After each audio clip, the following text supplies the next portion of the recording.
No.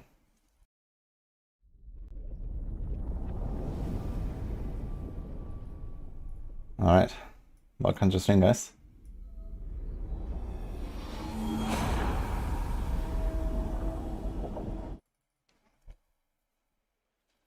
Jam Cat. Hi, Sepke. Nice to see you too. Hi, Satellite. Hey, Function 6. Romanus.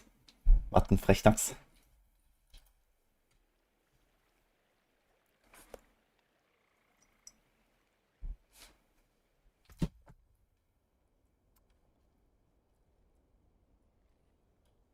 Out of all that shit. Okay, I'll log out.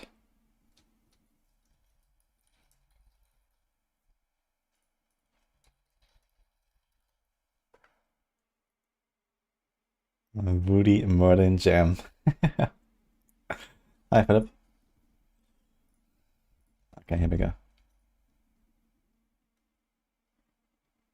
Guess we're gonna go on the Druid for now. Awesome stream yesterday. Glad you enjoyed it. Yeah, maybe Nini's gonna finish it to level 60 as well. She's like 40, what was it?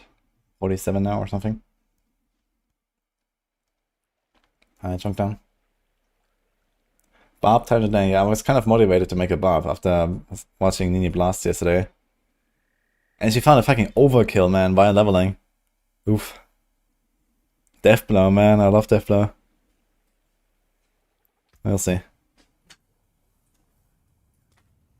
This is my PvP character. I also need to finish that one as well. We wanna do level 35 PvP. Huh? You wanna jump with Barb? Yes. What is this? What is on your lap? No. Yes. Yeah. Okay. Hi, chat. And I heard you wanna make Barb too. Yeah. Oh, do you like Barb? Yeah, I was motivated. I'm glad I could do something useful. Yeah. Like motivate them. Mm-hmm. Hi, chat. Nini's stream was so fun. She is Amazon. Amazon. Uh-huh. When are they gonna make an Amazon class? Are you a warrior woman from the jungle? Princess like Xena. Yeah. Yeah. Mm. Our dog is named Merlin. Hi, chat. Did you miss me?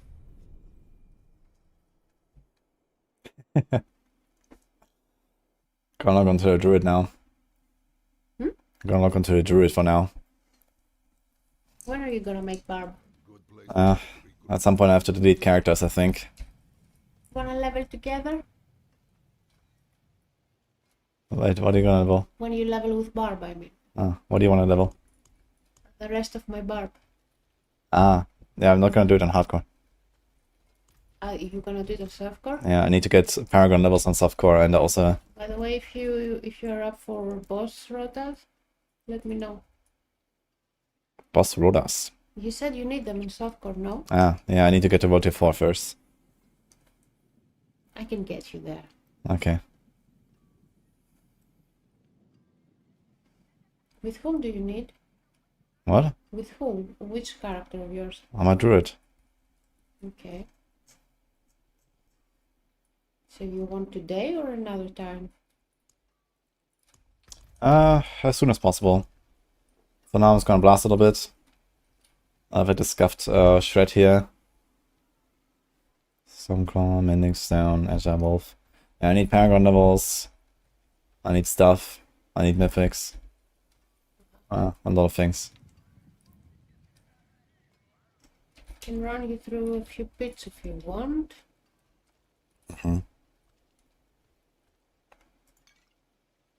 Do you have all pass? I have all pass, okay. Okay.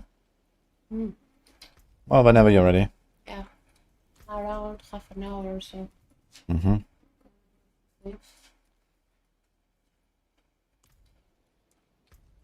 How's my glyph situation? Pretty terrible, actually. So let's get outmatched to 45 first of all.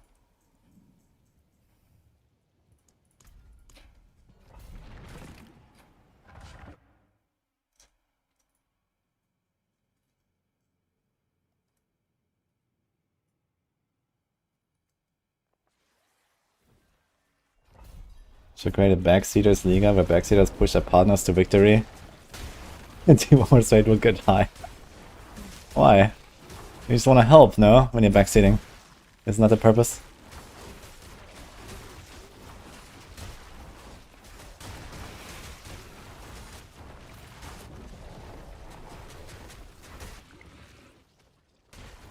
Got an active build on Maxroll for this. Yeah, this is the Druid from Boulder on Maxroll.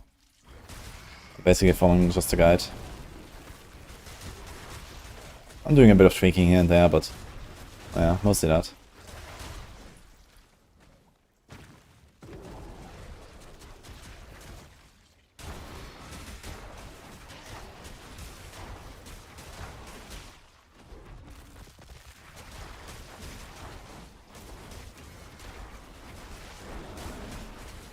I need to get a Hunter Zenith. Actually, I think I have a Hunter Zenith. I need to check, actually. Hunter Zenith would be nice.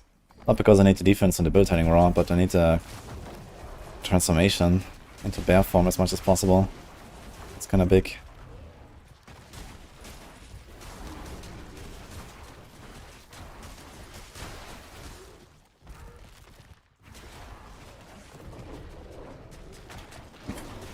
What an ult.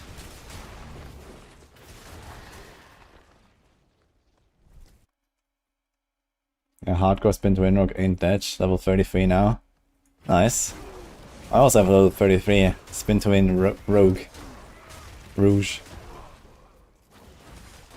Is second shell necessary? It can run Tyrio's Might. I mean, technically it can run Tyrio's Might, but it's gonna be a very scuffed build. Because cooldowns are very big on Spiritborn. And you need either Prodigy's Tempo or Jack and Shell to get the cooldowns. And you can't do Prodigy's Tempo on a poison build. So you don't really have another option. Unless you want to play like a crappy build, basically. But at least with Tyrio's Might, you're going to be very tanky and you don't have to worry about slowly draining. The thing is that Jack and Shell has generally relatively good synergy with poison builds, because you can just get a lot of healing while doing poisons. Stinger has built-in healing, Jack and Shell has built-in healing. You can do Centipede secondary hall for healing. There's a lot of stuff.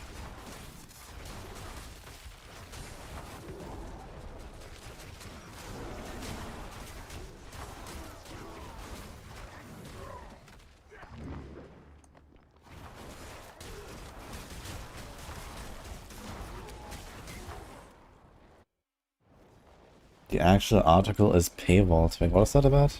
PoE 2? Why is there a paywalled PoE 2 article? What the fuck? From whom?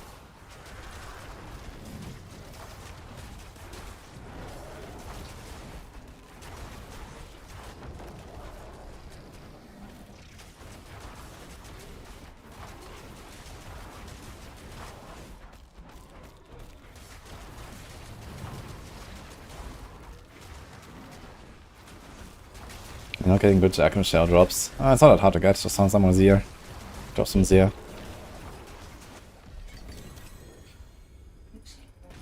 Yeah, I got this.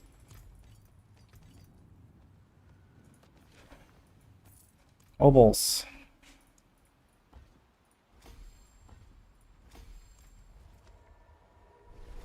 PC gamer. Dude, what the fuck? They get like exclusive PoE 2 like information and then they put it behind a paywall. What the hell's going on?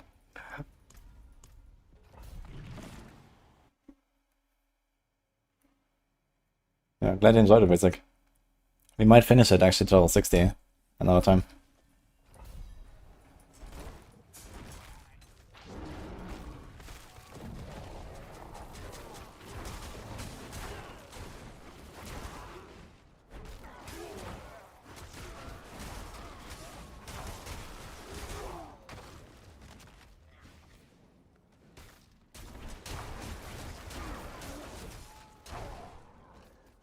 You have to push GR 130 on a random wheel selected class. I'd love to get some ideas what we can do to make more challenges and perhaps see some good ideas from you guys.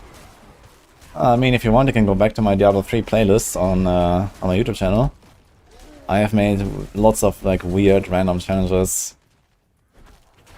You know, like a Black Thorns only push, or you know, mercenary only push, or you know, shit like that. So Done a no cheat death challenge once as well. And no cheat death to 150. Yeah, lots of stuff like that. That can be pretty fun. Or you just like, you know, you select like a random legendary item and then just like, you know, tell everyone, okay, you make a build around this item where this is like the main carry. You know, like, I don't know, Azure Buff. Or, you know, some random shit like that. I can do many things.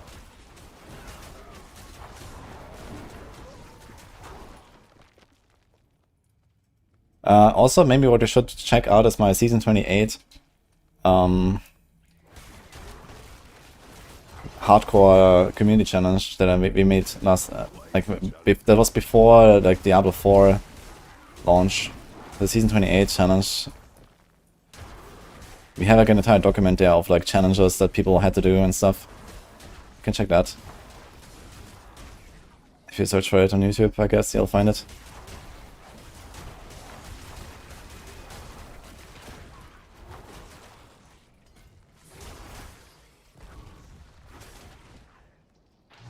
Oh man, guy, I'm getting pumped for PoE 2. Yeah, I mean, I am excited for PoE 2, but I also know like PoE, like the early access is probably gonna be pretty messed up, but either way, it's gonna be fun, I guess. So, can I hit him from here? Hell yeah, we can. Okay.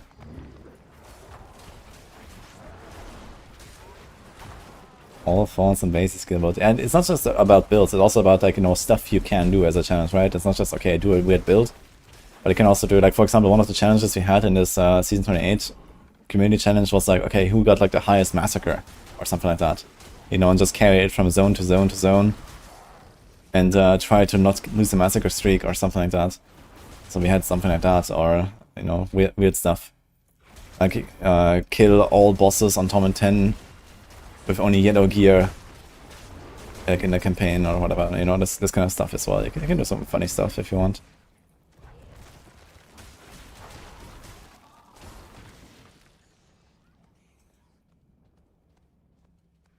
PoE 2 beta might be rough. Yeah, I mean, it's called early access for a reason, right? So, I mean, I have no doubt I'm gonna have fun. But it's still early access. So that's something to keep in mind.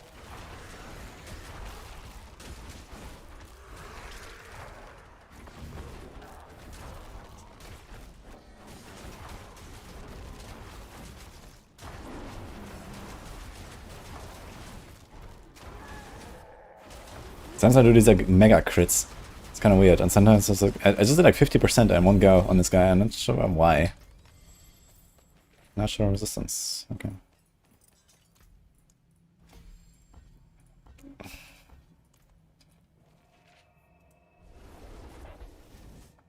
think Midnight Ring and Makeup Mecha is good game design. Hard to say really, because it's like very difficult for people to understand, it seems. Like every day I get like 100 questions about Midnight Sun, Kempeneke, why am I not doing damage? You know, and suddenly you have like this like 2% more resource generation and boom, your damage is like times 10. Yeah, so this is definitely a bit of a problem. But this might just be like a problem of like, you know, Kempeneke being overtuned or Midnight Sun being overtuned or something, and maybe this can change. It's a kind of an interesting thing to go for, you know, it's like, okay, you get this item, you get the combo, and now you're OP, and it's also cool, right? But also like with how easily you can fail doing that without even understanding, like a lot of people just don't even understand why they're not doing damage. So, yeah, it can be like an upside and a downside. Generally, I think it's not so bad. Like I've tried non-Kempeneke builds actually, and you can make those work as well. So it's not like Kempeneke is required for Spiritborn's success or so. A lot of people think that this is the only way to do it. But it's not really. It's maybe the strongest way, but it's not the only way, really. So, you know, there could very easily be, you know, some new aspect that you want to include, or, you know, some other, like, you know, synergy that somehow, you know, doesn't want something like Kempeneke, let's say. You know, for example, if it's about non-crits, or if it's about, you know, not having full resources, or I don't know what, right? So there could be, like, many reasons why you wouldn't want something like Kempeneke. But, right now it's really powerful, of course. And I don't think that's such a problem. They could maybe like nerf it slightly as well or so that, you know, other combos are a bit closer.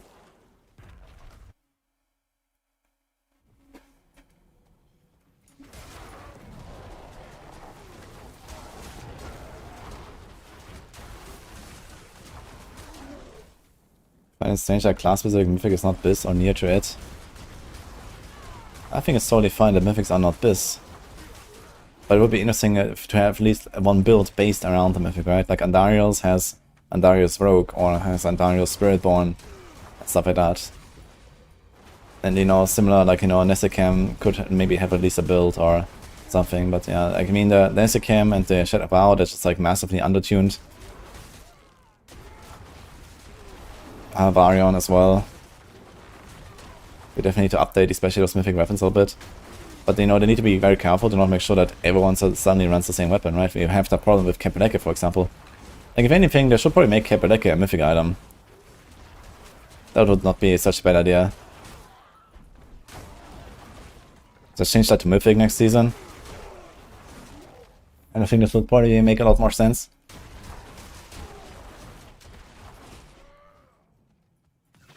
You know, this would actually feel really good, you know, you go farm in the Mythics and you craft it and Kapow and you get your Kepeleke. Like, it also does so many things at once, right, Kepeleke? It's not just it's strong, but it actually has like 4 separate effects or something, right? That's the thing as well. It has a basic skill tags, it has a resource restore, it has a guaranteed crit, it has the larger size. All in one. And then come the stats, where you also have like the double cast and whatever.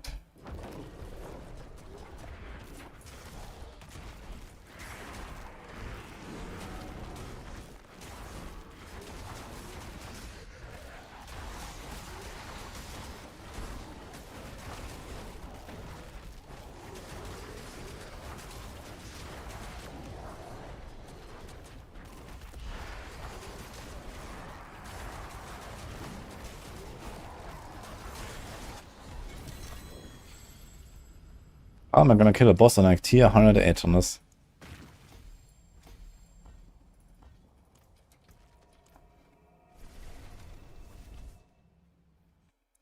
Estimate Shroud, Stealth damage, Pock and Nails, or Max and Gibbous weapon on Druid could finally be OP. Wait, is it not working with the Shroud Stealth? I mean, this would not really make it OP or not. I mean, the Shroud damage after Stealth is very little in the overall damage output, even if it, you know, works or doesn't work right now. In the end, it really doesn't matter. You only stealth for like 1 attack out of, you know, many. So, you know, and that 1 attack then does like 10% or 20% extra damage. So who cares? So,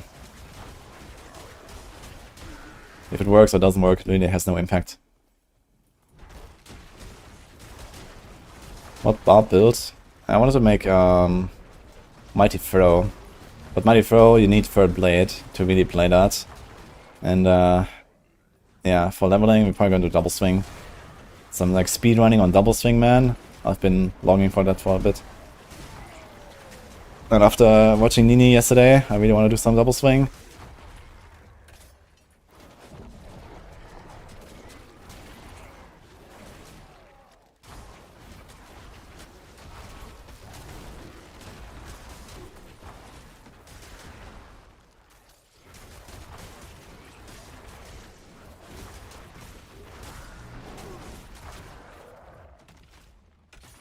I was supposed to be in the back seat. What happened? I took the front seat. I've not done Poison TB this season. I guess Overpower Cold TB would be better right now.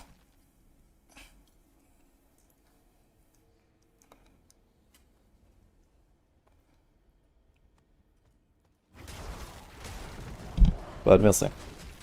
I guess at some point I'm gonna play the Flurry Overpower stuff.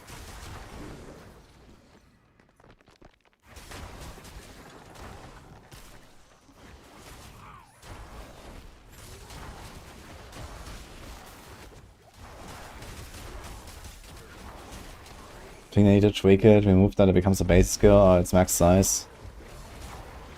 I mean, removing the basic skill thing doesn't really do much though.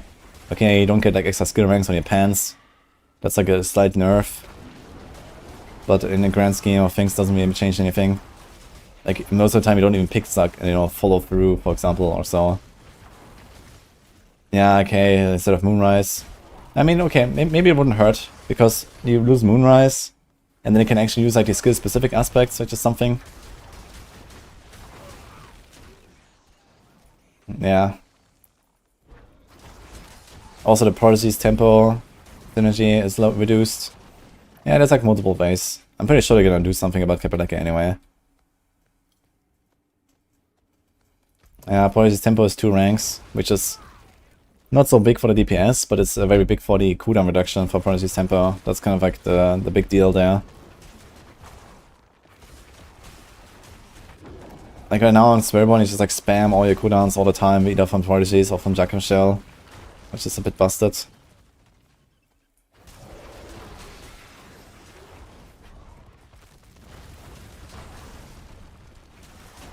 And all the basic damage tempers are higher than core.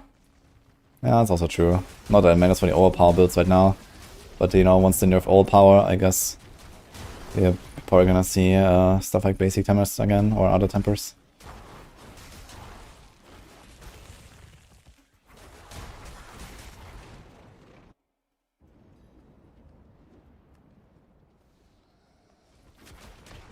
I'm gonna play a more casual build on a rogue. Try the Death Trap maybe, or try something like the Azurath rogue I played lately. They're pretty fun.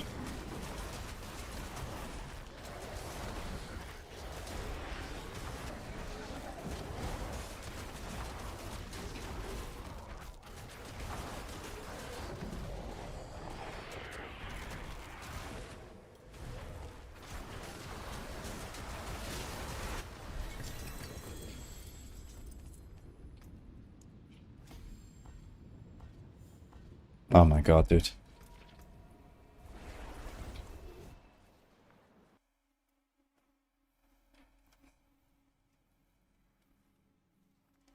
Yeah, I think every ring besides Midnight Ring needs to get some buffs anyway on the Spiritborn.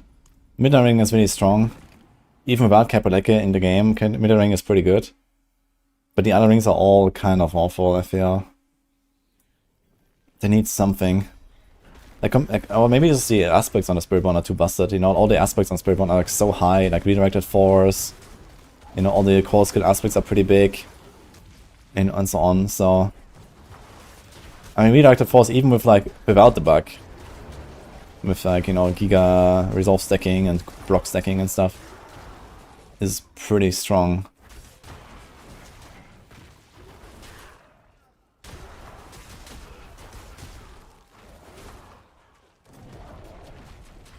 Interesting, can you actually just jump wherever you want to lacerate? That looks like it.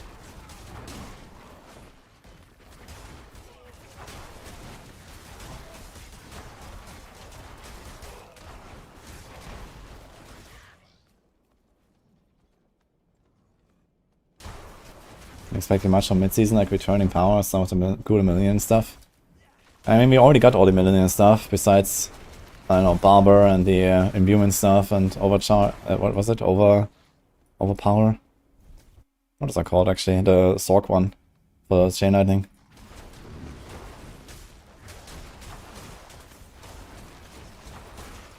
Yeah, realistically, I don't think they're gonna bring back any Millennium stuff, even though it would be awesome. They reworked Chain Lightning now to this Axial Coordinate stuff. So that's Chain Lightning now, and I don't really see them. Like, I keep telling them every season, guys, give us alternatives. Give us, like, you know, a Returning Blades, Twisting Blade rogue. Give us, you know,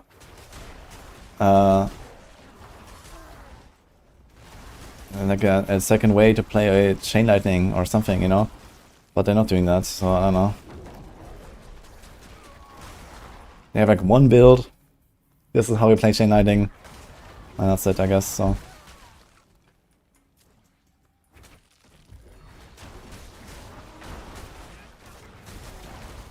The overpowered Chinese builder can AFK farm hordes. Okay, AFK farming hordes is not that crazy, I guess. AFK poison Spiritborn builds. Oh no. Majestic, okay. Here we go.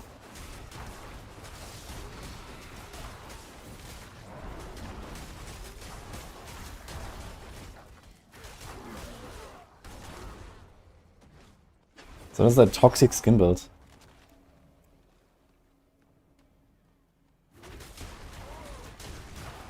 Quite the challenge, eh?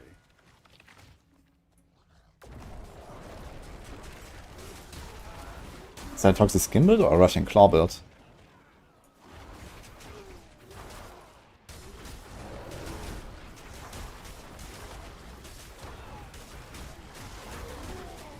Yeah, it looks like he's just doing like perma toxic skin and then he procs Noxious Resonance with the Russian claw. Is that what he's doing?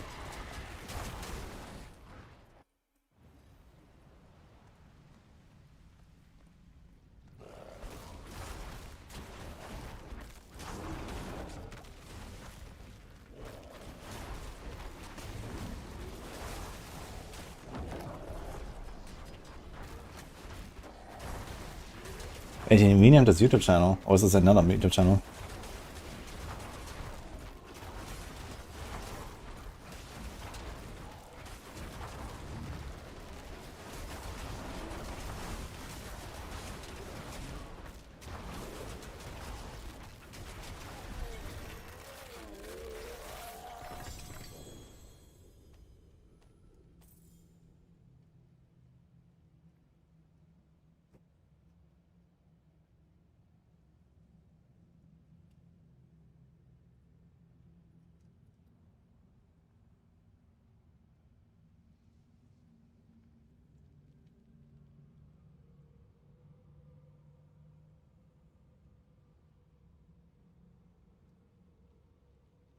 Toxic skin poisons him when they hit you, right? So you just stand in the middle.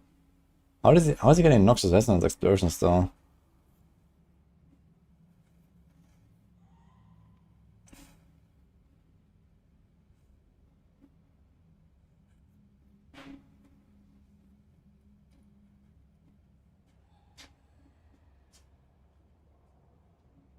I mean, I see him fearing them, so that, I mean, he might have the fear aspect. Maybe this is what's killing them. But it kind of looks like he's doing Noxious Resonance explosion, right? No, I guess it's just a fear aspect. Ah, here we see it. Okay, it's Fell Soothsayer. Unyielding. Redirected Apprehension. Wound Drinker. Gorilla. Wait. So Wound Drinker gives you the toxic skin, right? So he's not even doing the active toxic skin?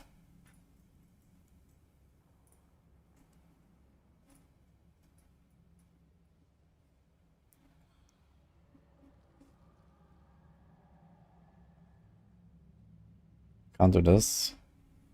Can do this.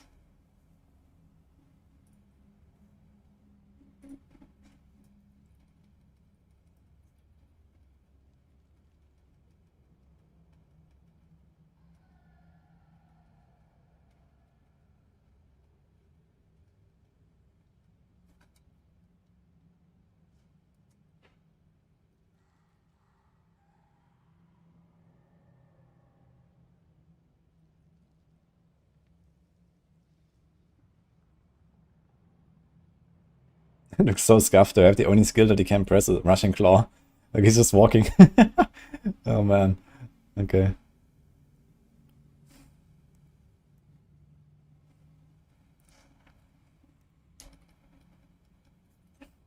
I do have to say, this doesn't look like a very fun build though. I don't know. I don't really like this. Just like playstyle wise. Just like another Fell Soothsayer build here. Okay.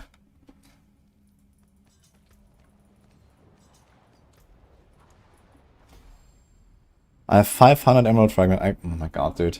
Okay. What else do I have to level here? Shred.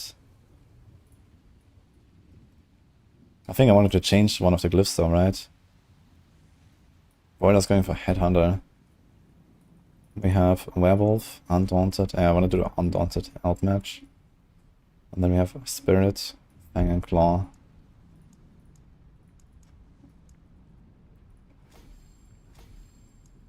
Throw these a little bit.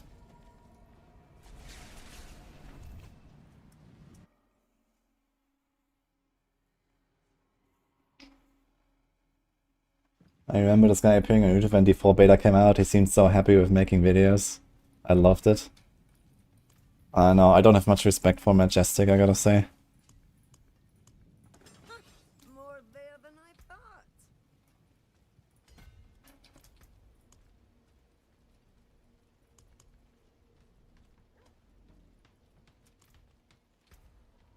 I don't have stones. Okay. Well, I guess we do something. Horde, let's do a horde. We can do a 6-way fort. Do you want to do a 6-way fort? Yeah, let's do a 6-way fort. I guess we don't really get much here in the sauce. There's not much sauce. I don't really talk to him or anything. Like, he's just like one of these YouTubers that do mostly clickbait videos, I feel. Most of the builds that he presents are not even his own builds, I think. And, like, I don't know, I remember, like, in the beta, like, people, every day people kept linking me a video from Majestic with a new build. The best new build, you know, into the fucking level 25 beta. And I was just like, okay, dude, yeah. Nice. You know, that's it. You know, that's all I really know about him. So, I don't have any beef or something. I just don't like his content. And how he makes it, I guess. So, that's it.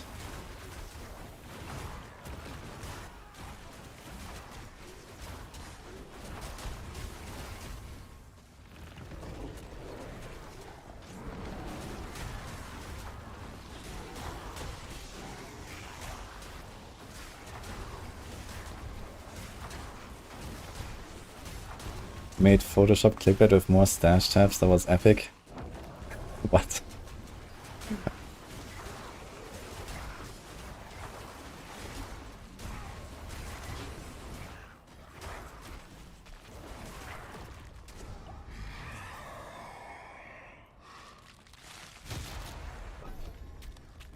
Run hordes AFK, you need a bot? No, you don't need a bot. People just use like a, you know, auto horde key macro or something. Which, I mean, is also not allowed, so... I mean, you could probably make an AFK build where you can kind of farm hordes and come back 10 minutes later and you're alive and monsters are dead and there's like 500 Edda on the ground. Pretty sure you can make such a build that is not Monka TOS. You know, like a Fawns build or, you know, something with like big regen and Metal Heart of Salic and I don't know what. Without actually having to press any button. But first of all, I'm very much against using any kind of macros. Outside of that not being allowed. So, you know, I don't want to do that, I don't want to promote that. And, you know, that's it, basically.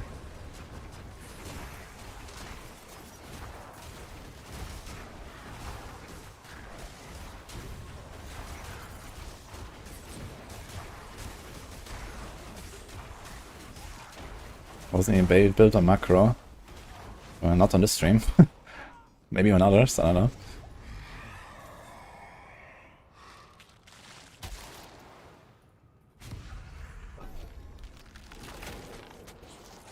Unkillable build, let companion kill them.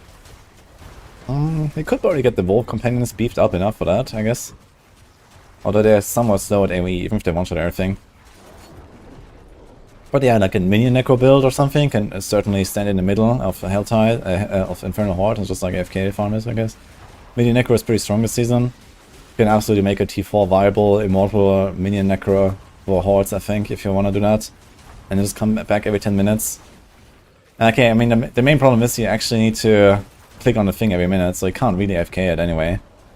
Right, every minute you have to come back and click on the next thing.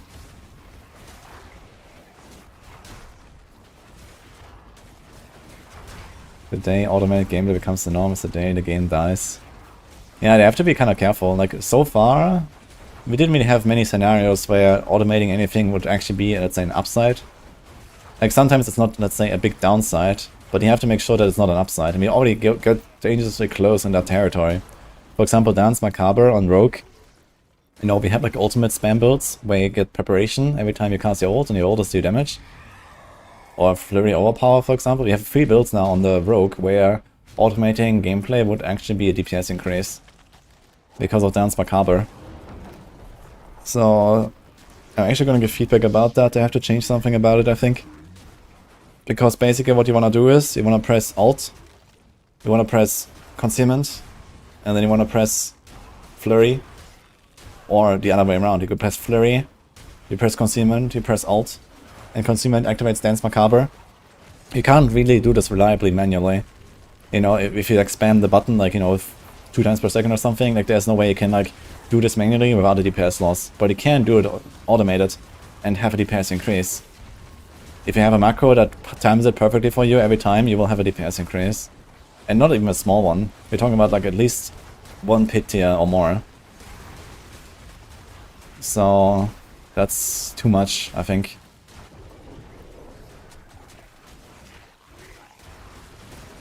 Hello, Pink Phoenix.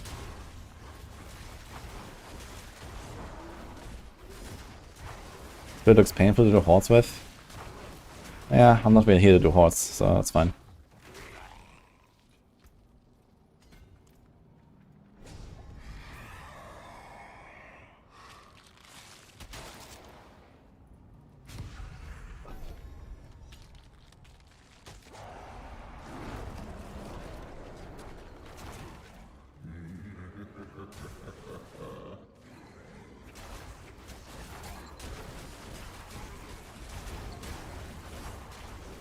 Details.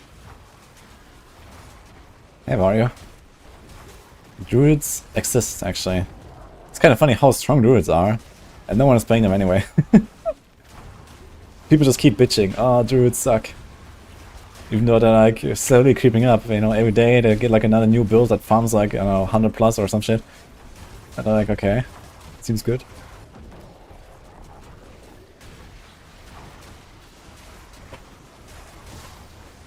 Yeah, I have 1 pumping. Nice. What are you playing?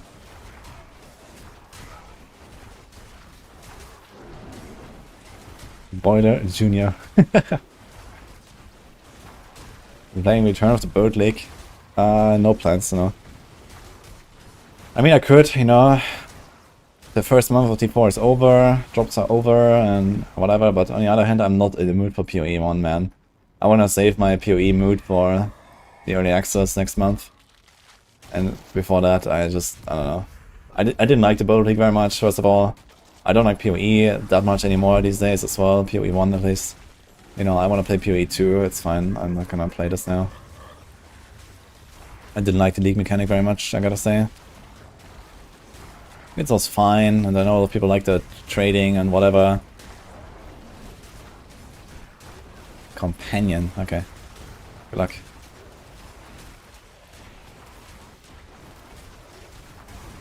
Probably gonna play Druid in Season 7. I hope they're gonna rework Stoneburst. Stoneburst needs a revamp. They've done a lousy job with that skill, I think. First of all, it's weak as fuck, and second of all, it's just clunky as fuck. It's designed in like opposite ways with the aspect and the skill itself. You know, like it's not a channel skill, but you know, it's tagged as channeled and whatever, you know, this kind of stuff, so it's just kinda stupid how that works, I think. A door has been unsealed, wait a minute. It has not been unsealed. Why did it say a door has been unsealed? Interesting.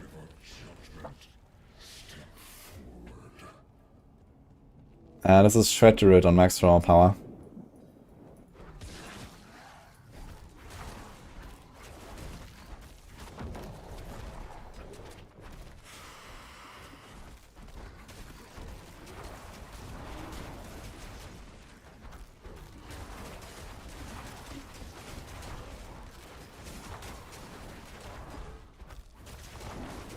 Oh my god, man. Damage.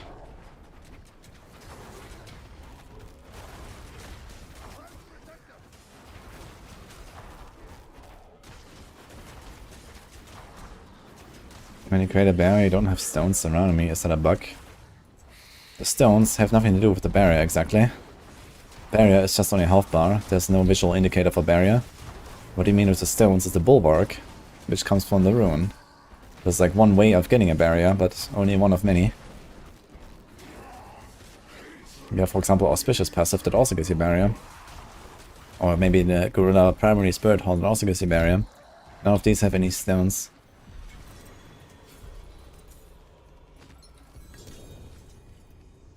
Huh.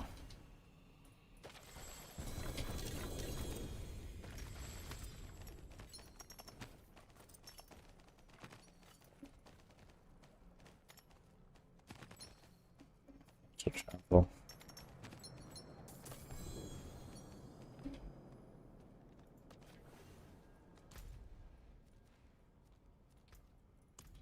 Do I have Tome 4 unlocked? I think so.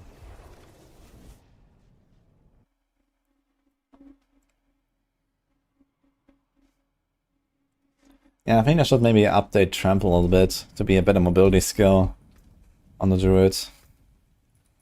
I mean, you have Shred as a mobility tool, but it also is a bit clunky because you have to press it like manually and can't really fit it so easily in every build and stuff.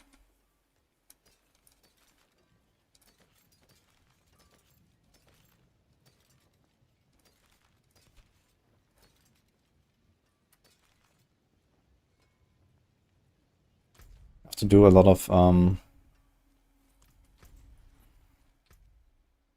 I have to do a lot of like the Hantu stuff here.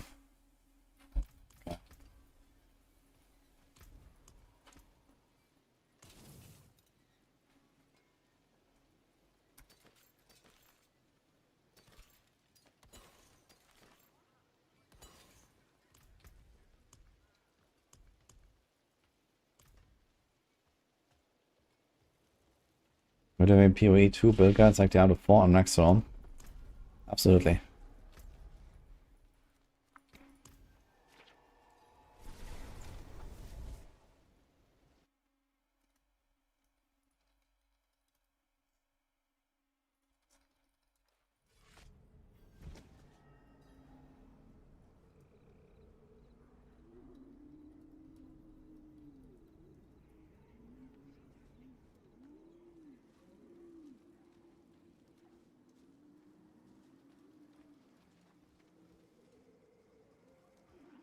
It is done.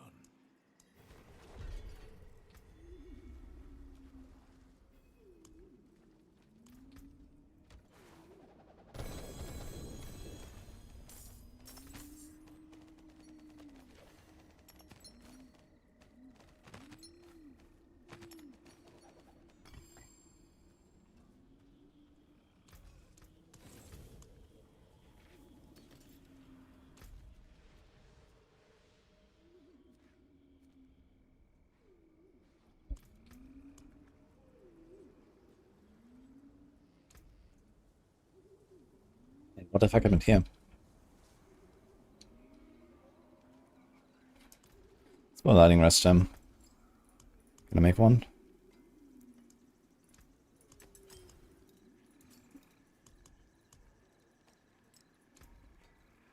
Easy clap, okay.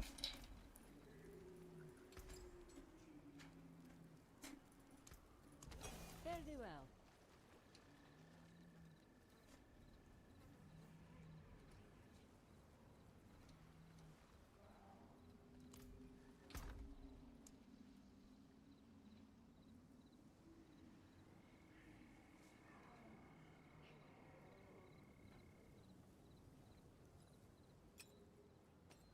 So that's my vulnerable proc.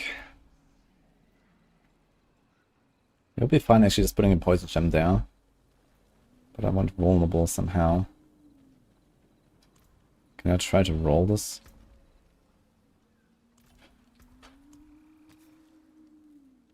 Do I have mats and we have gold? Let's see.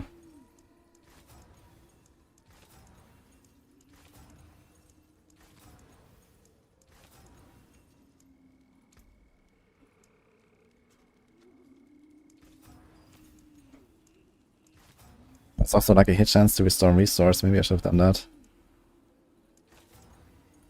I don't really have enough resources either. It's about to change with the next upgrade, I guess. Oops.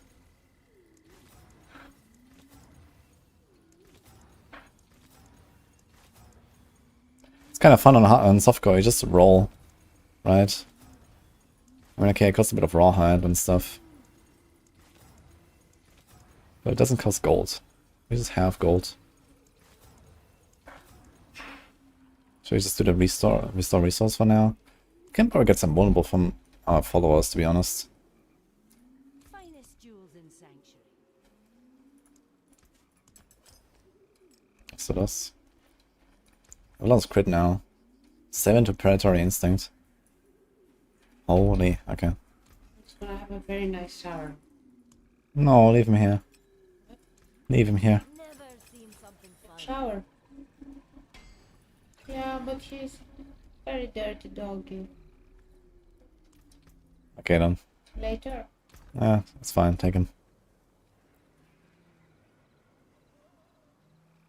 Do it. I'm gonna leave him here until he get boosted. What? I was about to boost you after I would finish with you. Ah. Go. It's fine. Do it. Boost you and leave him or take No, him? take him. Come here, Mary. Okay, goodbye, Modern. Yeah, Daddy wants to be boosted very much. What about the bear mobility skill from last epoch? Yeah, actually making trample like a channel skill wouldn't be a bad idea, I think. I'm not really sure how it works in last epoch. I've never tried it. But yeah, trample as a channeled mobility skill could be kind of interesting, actually. I think this would feel pretty good, actually. You hold it down, you like, charge forward actually at a good pace, there's like trample itself is kind of too slow. It has like this, starting, momentum gain, and then at the end it also slows down, and it's like too clunky, too slow. That could be made better. Plus landslide on trample aspect. Holy man. Actual trample slide would be cool, to be honest. I like the idea.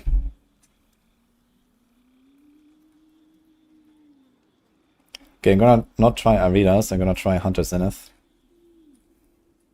We keep the vulnerable stuff here. We have the resource stuff there. 30 crit, and then we have 50 crit, and then we have 6, 7 attack speed, attack speed. Do we have any more crit?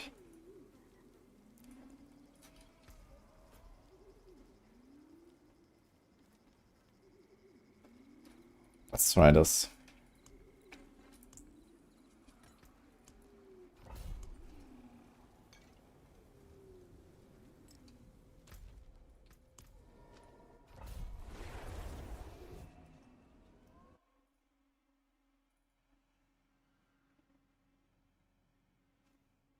This is one piece actually, and not a tattoo.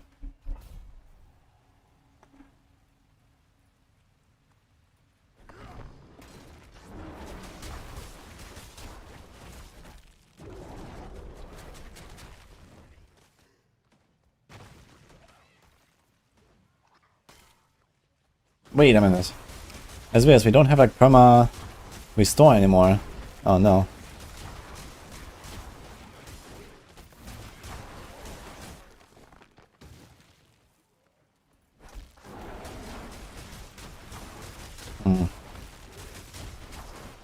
Damage. Wait, did I miss something? What happened? Oh, we're in Torment 4. Oops.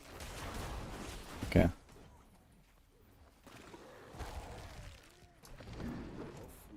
Wait, we rest capped in Torment 4? Interesting. And armor capped? What the fuck is going on?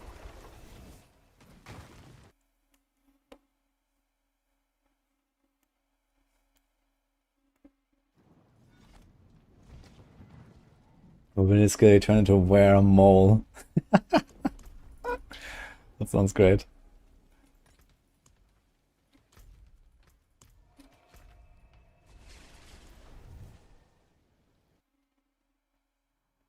Dark Citadel cosmetics class restricted? I don't know. I've not really farmed the cosmetics too much yet.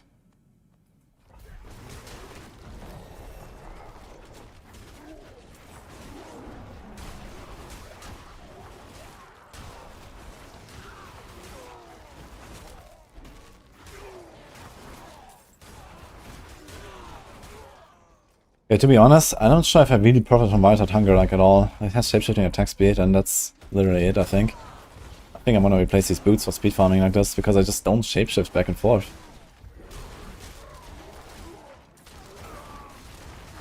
And I realized they reworked Hunter's Zenith, so you can't do like infinite shifting anymore. The building raw or something.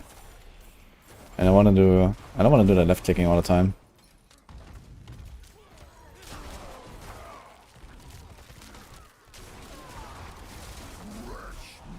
Fresh meat.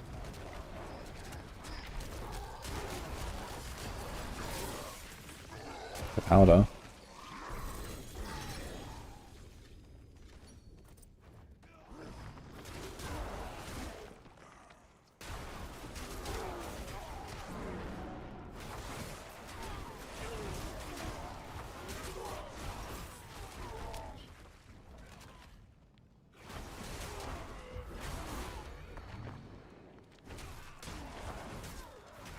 I think it's time for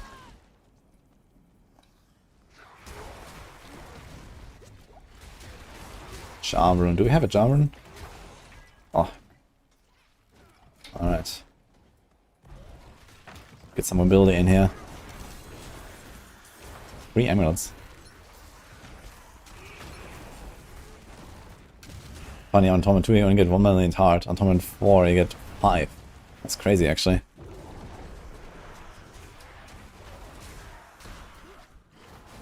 By the way, it says that teleport makes you unsolvable, but I don't think it does. I don't see an unsolvable sign above me.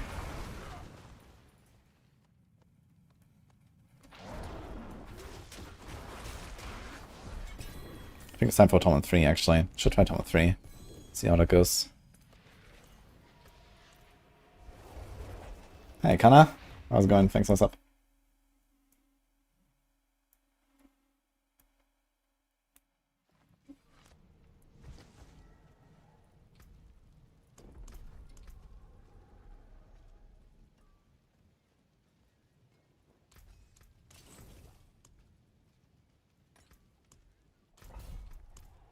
Let's see how this goes.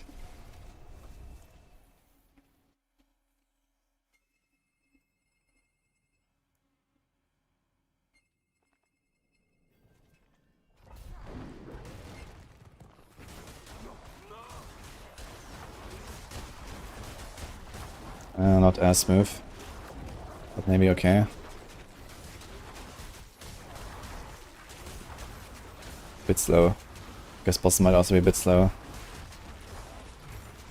Need more gaunts, I would say.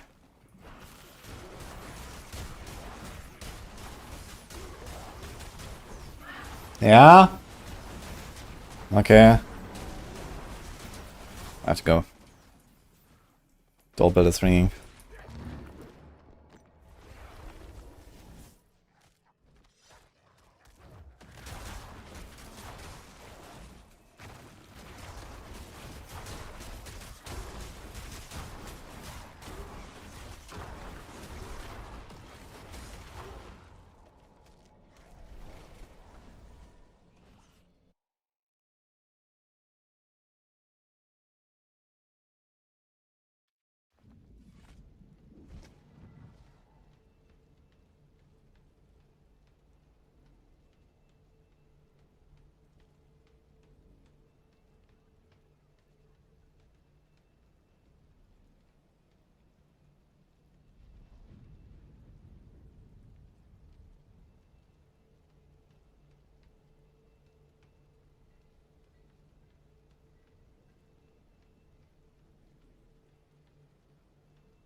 didn't catch him. F. We go again. Actually, he goes again.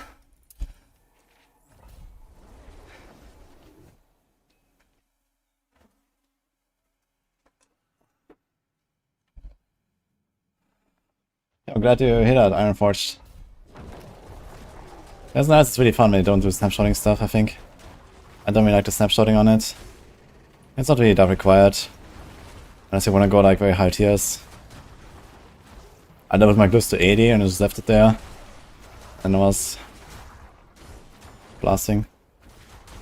Yo, I wanna farm Torment 4 like this. Can I do this on Shred?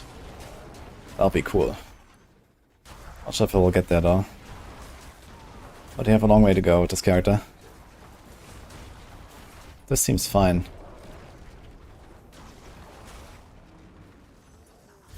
Oh no. Let's use the time.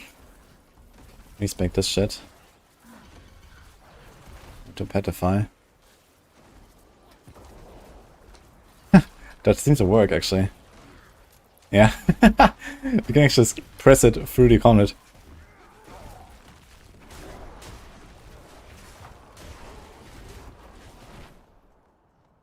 Are they gonna nerf Spiritborn into the ground? No. I mean, all classes are doing like 100 plus hits these days. So the ground is like not a very large fall anyway. If that's the ground. Wow, we're here procced because the trap did more than 50% of my life to me. What the fuck? Is that real?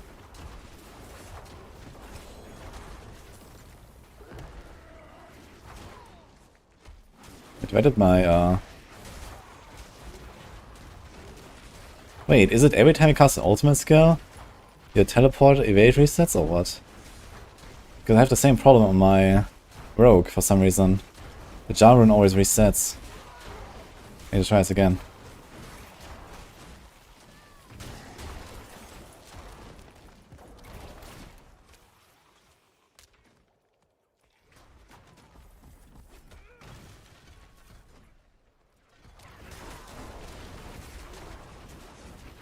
Alright, J Rockets, how's it going?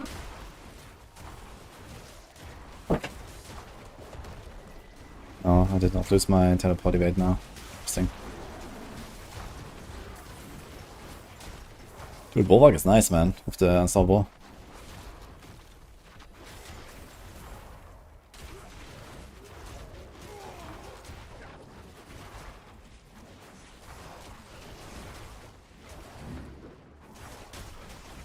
Didn't you complete the challenge? No, we stopped yesterday at like level 47 or something, so she's probably gonna go to level 60 another time. But doesn't seem like today. Early finesse, okay.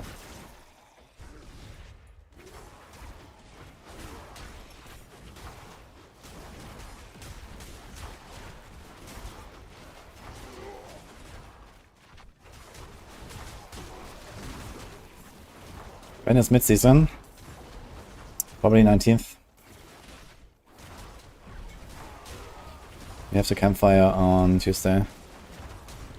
So I expect like 1 week after that we're gonna get the patch.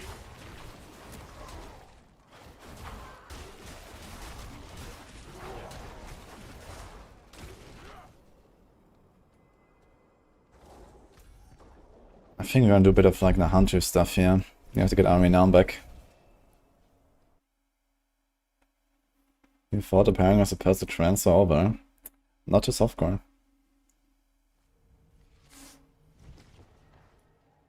It was fun and chill yesterday. Nice. I buy good materials here.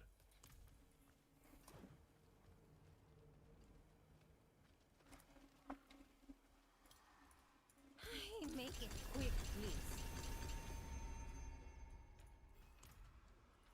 Yeah,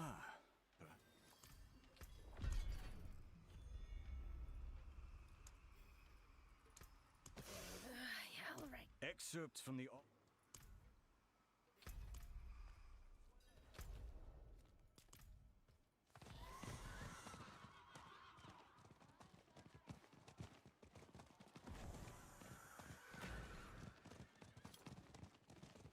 What Druid I'm using? This is Shred. Stefano. It's the one from Maxroll from Boiler. With some tweaks, but yeah. How much renown do I need? I have 700 and this is 1750, right? And okay, there's a bunch of dungeons here. How many dungeons are there? I have 1 out of 20. I guess from 9 dungeons we're gonna get like 10 or 12 or so. Each is 40.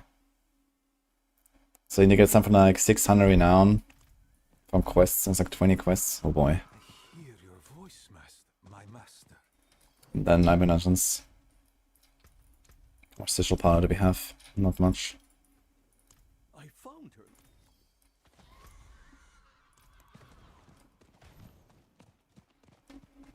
All I hope is for DOK buffs. Yeah, I don't think that DOK really needs a lot of buffs though. Unless they also remove the stun grenade stuff, which I guess they will. I think if they should remove the stun grenade stuff and then just give it like real aspects or real scaling in some other ways, and then give it like some, you know, more complicated high tier playstyle that can do like pit 100. That is not snapshot related. You know, something like Gold Demon Hunter in Diablo 3, where you have like the Odyssey's end playstyle, for example, for the push. That would be something, I guess. No. Grant me the strength to complete this task. Everyone should be able to do pit 150. I'd say no one should be able to do 150. Or even like 130 or 120. I think that would be a much better game.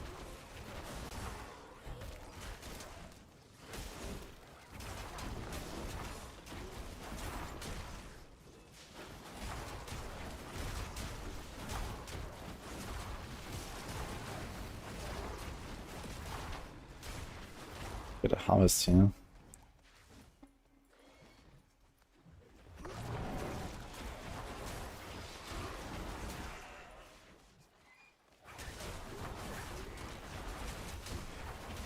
Get us all into the trillions. What am I gonna do with all your trillions?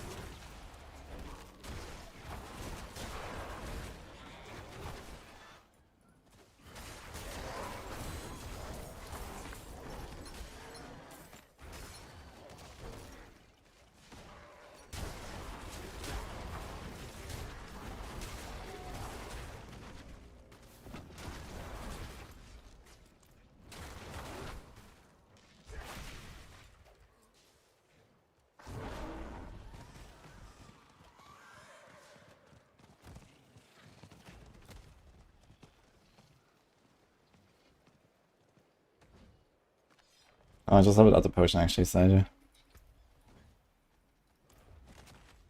You've placed the heads on me. We can begin. Bring everyone up if not going to nerf Spiritborn. So you wanna buff everyone by times 10,000 and then next season nerf them again by times 10,000? That's surely gonna go over well, I guess. I'll add my Let's do that, yeah, no problem. Like, okay, where do you want to put that buff though? Where do we put like a random times 10,000 buff?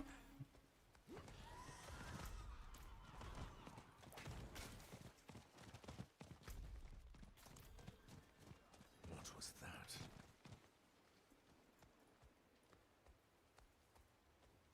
On Meteor. Just add 4 zeros to the Meteor.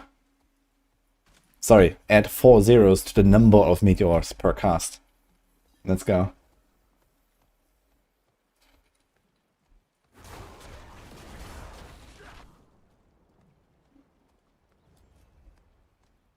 Kind of like what they did with Stat Squish. Yeah, what's Squish, man? Okay, what the fuck is up wrong with this quest here?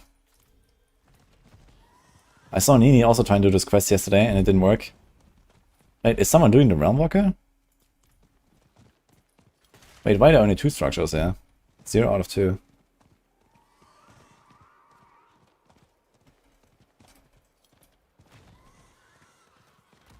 Hello, Alpha Wolf.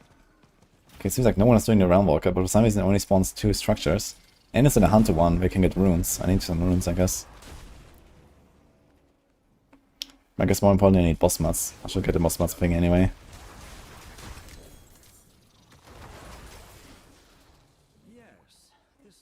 good place to search.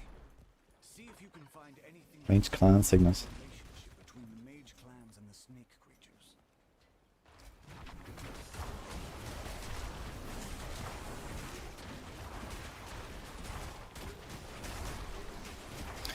Turns out with enough attack speed, it really is not too bad that the shred aspect is bugged. Doesn't always teleport here. Dude, I need Amidas right now. Holy.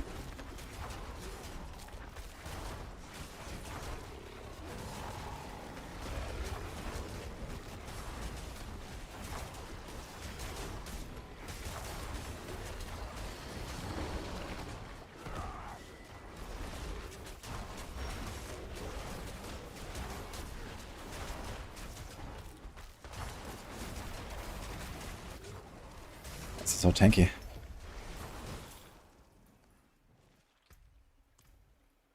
Hi, Tasty.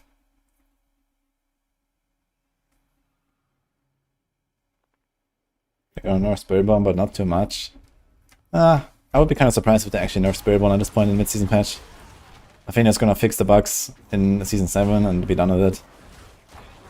At this point, everyone who didn't play Spiritborn is upset and not coming back. And everyone that gets nerfed from the mid-season patch playing Spiritborn is gonna be upset and not coming back. So at least they can, you know, keep retention a bit higher by not nerfing Spiritborn, I suppose. And just giving the other classes, you know, something exciting without bringing them to Spiritborn level, and that's it. There's enough problems to fix on other classes, I think.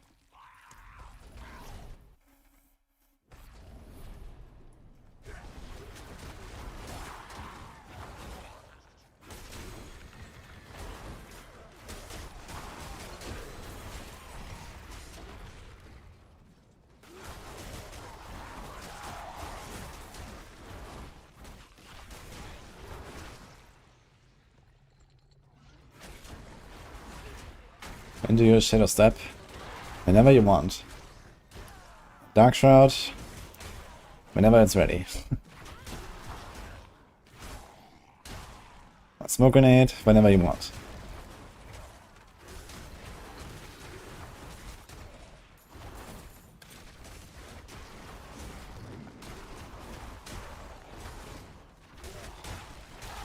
What is IDDQD?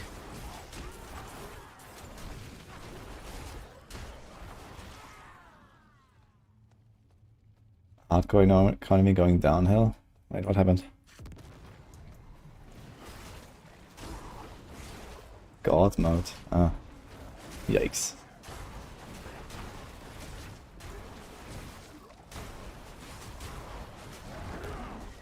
I was saying how Barb has 5 Ubers equipped and snapshot all over and still can't do pit 80.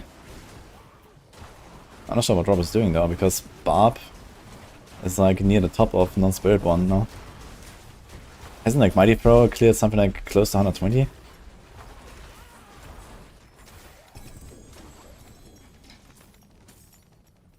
What are actually snapshotting exactly? I hear about snapshotting for like Mighty Throw, but I'm not sure what exactly they're doing.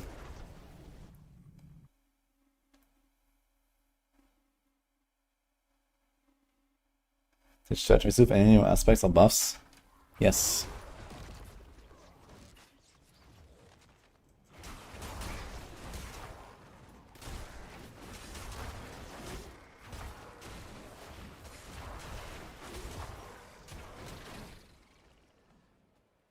There it is. It was foolish to... Thank you, my friend. But I must return to the hunt. Raise the effigies.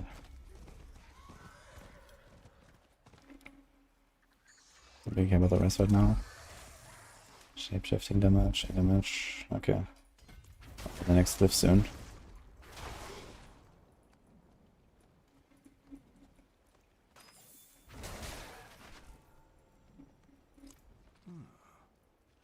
One of the teleport actually makes me shift, does it?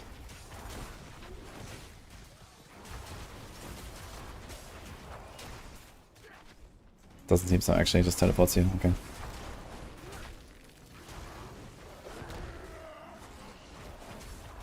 Yeah, Necro is the best class after Spiritborn. There's like multiple builds in the T110 plus range.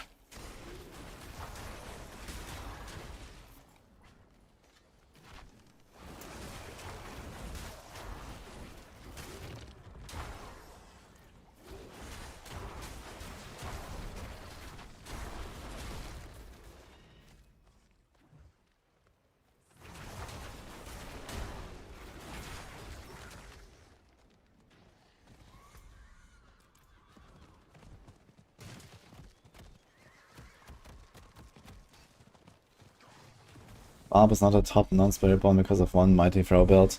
Yeah, I mean, I do agree that Barb in general is too weak. And Mighty Throw probably too strong.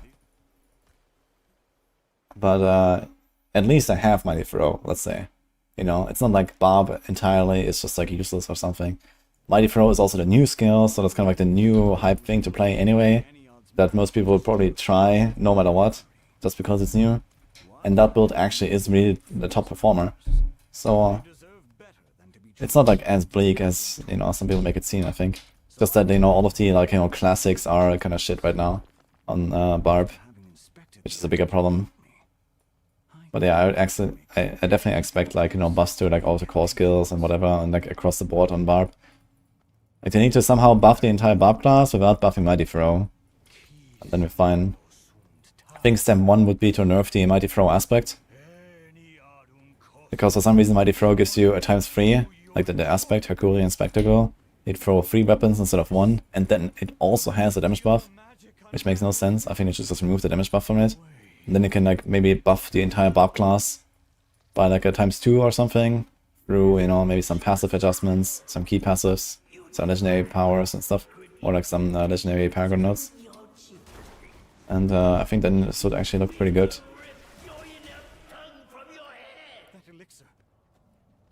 Nice spoiler. Quickly, let us leave this place. Is someone bored? Not me.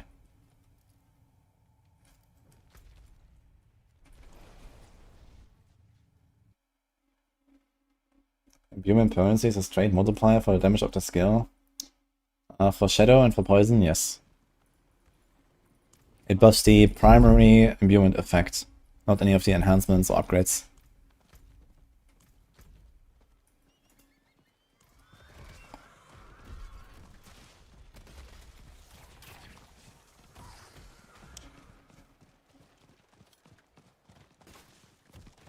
It's the not trivial light chest.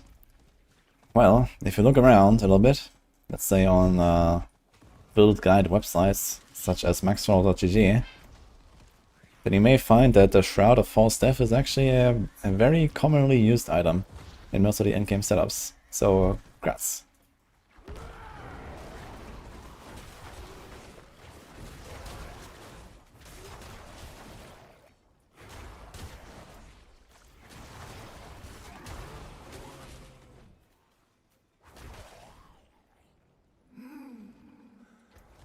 You thought it was trash. Oh, good thing you came here to ask.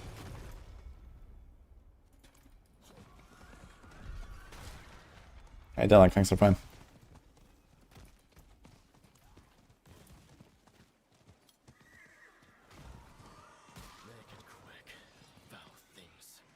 Yeah, Shroud is not supposed to give you +1 on key passives. I mean, sometimes it says item contribution 1, but it doesn't do anything. But there are also some bugged key passives where you actually get like a little bit extra, like for example for companion druids. But now you get an extra companion, which is kind of funny. But yeah, that's gonna get fixed for sure. That was supposed to get fixed when they disabled the item. This is probably the reason why they disabled it. Because that was a thing on the PTR, I think. Or like on the early access or something. And then they disabled it. And they did not fix it. And then they disabled Agile Wolf. Because it was bugged. And they did not fix it. And then it's just like, okay, let's just re-enable it. Fucking hell, man. Like, sometimes I really don't understand what they're doing. Like, oh yeah, guys, we're gonna disable Agile Wolf for the start because it's bugged in a way that makes you weaker than you should be. Okay, I mean, this doesn't really need to be disabled, you know, just fix it, right? At least let us have the aspect, because why not? And then they're like, okay, we just wait 2 weeks and then we're gonna enable it, but we don't fix it. More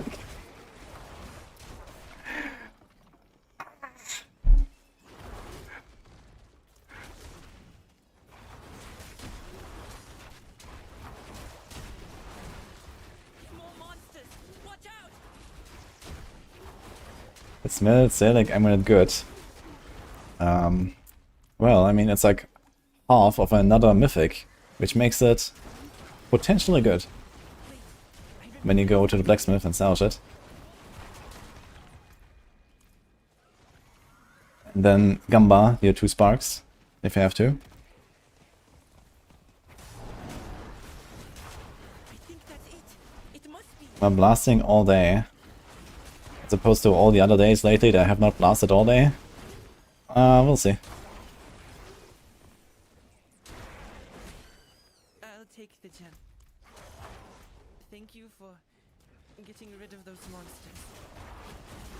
They were my parents. I craft for the helmet that everyone likes. Oh. I think there's 2 of them now. My siblings, I'll meet you back there. Near where we were. I'm using Amidas. I actually just removed Amidas for Hunter Zenith, and then I realized that Hunter Zenith doesn't allow me to debilitating raw all the time anymore, and I was sad. And now I'm wondering, why do I run Wild Heart Hunger? You know, all I want to do is hold right click. So I'm probably gonna move these boots.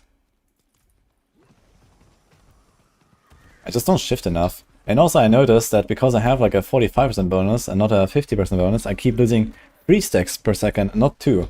It always does -3, man. It's crazy. It's actually a huge downside.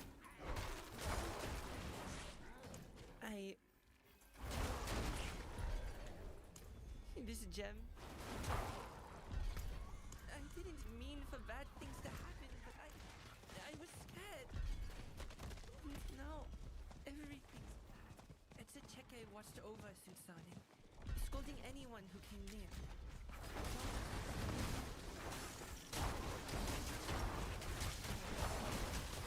Ah, speaking of Starforge, actually, they have like a new sale. Can't. I put it up. I don't want to see what happened to him.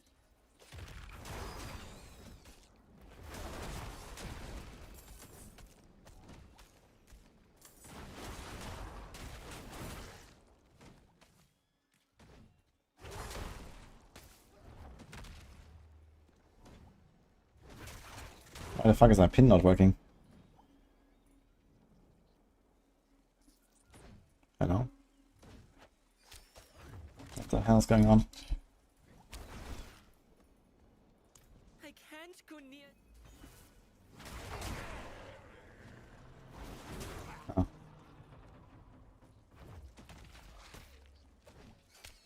Okay.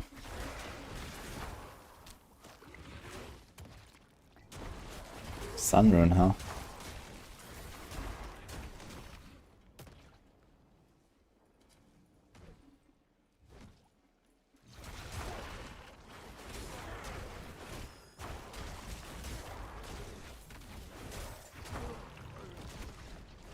There's apparently a Warcraft 2 remaster coming. Yeah, I heard about that. I mean, Warcraft 2 is nice and all, but I'm more interested in like what they're planning with Warcraft 3, because apparently there's a patch 2.0 coming for Warcraft 3, and that sounds pretty exciting actually. Warcraft 2 remaster, yeah, I mean I like Warcraft 2 and stuff, but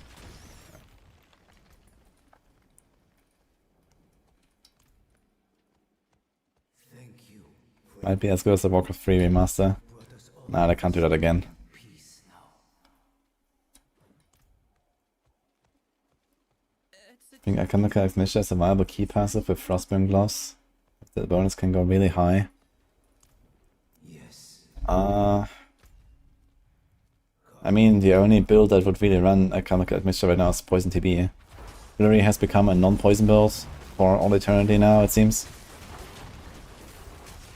All of the range builds have become non-poison builds for all eternity, it seems.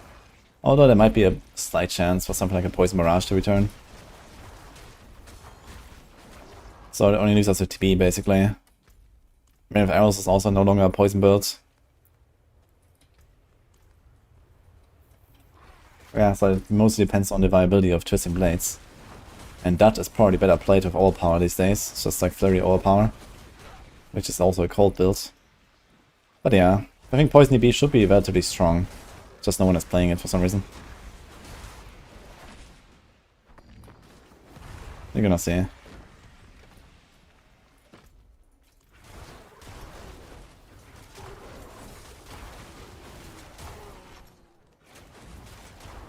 Next up is Warcraft 3 Remastered. Yeah, I mean, if it helps to bring people back into RTS and into Warcraft, and then eventually you're gonna announce a Warcraft 4, I'll be very happy. What I really want is a Warcraft 4. I mean, I really like Warcraft 3. And it will be incredibly hard to beat Warcraft 3, I think. But I guess it can be done.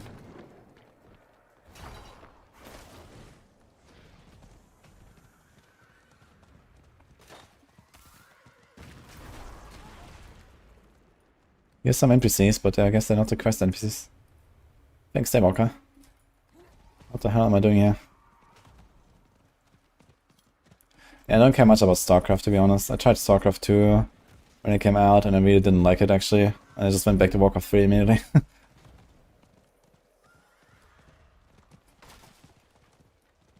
Yeah, exactly, on the 13th. So it was like one day after the campfire, the Warcraft Direct thing. Yeah, so there was something about a data mine for like Warcraft 3 patch 2.0. So that's really exciting.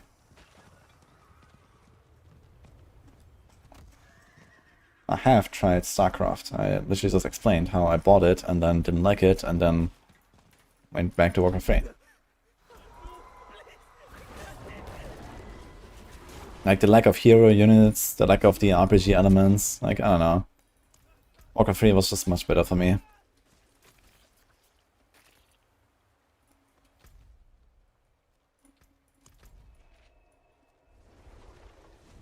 Wild Hive, I think I have a sigil.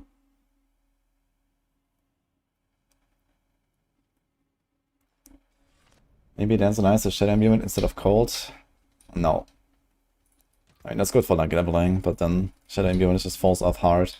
Even on the PTR, when we had the pre-nerf Alchemical Mixture, and I had like, I don't know, 1500% Imbuement potency, my Shadow Imbuement could not kill stuff in Tome 4 reliably. So, Shadow Imbuement is pretty dead, let's say. What? Now what do I tell their mothers?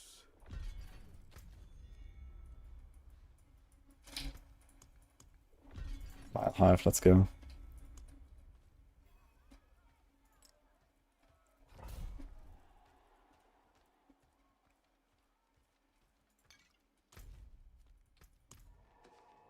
Half-Life 3.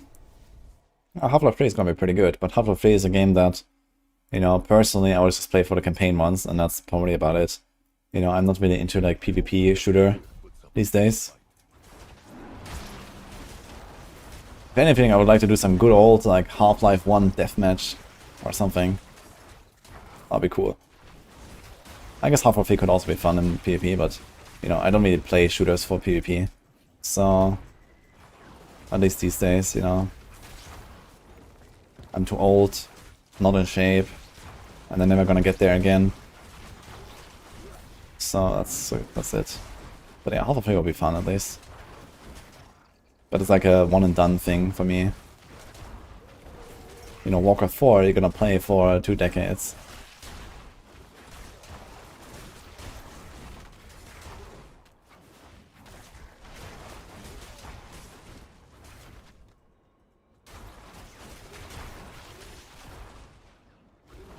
No PvE later. But enjoy.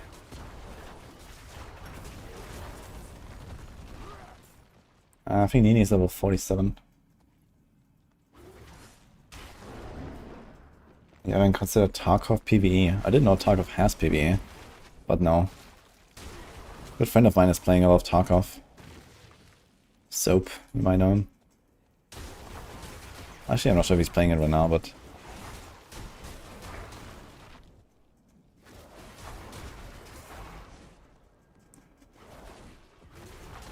I'm playing Shred, Adler.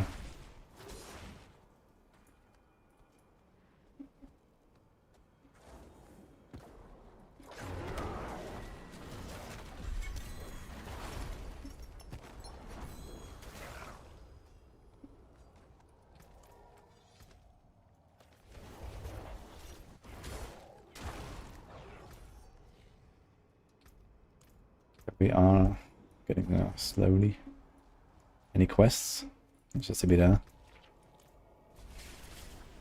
Tarkov has fallen off a cliff. Yeah, I remember there was like some really huge debacle with like pay to win and stuff, I think, in Tarkov.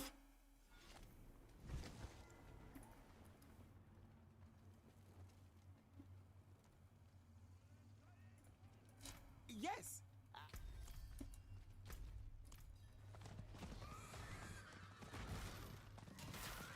Best way to level 1 to 60 these days. It's up for debate. I'd say campaign into strongholds for now, which is just like a really surefire way to reach level 60 in like sub 3 hours, I guess. Tide is coming in. Shouldn't we keep got a problem. The fighting wasn't in the cards, but I will. We'll play PoE 2 first softcore, directly hardcore. Well, early access is gonna be fucked up and I already have to learn everything, so I'm gonna play softcore. But, I mean, when it comes out, yeah, we're gonna do a hardcore vote first race, of course.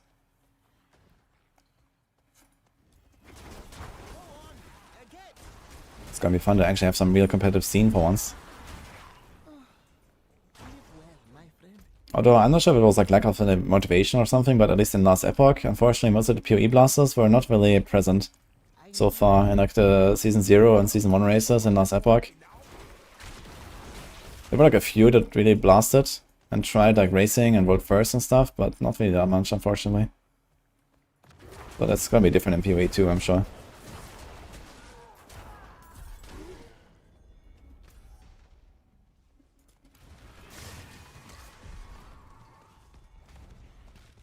Play a softcore for half of the first week. That's very optimistic. But yeah, good luck. Yeah, I'm gonna probably play early access, mostly softcore. We'll see, like, you know, how much content there is, how many bugs there are, and you know, all these kind of things. So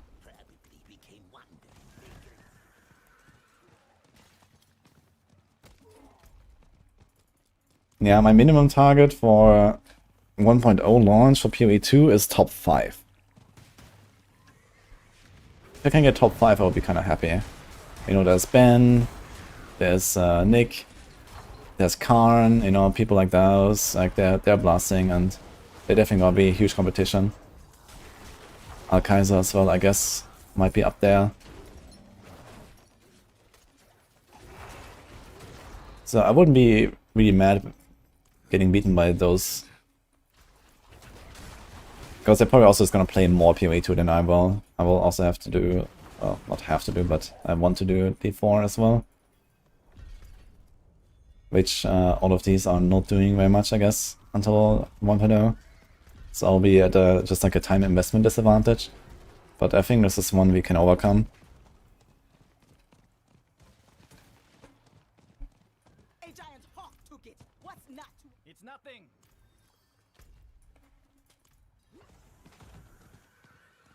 I know Zizaran, but I would not expect him to be in the top 5. He's very good, but I don't think he's like one of the top racers anymore these days.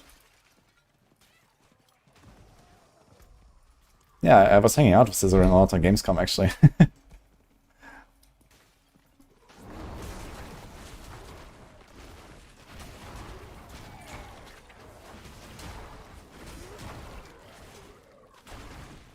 This must be it.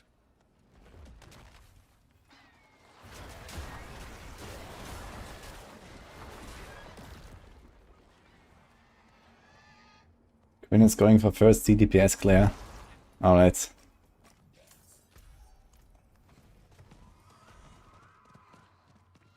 Is Ben going to play PoE 2? Of course. That's another game for him to dominate. Why wouldn't he? Everyone likes Ben. I mean, he's done everything he can think of in PoE 1. Why would he not go PoE 2?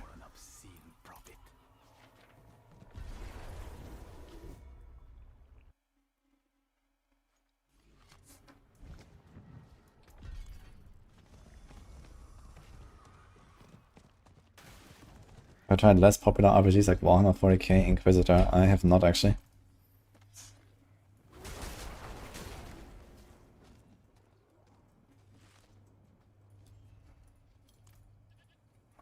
We all got.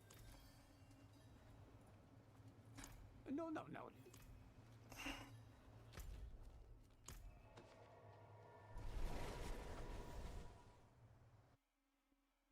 If you type LE on YouTube, nobody makes videos. Most videos are 3, 4, and 5 months old. Yeah, of course, you know. Right now there is no one playing Last Epoch, there is no one creating content for it. Like, what do you expect? The cycle has been going since July, man. It's over 4 months. I'm not sure exactly when in July it started. Something like 4 months. You know? Like, what do you expect? Yeah, okay, there was a cycle reset at some point. There wasn't even a patch or anything. Yeah, there's just like no hype. There's no patch, no update. Like, they did a cycle reset because they want to cook the patch more and stuff, and okay, you know. But, yeah, it's just not really enough, you know. People are not coming back for that much. There were some people that blasted it for some days again, and, you know, that's it. But no one who's like, let's say, a main PoE creator is gonna start pumping out a lot of, like, Last Epoch videos suddenly, just for the cycle reset.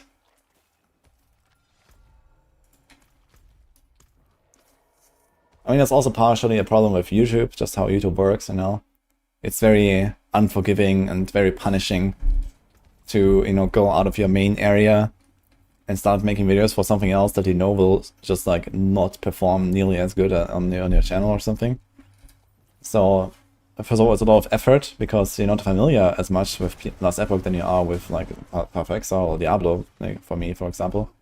You know, it takes more time for me to make a Last Epoch video than it does for the Diablo video, because I know everything in Diablo. I don't know everything inside out in the Last Epoch. So I need more time to make a video, it will perform worse, and it kills my algorithms. So, it's also partially a YouTube problem, I guess.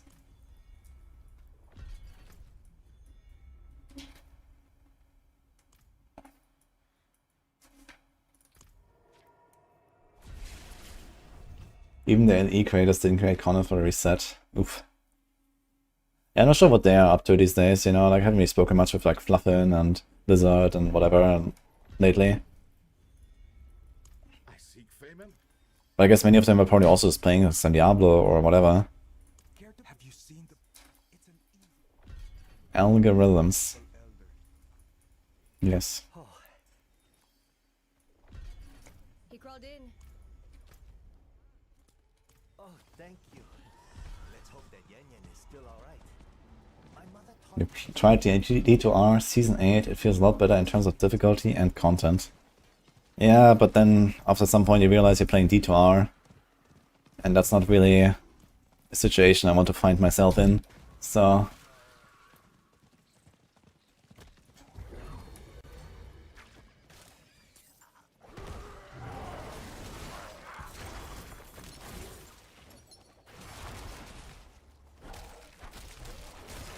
Hi, Monkus.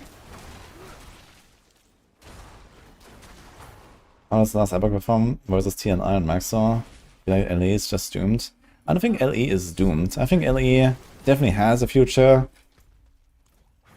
They just have to accept that they're gonna be a niche game compared to D4 and PoE 2.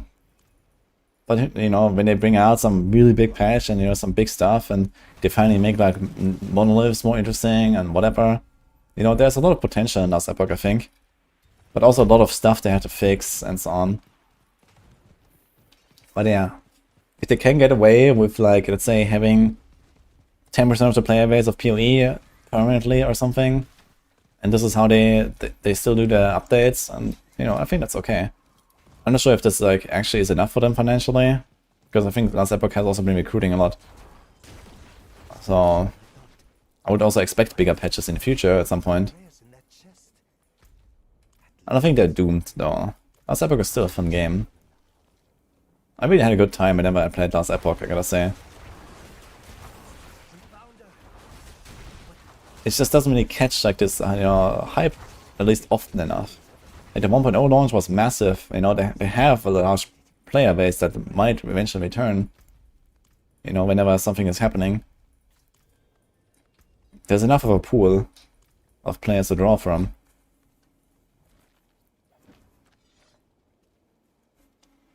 They aren't far behind GG on number of stuff these days. Yeah, I know Last Epoch team has grown a lot, and the GG has also grown a lot. But the thing is that PoE actually has revenue, and I think Last Epoch does not really have revenue. You know, they don't have the player base, they don't have the shop, Okay, they have the shop, you know, they basically have the PoE shop, just a smaller and shittier version of PoE shop, right? And they don't even sell stash tabs.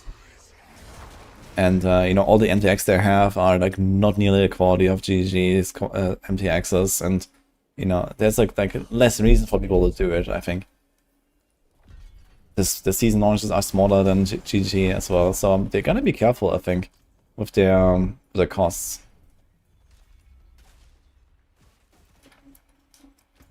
You know, GG is doing well, I'm sure. But last Epoch, like long term, I think they have to do something.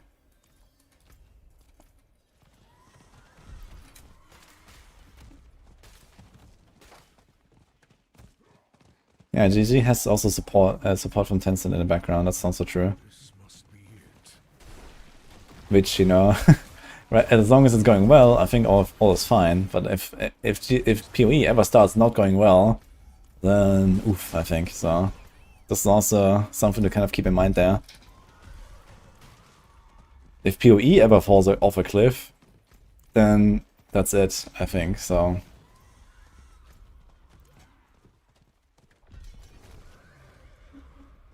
Nini has requested to join your party. She's ready for more Hunter quests, guys. Let's go.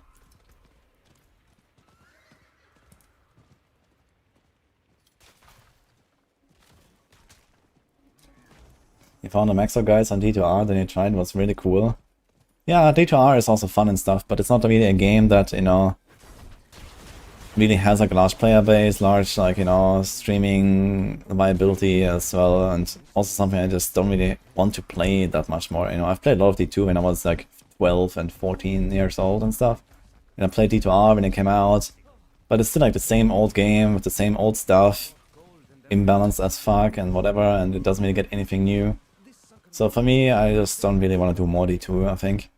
It has had its time, and that's good enough for me. Oh, Nini is here. Log in. Okay, what do we do? What we do.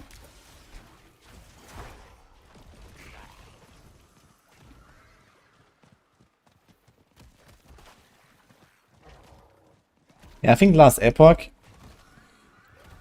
they are slow, but I think they probably are doing a better strategy by making bigger updates and more slowly than they are by doing like small shitty updates more often. Because, you know, if you bring a big update, you bring people back. It's like, oh man, they have to introduce this big thing and they have done a big, you know, revamp here and whatever. I think that's probably more important to kind of like drum up the hype than it is to like do like small updates all the time. So I think they are probably doing the best strategy they can by doing like big infrequent updates. But they really have to increase the frequency. You know, they need to somehow change something and give more updates of the same magnitude. Heard Nini is a new Maxroll Barb content creator. Yes. Snail's time is up, I think. We're gonna recruit Nini.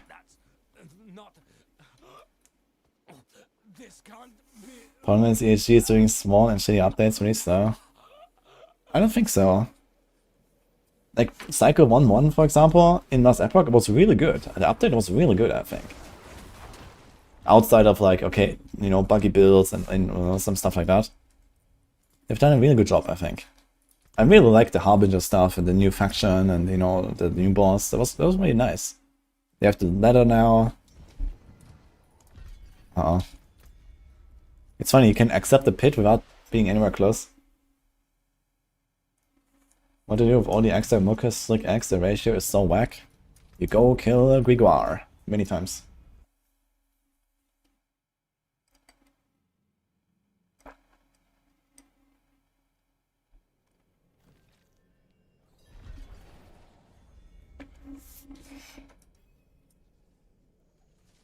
Not doing anything with D3 anytime soon. Well, the new season just started and I didn't play it, and I'm certainly not gonna start it late.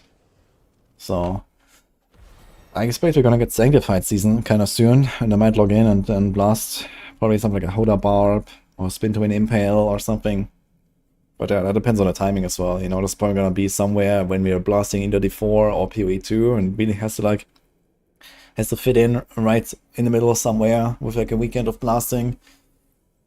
But realistically, I also don't really want to do much in D3 anymore, to be honest.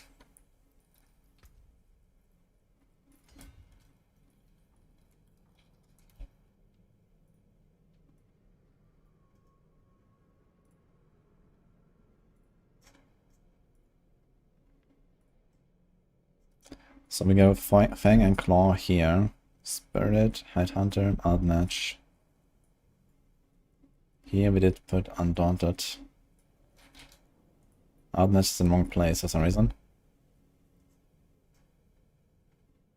Oh, do I have enough emeralds now? I need 700. Shit. Okay. Spirit is here.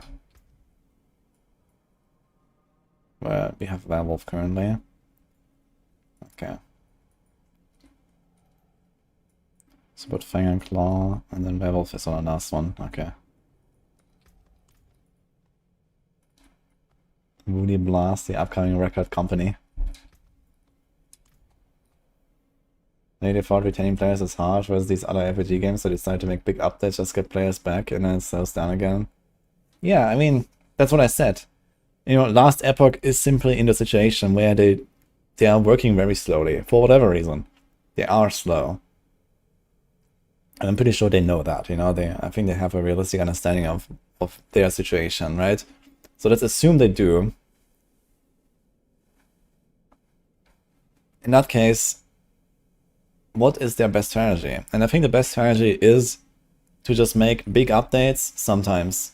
Instead of just like, you know, bringing something like in Diablo 4, they have the luxury, they can do this, right?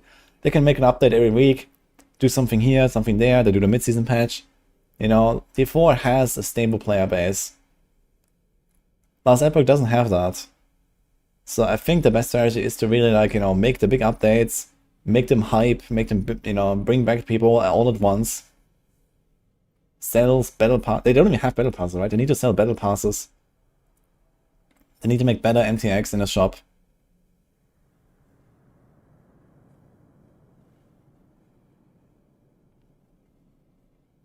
LE is changing engines. They got 2 builds of the game working at the moment. When that's done, they can do more content. Oh, I didn't know they're changing engine. That sounds really good though. Because I think Last Epoch engine definitely seems outdated. Like, it came out already feeling outdated. So if they're actually doing like an overhaul there, that sounds pretty good.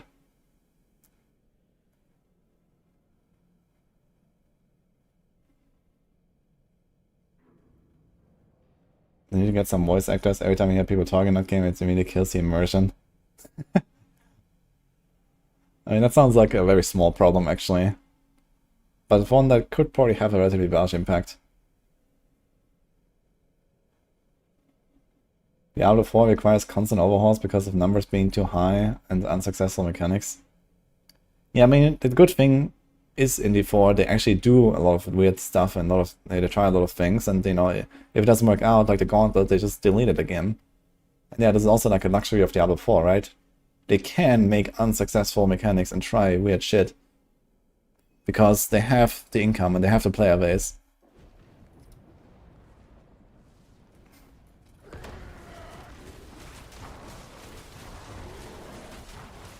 Yo, we're melting, man. Look at that. Wow. Return to a Tree of Whispers.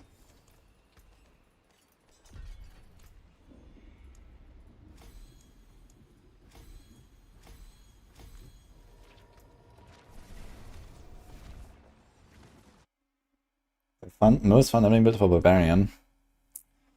Yeah, usually upheaval plus mighty throw or something, or upheaval double swing plus mighty throw.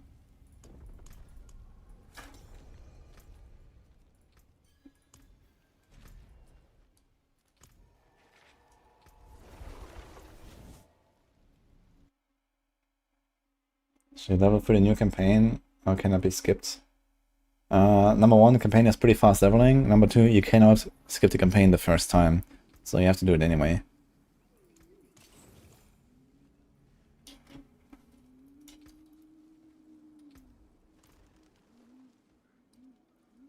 It is done.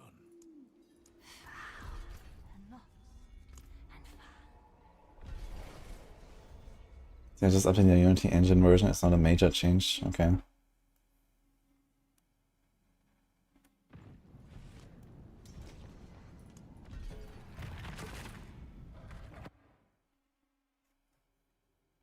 They don't talk about it on the Friday streams. Yeah, I've not really been following the last Epoch dev updates very much.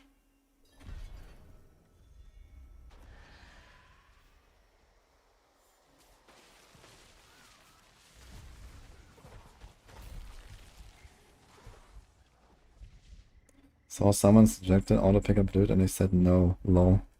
On what?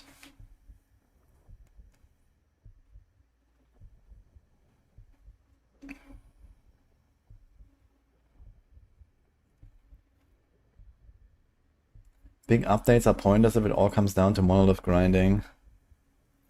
You mean in last Epoch? I think monolith grinding is okay if they make monoliths more interesting.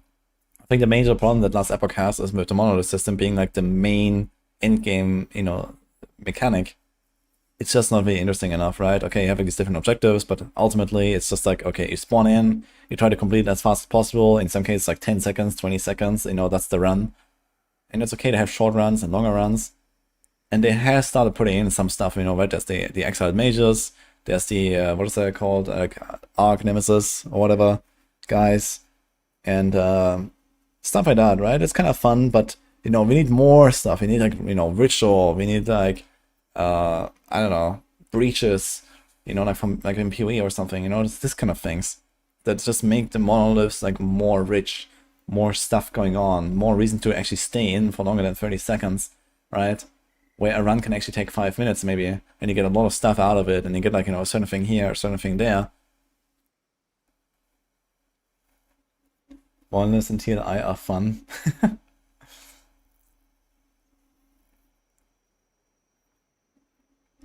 I just don't want to do the campaign again to get there.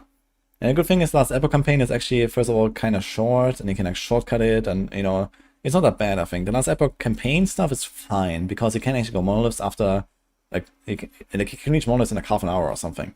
End of Act 2, right? You can start doing monoliths. It's not very easy to do, but if you're good, you can do that. Or you can do it later, right? You can do it after Act 3, Act 4, whenever you want. You can go into monoliths, start getting levels really fast, do the campaign skips, boom. So I don't think that's really the problem.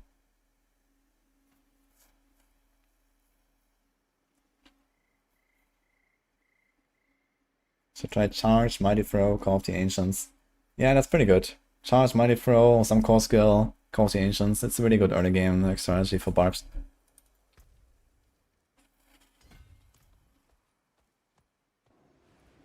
You're gonna open the relic slots anyway. Yeah, I mean, if you follow like an actual speedrun strategy, basically the time they spent in a campaign is like less than 2 hours or something.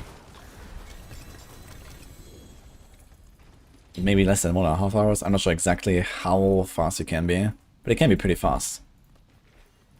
Kind of hard to do in like hardcore, but yeah, it is possible.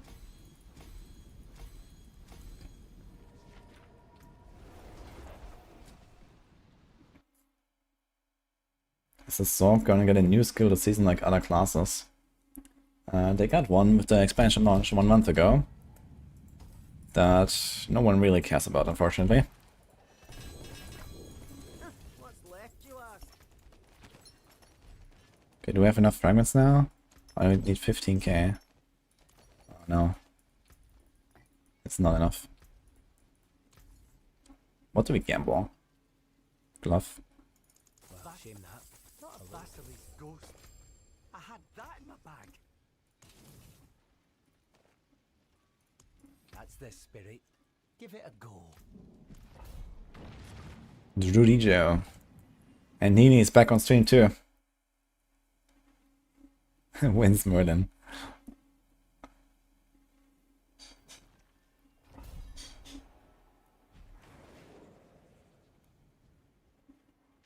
It's just a weird solution to play endgame content and go back and do a load of the content for relic slots. Yeah, I think they might just have to give you like a more reliable way to get the dungeon keys. Because if you can get a dungeon key exactly at, let's say, level 50 to level 55 for the Temporal Sanctum, then you can do the campaign skip reliably at that level. You know, you go, like you go into monoliths after Act 2, which is like, what, level 15 or something? And then you do like Monolith for an hour, you're like level 55, and sometimes you just don't have a Temporal Sanctum key, and you have to wait until like level 70 to get the first Temporal Sanctum key or something. And then you go back and do low level stuff. Yeah, that feels bad. But if you could like reliably get a Temporal Sanctum key, and then go back into like Act 9, and finish all your relic slots and all your skill points, at exactly the level that you should be, I think that's okay. Monos are boring, says the person who's his campaign to get there quicker. Oof. Yeah, we're talking about last epoch. Shadow Step broke. I'm not sure if I'm in the mood for Shadow Step, but apparently it's pretty good. Okay, 1 second, guys.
Ah, yeah. Okay.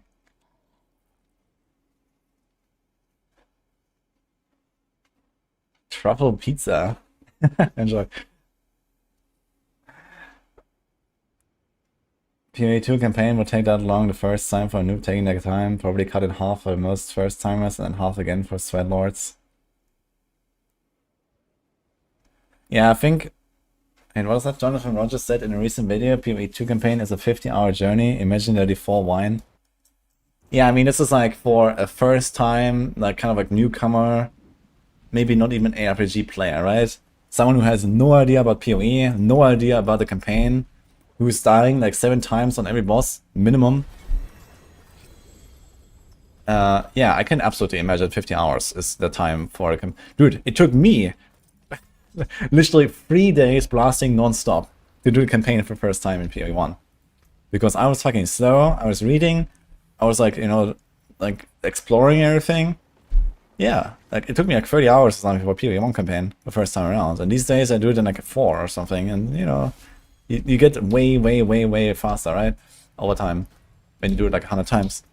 And even just doing it once and then a second time will already, you know, make it 2 times as fast, you know? And then you do it a third time, you're gonna be another, like, you know, a third less, and then another third less, and at some point you're going down to like, you know, a 5-minute speedrun. Sorry, 5-hour speedrun. That's just how it works. It's not how it works in Diablo 4, because Diablo 4 has, you know, not very much speedrunning potential, let's say, right? Like the difference between a Diablo 4 campaign speedrun, let's say Vessel of Hatred, that is like in recent memory, you know, a speedrun in Vessel of Hatred is like 90 minutes. And a chill run is like 3 hours or something like that, right? So there's not really much to like, speed up there, because you just follow the objective, you go to the next objective, and next, and okay, you kill some bosses faster, you move a bit faster, you cut some corners, you don't do any weird shit with your builds because you know what to do. But realistically, a fast run and a slow run is not really much apart in Diablo 4. Whereas in PoE, a fast run and a slow run is literally a times 10 or more.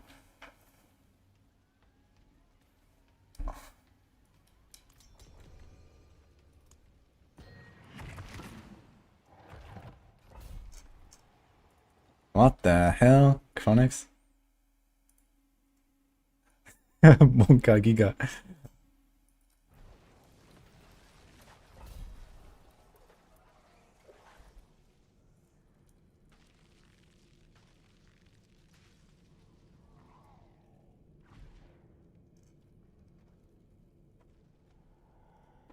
Nini's busy blasting anyway.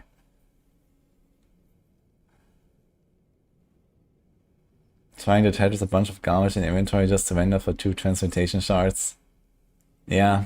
I mean, PoE 2 will definitely make the early game more streamlined and the campaign more streamlined.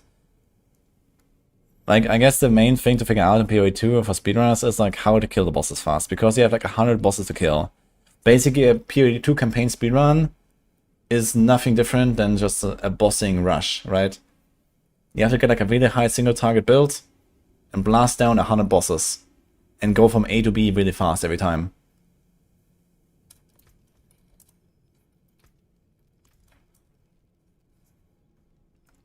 Strapping boys 50-hour lore stream for PoE 2 campaign.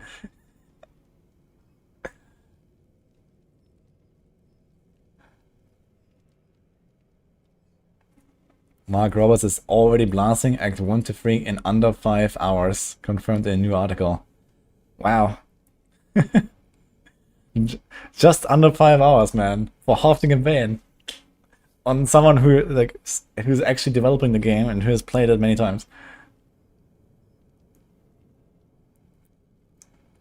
You don't have to kill all 100 to finish the campaign. A lot of bosses are just side options to give you small benefits. Yeah, like 10% cold res here and 10% death res here and a skill point there. Sure, these are perfectly optional side bosses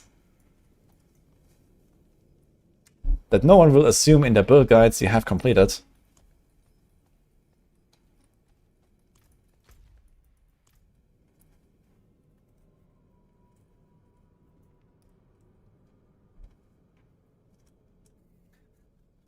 Nice, the early access is 5 hours. Now, there will be endgame in early access, I think, no?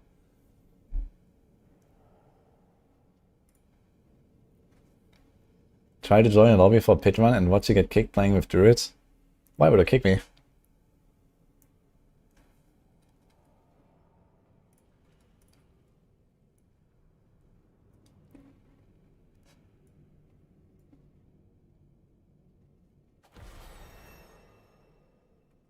It's going for pole arm.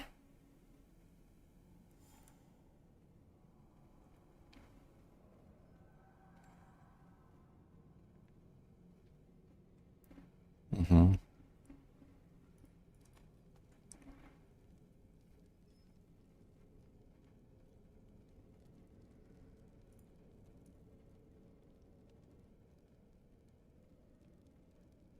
Mm-hmm.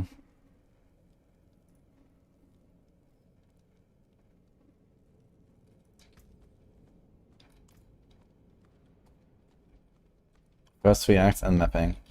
Okay. Yeah, apparently we're not even gonna get the other acts until launch, right? So we're gonna have 3 acts that we have no clue about when launch comes, right? For the world first race. It's very interesting. Agile Wolf is clunky and broken, yeah, it's unfortunate.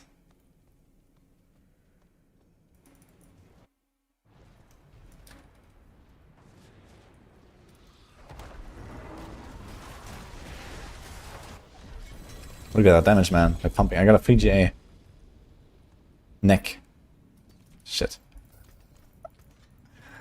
First free GA on softcore, huh?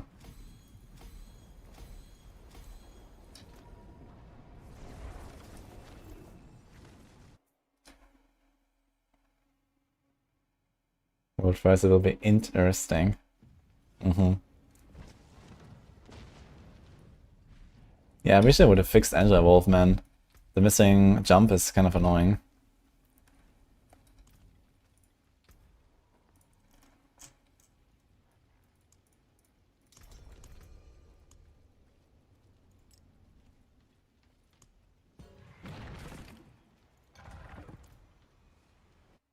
World first Paragon 300. That was like 3 weeks ago. 3.5.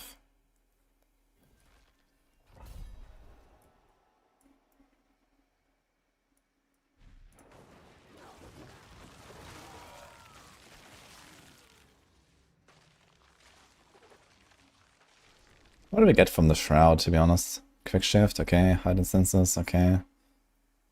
Catastrophe.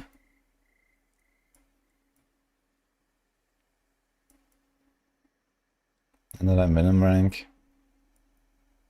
For some reason I have 2 Intoxic Claws now.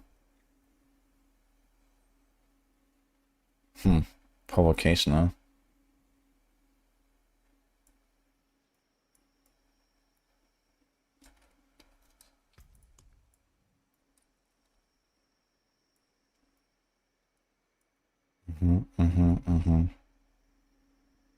Actually, I have way too much rest, yeah. That's the 42, that's not counting, right?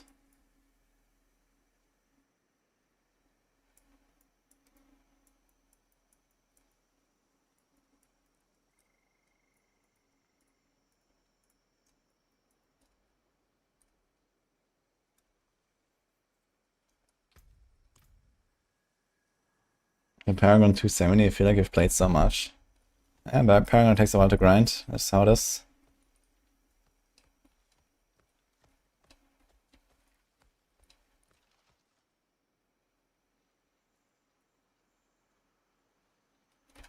What else can I do instead of Wild Heart Hunger if I don't want to do this?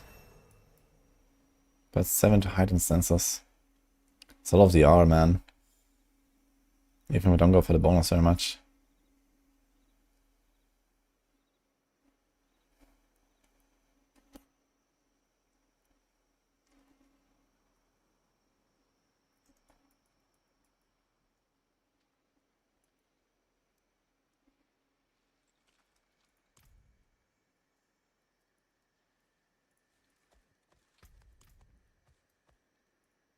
Song is everywhere you go from Scandroid. Actually, while we at it, I think I could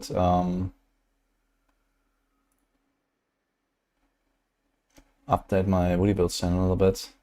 I think I have a bunch of outdated stuff here.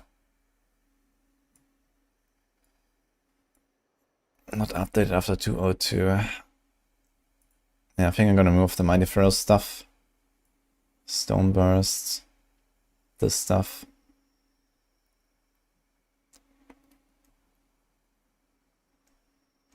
Might just delete all of the old ones that I haven't updated.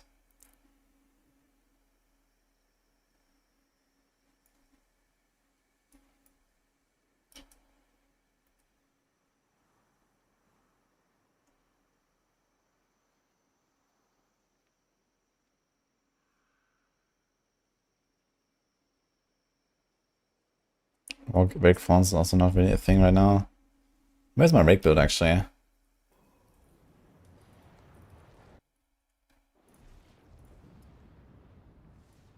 Let's delete this part here. Oh.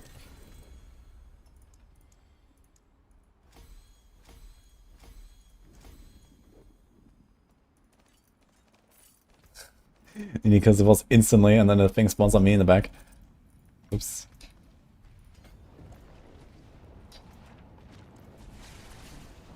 The Spiritborn emotes. I guess I can do that at this point, right? Yeah, I did that for the launch because, you know, people were like, oh man, I want to play Gorilla.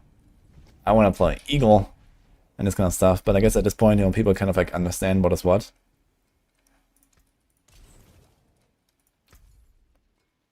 Well, hello. Hello. Well, there's something special. All finished, are you?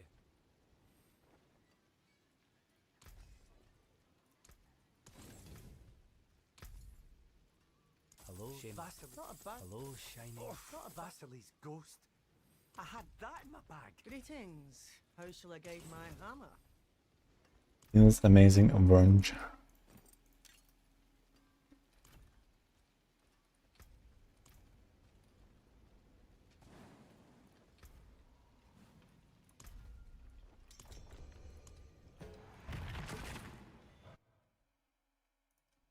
Buggy mode.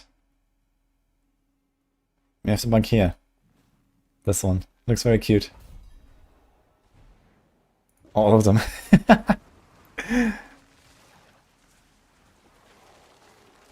Dance and Nice is not on Discord. Let me fix that. Okay, so there's a bunch of stuff we probably want to add here.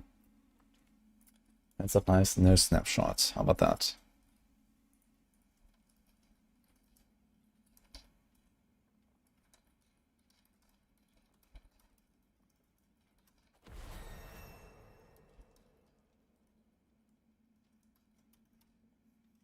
What else? Rain of Arrows.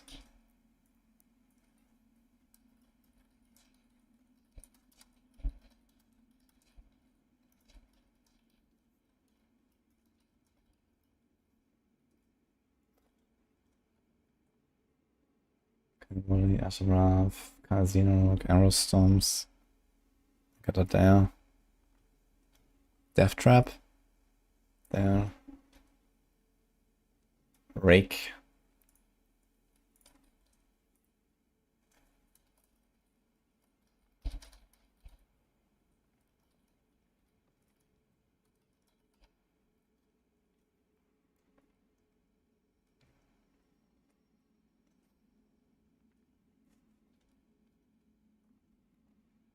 That's actually most it, I think.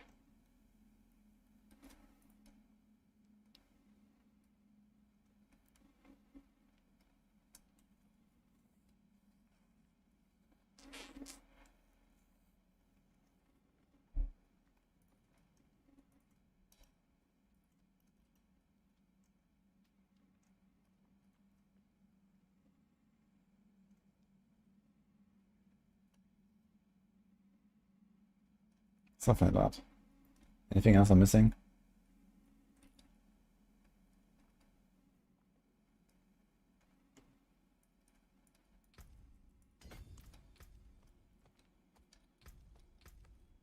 Does a unique effect on cow not matter at all? Not really.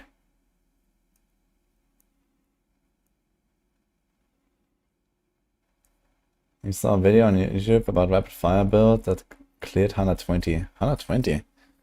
Last time I remember Crafty was pushing like 113 or something, but I guess it's like some overpower tech that they're using that beefs it up a bit. I'm not 100% sure how they do the overpower there. I guess it must be around Vanishaw's Talisman, but I'm not sure how they get it reliably. I guess they might just not get it reliably, right? And it's kind of like spam, spam, spam until you get the overpower ready, and then you do like the free home points and stuff. That should be the way. Especially if you time it before the stagger. You just stagger it exactly when the overpower is ready and then go kapow.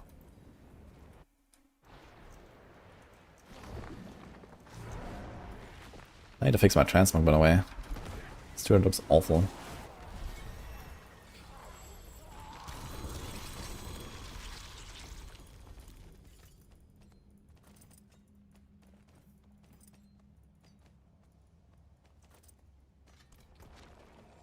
Oh, almost.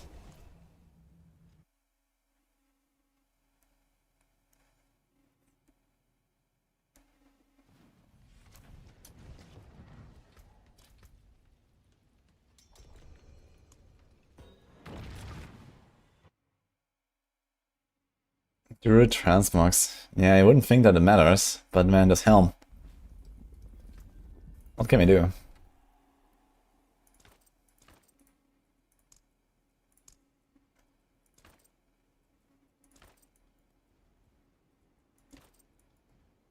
How does the muffler thing work, actually?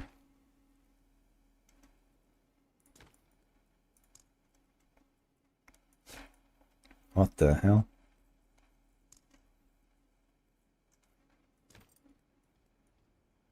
Yeah. If it was a night elf, maybe.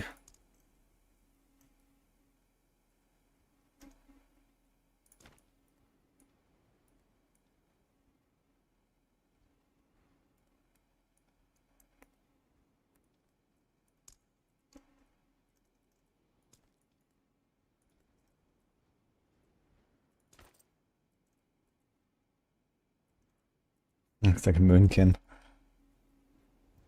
Yeah, I don't know.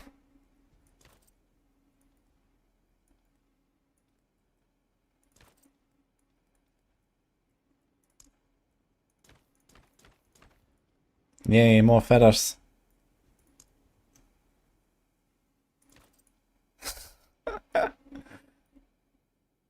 It's kind of weird that he has the feathers here in the wings and then the horns as well for like an elk.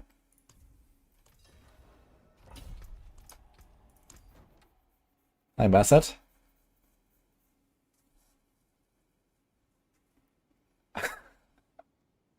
Yes.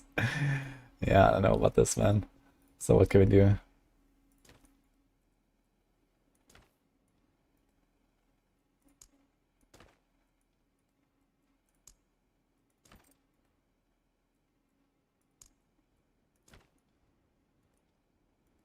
What the hell? What's up with these legs?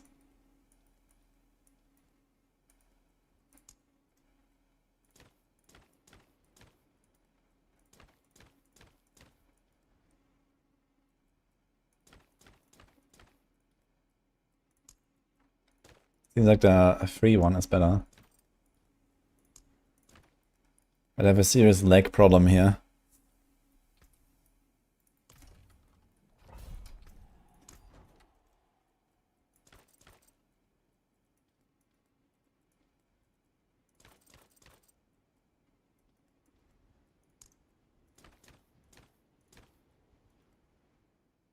It's moving.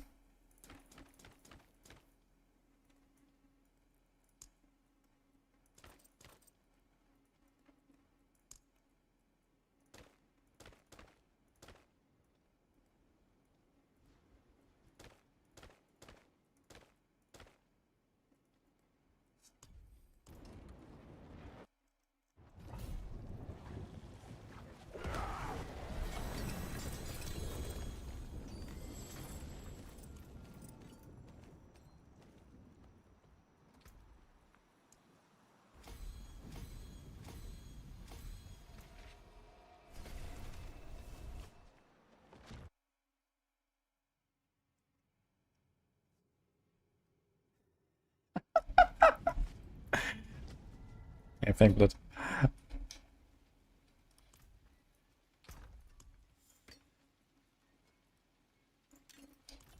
I forge more than better than starting from nothing.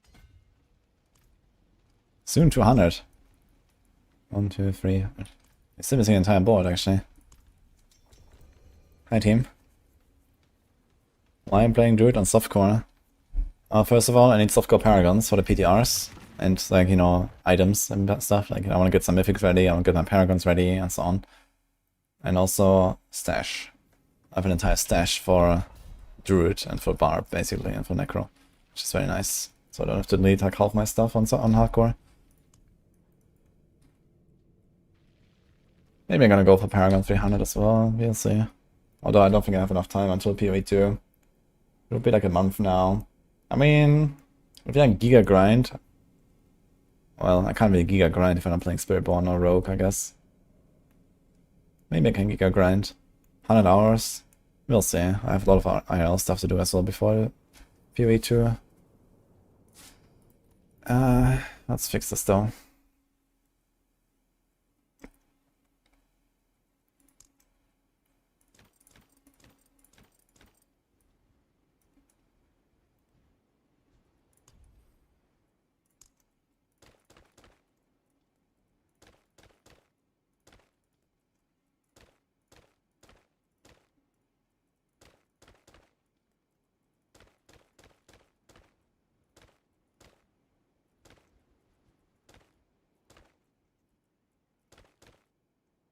Wait, you can do unequipped look? What the fuck? You can remove the glove. Interesting.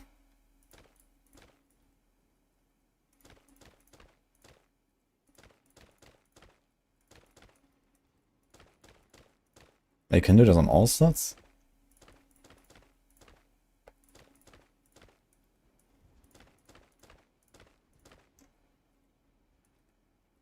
I really like these gloves, man. Holy shit.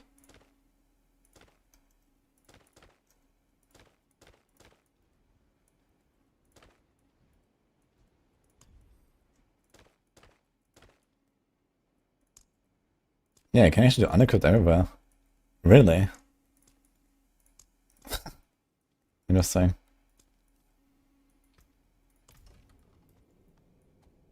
Underwear Druid. Yes. Hi, Fiddy. Yo, Brian, thank you. Curse under city XP is a real joke. Yeah, in general, everything outside of the pit is kind of a joke for XP. Hordes is still okay, but that's it.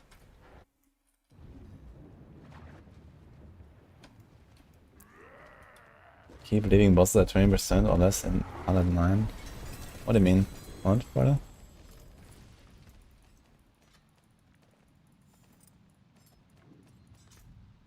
Ah, okay. You mean you're trying to push 109 right now with you're playing the overpower cataclysm?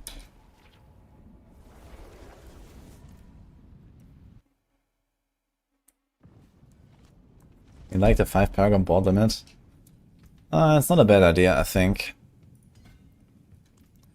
I didn't really find Paragon crafting too interesting. You know, like making Paragon boards took a lot of time, and now it takes less time. And it didn't really take away from like the game, I think, by making it less complex. I guess it gives like less of a reason for people to follow my guides, because making Paragon boards is way easier now. But that's okay, because I didn't really enjoy making Paragon boards too much. Even if I was able to, you know, figure it out, basically.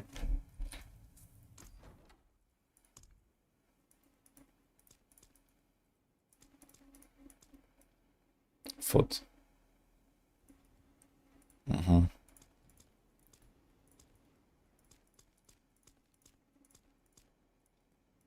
Lunchbox.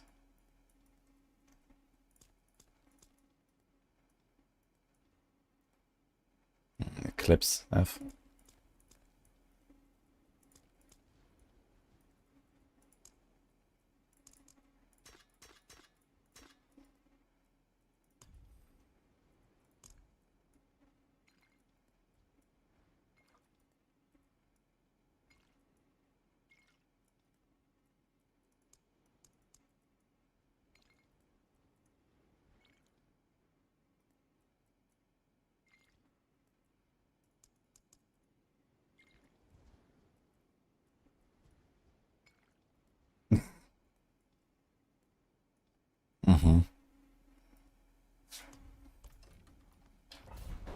Right, how do I get into a normal form?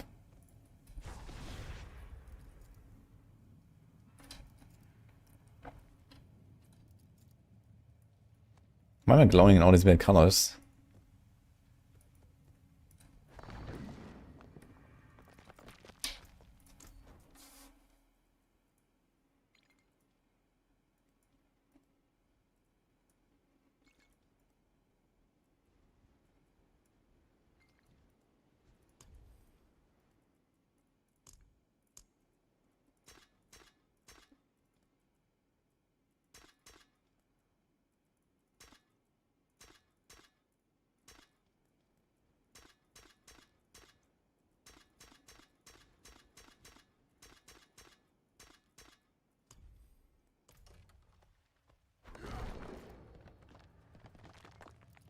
Alright. Kind of fixed, I guess. Rabies is not a meme. It's very good for leveling. But for late game, it is a meme, yeah. Even with the new aspect. I tried it on the PTR, actually. To make like a Tornado, Grizzly Rage, you know, Spam, Raby, Prox, Druid. But it was really weak, unfortunately. I'm actually surprised by how weak it was. I wonder if it's even working correctly, but I didn't investigate that. It was surprisingly weak. And I did not understand why exactly. But yeah. We lives. Yes. Nini is still alive, level 47, I think. It's so shit, yeah. Even worse now, I guess, with Olanders. Danger tried to. Yeah, how is it so weak? There might be like a limit on how many rabies you can apply or something. Because if you apply rabies like 10 times or 20 times per second or something, I can't imagine it being that weak, but I guess it is. I don't know.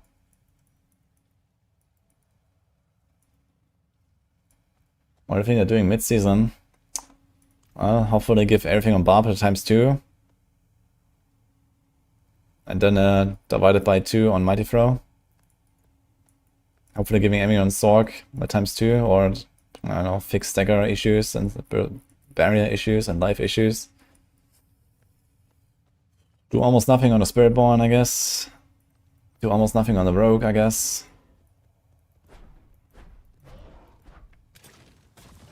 And then, yeah, maybe some nerfs on the Necro. But yeah, I'm not sure if they would actually nerf something like even Necro right now, so... Bone Spear could be a buff or something, I guess. How does Rabies work, actually? Oh, you infect something, and then it affects other stuff. And then there's the aspect where every time you do a crit while in Grizzly Rage, you apply a new Rabies. But yeah, even if you do that with like Tornado or like Landslide spam, and get like, you know, 20 crits per target per second, it just seems to do like no damage, so... So then basically the only real purpose that Rabies has is like, you know, level 1 to maybe 40 or something in Helltide. And then, where's my inventory? I have no inventory.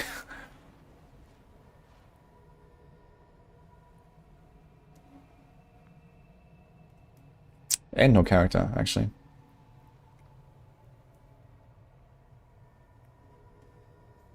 Nice.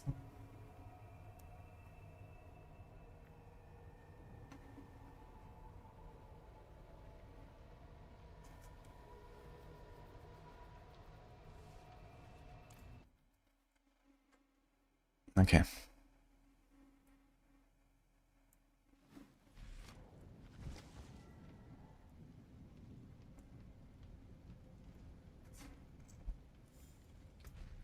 Oh, okay. This is a fang and claw angle here, right? Boom. Big. Okay. Knife and armor and res. We don't need it right now, actually. Let's go out here, right? We go out there. No, we go top, actually. Sure, I guess. Guess we're gonna pick at least the big one and this.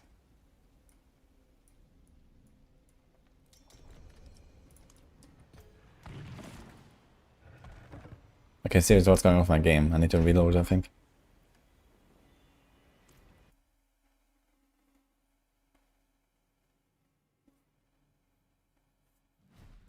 Some Spiritborn builds are underperforming already. There's not really much though. I mean, yeah, like random shit like Rushing Claw build or Razor Wings. You know, I'm not sure if Rushing Claw should be a build, let's say. Outside of like maybe some random summon 4 farming. Razor Wings should be a build in my opinion. And that definitely needs a bit of like a, you know, a unique in the future or something like that. But yeah, basically every core skill build on Spiritborn is fine post bug fixes. You know, Rock Splitter and stuff is fine post bug fixes. Probably. Yeah, stuff like Thrash and so on could need help, I guess. Evade is gonna be fine. Yeah, Touch of Death is gonna be fine, Payback is fine, they're basically just core builds anyway. So yeah, Spiritborn is gonna be generally pretty good anyway.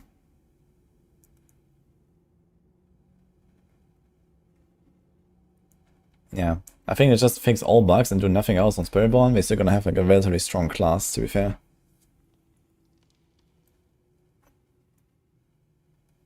Woody gets needed to stream and carry.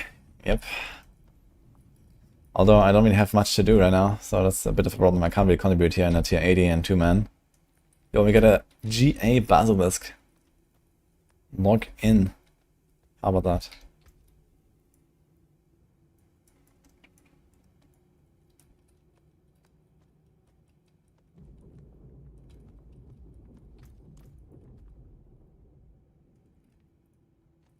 I wonder what Contest did on the Barbarian leveling guide, since I might think about leveling a Barb.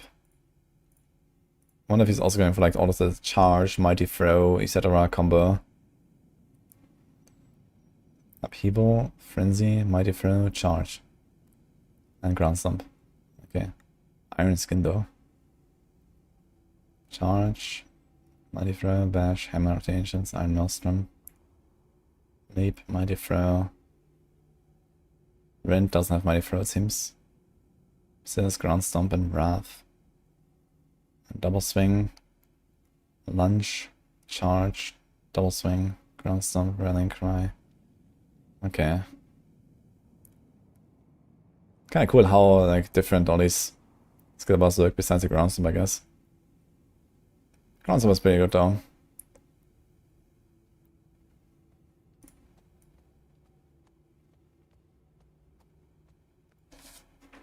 You're more worried about idleness like Rod of KW and Midnight Sunring? Yeah, they can nerf both these things and it wouldn't really hurt the class overall too much. I think that's okay.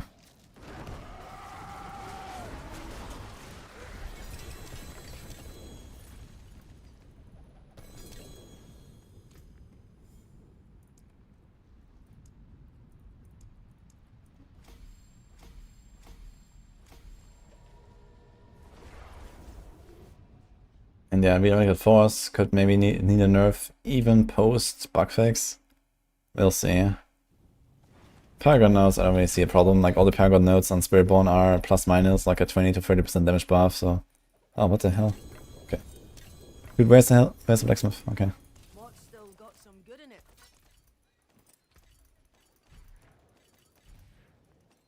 Nini stream carry when? Did I carry Nini or Nini streams carrying me? Forge more What exactly? shoes and nails. What do you need? Nini carries my stream?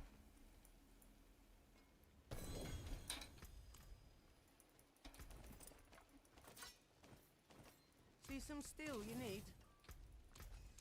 I'll keep my forge hot. Return soon. Hashtag nerf Nini.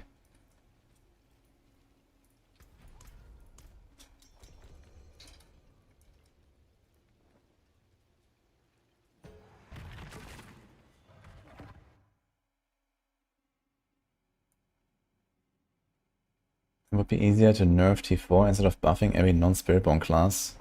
I don't think T4 needs nerfs still. I don't think T4 is like a, you know, outrageously high difficulty to reach.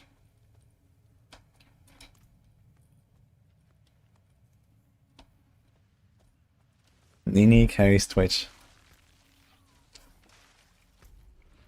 Holy dude. Profile. But how do I... Ah, here, title.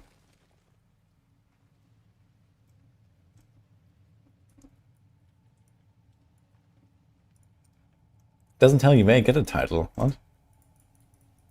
It just says here a little icon. It's on the season, but it doesn't tell you where you get it. Great. This like actually have most.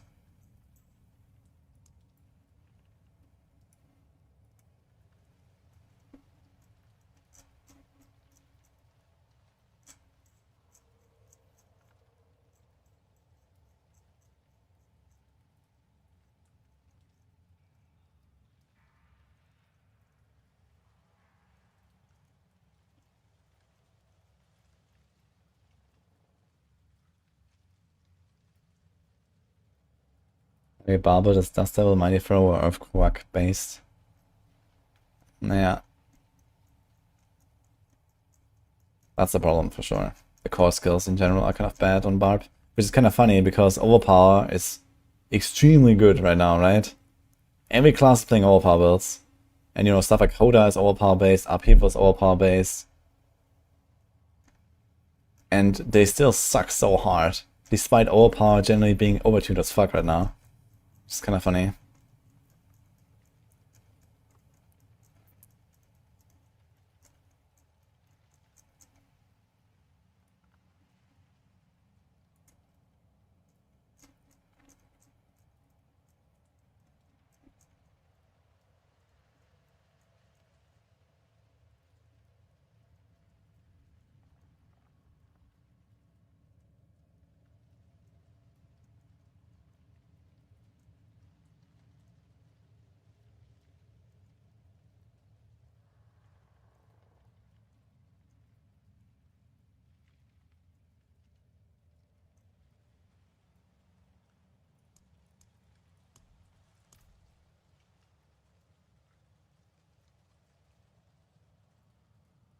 When you place Header Glyph on Roar build, you don't see any benefit from it.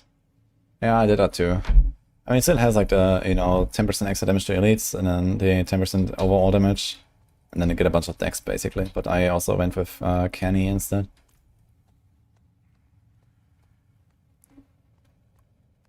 Sad that Frostzorg is not competitive. I mean, people are using Frostburn and Azure Wrath, but just not on Frostzorg, right? Because you need like a hits for that, and Chain Lightning does that better.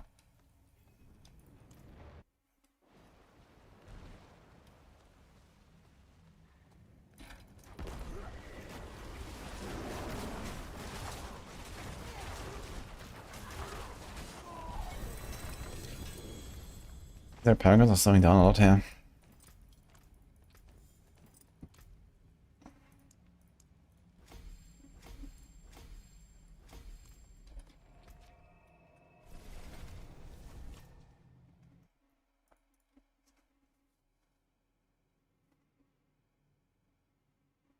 And he says, lol, check Discord. Okay, I'm checking Discord. Huh. Congratulations, Ini.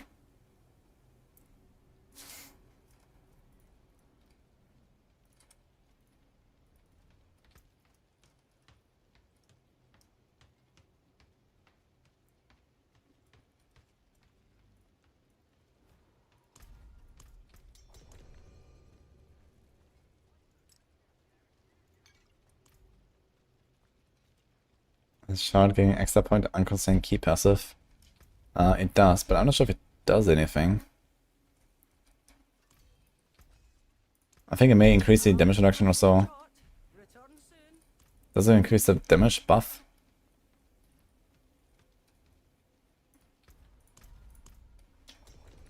Party with Nini, yeah. We're doing party. I'm slowly gathering boss mods as well. I need some mythics and stuff. I need a Perdition, a Shroud, and a Starless for this build. I'm not sure about Perdition or Barbs. Barbs really like the ugly bastard home.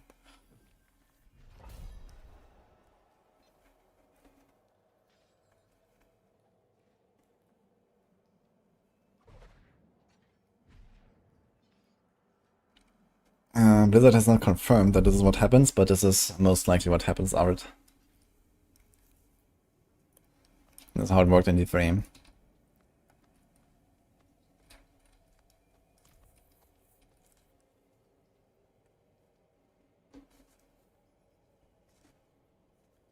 Ice Lands disparage. I mean Ice Shards. Dude, I would really like to play some Ice Shards again. If they ever get some single target, or they fix the stagger problems, then I'm gonna play Ice Shards again. I guess right now it's just kind of like, ugh, because I have no single target. But I mean, for turn 4 and stuff, it's gonna be very fun. Teleport, teleport, Frost Nova, teleport, Frost Nova, teleport, teleport, Frost Nova. Something like that. Sounds like a really good and fun farming build, actually. I should try that maybe at some point. If I make a Sork, I might do Ice Shards. Where do we have it on the tier list?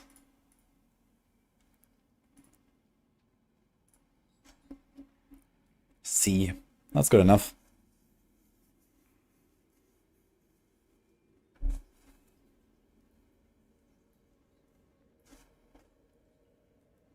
Can I make a Druid? I can farm Pit 100. I mean, farming in a 2 minutes time, probably not, but certainly comfortable 100 clears you can do on multiple builds.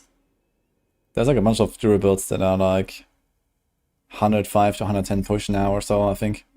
Like at least 5 or 6 builds, I believe. Like Druid is generally looking pretty strong right now.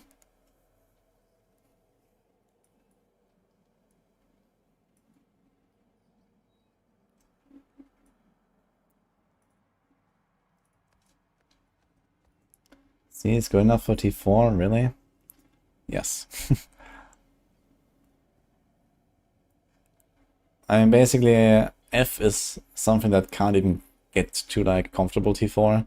But everything above F is, you know, technically T4 viable.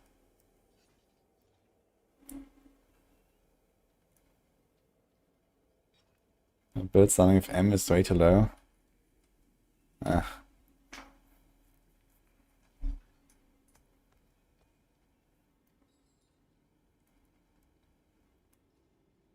Ice Shards enchant back in the day was so good. Yeah, I mean, these days you have early fortune, right? You just go like, you know, 2 or 3 freeze tempers or something.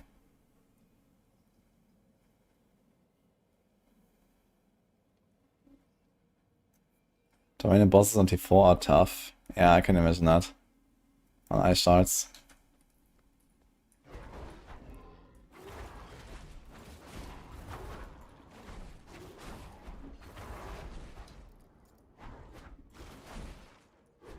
Why is this animation, like shapeshifting, so bloody?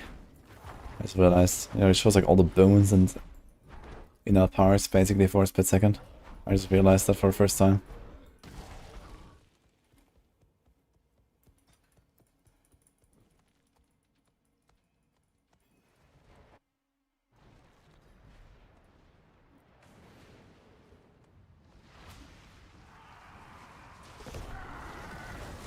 Get her. Look at that nuke. Got her.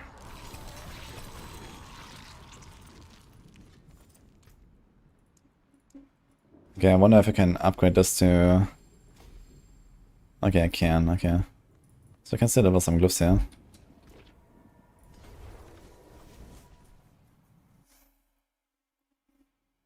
It is max pit for Druid, but what looks like to be a Cataclysm build. Yeah, I know Boiler is pushing like 109 right now with Cataclysm. But I think there's like another like 3-4 builds that are like above 105 or something.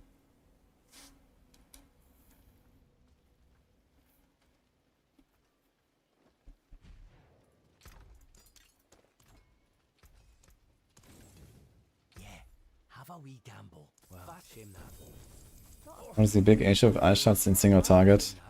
Well, the big issue is that you have an enchant that like multiplies your AoE damage by like, you know, times 30. So yeah, single target just doesn't do anything. Use it well. Like the ice shots enchant, you know. You press Frost Nova, everything around you dies. And then you walk to the boss, you press Frost Nova, nothing happens. That's it, you know. This is why single target sucks. There's not really much to it.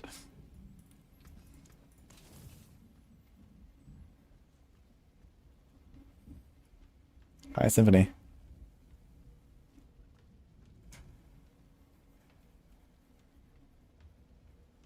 How they would make Shred good at bossing?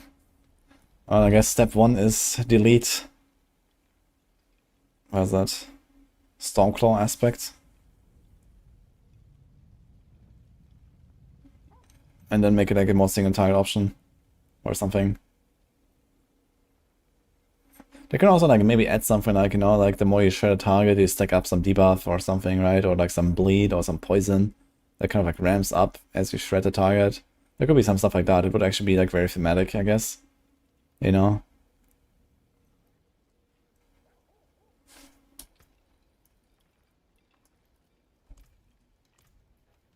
He wants to do bosses later as well. Anyone up for off-core boss rollers? I'm not sure how many mods I have though. Not that much, unfortunately. I need to use my opals a bit more. Wait, is that it? Ears. I don't have anything here.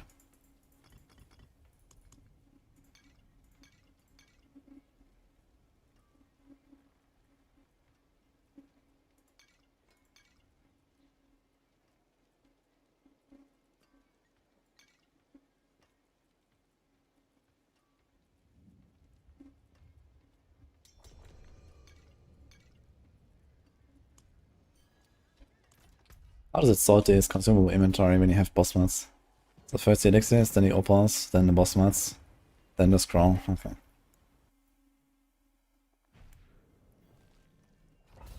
What first? Shaco or Shroud for crushing hands? I would say Shaco. Yeah. I mean, both items are not like incredible upgrades. Shaco is mostly for the quality of life, you know, it makes your cooldowns way better, which is very nice. So I just enjoy playing with Shaco. I guess a bigger upgrade is probably the Shroud, but Shaco is more enjoyable.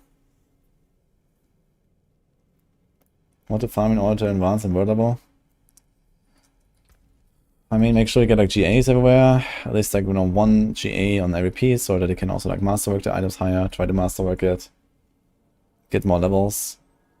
Like one big thing for just progressing through the tournament levels is paragons and glyphs. So try to get to, you know, the last board, try to get all of your legendary nodes on paragons, try to get 5 glyphs, upgrade them to at least legendary status. Then you're kind of like growing in power a lot. No, I won't rem.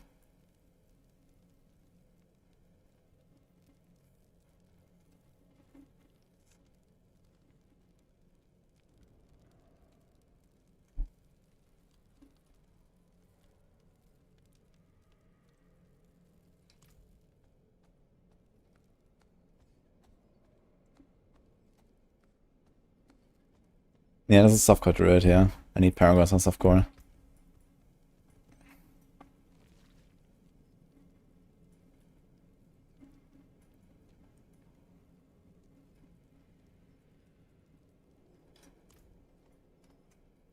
I did do Necro yet. I think I'll do Barb after Druid and then Necro. And in between probably like some Rogue and Spiritborn stuff, because we're gonna get the campfire chat on Tuesday. So we're gonna hear about some updates to about these classes, so I wanna jump in there. I still wanna do Flurry All Power, I still wanna do TB, and I still wanna do actually I'm playing Red Arrows right now, right? So I guess at least Flurry All Power and TB I wanna play on Rogue.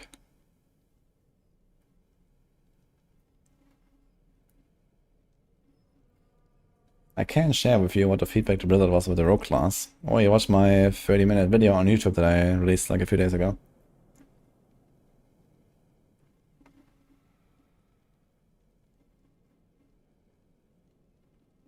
Mind if we join with Druid? Now we want to do some bosses. If anyone is up for some bosses. Unfortunately, I don't have many mods to contribute though. So I can just summon what I got, but that's not much.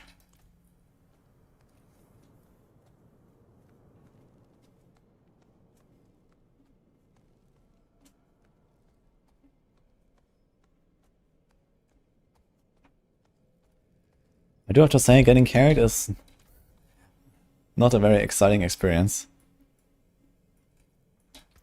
I have to blast at some point. And these bosses would feel more engaging, I guess.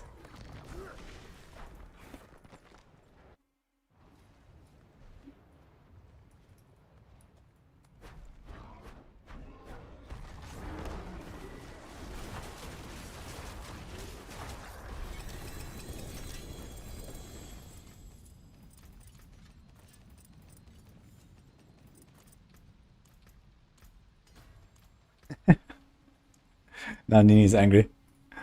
Uh-oh.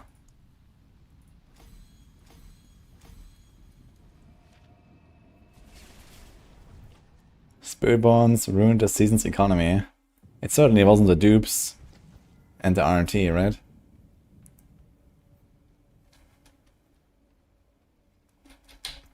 All good, prophetic. Enjoy.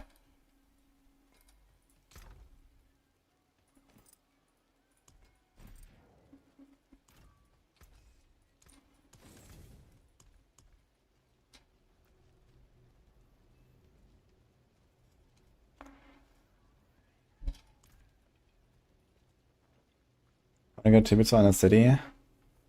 Certain tributes drop in certain places. You can see it actually on the tooltip. Yeah. Pride, random. Refinement, dimensions and hordes. Whisper caches for radiance. And so on.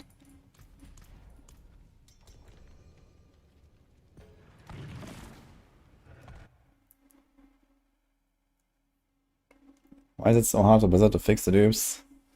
I can kind of understand why. But they're just doing a really bad job at it, I guess. Because like season after season people find some new dupe. And okay, with like the expansion changing a bunch of stuff, I guess it's not too unlikely for a dupe to reappear. But yeah, they've done a lousy job there for sure. But I mean, multi-platform game. It has couch co-op where you have like different rules. You have all these like weird shenanigans with like, you know, changing world states and so on. So yeah, there's a lot of like potential for things to go wrong. But they're not really doing a great job at fixing it either, I think. Is that a wizard I play now? Yeah, very hairy wizard actually. Which bosses are we doing? I guess all of them.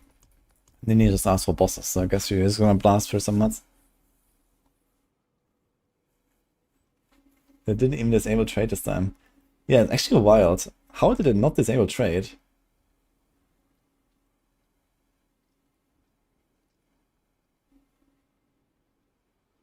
And the thing is that we still have the problem, right? That people trade like billions of gold for duped items and the items disappear. And like legit traders just get fucked.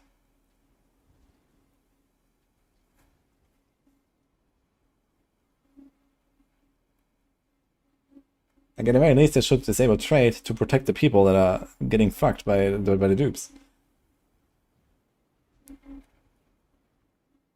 What do you mean legit traders? I mean people that didn't RMT or whatever, you know, just, you know, if you like earn a couple dozen billion gold and then go buy a big item for your build and then that item just poofs, then you're gonna feel very bad. Legit traders don't have billions of course they do. You know?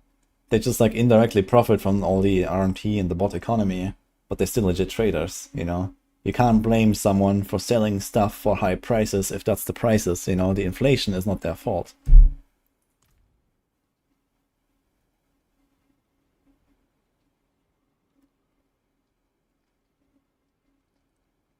Yeah, Paragon 300 is max. Dupe items are pretty common, yeah. Like boss mods especially, I guess runes. And also, Like all of the like high-end, you know, full bug build Spiritborn stuff. And I guess maybe other classes as well. Like I heard also from like some of the Necros, for example, that they, like, you know, I think Zarok, who was trying to push like, I don't know what, like kind of 15 or something with his Bone Spirit. He bought like some 20 billion gold glove and it just poofed, you know. So F.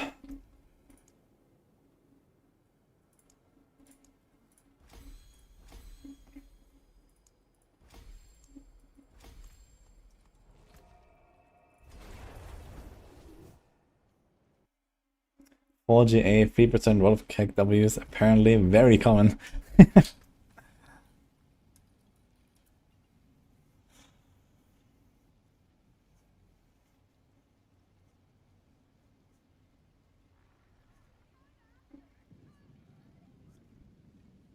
Every item could be duped.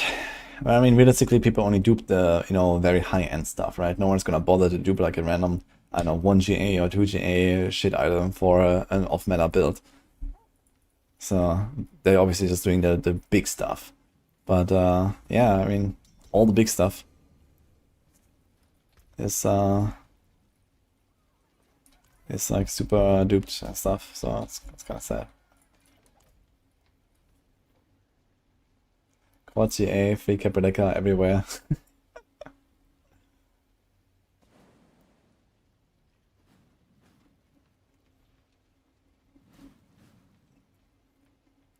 Yeah, like if Furious only 2, no repairs. Imagine if Blizzard would just go in, like, do that with like every dude item, you just can't repair it anymore. And it also can't be protected by ignore item loss, item durability loss. If you die 10 times, that's it.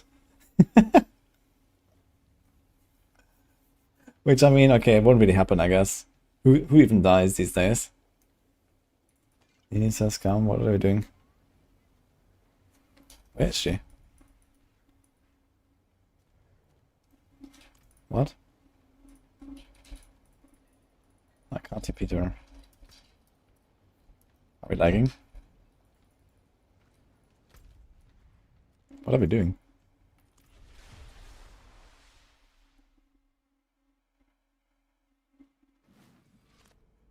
Yeah, the max resolve Master Working is also bugged. That's a Realm Walker. Okay.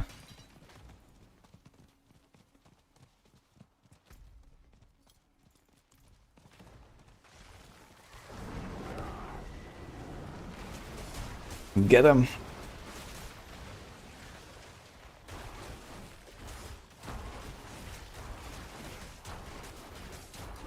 Okay, we're not quite there yet for T4. I probably need something like a times 10 or so from here. But yeah, Petition, Starless, Shroud. We're getting there, I guess. Yeah, Shroud is probably not such a big upgrade.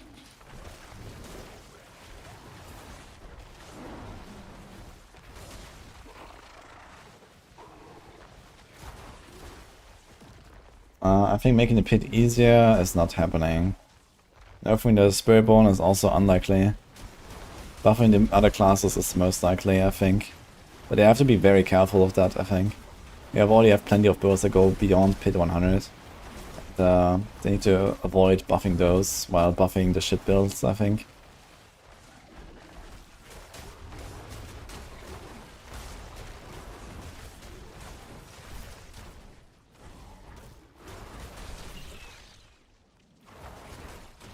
Isn't it in the best interest of trading sites to be able to claim their safer to use to avoid dupe scams? I mean, how do you do that? And also, like, I mean, there's not a lot of competition between trade sites, I guess. Like, the only two that I even know is Diablo Trade and Crimson Market. I don't even know of any other trading sites. There's no, like, you know, alternatives, really.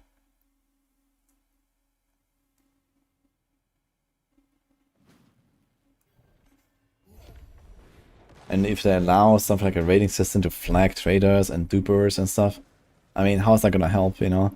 Someone can just like make 1,000 accounts and sell duped items, and like one at a time on each of these accounts, and that's it, right?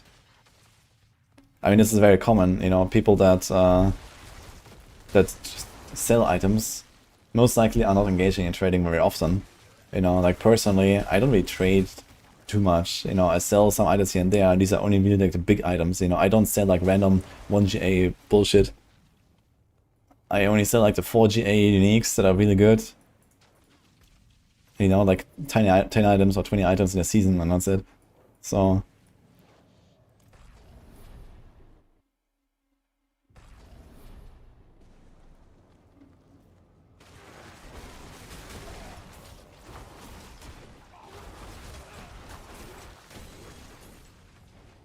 how much would I have to buff other classes to get to pit 150 times 100 damage? I mean, for the top builds, let's say like Bone Spirit and stuff, times 200 or so would probably be enough. For like Barb, like Mighty Throw, let's say, which is like the best Barb build, like a times 1000 would probably be enough. For rogue stuff, outside of like Rapid Fire, yeah, we're probably talking about like a times 500 to times 1000. And that's like, we're talking about a 15-minute 150, right? We're talking about like a hard push, 200 keys fishing, 15-minute 150. So if you want to get on like a similar level as a Spiritborn, I guess we're talking about roughly like a times 10 to 20,000 for all the classes.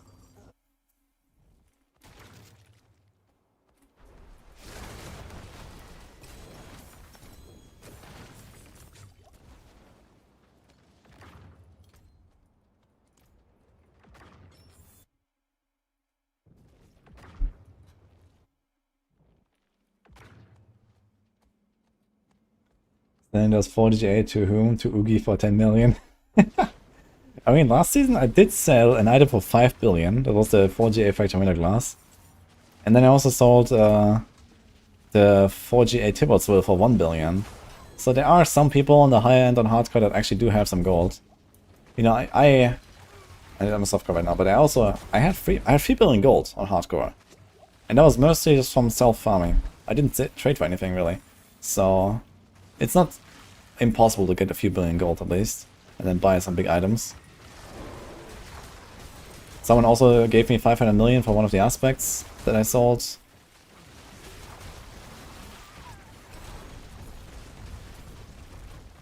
You have 99B in hardcore.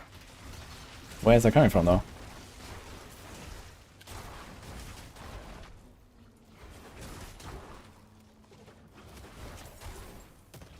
What are we doing here?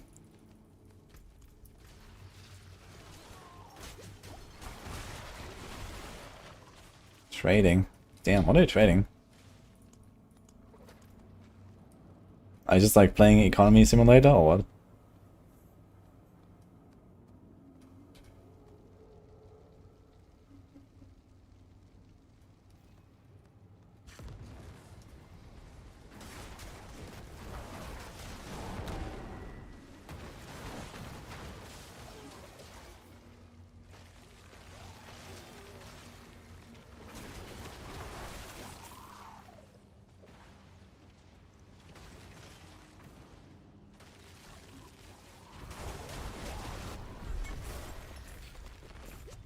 And he bought one ring for 1.5 billion and sold for 50 billion the next day. Who the fuck buys anything for 50 billion on hardcore? That's incredible. I guess RMT is also slowly coming to hardcore, huh? Especially with hardcore being like relatively easy these days, I guess there's gonna be more and more botting and RMT on hardcore as well. I don't really like that idea, to be honest. But yeah.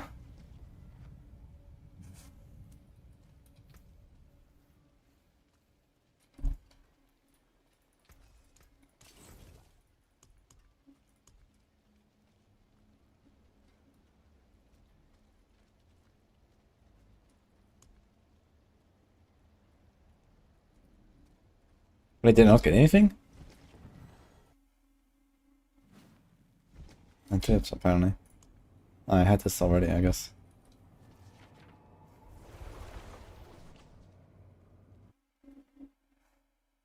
What's the best way to make money? Probably not on Twitch.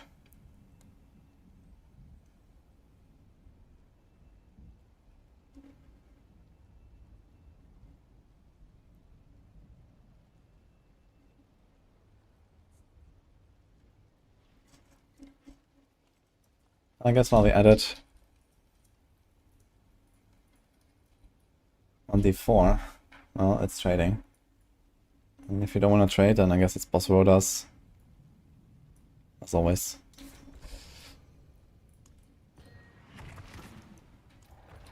I've not actually like really started selling some stuff. I guess I should try. Let's see if I can actually find people that have similar items and any prices. Oh, they have D2R there. That's new. Hitballs. Well, can we search for 4GA? I wonder if that works. 13 listings. Here's one, 800 million. It's not as good as mine, and also it's... Ah, it's not Masteroid, okay. Wait, it's not 4GA, it's 2GA. Okay. 800 million for this. Oh god, how much is this? 1,000 mil, 10 mil. Wait, is that 10 or 100?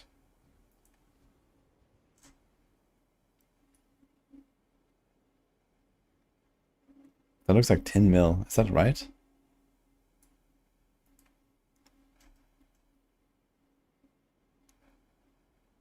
Ah, look, here's one. Make an offer. 18 days ago. It's the same as mine. Perfect 4GA.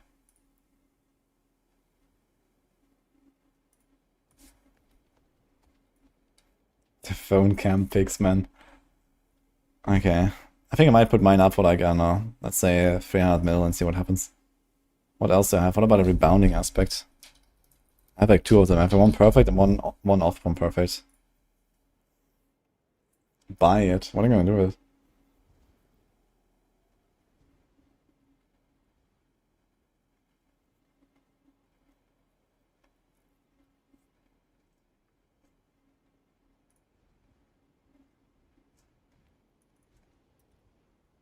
Maybe like this.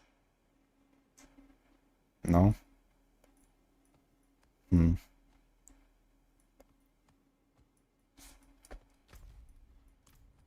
What else do I have? I also had like a 4GA yens actually.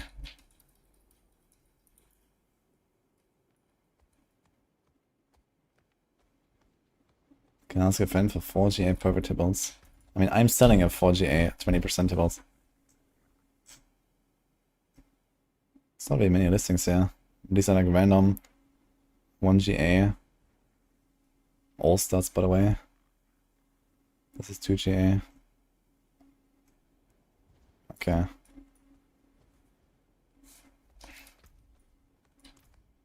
Where's rebounding used? Yeah, probably doesn't have like a great use case right now because everyone's just going Moonrise over rebounding. But I think it might be worth, if you don't play Fell Soothsayer shenanigans, it might actually be better to go rebounding because you get more Jaguar procs while still improving the damage of your main ability by a good amount. You get double the amount of Jaguar procs. So I think without Fell Soothsayer, it might actually be better off going rebounding. Because Jaguar Hall is so powerful right now.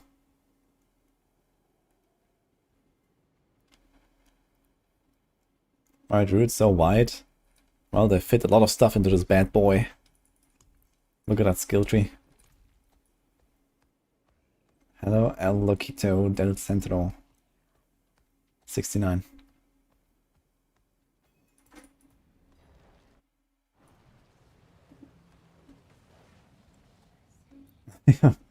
Please to settle of me on hardcore. I might do that again at some point, but right now I don't really wanna kill off my characters necessarily. It's kind of stressful to do this.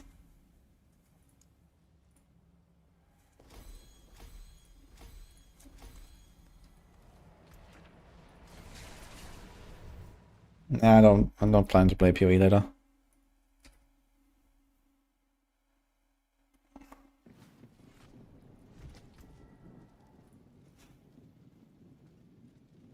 Or to wolves.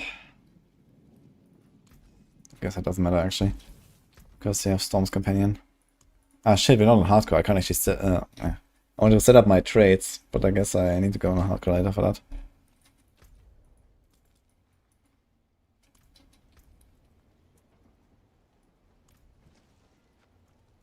Can always fall around and shoot stuff. I was actually considering that. Maybe I should.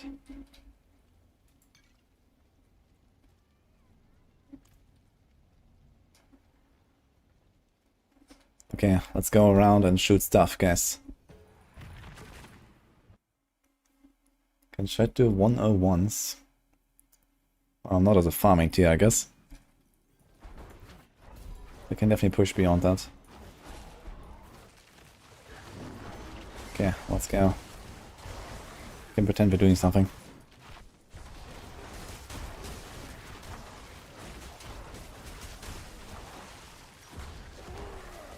We got Pedify.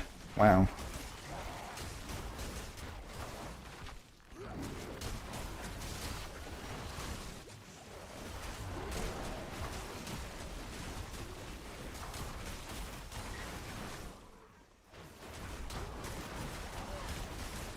I don't think that Nini actually gets the damage buff, right? From Pedify. It's only for the Druid, I believe.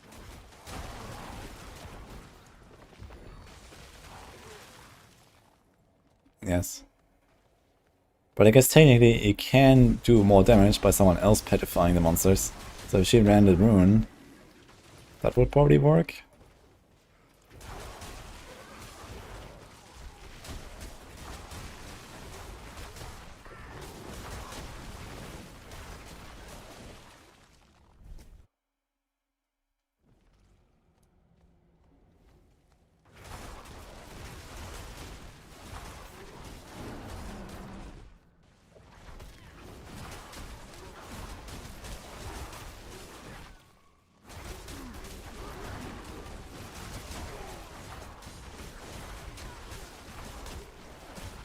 Sounds like it just teleports me back again from the shred. It's kind of weird. I did a teleport down and... Oh, back to Cure Shot, I guess.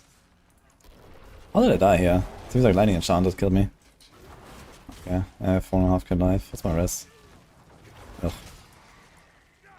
Too low, I guess. That's with Cyclone Armor though. Kinda surprising. But Lightning Enchant does do a lot of damage. I do not miss Storm Slide. I had fun with it.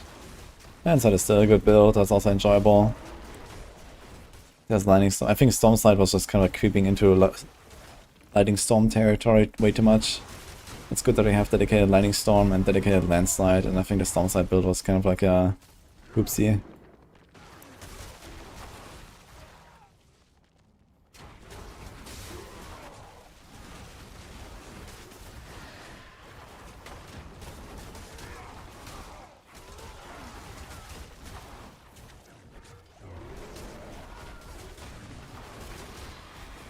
That's a big poison, man.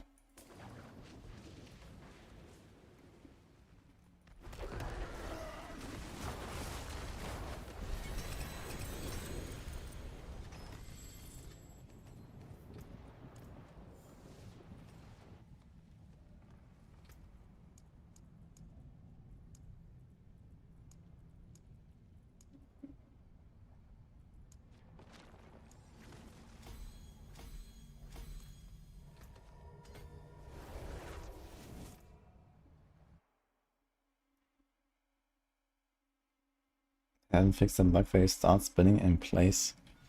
What do you mean?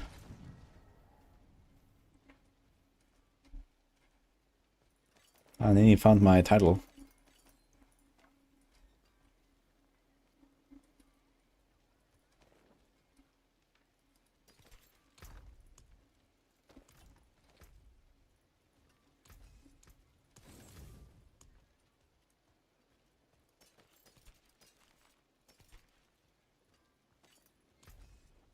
Do you want to save 10 wave hordes?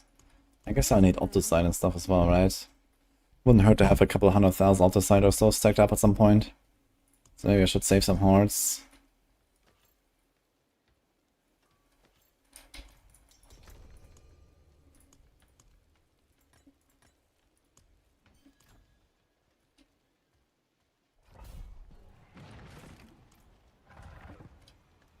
Is hardcore Paragon different than softcore? No, I've just been playing the last 4 weeks, 12 hours a day, and I only got to 186. I'm kind of slow, I'll let you know. That's just how we are here on the stream. There's speedrunners and then there's slow walkers.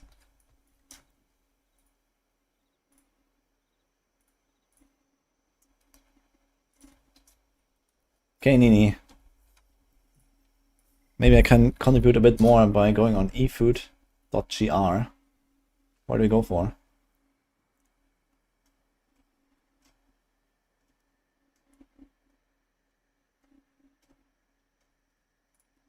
Nini was very upset that I ordered Chinese yesterday.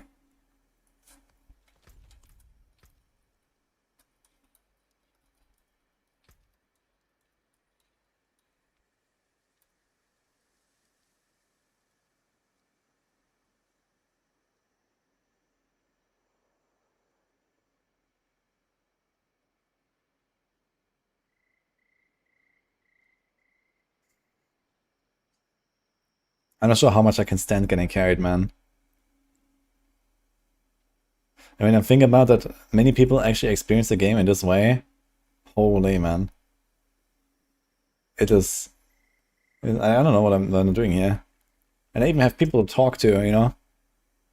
And sometimes stuff to do, like planners. But right now I just feel like I'm lost. I'm just looking at the bar go up slowly. And then hope for the best.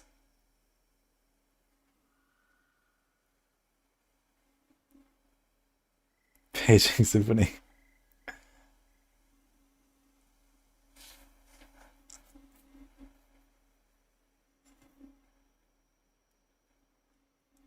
Stoneburst has a power that debuffs enemies. I'm not sure if that only counts for you. Maybe it is actually a powerful support Druid kit. But yeah, I mean, realistically, it won't really help us with anything, right?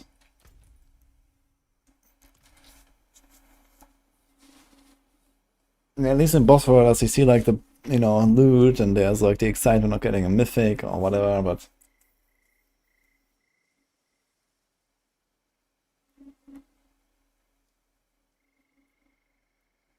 Isn't trading a form of carry? Not really. Unless you get stuff for free, I guess.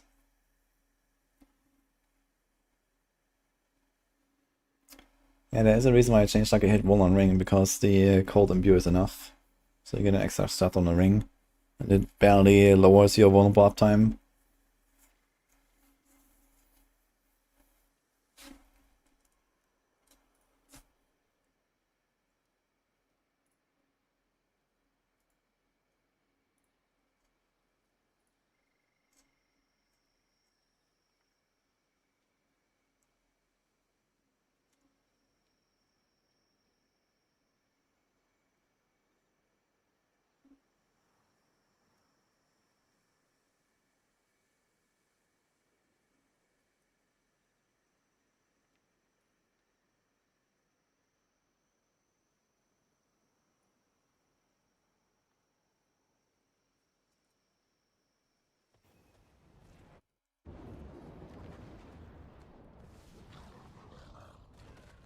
I think I should probably go a bit lower tier.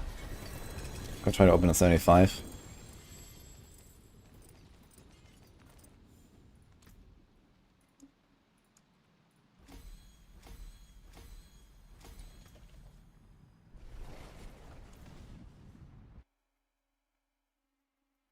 Best stemming build for Druid.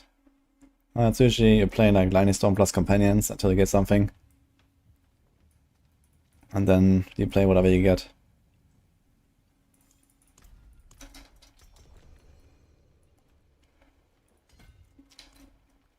Still Lord Bishop.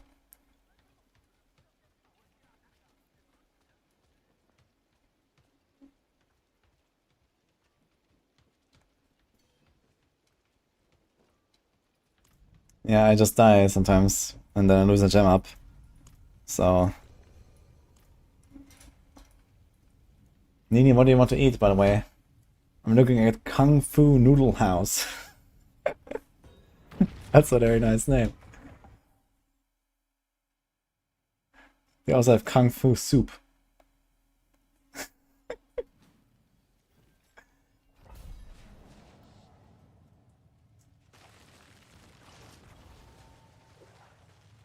Very nice. Just don't die, WDT, okay.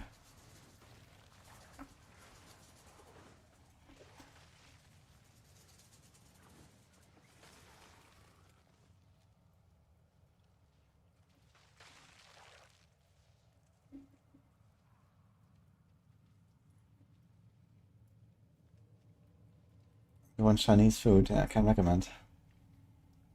A purple.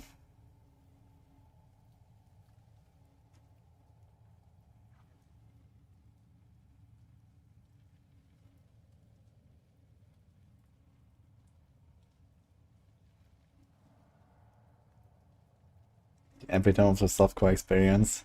Hashtag just complain.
I think Nini is also a big sushi fan. I should order some for her.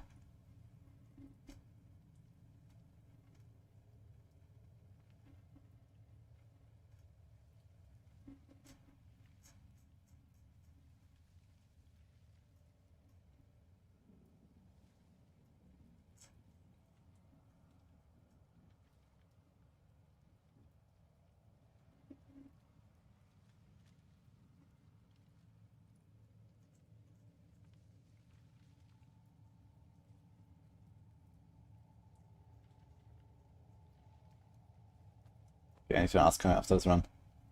I'm ready for the next. I want Icebind. Oh boy, Icebind. Let's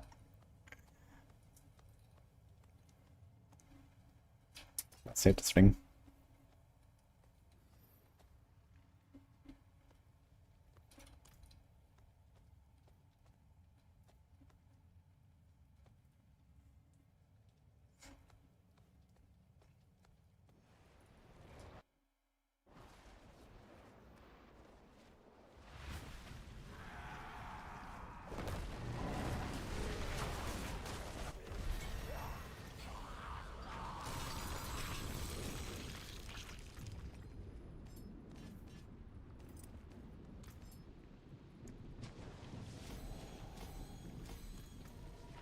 Wait, how did I get only 3 gem ups? Or did I double click it?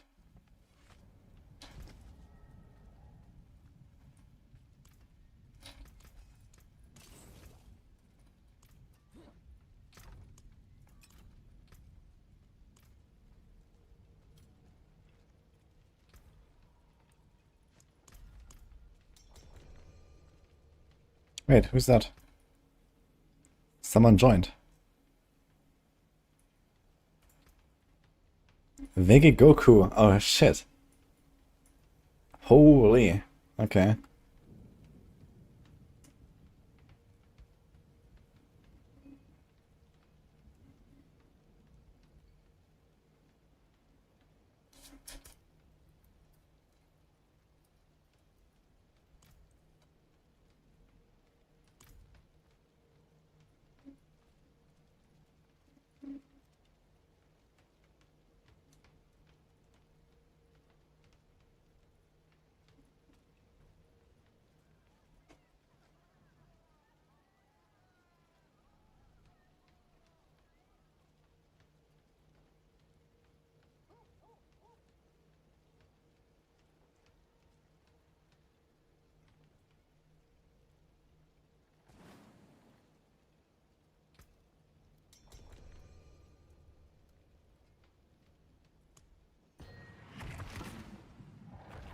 Funny how right here spawns for a split second and then vanishes when you start around in the party. What the fuck? BRB.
The Druid from the Samsung event, that's the one actually. I'm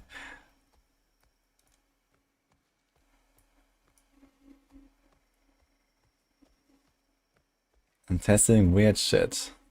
No, I'm not testing weird shit. I'm just gonna play and get some paragons here on softcore and stuff and have a fresh stash. It's very good to have a fresh stash. Okay guys, Chinese is not what we're having today.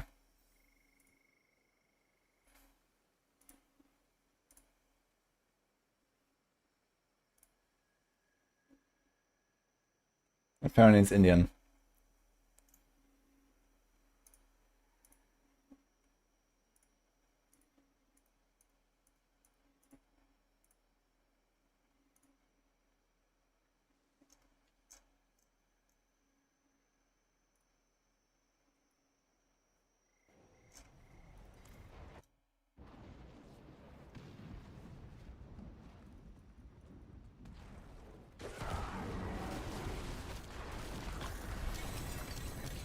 Paragon! We're still getting one Paragon per run, almost exactly. Kind of wild actually.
Okay, we did it. Horse.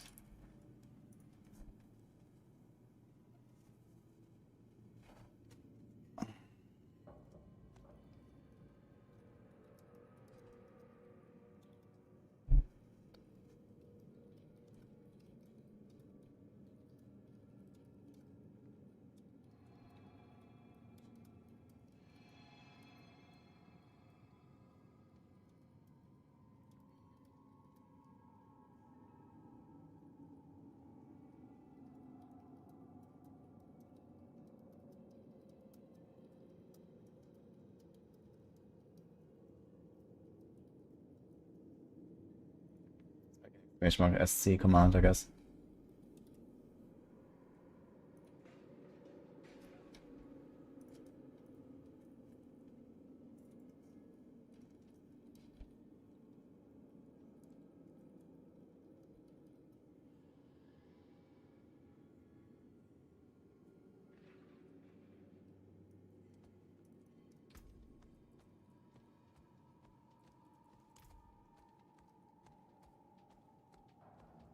Did I order? Chicken tikka masala, pula rice, lamb korma, and traditional naan. It's gonna be good, guys.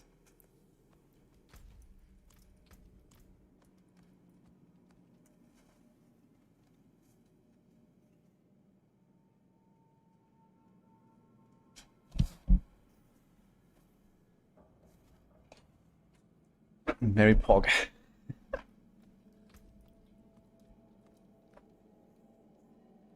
I'm seeing Enquiries, Spiritborn running double Jack Spirit Hall.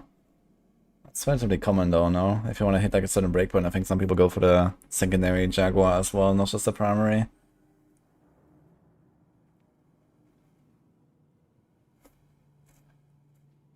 Do we have the breakpoint tables already? Not sure if Ava already made them or put them there. Let's see where we are at. Spiritborn. Ah, shit. Do we have everything else actually done? Still missing a bunch here. Rogue is fine.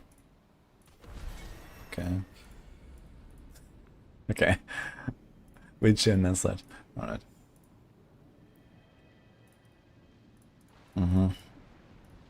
Yeah.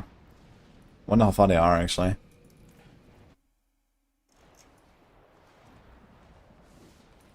Uh oh. F.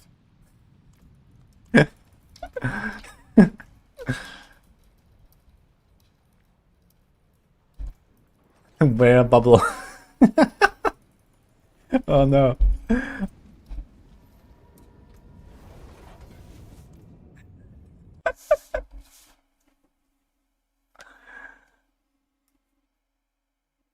Is Spiritborn empty because it's so broken no one needs to know any breakpoints? Well, partially, but the main reason is it takes like one entire day for someone who really knows their shit to find out the breakpoints. So, it's a lot of work.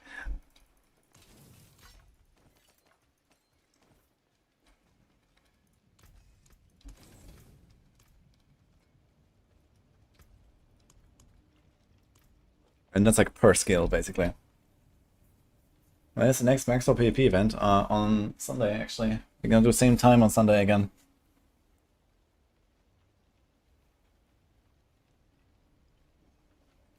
Seems like to get a decent build of items, you have to play the market. That depends on what is decent for you. I just go for like 1 GA everywhere, and I'm very happy with my builds. And I don't do any trading.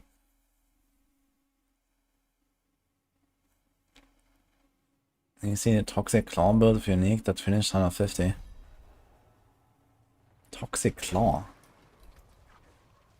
What the fuck? I'm talking about this? Wait. I didn't see the animation there. What the fuck? Was that an animation? Oh, that was, okay. How did he die? That was an explosive apparently, but for some reason I was not in grace period.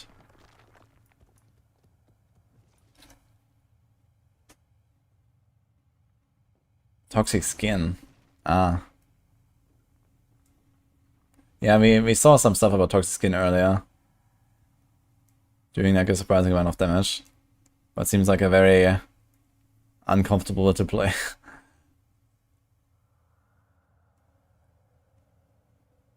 Not even waiting for the save command. That's how you know it's softcore. Yeah, I mean, you wouldn't really have to wait for save command, right? You just like join like 5 seconds late and then everything will be cleared here, right?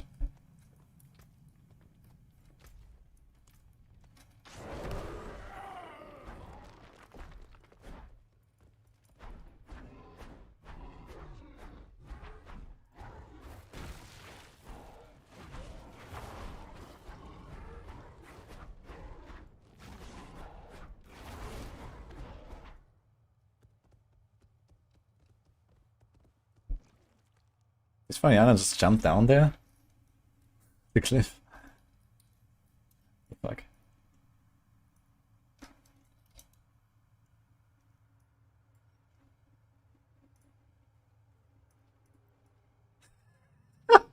What?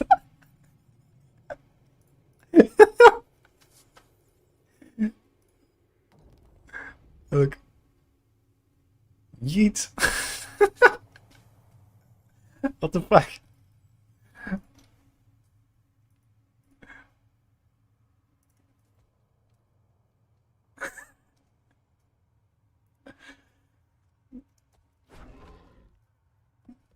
What?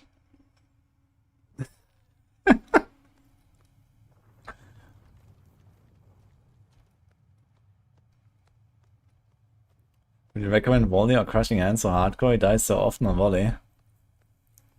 You should not be dying at all on any of those two builds. Crushing hand is like even more defensive than Quill, but both of them are relatively defensive. You have like, you know, perma armored hide, perma counter attack if you want. Lots of like crazy stuff. You kill everything instantly. Like they have a full barrier from Earthen Bulwark every second or something. Like how are you not how are you not surviving? You stack like 30,000 life or something in the late game builds as well.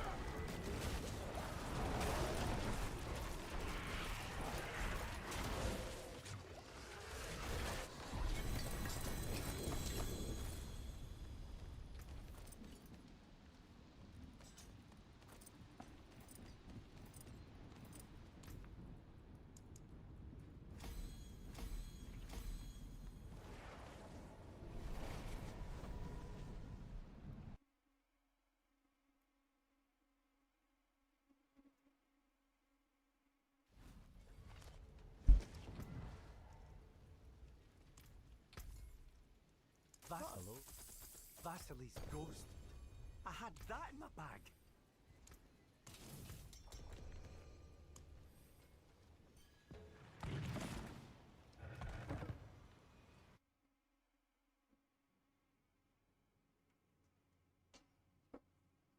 It's so cold here suddenly. Let me check that real quick, baby.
Nothing I can do about it, I guess.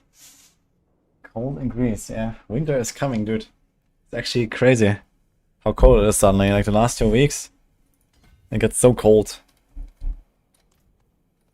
And the Greek houses, they have like shitty insulation. Like really bad in most places. And this one is actually not even that bad, but I can still feel the cold creep in here.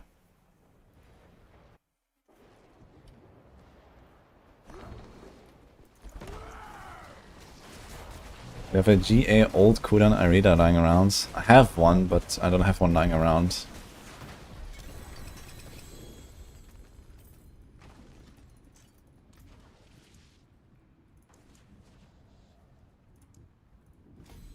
Wait, why do I have a level 58 exploit cliff? How did that happen?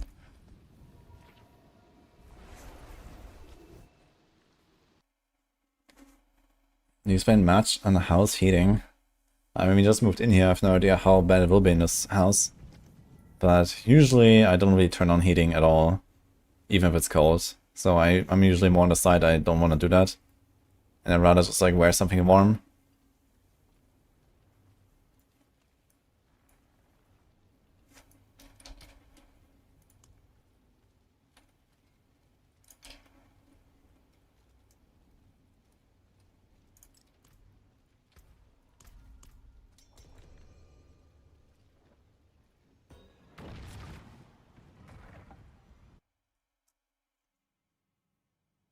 It's 81 degrees Fahrenheit. What the hell?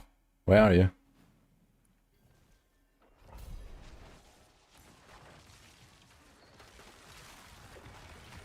The build I'm playing is Shred from Maxroll and Ronak.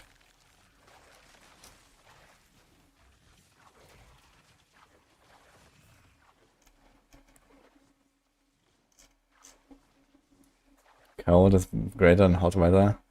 I gotta say, living in Greece for a while, I've definitely gotten used to warm weather more than the cold. I do prefer the warm weather more.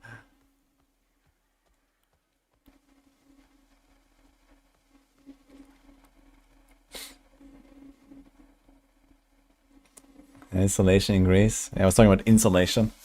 But yeah, they don't really do that much, at least in the older houses. I guess these days, modern apartments probably have insulation and stuff. They're probably like more like energy efficient and everything. But it seems like you know, using air conditioning and heating is very common in like all of the old buildings.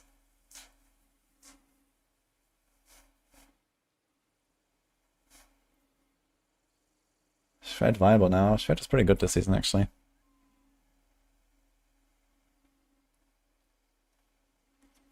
We get gold, just turn on RTX in D4.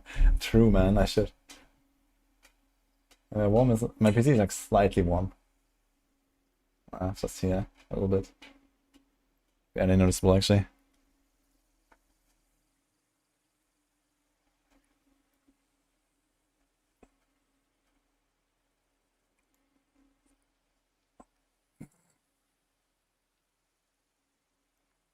The computer pumps out enough heat, I never need to use a heater.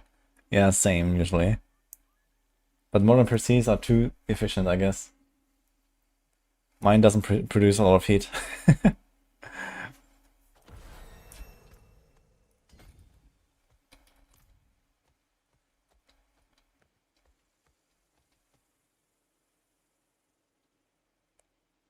It became so dumb in D3 that I had to reel it back, and now it's the same in D4. Yeah, I really hope they're gonna do the job properly in expansion 2. Like, if there's one thing about the D4 team is that they usually learn from the mistakes, right? They kind of do everything wrong the first time around, but then they at least fix it later. That may be much later, but at some point they do most of the time. So maybe they've actually learned how to do a proper number squish, and they're gonna do it better in expansion 2.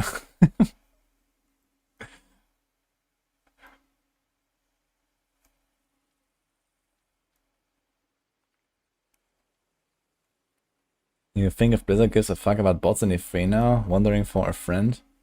I think they still do bandwidth in there. I heard about some stuff lately. Here. Hello. Hello.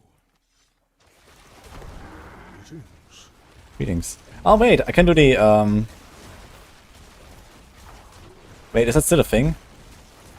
Oh no, it says I'm spamming too much emotes. Oh my god. Get him! Greetings.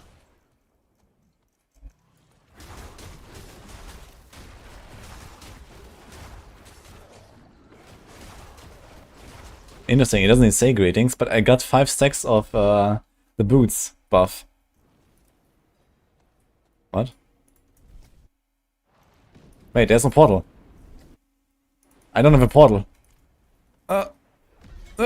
Okay. Dude, I was in transition, I didn't get a portal, that's interesting. Can he come back? No, they can't come back, right? F.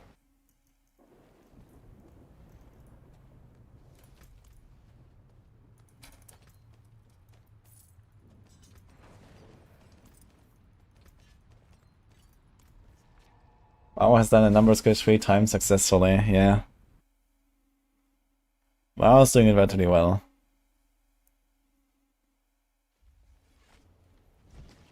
This is why GG doesn't allow damage numbers, the servers would explode instantly.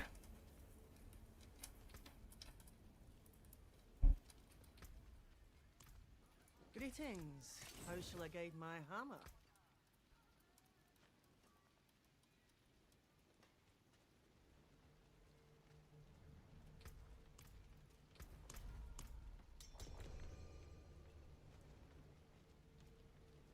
You had to squish 3 times, can't you say 2 squishes failed? No, the WoW squishes were actually pretty good. It's just that this is like a 2.5 decade old game almost. With eternal progression and power creep.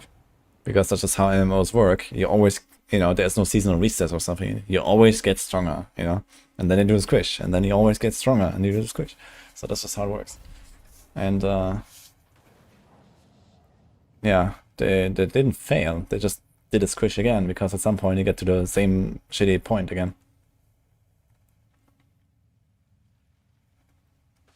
No damage numbers in PoE2 will be completely spare for YouTubers, the poor clickbaiters. Ah, we can still do enough clickbait.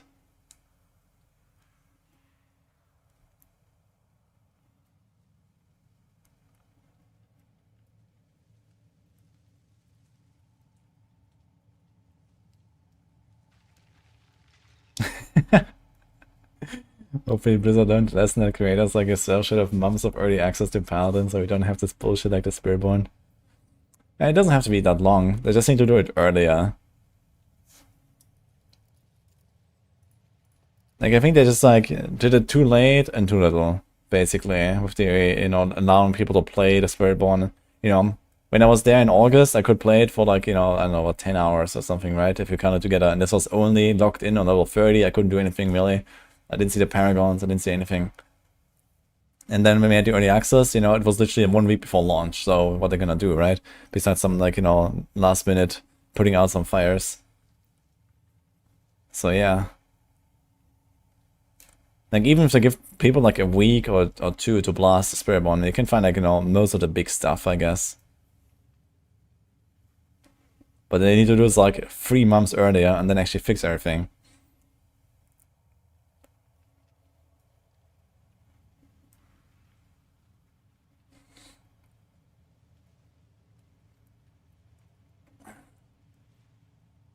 We have PTSD from when they nerfed people after season 1 and people flipped. They don't want to squish too hard. That's a really bad reason not to squish hard, though, I think. The thing is that the expansion sets a new baseline, you know? No one gives a fuck if the numbers are smaller after the expansion launch. What matters is, like, how is the relative performance of builds and classes among each other. No one cares if we do 1,000 or 1,000,000 damage. You know, no one will feel nerfed for doing 1,000 damage, that's what I'm saying. So, it's fine, because that's just a new baseline. And people come back with no expectations. You know, most people won't even notice the squish because they don't even remember what damage they did like 1 year ago when they quit in season 1. You know, they will think that 1,000 is normal and it will just be the new normal, that's it.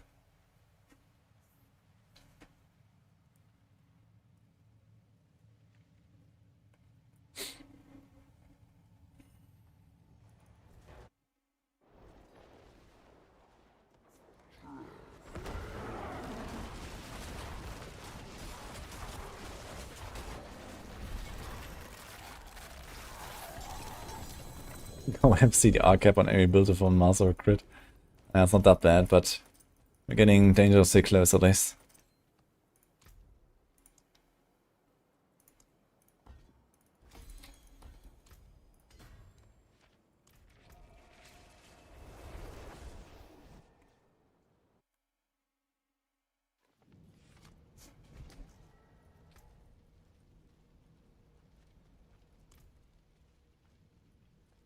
Hello.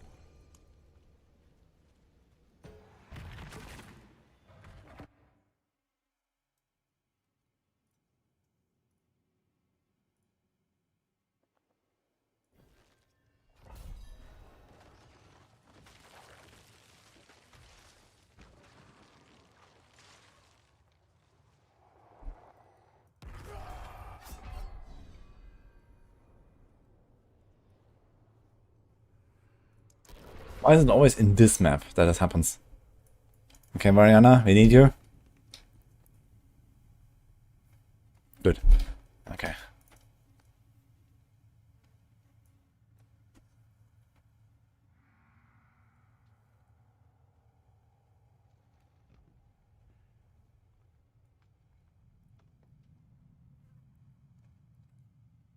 This level of imbalance is an easy, reliable way of player retention. I don't think so. There are so many people that are extremely upset about the imbalance. You know, first of all, you make everyone who's not playing Spiritborn quit very early. And even with buffs in the mid-season patch, they most likely won't come back so easily. And then you make everyone quit that played Spiritborn because now they get nerfed. I did not fall for the map yet, of chat. But I guess that can happen.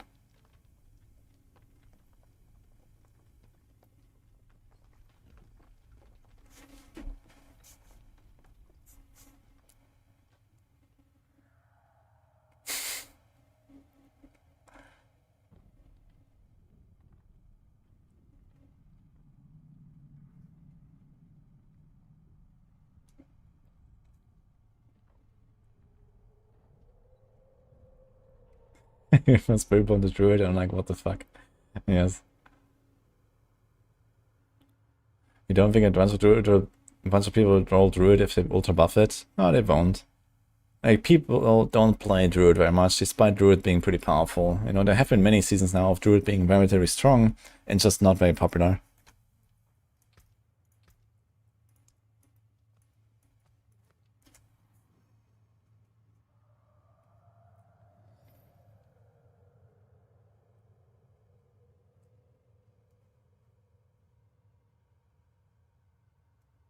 Be careful in Undercity if you use Mythic Tributes. Yeah, I've gotten like one Mythic Tribute this entire season or something, or two. I'm not too worried about that.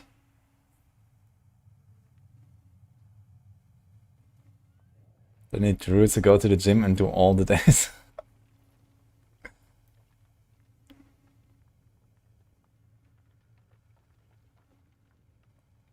But anyway, for example, I also had like especially Korean people come to my YouTube chat, and they kept complaining about the imbalance and the bugs and everything. Oh, baby, food.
Maybe a minute or so. Prepare the stuff.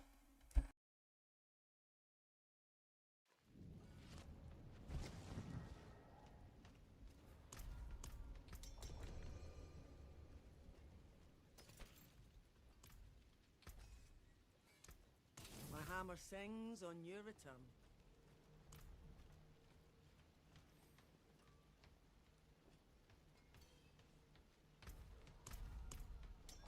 Dude, your character looks dope. Look at that, guys. About a druid.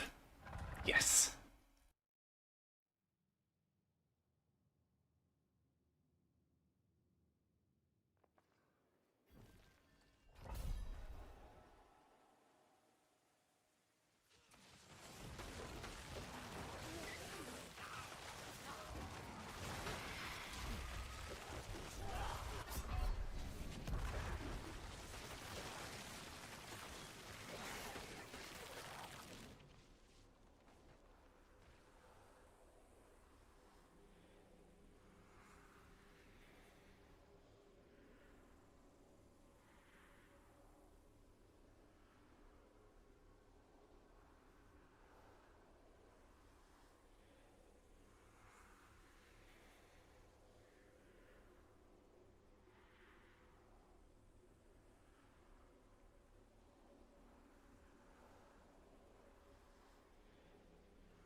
Why do I always die? Feels bad, man.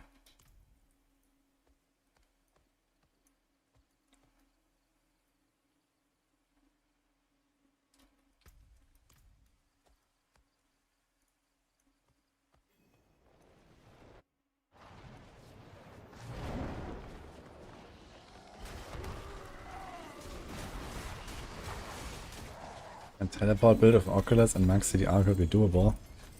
Yeah, it's somewhat of a meme, but it's a build, yes. It's just that playing with Oculus is extremely annoying, I think.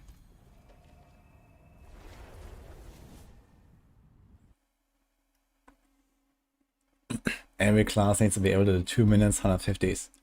Should try Diablo 3. In the right season. That's the spirit. Give it a go.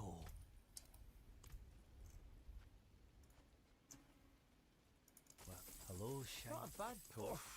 Too bad, friend.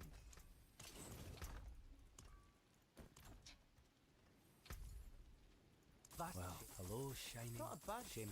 Hello, well, too bad, friend.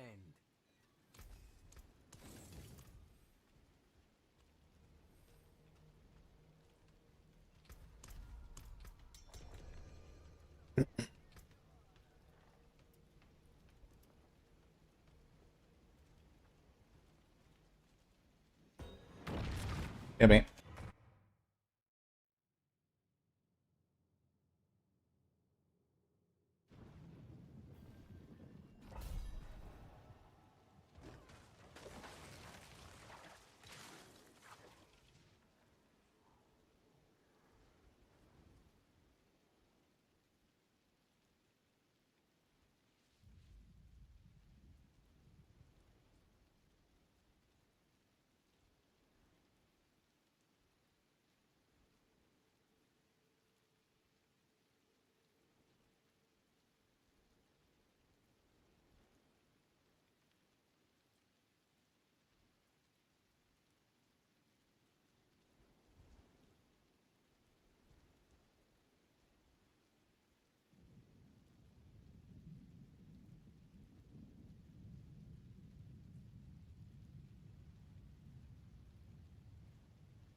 You are Rev. Because if you think that a rune tribute gives you runes, you are wrong. Should be doing boss rollers. Because that makes sense.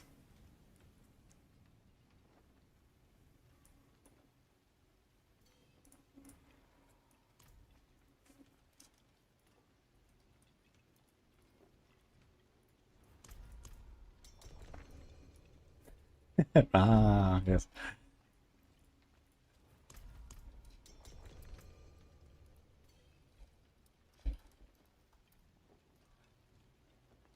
Okay, do we have someone who wants to join for bosses? Nini is sponsoring some runs. I'm not sure about Goku. I can open a few at least. Okay, she really wants to do bosses right now. So I need to finish preparing the food. BRB.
Where the hell am I?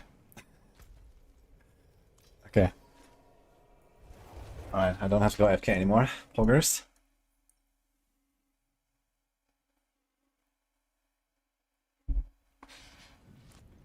Yeah, for some bosses can summon as well. Okay, timed out. Anyone who wants to join.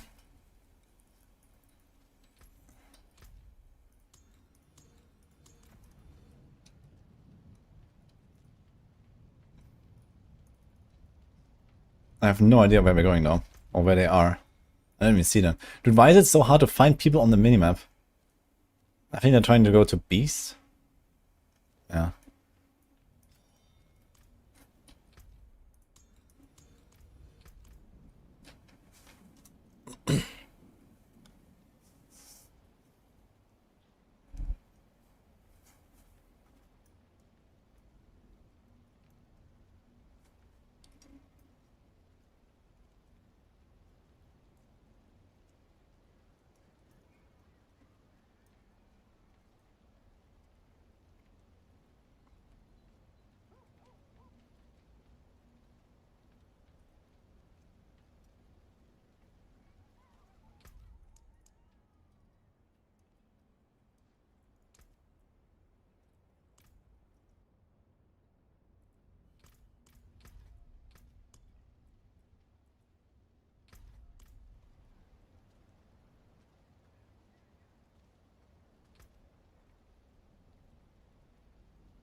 Oh, I'm muted. Okay, shit.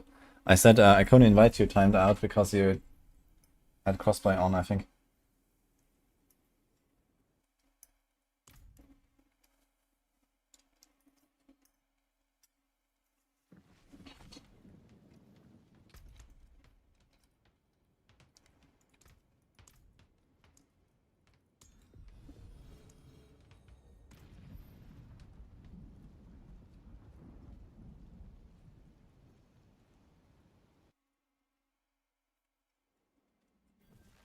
What to focus on, like lining and paragon points.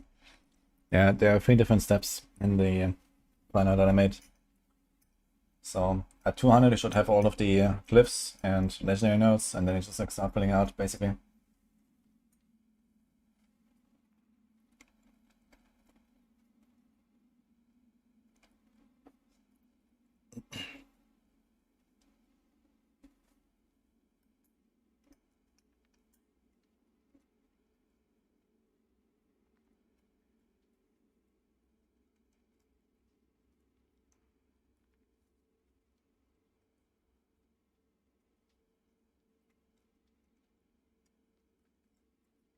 Greetings.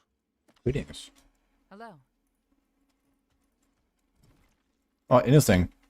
Saying hello is actually long enough for my quick shift buffs to drop, right? Look. Greetings. The buffs just all drop when I say hello. Spirits guide you. Okay, Goku has to leave. I think it's get timed out in now.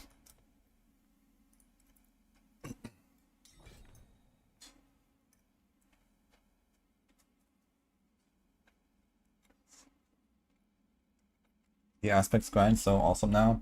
Yeah, I really like the aspect grind actually.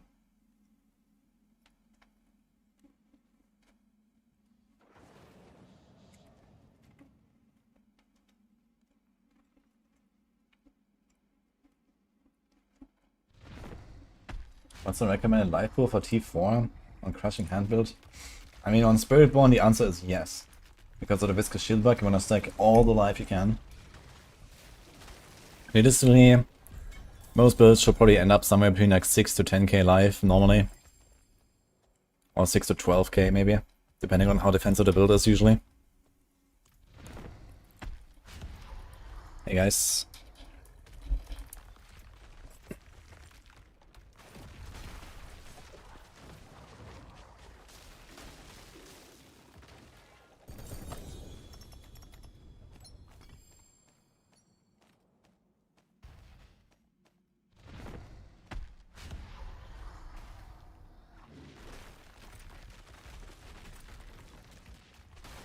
Unique totem.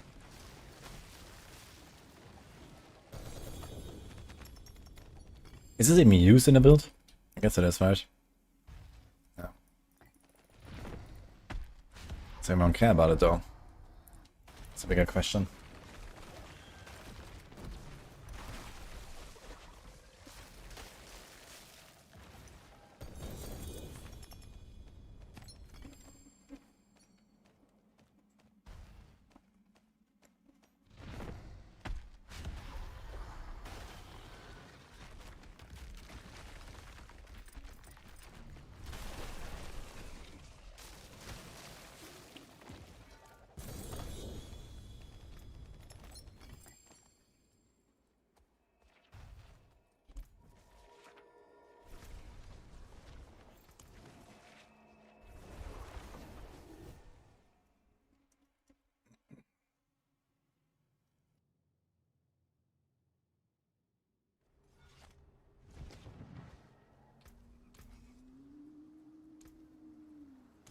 Come back if you need the forge.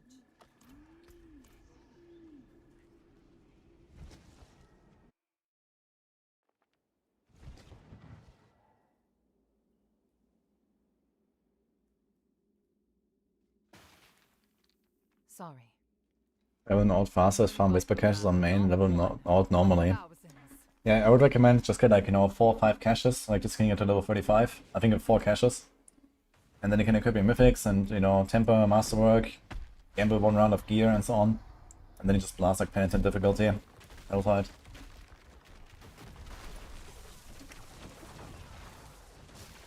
You don't have to invest much time into the whisper grind.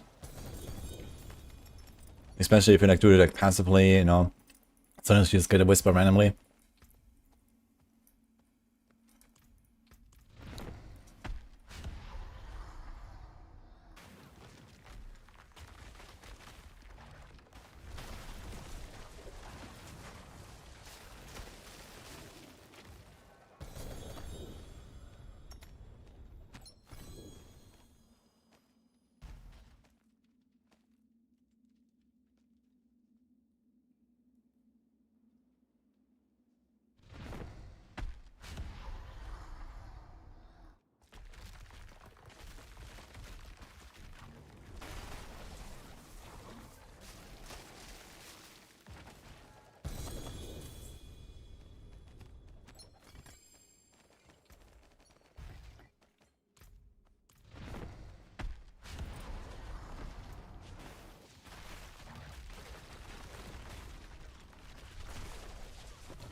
You know, Legion.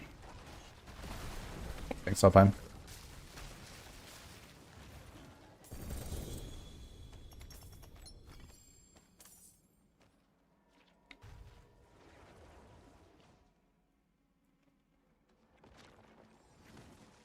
Boss Muds farming. It's so too much like a casino.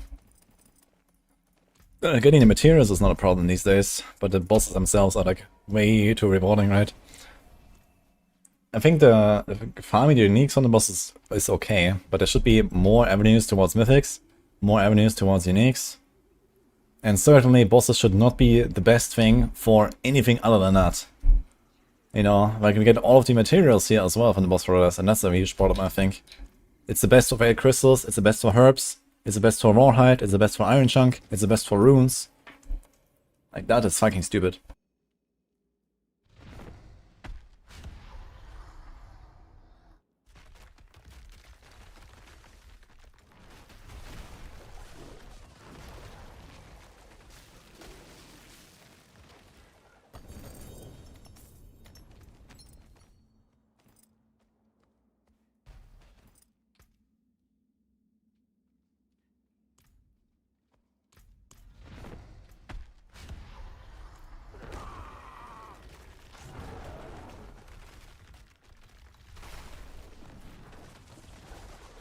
You can't really run out of boss mods anymore.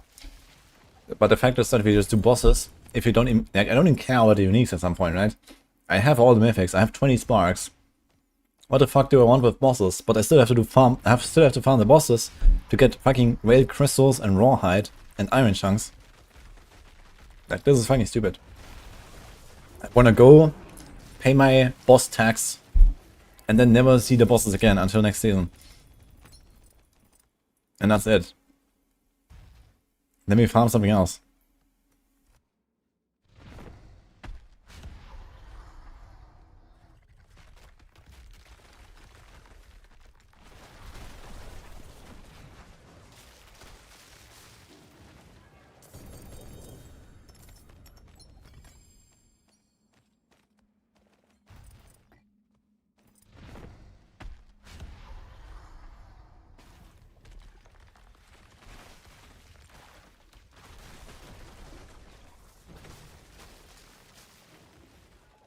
Sparks by doing what I'm doing right now. Preferably on Duriel or on Dariel.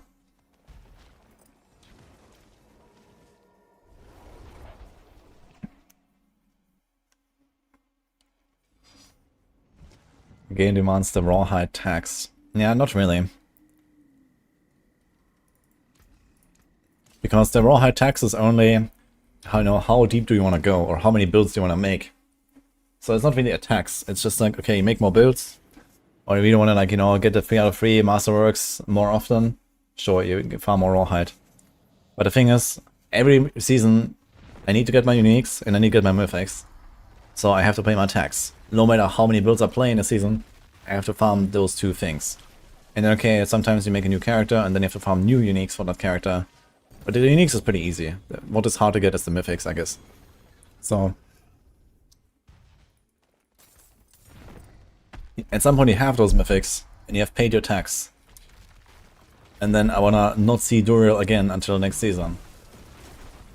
But whenever I reroll to another build, I have to go farm rawhide again, and where do you get it? Well, right here. So that's just stupid, I think.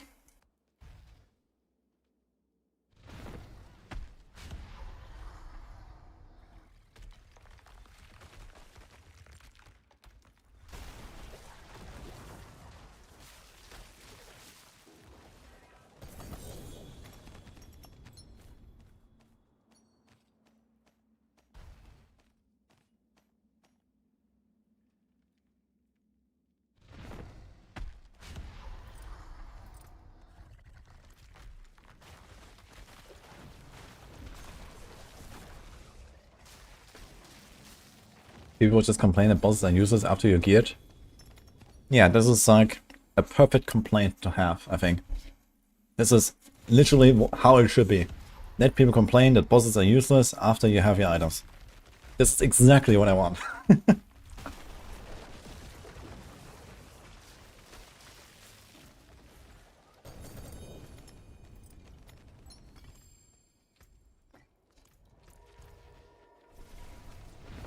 When does the season end? On 21st of January. Are you killing another one? Oh. I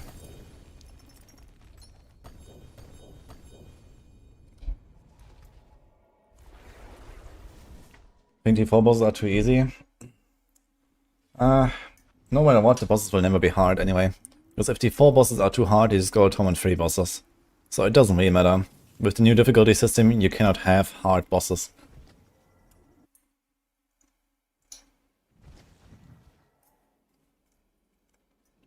You have to make some bosses that are outside of this whole, torment system, basically. And then, yeah, maybe it would make sense.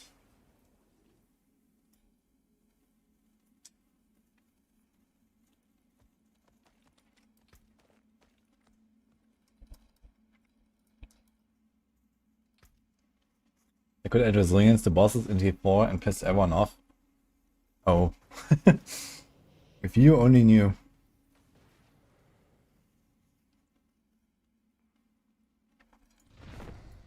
But at least we don't have resilience now.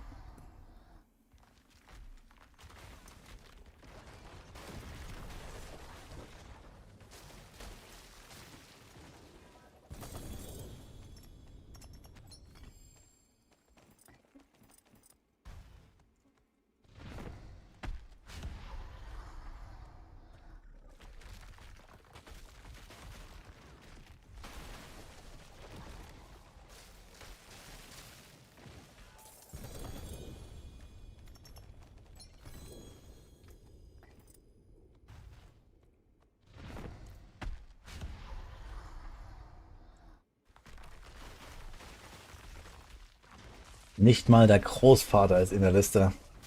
Oh nein. Well, every mythic drops on all of the bosses.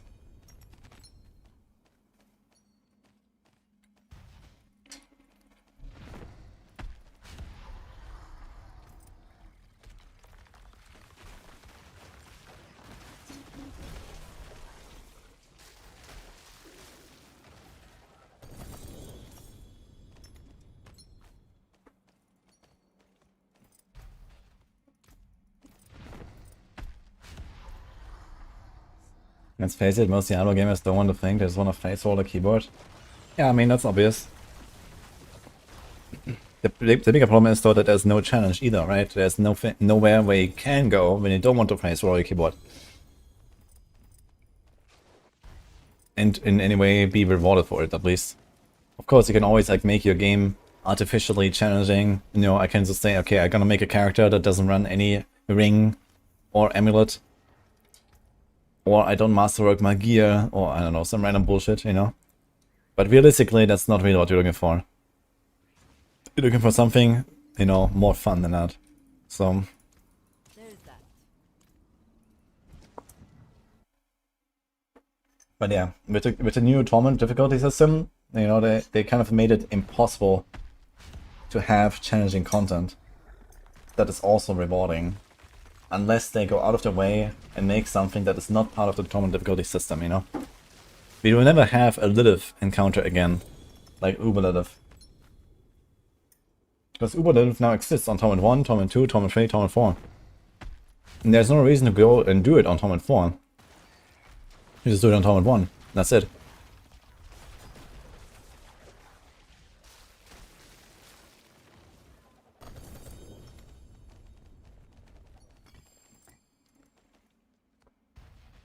And the same thing with the bosses here. Let's say they, you know, nerf Spiritborn, you know, fix everything, blah blah blah blah blah.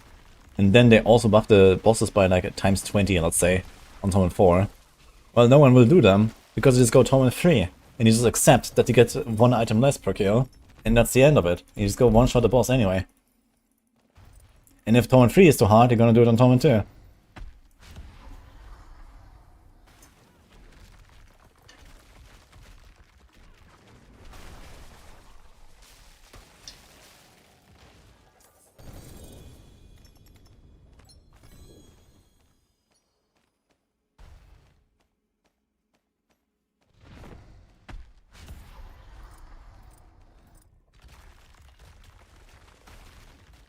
What is C4 supposed to be for him? Well, they don't really make the game harder. Okay, they're scaling up the monster intensity per torment here a little bit. But personally, I've never really noticed that too much, let's say.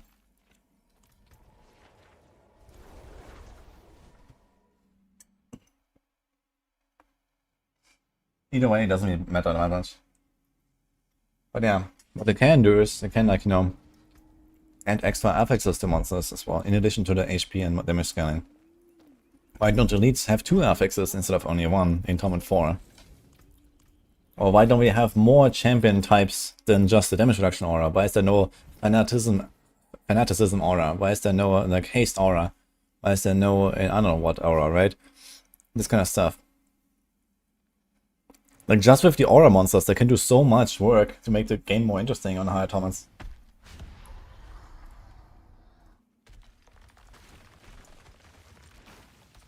It can be a live regen aura monster. A slow aura, ice armor, ice aura, I don't know.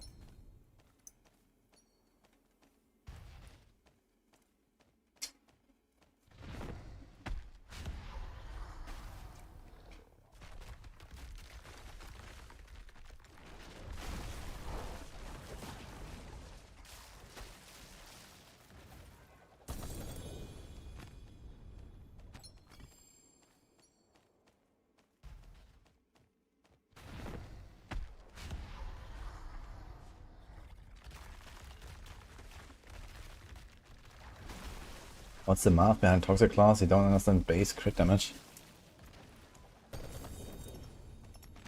It's just base damage, not base crit. Yeah, base damage means all of your multipliers And yeah, no crit basically. Yeah. Nothing crit related in this case, and nothing debuff related on target either. Just like your damage buffs that apply to you before crits.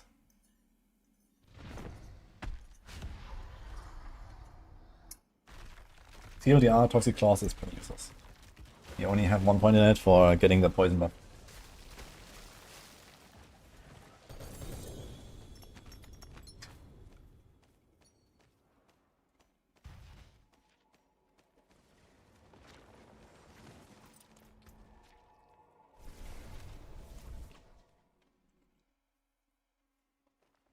Poison Imbue works in a pretty similar fashion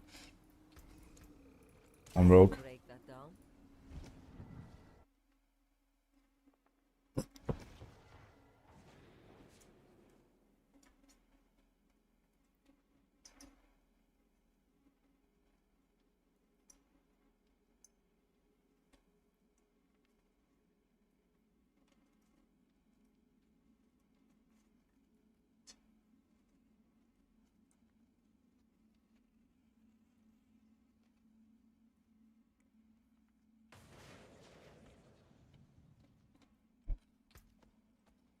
Hello. Greetings.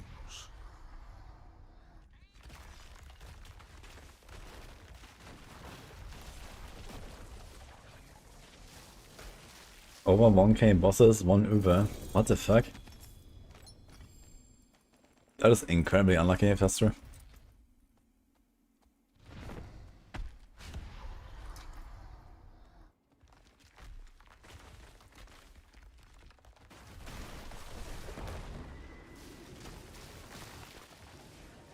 He's been killing pit bosses. Well, if you get like 10 million XP per run, they need around 2,500 pit runs, right? Yes. Wait, is that correct? Need 250 billion XP.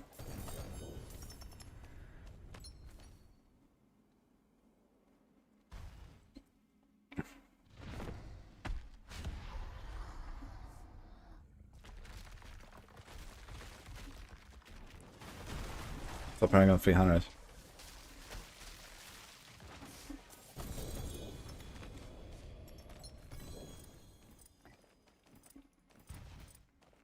Yeah, no, sorry, 25 billion. You need 25 billion XP. And you get 10 million per run? Yeah, 2,500. It's a lot of bosses, but unfortunately they don't really drop much. Hi, Herald.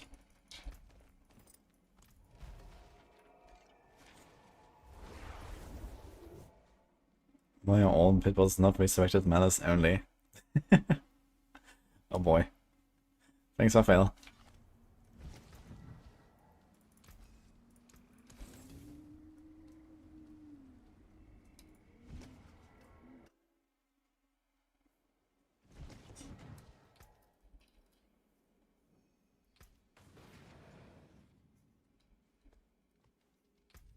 I think I'm gonna have a round 2 on the food. Very hungry, maybe.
We survived. Horrors. Did they nerf the rune drops or something? Most of these skills did not actually drop runes, I think.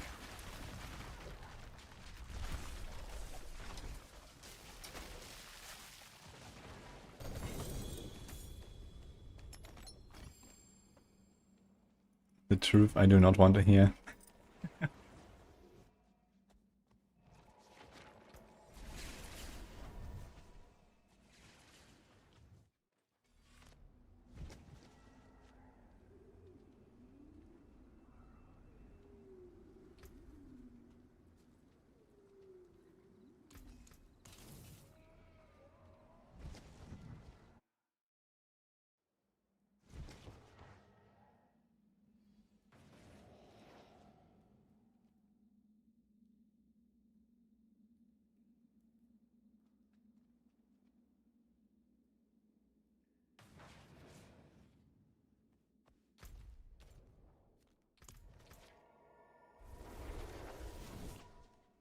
Alright, zero time. So mouse wireless. Dude, wireless mouse on hardcore. Are you serious?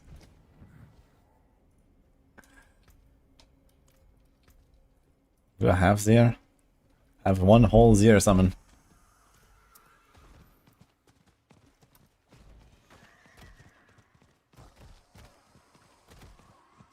Your friend got 12 mythics and you got 1. Damn. That's crazy actually. Only 1. You've been rocking wireless for a year, no problems.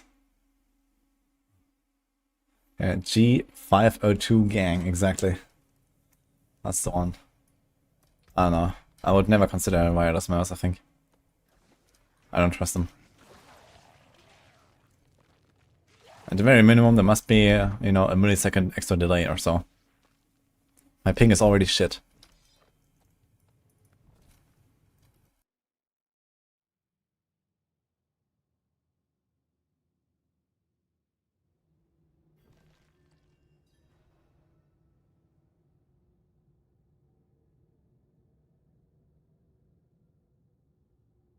So my ping, now usually it's hovering around 90 to 100.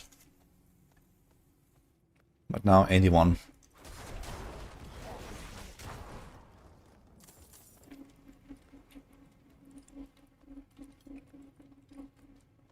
How do you wasted a Paragon? There's a button.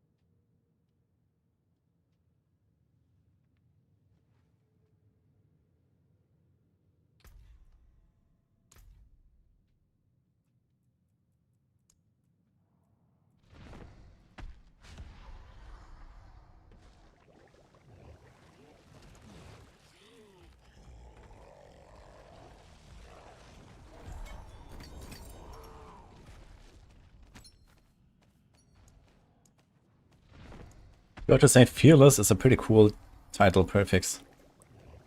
Getting added here for the hardcore level 300.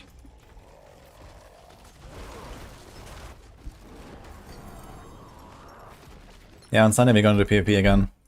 This time Beat Dropper is joining us and Maxroll Boy.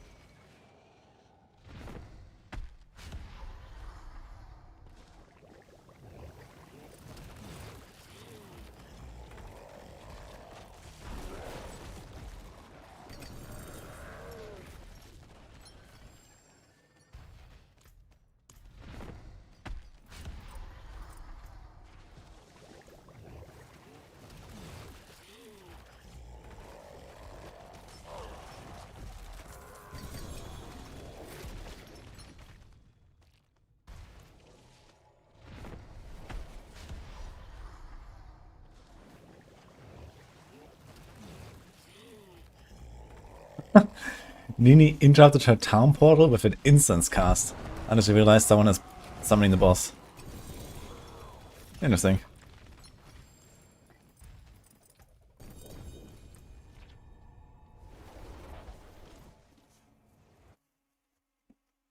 Nini is actually a gamer, man.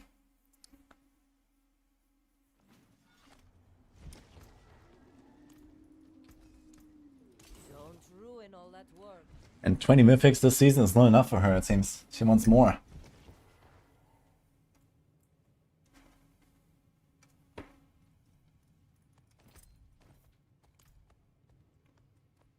Playing Shred, Mike.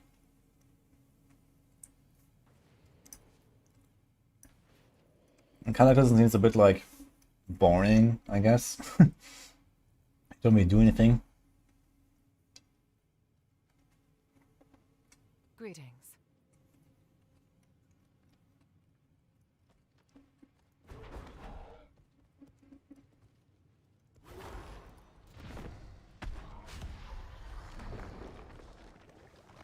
You invite the wrath, not one, but thousands.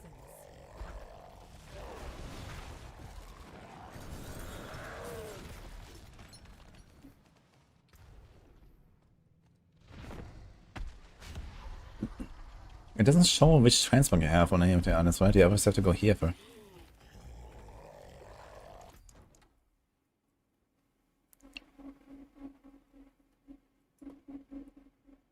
Hmm.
You were shocked.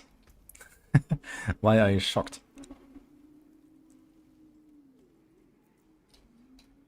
How can I help?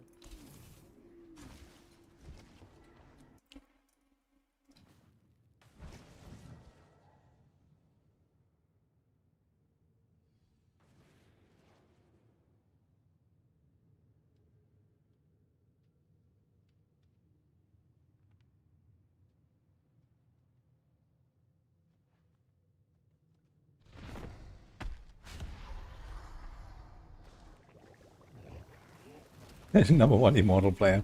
Uh-oh. Well, I mean, the distribution of, you know, Diablo Immortal leaderboards and Diablo 4 leaderboards is not really far apart, I guess.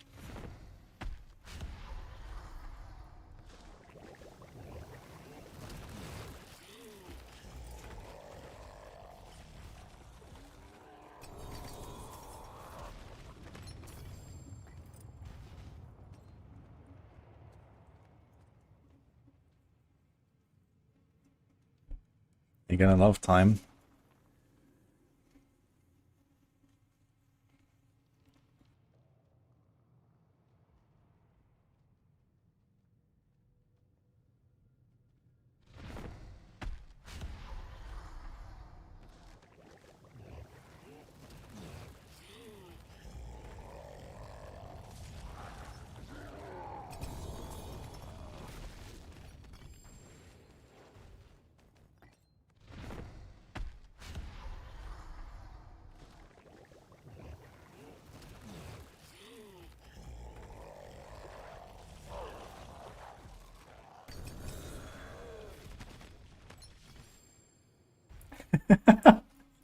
What is his role gonna be exactly, by the way?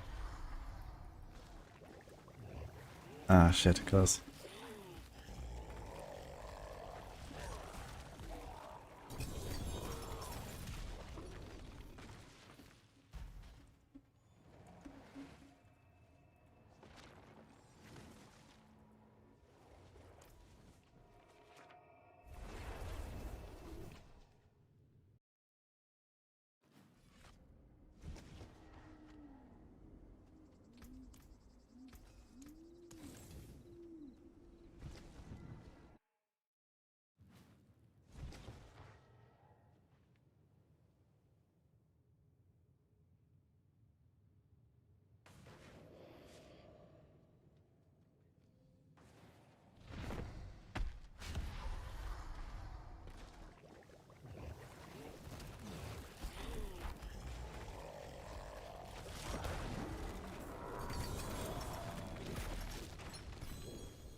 The forge is ready for whatever you need. Hello, Buck.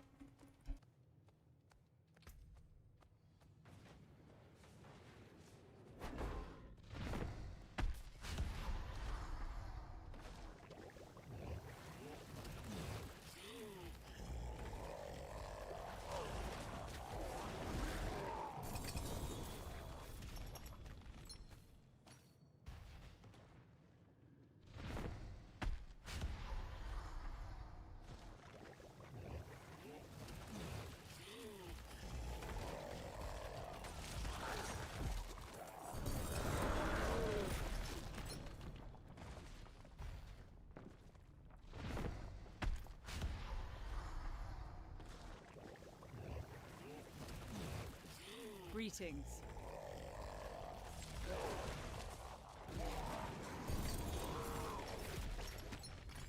Sorry.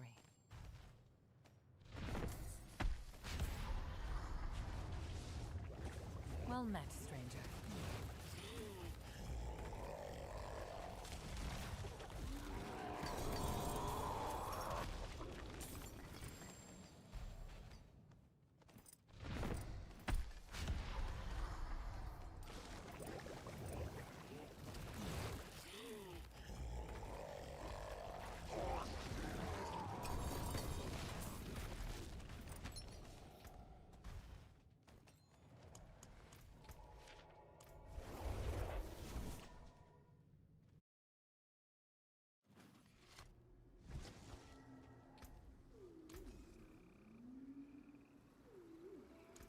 Don't ruin all that work.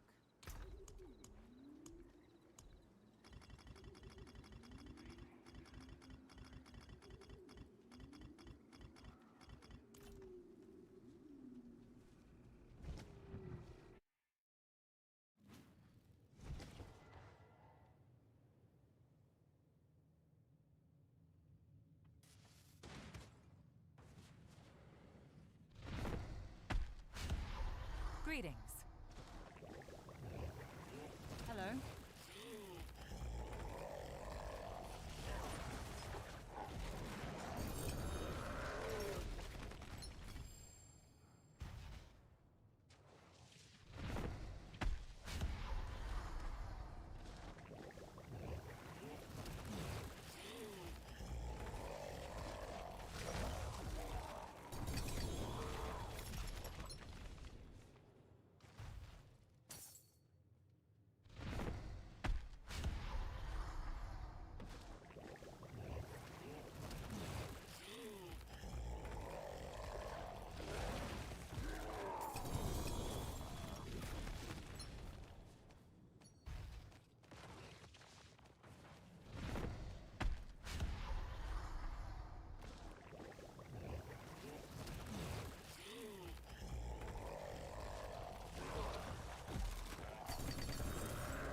Well met, stranger.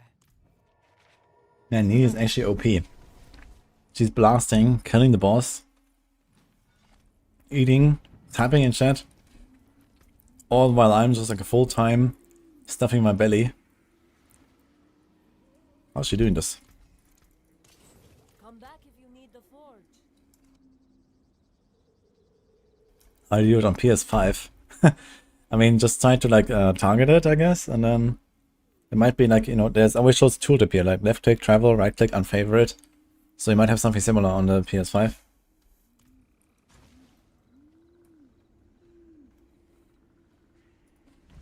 There's more than one Nini. Chat. Nini's Giga Chat. Doesn't Eternal start at 220 Paragon? It's 200 actually. But that's not really enough. Like I wanna at least get to like 260 or so. Let's say on softcore.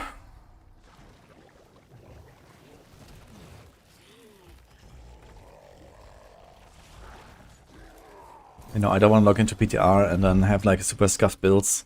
We're missing a lot of points and so on, so... PTR, we need to test like the higher end setups. Well met, stranger. Carrying for real, I do no damage. What else do we have here actually? Smash. Private profile, okay. Artemis. A rogue. This takes though.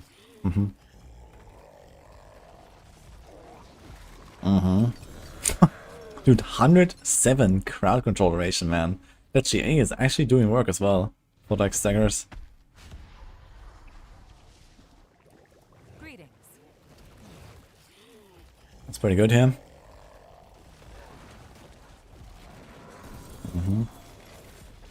Masterwork 10 out of 12.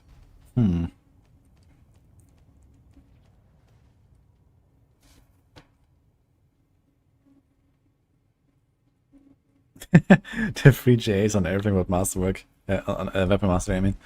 F.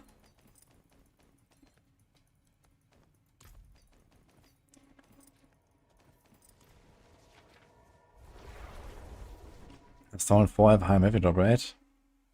I'll definitely try to kill bosses below Town 4, but it should have.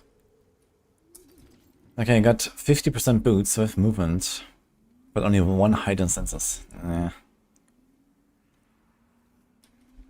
gonna save them though. I need to test actually, if I lose 3 stacks or not.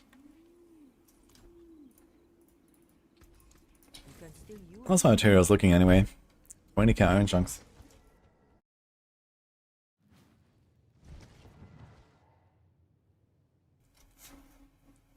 In 230 Paragon on Hardcore, I haven't found 1 mythic on after tons of bosses. Yeah, this character also has 0 so far. Oh. That's not a bad neck actually.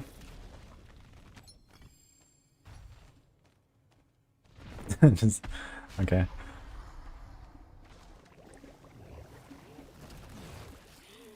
You don't actually need the chance to make vulnerable here. You're playing Cold Imbue, you don't need it for it. I thought that as well, but Cold Imbue is enough.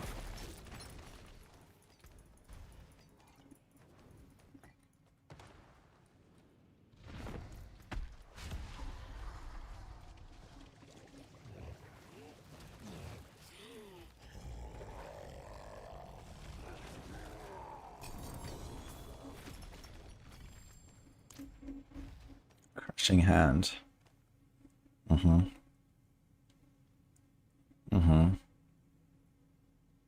Nice.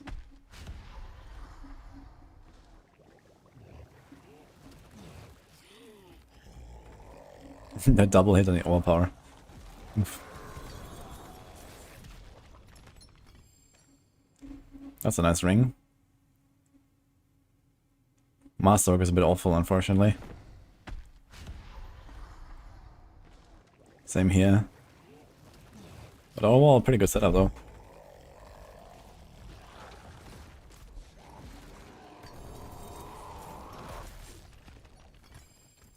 Okay.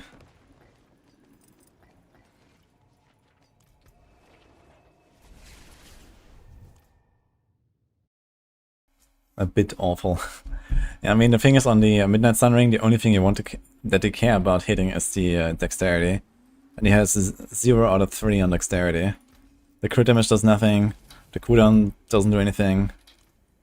Okay, for like some builds the cooldown can do something. Like if you play like a Jack and Shell build instead of a Prodigy's Tempo build. But Crushing Hand is not that. Mirage is useless. So you only want to hit dex basically on that ring. Okay, let's check out that girl. Oh wait, okay. So nice, an all-stats chest, that's pretty good. Wait, 4 out of 12. I think he needs to farm some nightmare dungeons.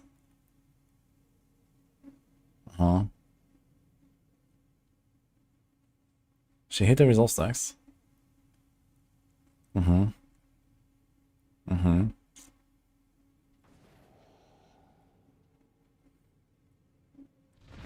Redirected, unyielding. So he's doing the armor stacking. Yeah, it looks pretty good actually. Rebounding as well. Okay.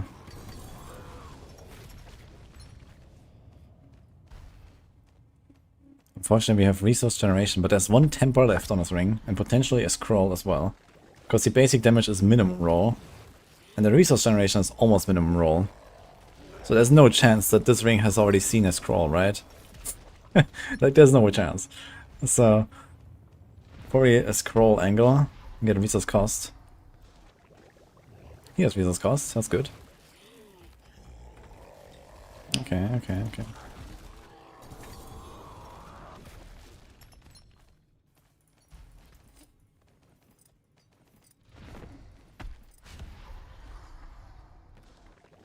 I should test the boots, by the way, that I just got.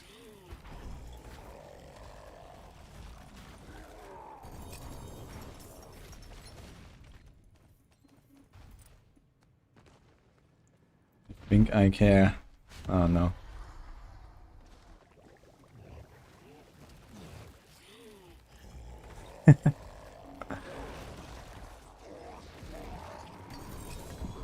Oh! Our first mythic of the softcore season. It's a doomy.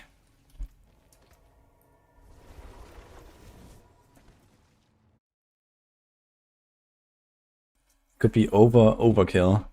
Or it could be overkill. If you go for the bug build.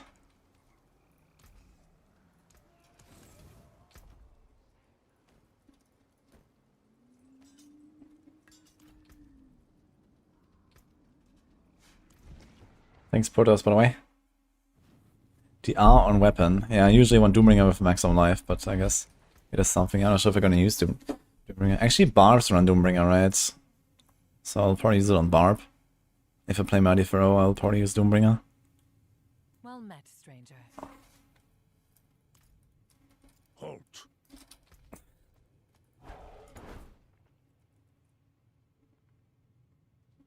No. I don't resources have. Can I get resources? I can.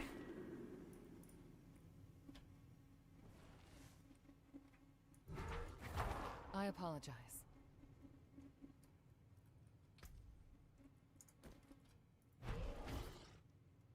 You see this? So with two procs, I get to 9% Wild Heart Hunger. I get 9 stacks. Ding ding. Yes, but then I lose 3. And then 2, 2, 2, 2. And here now I have 50% boots. I get a 10 stacks. Ding ding. And then 2, 2, 2, 2, 2. It ticks down one more time. I don't lose 3 stacks. Here I lose 3 stacks every time on the first one. You see?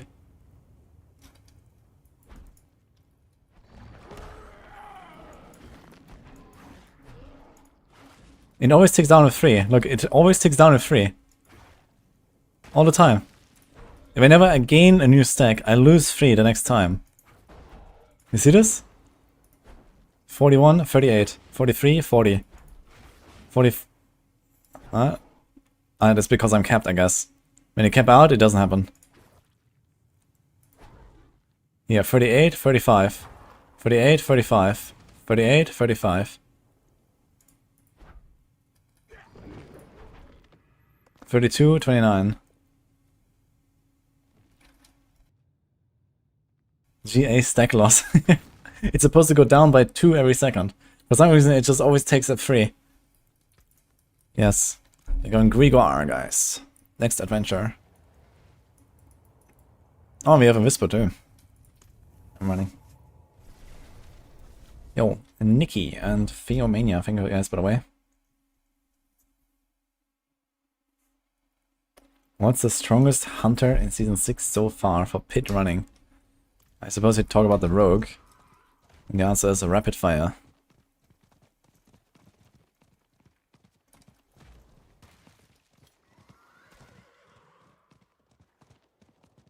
Oh, I'm gonna catch that guy. Wait. What happened? Ah. Wait, why did I not see him? He's just like teleporting around.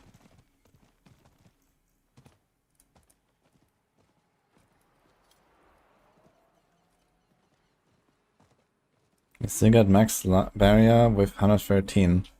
Yeah, it's because of auspicious passive. So while you're not taking a lot of damage, or very often, you have auspicious giving you barrier. But that's not reliable in like high tiers. That only works for speedruns. How's Shred so far? Yeah, Shred is okay.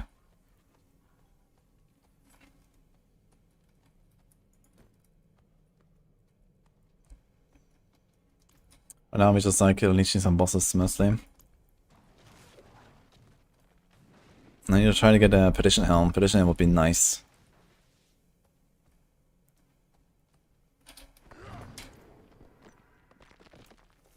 German is called Jäger, not Schurke. Yeah, that's kind of a big fail. I wonder why they did that. Next drop, Copium.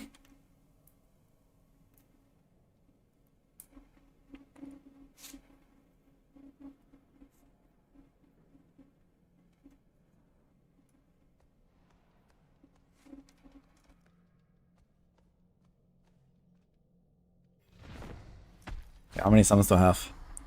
Almost 3. I'm gonna drop 9 on the ground for someone. Ditch. Got the Whisper though. Thank you.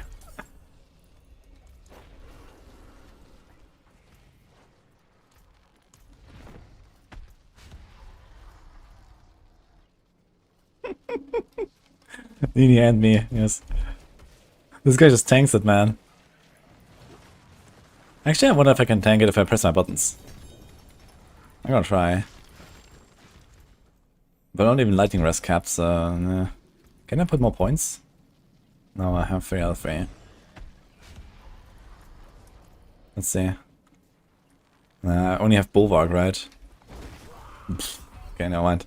Instant death.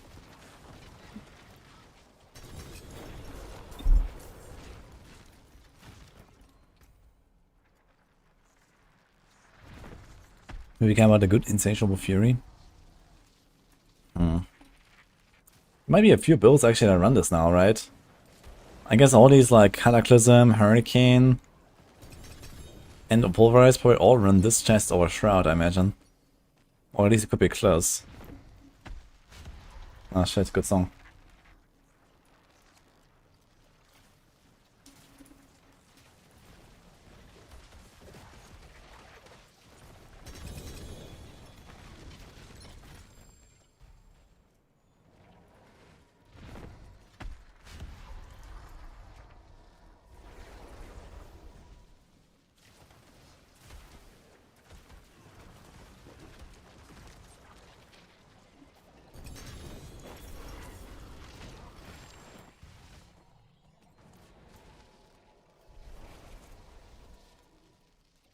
I'm not using Shroud on spelled. First of all, you have to find a Shroud for it.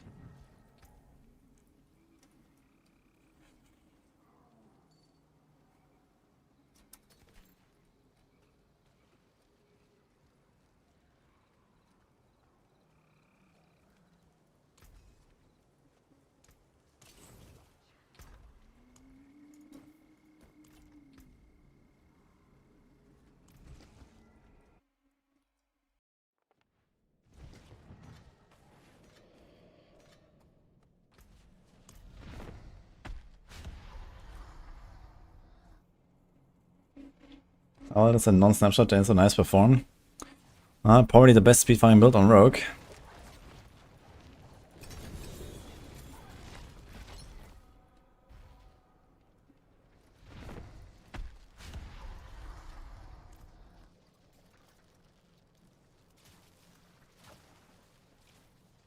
I'm gonna finish 33. I didn't play the season.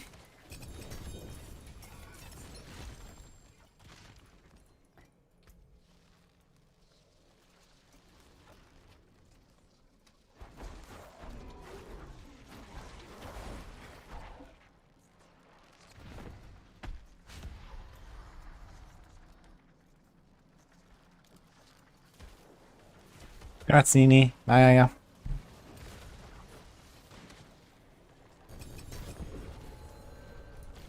Oh, ring.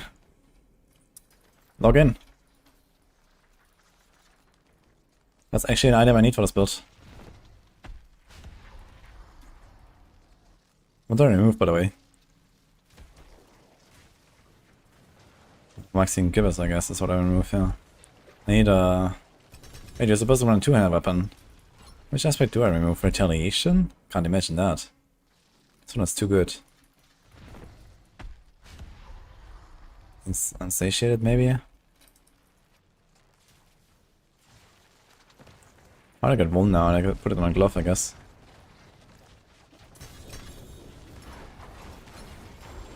It's kind of wild that I can stack Star Skies while a shirt costs nothing. And apparently Ancestral Guidance. I'm not sure how that works.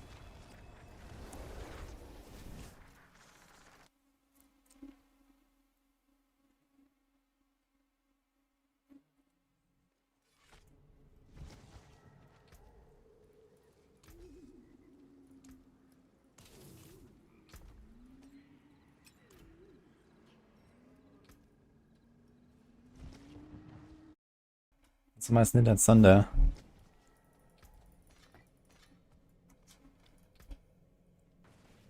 Kidding me. Sorry.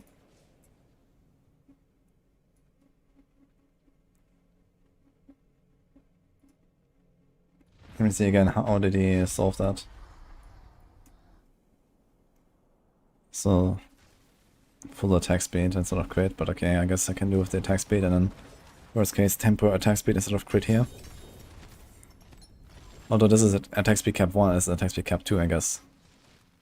Do we have that here? Werewolf attack speed tempering is cap 2, okay. But for some reason Wolf's attack speed is cap 1. Because, reasons, I guess. So I got both here. Vulnerable there. Yeah, time to get a lot of gloves. GA armor and res pants. Ugh. Height instances. Okay, you have Stormclaw, Retaliation, and Unsatiated, so no changeling. Well, I guess that makes sense since it and doesn't lose anything on the boss anyway. Retaliation, Stormclaw. So I keep this here and put it on neck. Why do you put this on a neck? And not Retaliation though? I think I should put Retaliation now. This is 75 baseline. Hello. Greetings.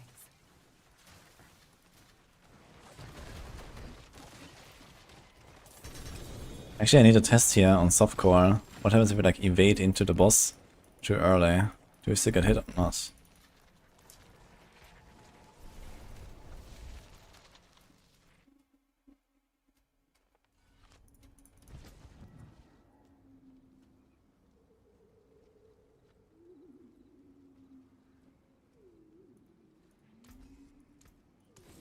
Don't ruin all that work.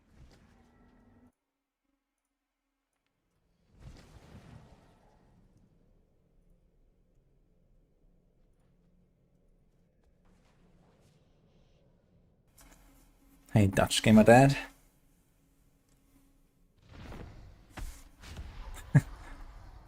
So ready to do more damage and reach 150 pit with that build. Crushing Hand can do 150 if you go for like Omega Bug Abuse. I have a version of that in the Quill Body guide and you can adapt that to Crushing Hand with basically all the same stuff. Just don't change the Paragon board, I guess.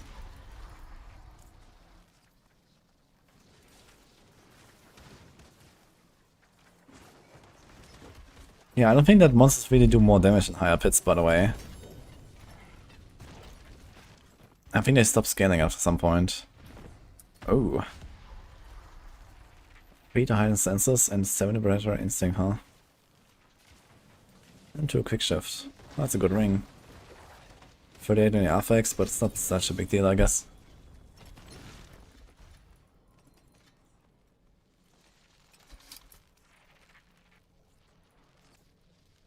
There's an Ulster Stormbringer.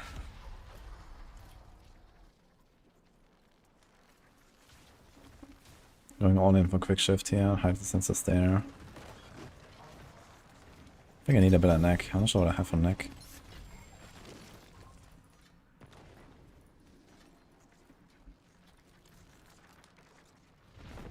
Run crushing out of the Quill Body Paragon board. No, I said he should use the full bug setup from the Quill Body guide, but don't change the Paragons. That's what I said. If you want to do 150 with Crushing Hand, you have to do, you know, Fell Soothsayer, Eradicate Life, plus, you know, all the bugs. And then you get there at some point. I have the full bug abuse set up in the Quill Body guide.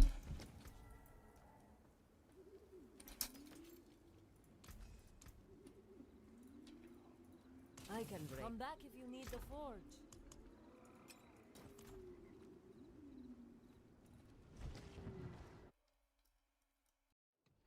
Yeah, if you go down here, there it is. So you have, you know, normal helm. You don't have any of the unique helms. You get a lot of resilient. I think you have 2 resilient tempers. I actually have 1 resilient temper, 1 resolve temper. Banished Lords, and then Fell Suicide Aspect, Redirected. The Mystic Circles. Yeah, I guess one thing you should do is... Sorry. Do we have that actually? No, we don't. Okay. We don't even have the Mystic Circle glyph actually. Yeah. Duelist Boots. You don't have Rest Cap. Yeah, that's kind of a bit of a scary thing though on hardcore, because you don't run Armor Cap and you don't run Rest Cap. You can get kind of close with instances and stuff, but yeah, the setup does not run either of the 2 caps. So it's something to keep in mind. You're just trying to stay alive. Stage full life and barriers, basically.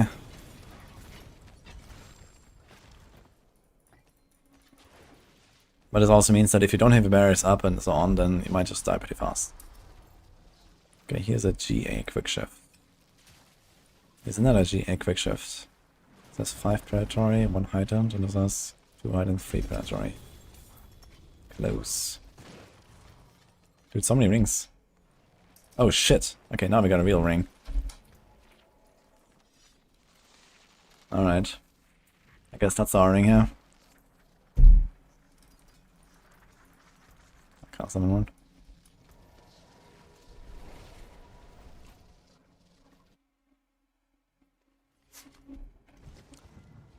Don't like the Quill Volley is so much. The Crushing Hand is so much weaker than Quill Volley.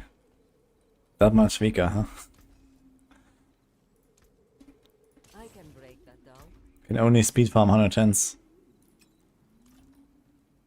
In 2 minutes.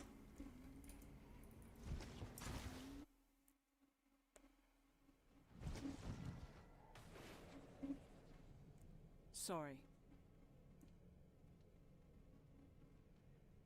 It's crazy that we're at that point of this community that we embrace bug abuse like that. I mean, it's always been the case, right? Remember season 0, Well met. like how people were upset about the Whirlwind bug fixes with Grasp of, what is it? Gorse Devastating Grasp. And then like the Bulwark build that was actually unpatched for the entire season 0 and season 1, I think. I think season 2 they finally fixed Bulwark, you know, and stuff like that. So, yeah, it is what it is, I guess. Like, remember the Twisting Blades builds? They were not like as crazy bugged as Bulwark, but you know, the whole Poison TB stuff was like based on bugs. Yeah, it's like what it is. Kind of annoying.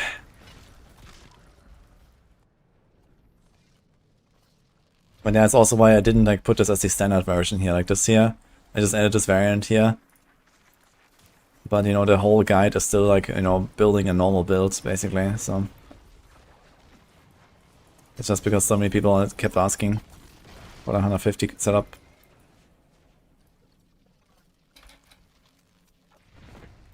Now we're casting Bulwark every second, just not on Druid. Well, I mean, back then it was not just casting Bulwark every second, but it was also killing everything.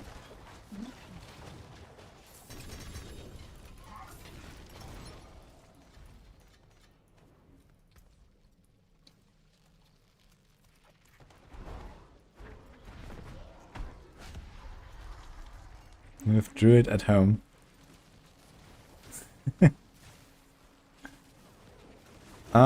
Barb, I will probably play Mighty Throw.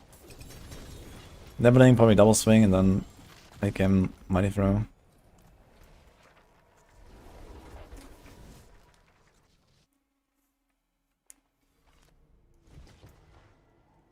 How can I help? You can still use these.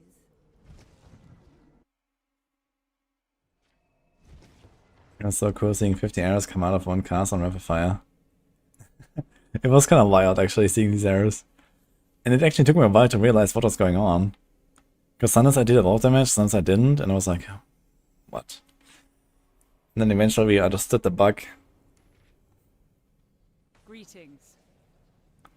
But it just is like, you know, it kind of felt like the Rapid Fire animation was much faster because it just like distributed way more arrows in the same time. So it kind of felt like, the, you know, Rapid Fire was just like crazy fast, right?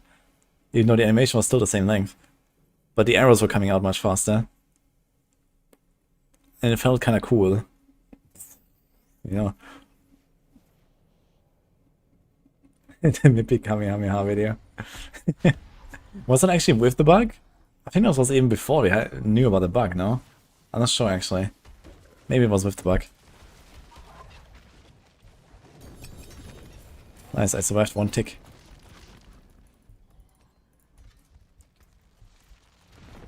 But yeah, Kamehameha video was good. Okay, that's the timeout, I guess.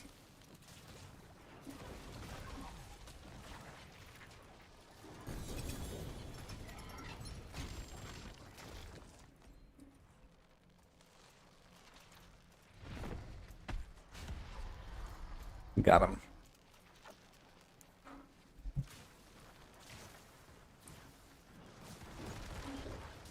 Dude, I predict some season, at some point, they will fix this safe spot here without saying anything. And day one of the season, there's gonna be like thousands of dead hardcore characters because of this. 100%, man. It's gonna happen. You know it.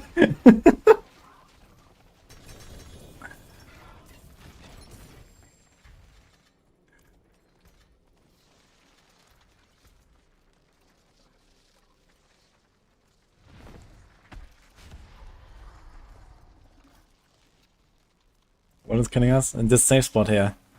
I just said someday they're gonna fix this without saying anything. Just like that.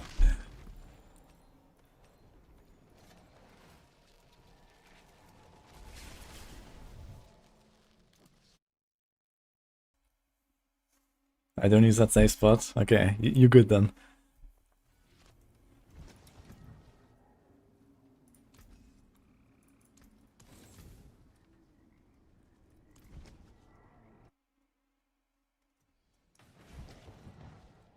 Yeah, I remember we actually had the one-shot rogue on Maxroll for a while as well, based on that build.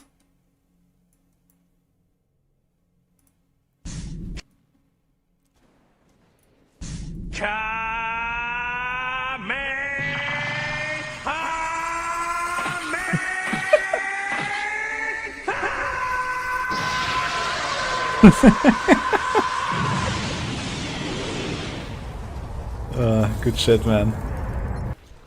Dude, back in the day, this was impressive.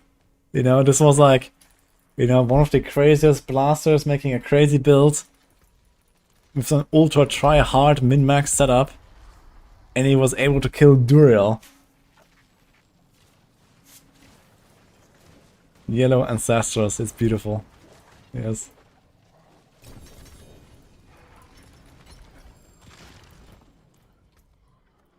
That's Shaco, man. Looking like a unique.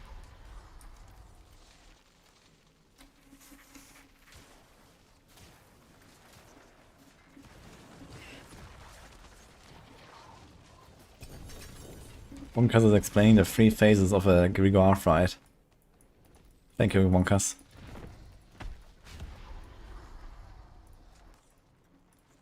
Once the square is clear, I walk over there. And then bonk. Like this. Works, actually.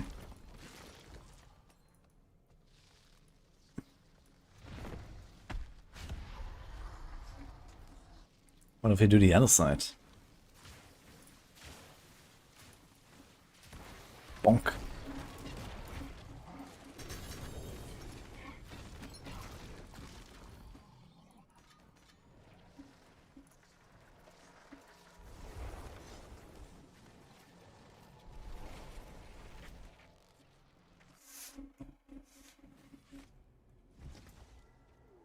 Zero. Okay.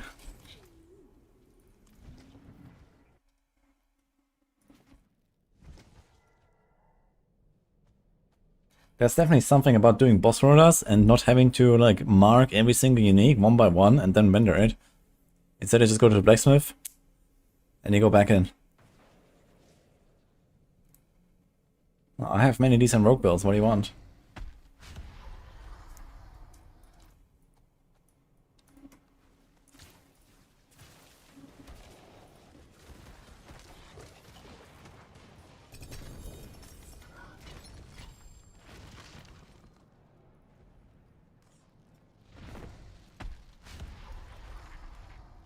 Well, I did make an Azeroth command.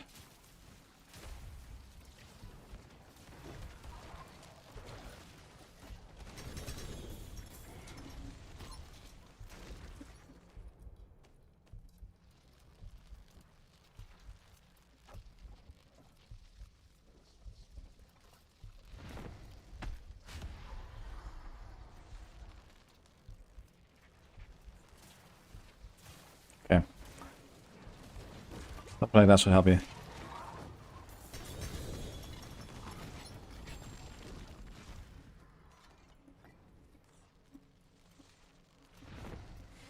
We found a way to make Frostburn useful for us. Yeah, I tried Frostburn, Doombringer, Azeroth together, but it just turned out to be better going one elemental Surge Temper, Azeroth, and then Fist of Fate. I think the Sorks use Frostburn. But yeah, I tried it, and Frostburn is just worse than Fist of Fate, basically.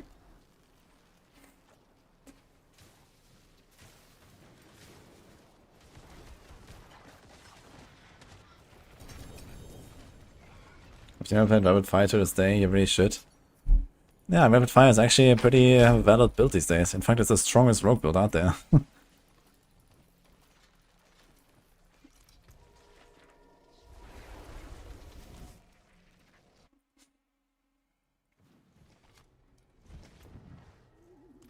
That looks worn. I can break that down.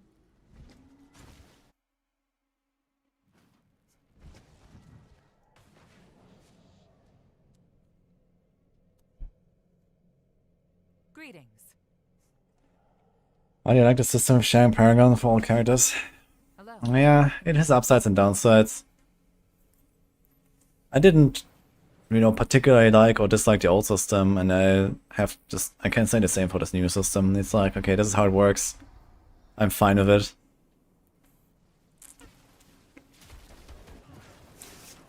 Ditch.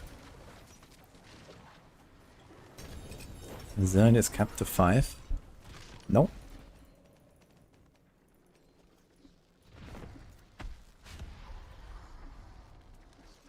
Also, Rain of Arrows build compared to Die. It's very similar. I just mostly changed the Paragons a little bit, and I didn't do Caltrops. I did just like Shadow Step and Dash together. And for pushing, I did Poison Trap instead of Caltrops, which is also still a bit of a damage buff. Not as good as the Caltrops. So it's not a huge change.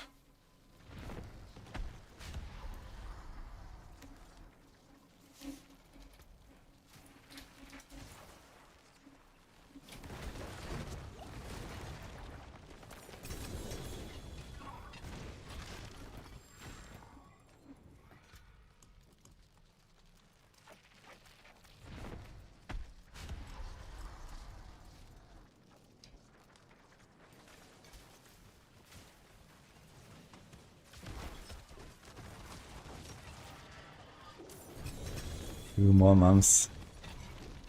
Oh, that's gonna be a lot of Path of Exile in those 2 months, I guess.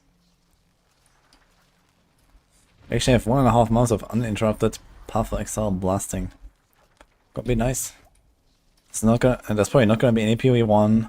There's probably not gonna be any Last Epoch. There's not gonna be any Torchlight.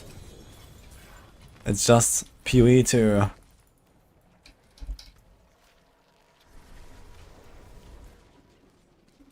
I'm not sure if they have confirmed if it's like open for everyone or how it works. Do you give us build or two-handed? I want to do two-handed.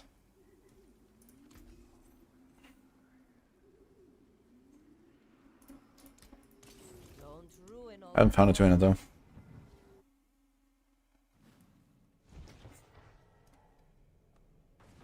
Don't understand how weapon mastery works. Well, all you have to know about it is it doesn't work for poison, or it doesn't work for any procs, and it's very strong for dual wields because you get two effects. They can stack, they can have one of each. Weapon mastery for melee, like crit builds, is very powerful.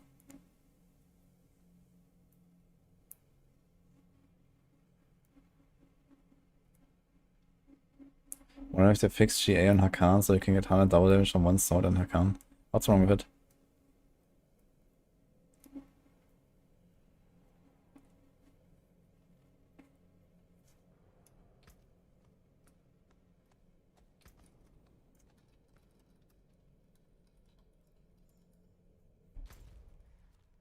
Sean.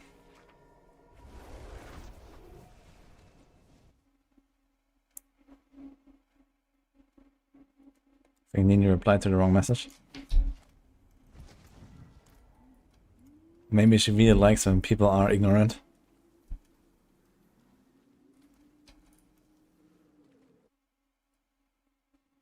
Waxing Giver is really good for shred builds. Yeah, it's like a speed farming item basically, like, you know, constantly going to stealth. It also has a bunch of shred ranks, which is nice.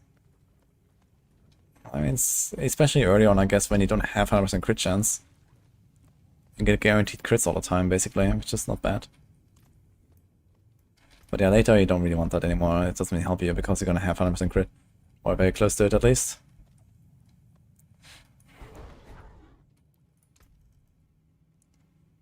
And the rest is actually looking kind of nice. If I just put a diamond in there, I'm basically capped.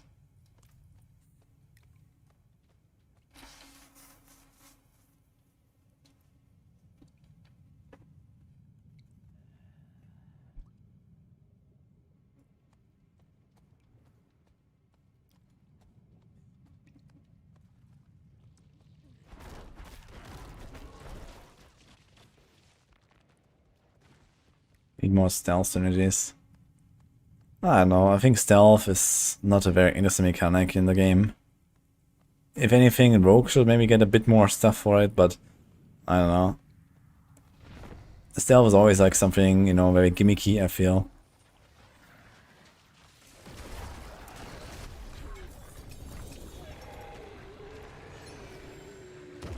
Can you get Opticide from Tree of Whisper Dungeon without having Nightmare Key? No, it needs to be a Nightmare Dungeon.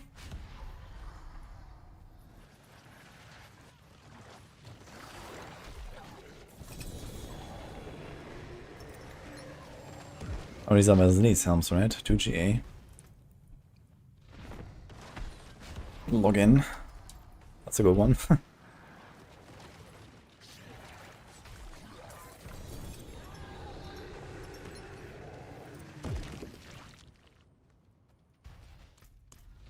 I'm summoning, let's go.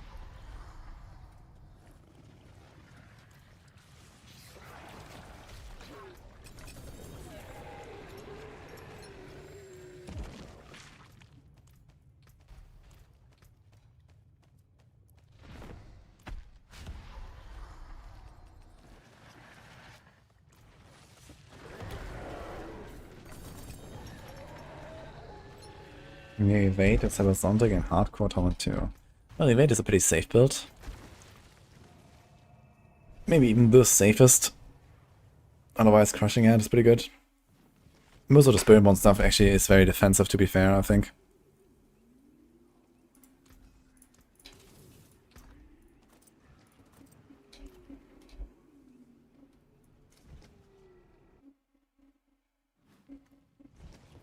Why do summoning materials don't drop in tribute of title runs sometimes? That's because of spaghetti code.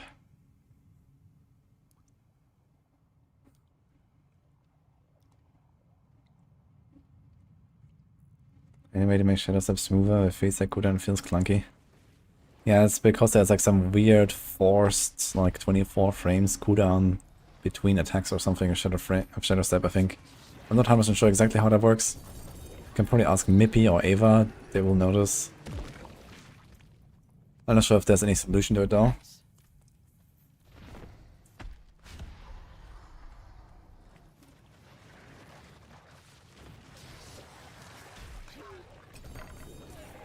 Why is Basher Rampage better than Lupin? Lupin Ferocity, you get a guaranteed crit every once in a while. Thing is, you kind of just have 100% crit later anyway. So all you get is like a bit more damage every third attack. Which is like in a range of, yeah, around 30% DPS right now when you have this chest.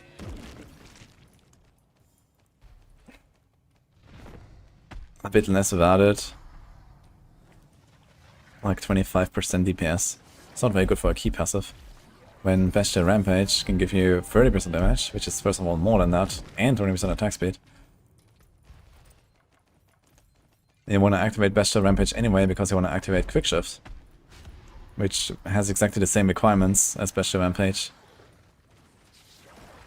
So you just do that and then Bestial.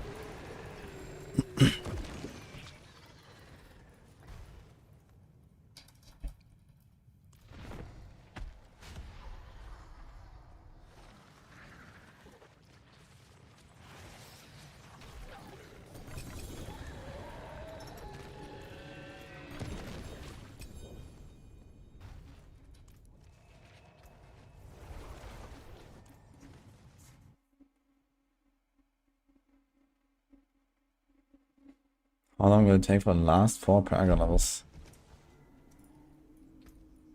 I can do it in 12 hours, I'd say. Maybe a bit more, depending on how fast you are.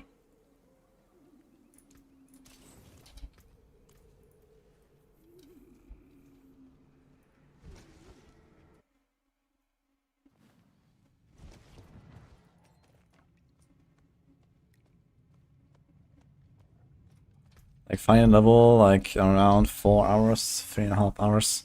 And then the one before that, like 3-ish. And the one before that, like 3-ish. And the one before that, like 2.5-ish. Yeah, something like that, so...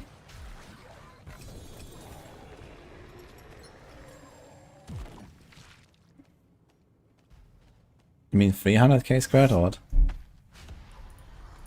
Max Paragon is 300, not 200. 200 is very fast reach. And 200 is faster to reach than the last 4 levels will take you, I guess. So...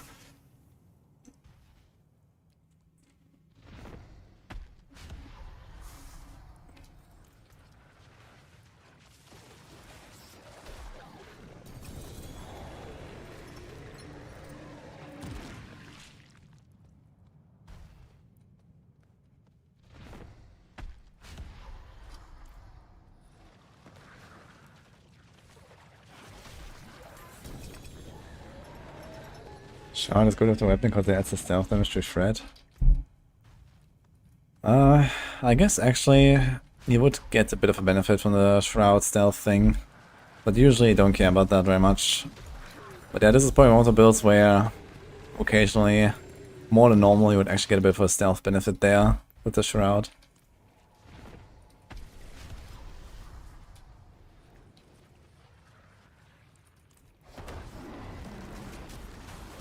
Well, he's 3 useless noobs trying to kill Varshan without Nini. Oh wait, Nini's here. She's waiting, actually. Oh. Okay, perfect.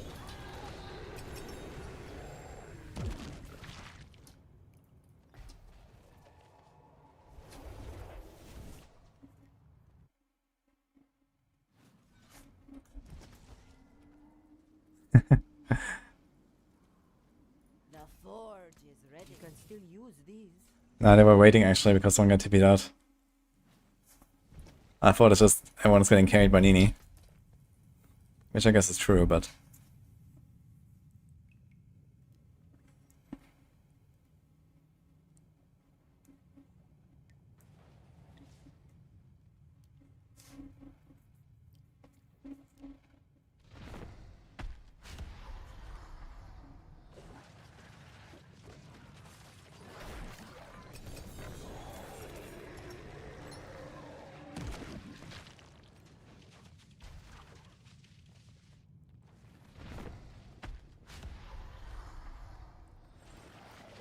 Interesting how the Storm Strike chains the plus 2 targets actually goes to 4 with the GA. What the hell? Not to 3.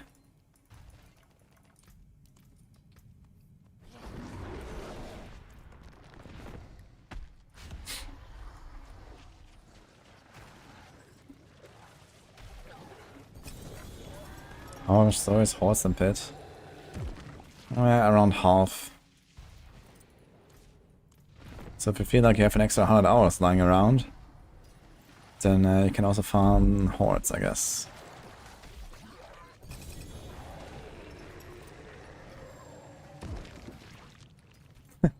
Two times the cooldown.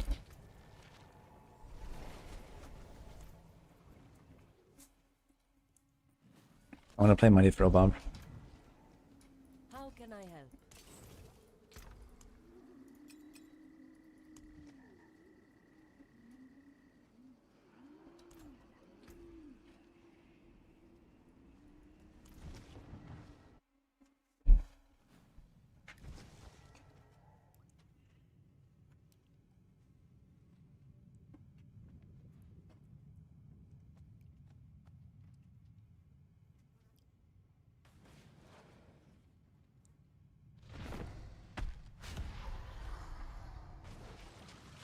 Group high tier pit blasting is the best way.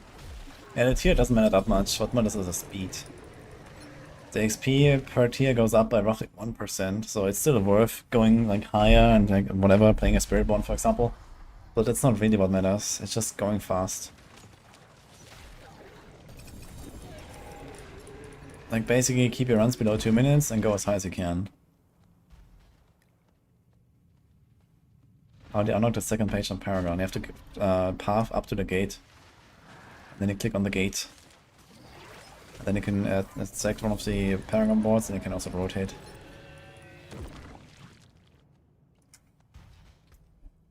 Yeah, these are the gates. Have to go over here.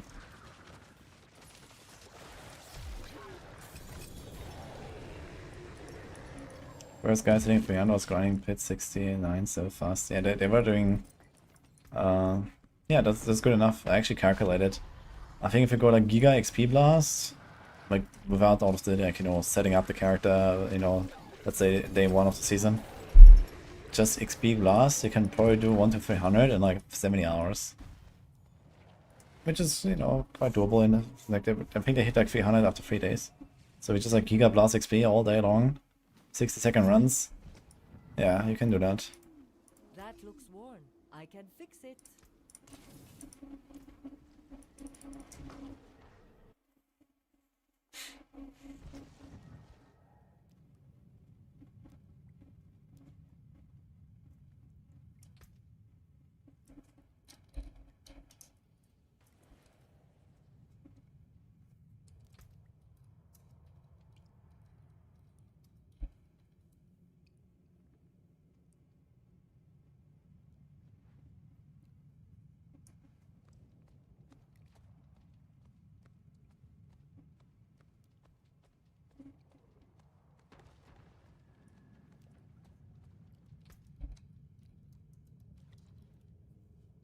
Sounds like Duriel.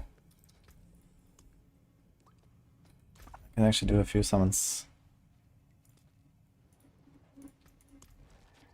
Oh, Texo has a few more.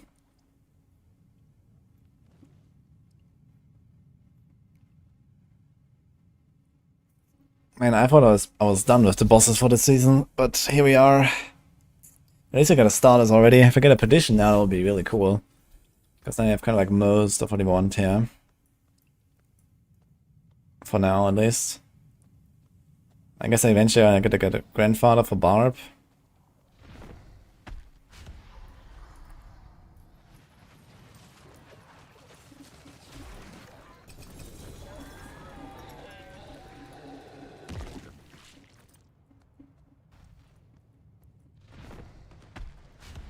Necro. I don't think I need anything special.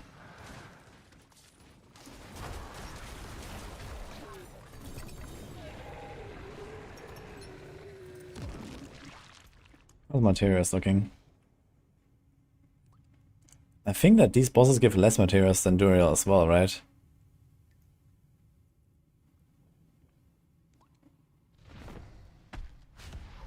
$20k Red Crystal, 30k Iron Chunks, and Rawhide.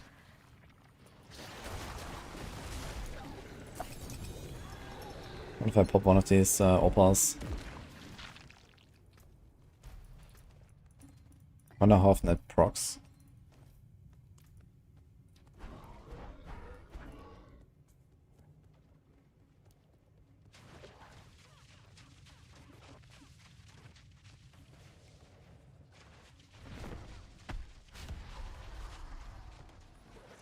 Yeah, after the campaign, Sam.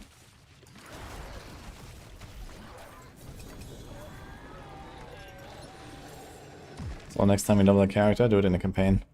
Then you can get the last area uncovered. Nice.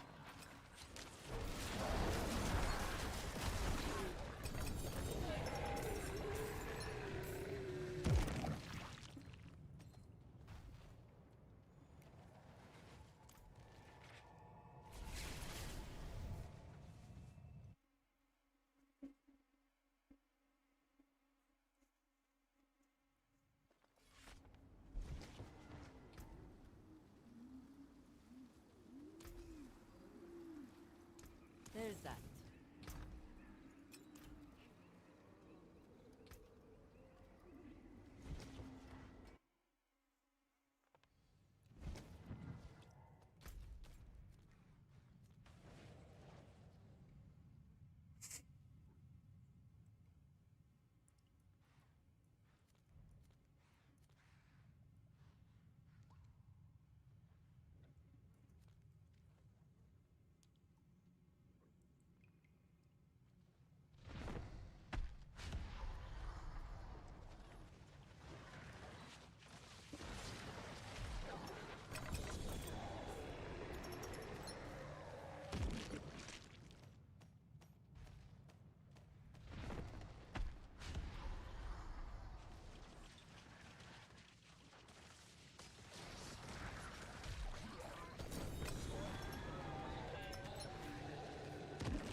I don't understand exactly, Sam, what you're asking there, by the way.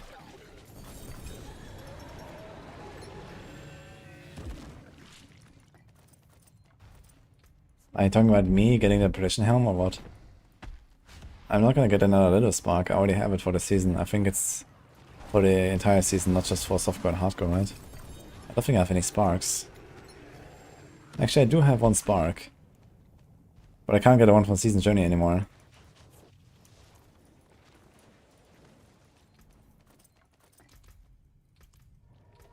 But then we have many bosses left to do anyway. Still want a bit of Doombringer at some point, I guess. And then we'll see about the Shroud and so on, so you know, don't just like craft right now.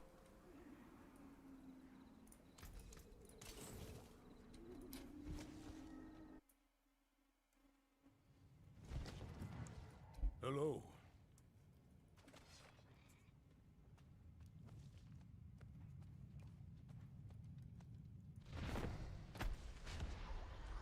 Hello.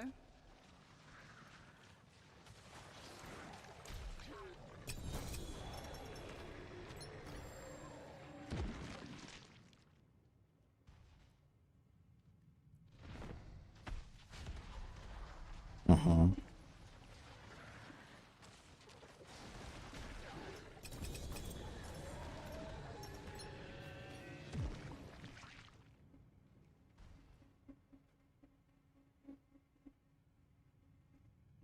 Oh.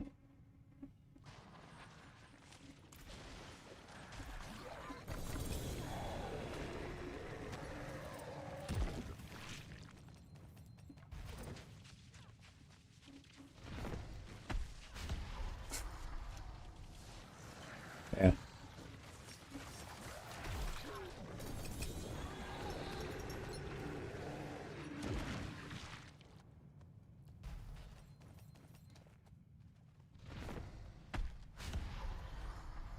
Backspeed has not just one cap, but two caps actually. It's complicated. Wait, why am I getting... Oh, it's the equipment proc. Okay. Got a random weapon. 200x. Oh, you want a pole arm actually, but I guess this might do for the start. Doesn't really look like a 200x. This thing.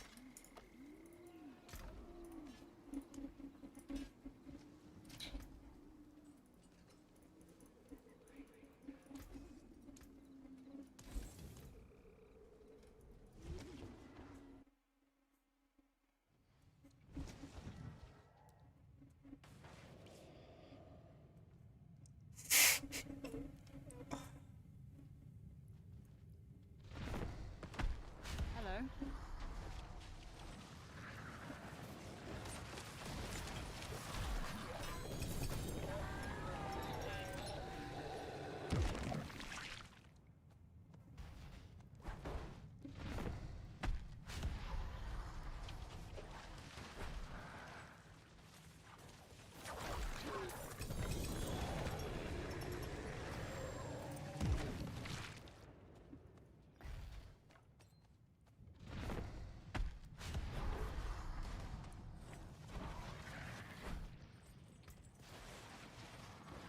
You got an Undials. Timed out and Nesacam.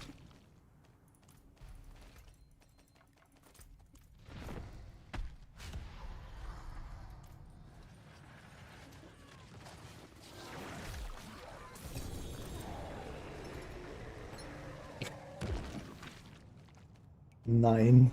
Okay. Guess I keep doing bosses. Ah, this might be something, right? Isn't it for the Zorks? Don't they want that? Wait a minute. Very high rolls on everything.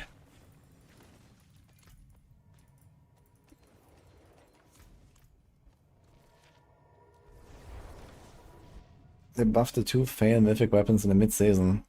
Ah, just like Ahavarion, I guess. They only waited for more fail mythic weapons to buff it. Come back if you need the forge.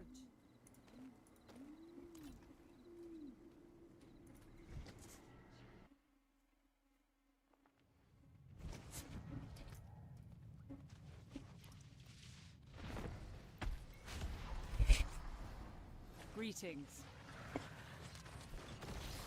Wait.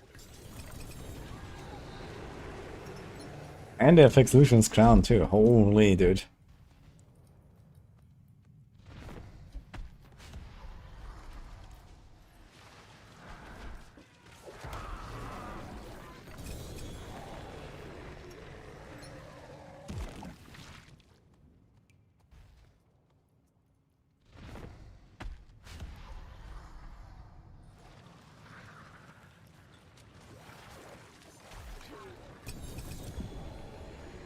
Oh, that's one spark.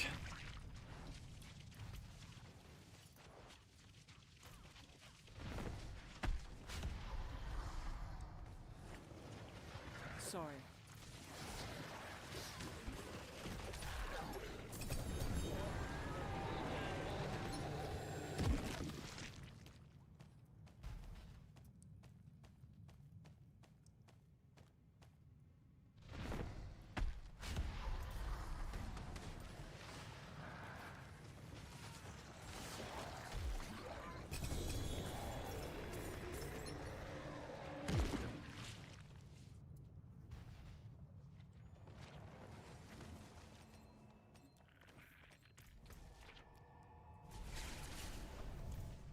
Double proc frostburn.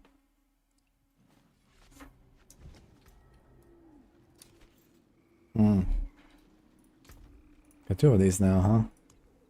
Do they save anything?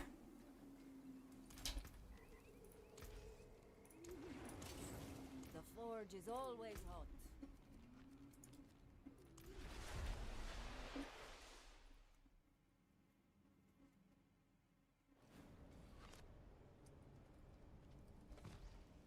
No, you don't want to turn up poison or shatterers, thank you.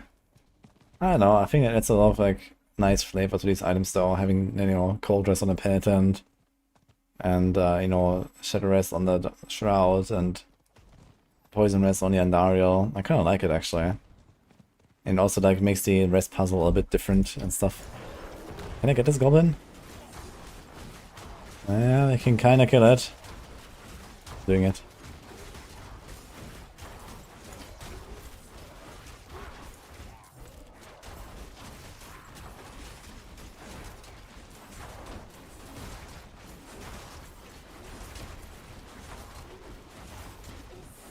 Am I keeping Frostburn? I thought the Sorks ran it, no? Isn't that part of the Azura Frostburn chain lightning build? Should be variable having like the double proc GA or like the fire cold and the cold proc GA with like high rolls.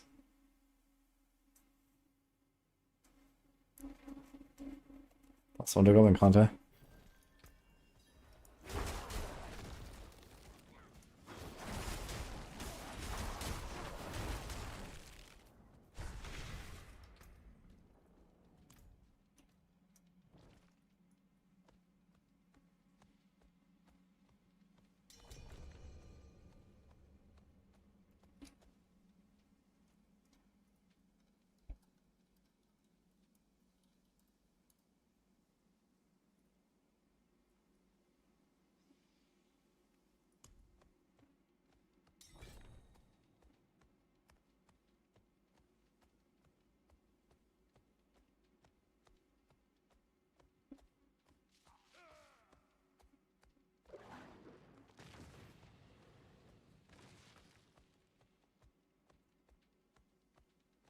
You feel bad for putting rest on your items? I don't feel bad about it.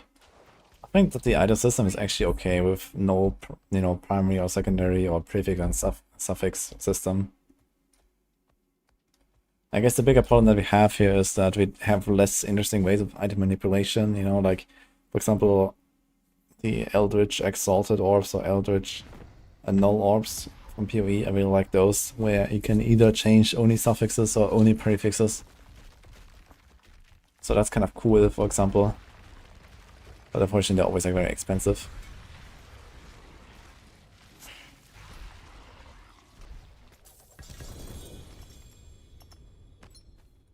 Interesting start here.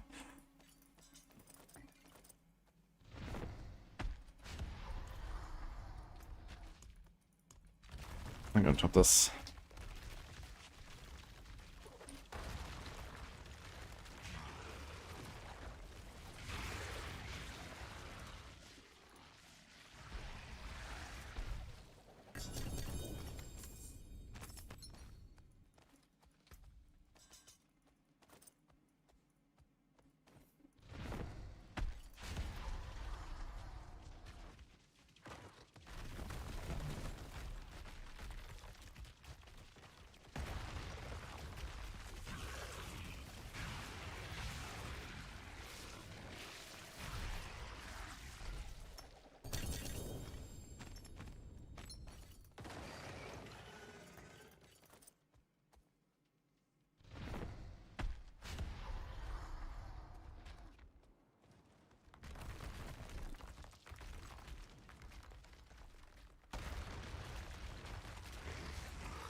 Yeah, I would not be surprised to eventually see something like, you know, for X%, you know, overcap the res, you're gonna get an offensive benefit or something.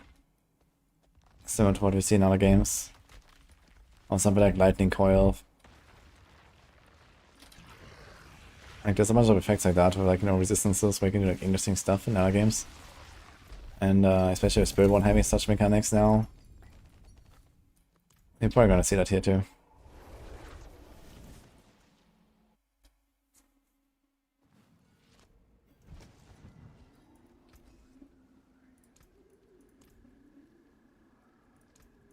Don't ruin all that work.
Oh shit.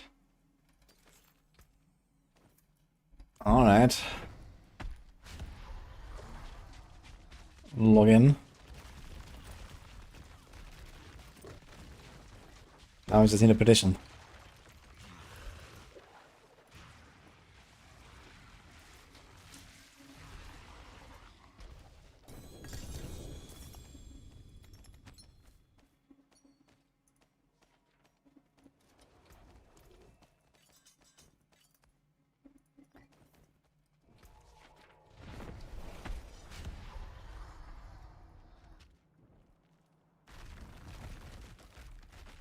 Gives socket infliction new director combo.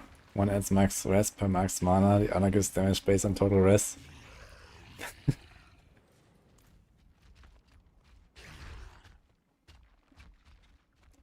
Inspiration better than Shaco for Shred. I mean, cooldown also helps, but Petition is really good. Lots of crit, lots of damage. Alright, I got this, guys. Okay.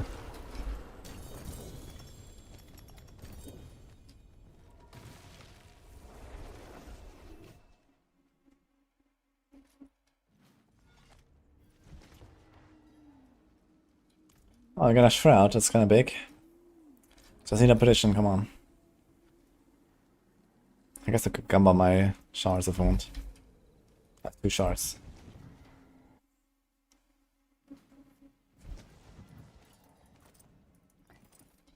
I only have gold too.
The forge is ready for whatever you need. Don't ruin all that work.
Okay.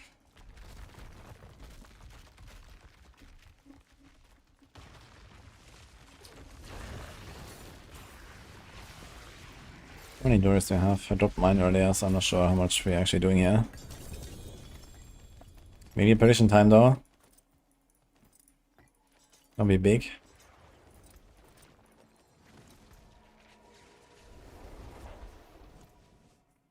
Booty phrase.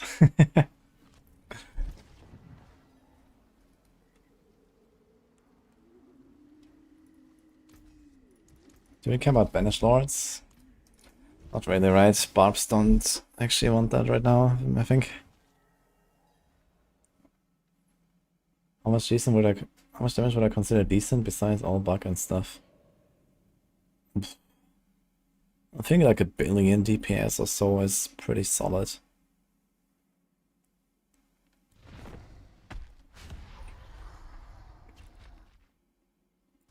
You have Fender on everything with Mjolnir and Cutter on Druid.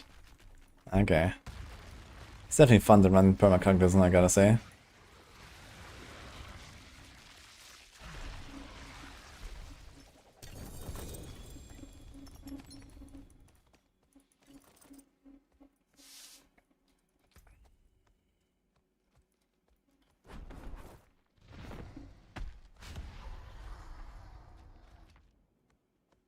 I did make the Frostburn Doombringer Azarath build, but eventually it just became like a Azarath plus Temper, no Doombringer and no Frostburn, just Fist of Fate.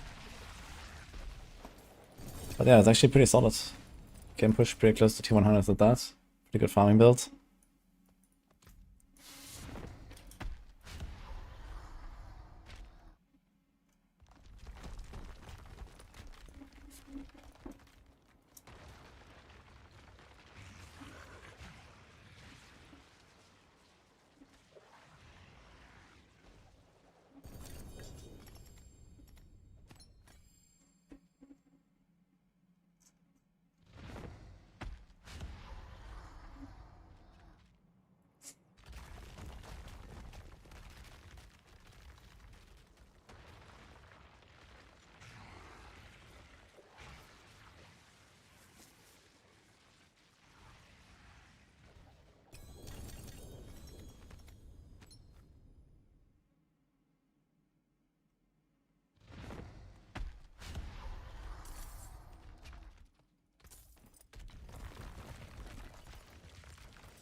There's that. Come back if you need the forge.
It can, Drunken Kakadu. Shining is actually very good like a hit skill. This is why it's used with like Azarath, Frostburn shenanigans right now, for example. It used to be used with Andariels as well. Shining is pretty solid.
3 instances at the same time, that's the first. There's 3 different types, you can see it on the tooltip.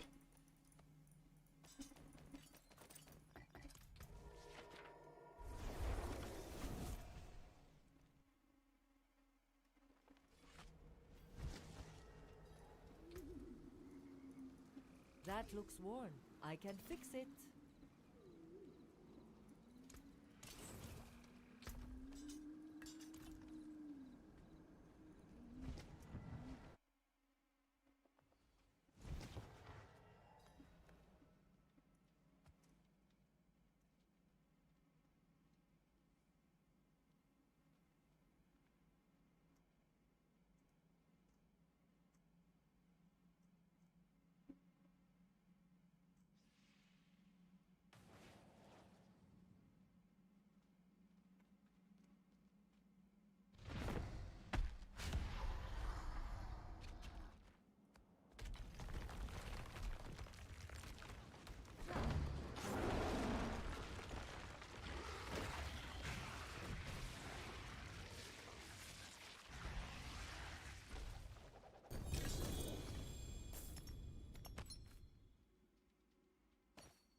Hello, Dominix.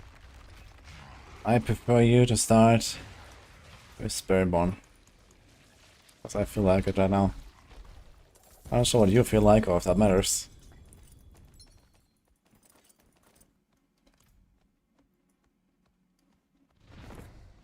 I think I told him at least 3 times per manas. Doesn't help.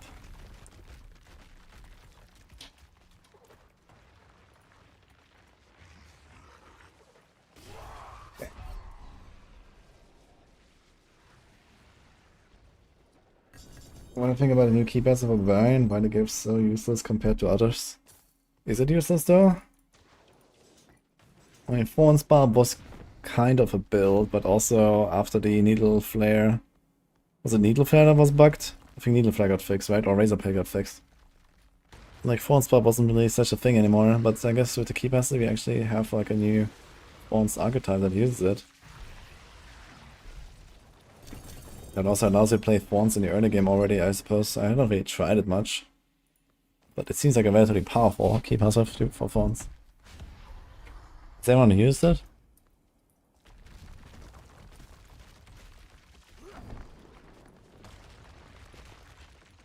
Will ruin every other class after that. Maybe true. Okay, maybe don't start Spiritborn, Dominix. Who plays Thorns? I don't know, masochists, I guess.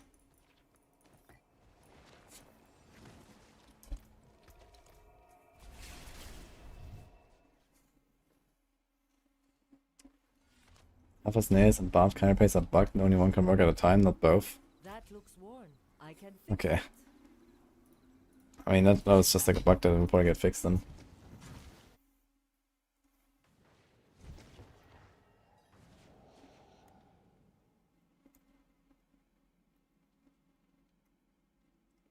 Season 23 will get it done. Nice. Hello, Falcon. And then play key passive for Whirlwind. For Whirlwind you have Unconstrained or Unbridled Rage.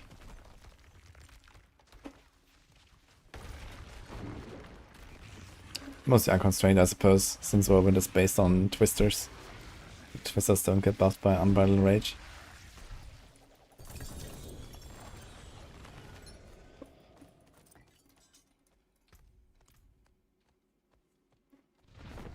Yes, Mr. Crimson King.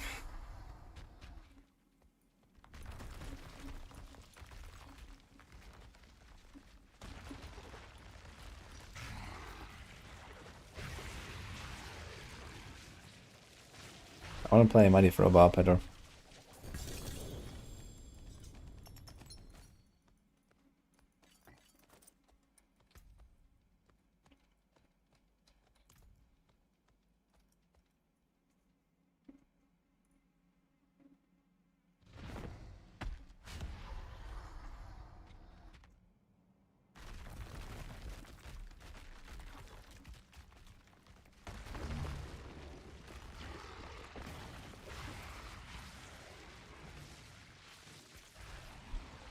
You need summoning a lot of these bosses, holy shit.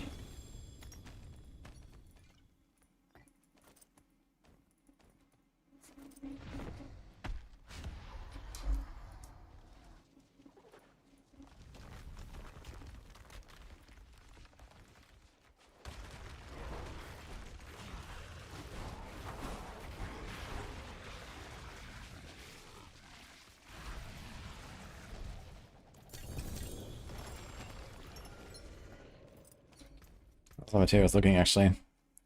Slowly crawling up. Okay.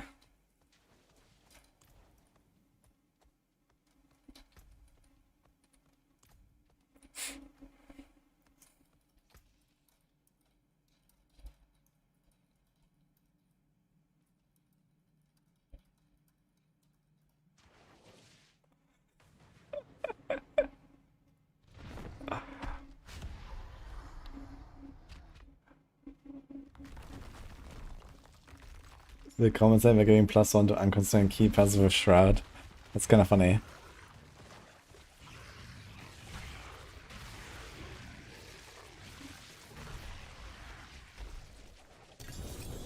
Oh, what's that? 4GA.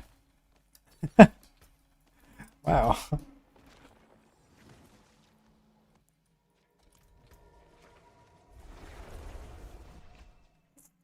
My T-Joe. That's a funny one.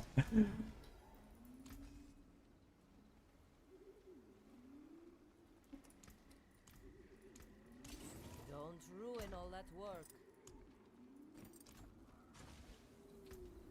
Oh, Nini AFK for 1 minute. Okay.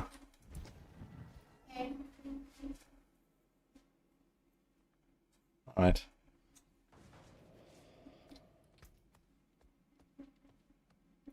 Wait, easy 20 billion. I mean, that thing is 20 billion with 15% on the affix. For real?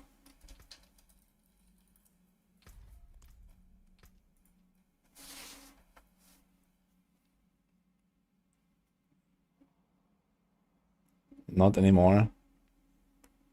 And there's still a bunch of builds I wanted, right? I guess the flirty all power builds. Maybe a bunch of stock builds.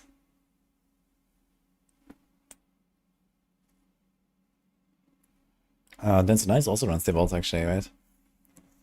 I guess you don't really care about most of these GIs.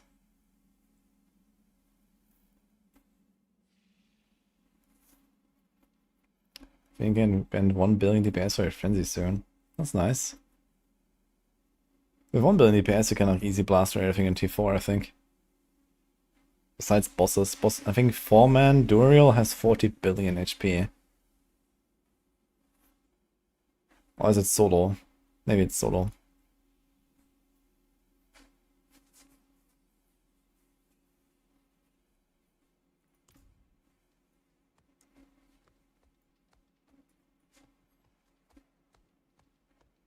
Endgame ID for runs it. Okay. Yeah, the Barb is very easy to have the perma damage reduction and damage buff.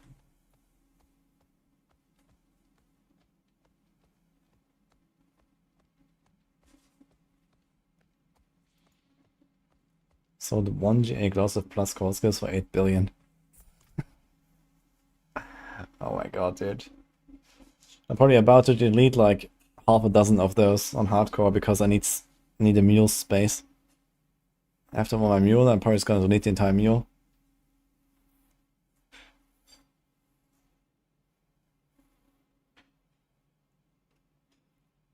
Where?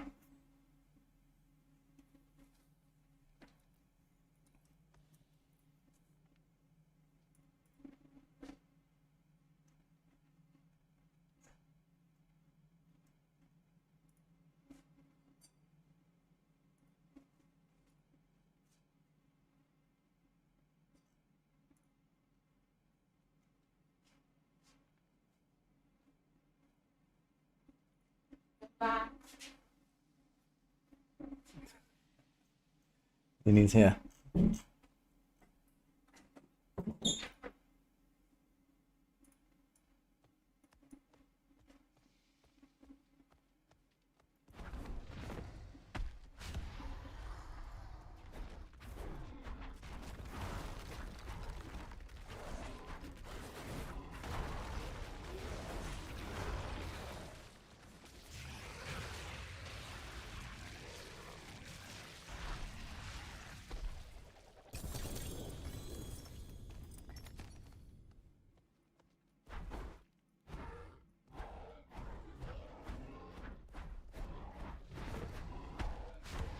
At least they're almost 200 Paragon, so we can kind of make most of the endgame setups work. Why did I spend too many points? I guess we have to rest there that we don't really want in the life. So I could get a lot of points here and try to go for the next glyph. Here's another rest and life class. I don't really want to give that up though. But otherwise I don't have that many optional points here. Too much decks here, we can do this.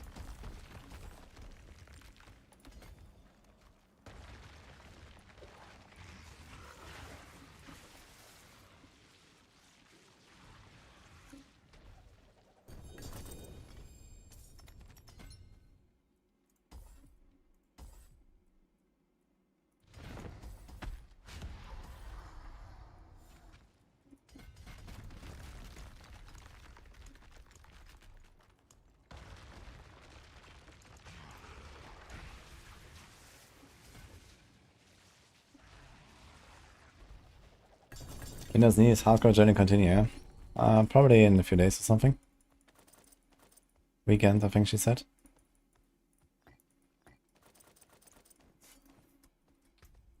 Yay! Melted heart.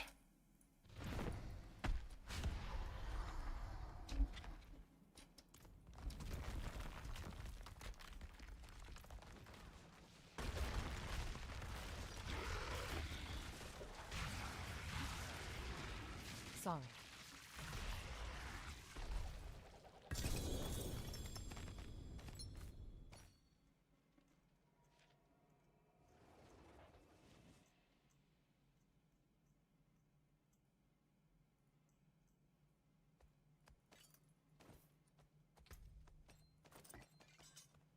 Got it. The 109, brother.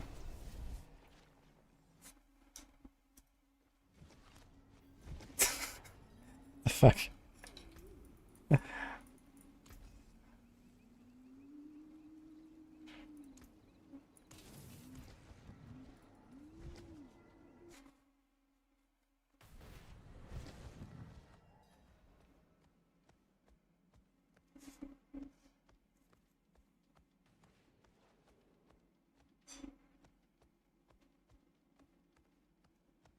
Bangos should be triggered by runes to be fun at least. Wait, it doesn't work with runes? When you have like vortex or something? That actually sounds kind of like a bug to be. Do I give the free any loving anymore? I mean, I've skipped both of the last two season starts. But I may play it again on another one. Maybe when the sanctified items come back. Or when Pandemonium comes back, if that comes back.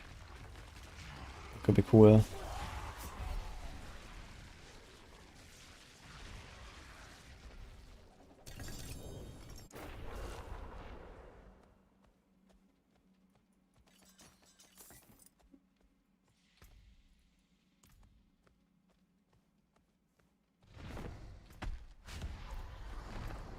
Do I have enough runes? 6 Ohm runes. Wait, what do I need for Petition Helm? I actually have 6 Ohm runes lying around here.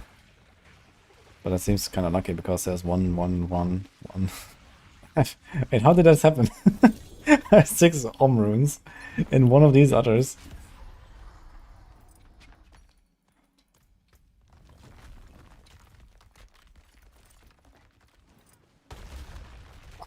No, Buck is Shroud, not Petition.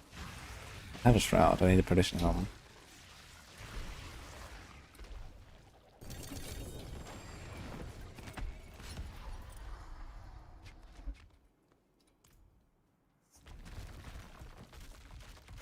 How can he solve Fury use basic skill in endgame? I'm not sure what the current meta for Warrant, but usually it's done through shouts, and one of the aspects that give you resources back when you shout. And then there's a bunch of passives all over the place on the skill tree. For example, Prolific Fury, that gives you extra % resource generation. You can do it with like tempers on your wings for resource generation or resource cost reduction or chance to restore resources when you hit stuff. Rallying Cry Stuff like that. Jar. Q. Gar. Opposition, okay. Now let's see how many rooms we get. Let me find a petition helm.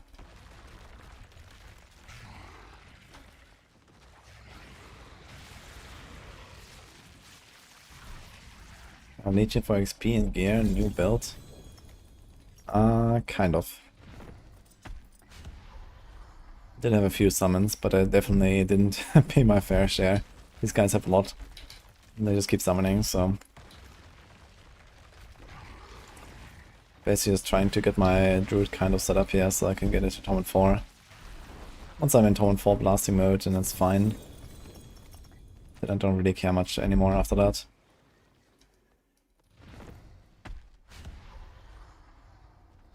Whirlwind itself also actually gives you resources when you hit elites, I think. Or when you hit enemies. So I'll just try to not Whirlwind through nothing.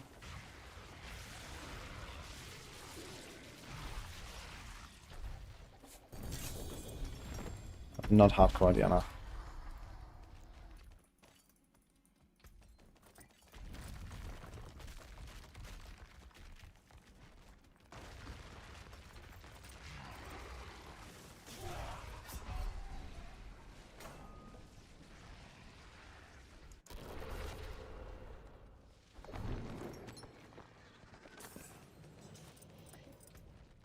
Gear is breaking. Actually, I could have cut the Doombringer. I would probably survive this, yeah. Should try. How much poison rest do we have? 62. What if I press Bulwark? Even with Bulwark I die, okay. Wondering where's the point where I can survive on these things. Should not be far off.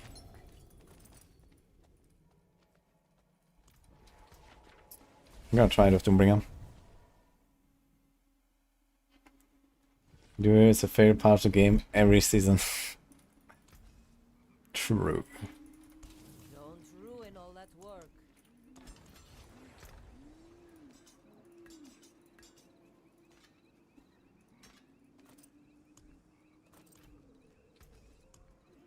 Of kingly will. Use it well. It's a lot of life. What if I do this? It's like double the life. Then with this, I have like triple or something, I guess.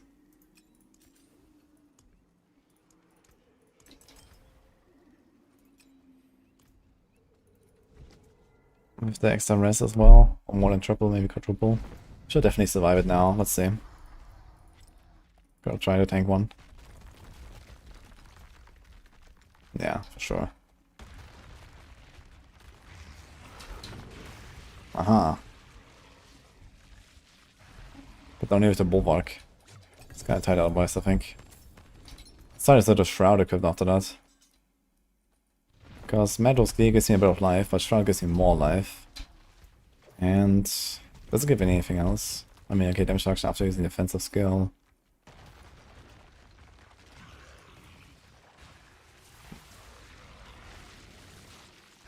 Is there like any defenses I can invest into? Not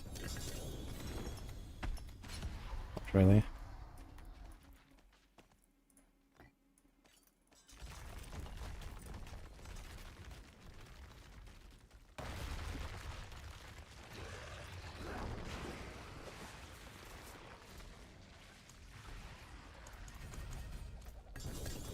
Horse is not available anymore. It's Ogre.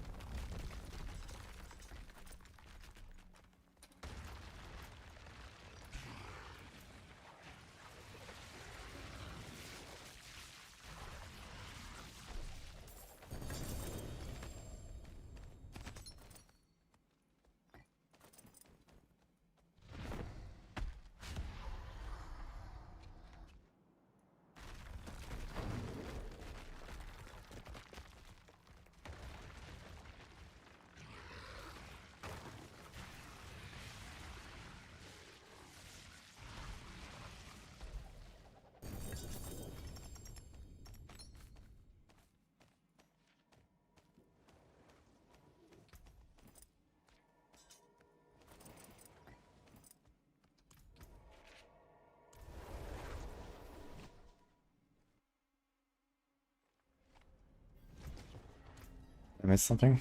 Oh yeah, this stuff, yeah. Yeah, I was wondering, like, when do I have all this? I guess on the other guy too.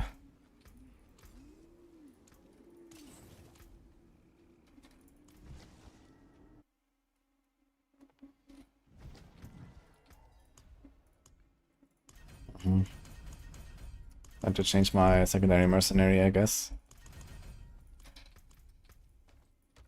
Look at all that stuff.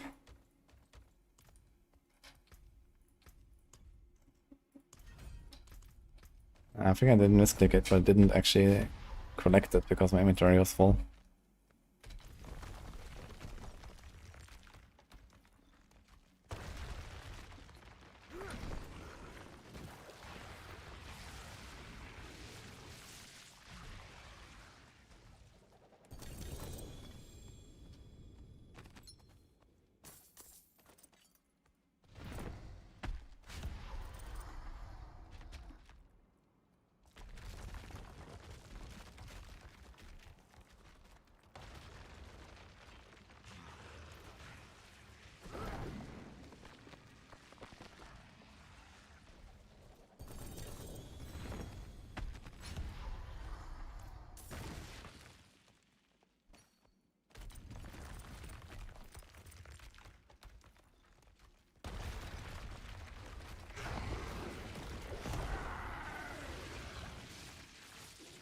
I cannot whispers.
Oh, boss mats.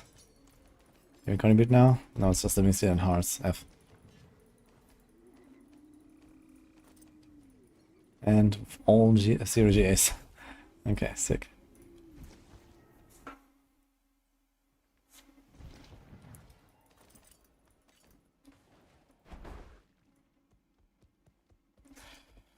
I'm not sure what's a speed run tier for Fred, but I know it can push above 100, so I should probably speed run in like the 80 territory or so.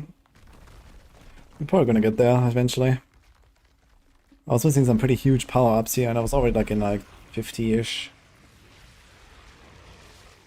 And I had like almost no masterwork. I was still missing like entire Paragon board and glyph and stuff. So there's a lot of stuff to gain here.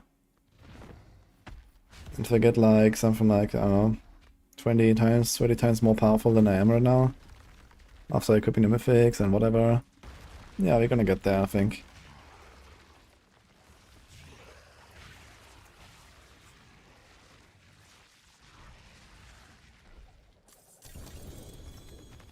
How many more bosses I can stomach today? Holy. I've just been sitting here. But I don't have a prediction.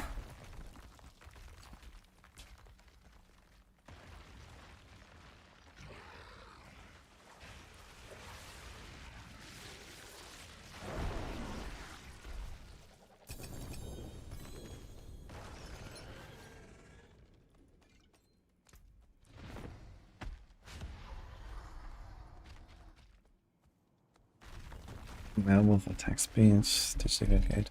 Okay, what do I get when I equip the shroud?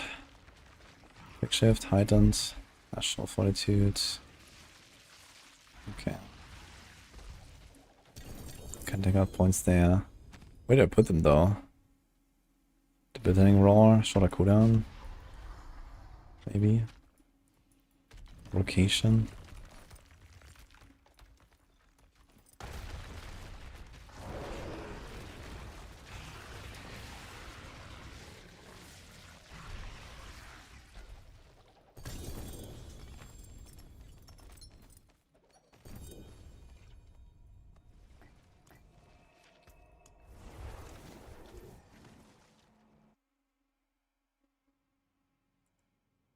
Maybe Nini has the runes. We'll see. Maybe I also have the runes at this point.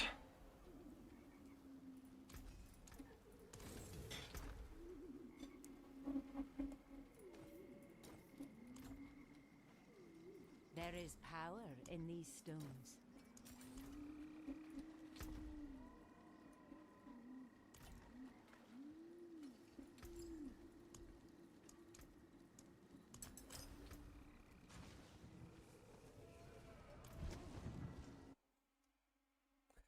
So many runes.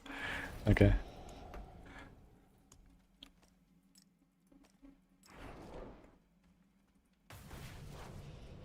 Even more life. We like triple our life here or something. Doombringer and Shroud.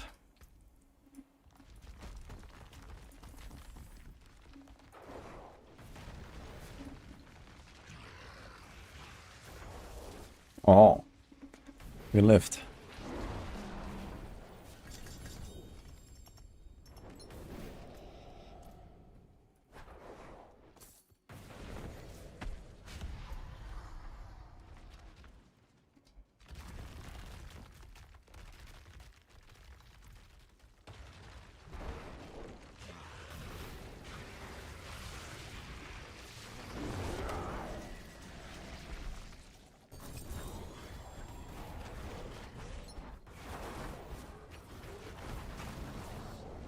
I wonder if the entire like combo of 4 shreds actually overpowers. If I get the provocation proc.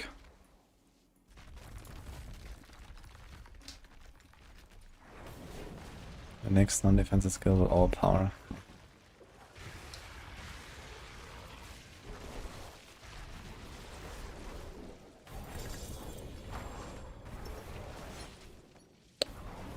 Okay, I can actually switch to bear and back to wolf without getting a stack to provocation.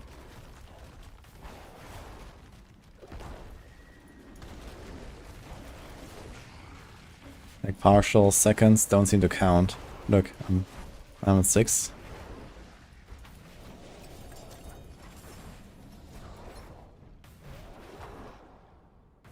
Okay. Oof.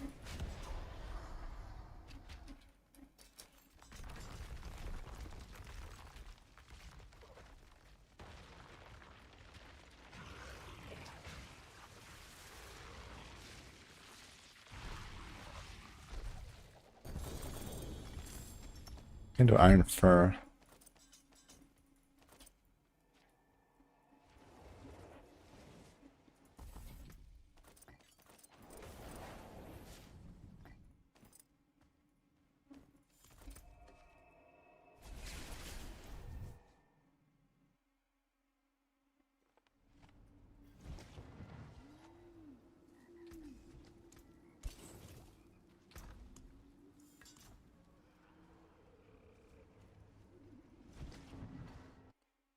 Are you sure you're not missing an animus somewhere?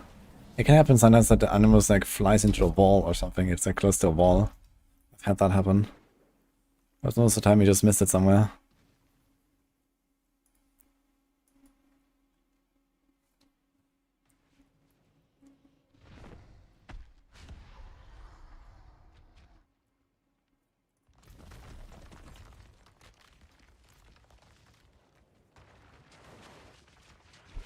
Halt.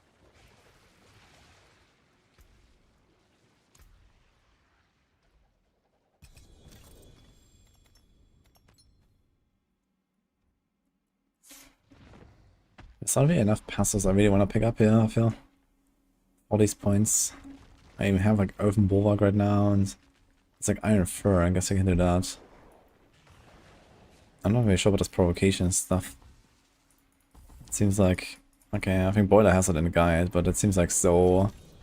Like it barely ever happens, basically.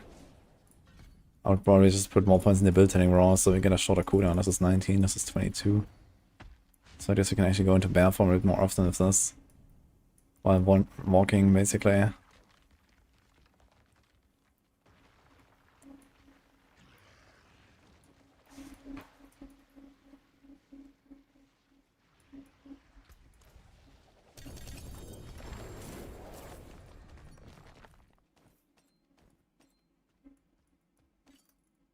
Yeah, of course. Yeah, what's I got a shroud?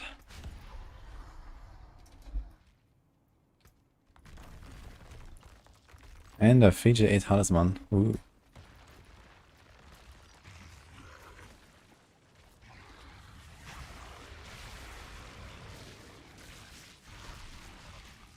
Yeah, it does feel weird with Yella.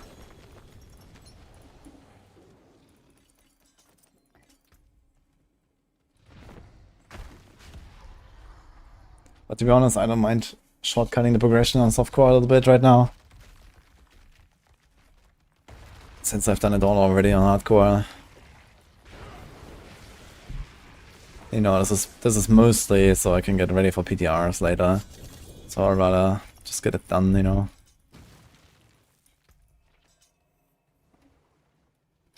Go back to some real blasting. Shred leveling bad and slow. Kind of.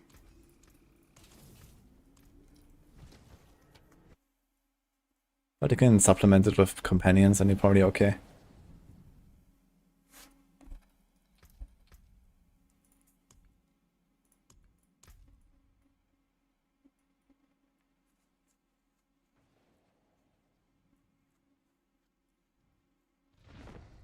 Greetings. Hello.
Oh. 3G-aced. Oh no. What the fuck, man? What?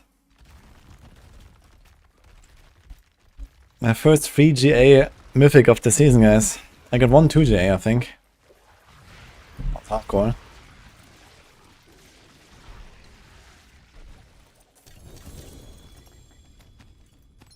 Oh no. And Barbs can't even use it to level. I guess I can find shot at WoW to the normal Barb. Like a true warrior.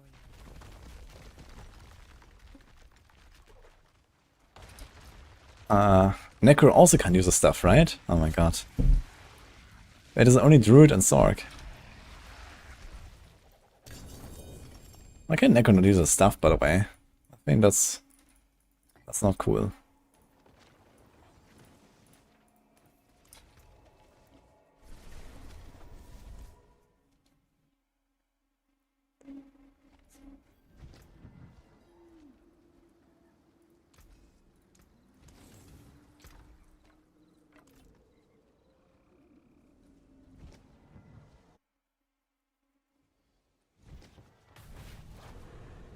Tornado, Storm Chaser, shares 4 legendary aspects and a dedicated unique.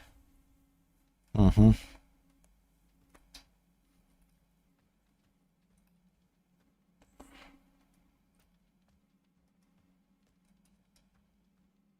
mean, invisible now. I mean, partially. A druid can only get so invisible, right? But almost.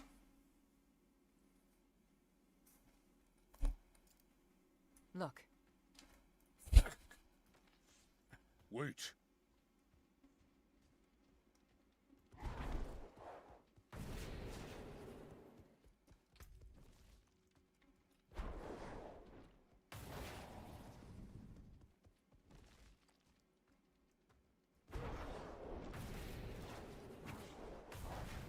Hello.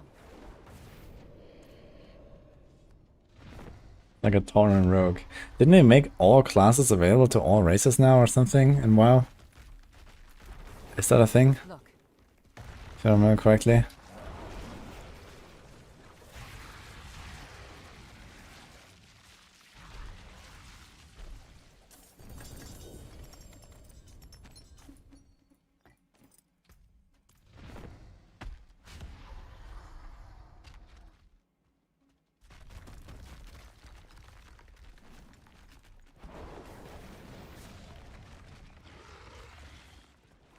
Tauren rogue. Yeah, Tauren rogue is a thing.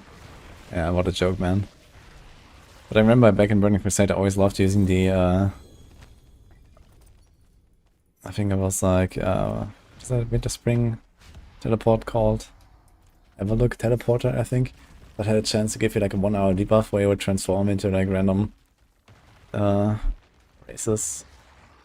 Then I was playing Tauren rogue. It was kind of funny, but obviously as a temporary change that was fine. But a permanent Tauren rogue, this makes no sense. Tauren mage as well, man, what the fuck.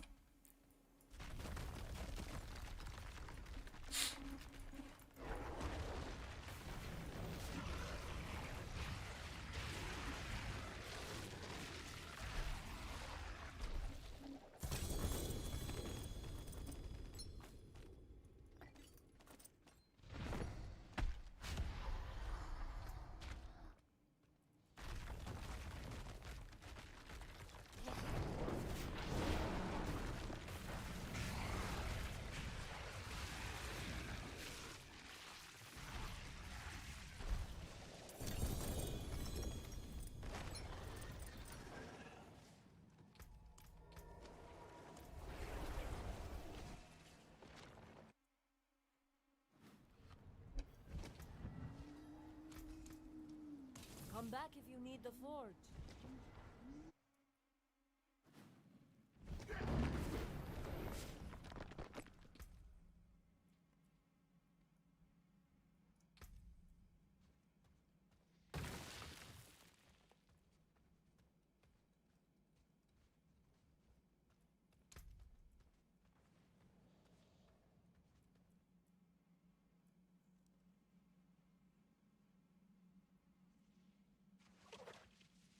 We're quite overcupped now on res, yeah.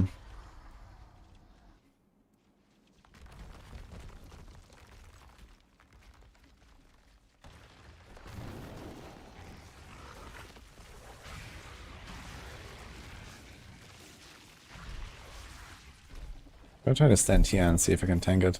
I know he can get shotgun and get hit by multiple of these Druid projectiles.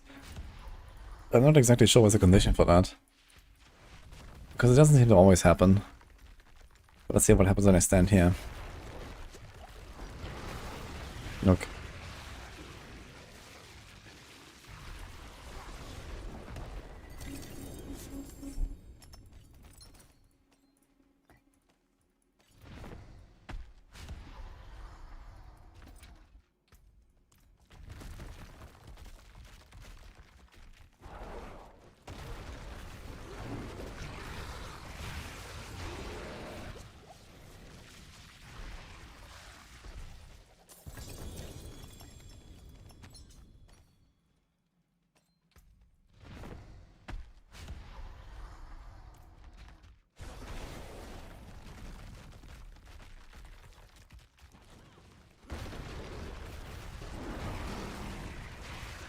It's not shotgunning me. Am I actually tanking all of them?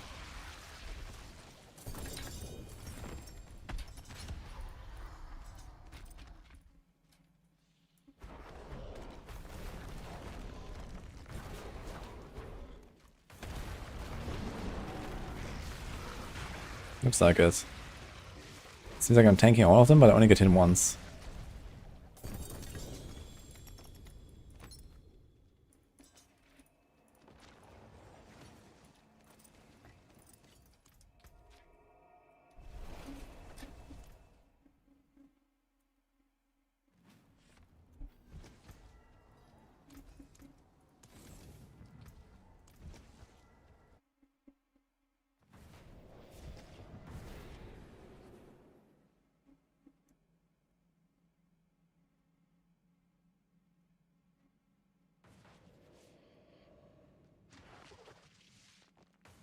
Greetings.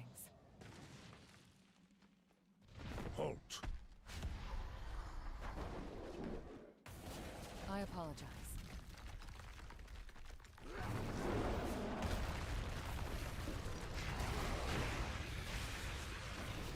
That gets through the barrier, man.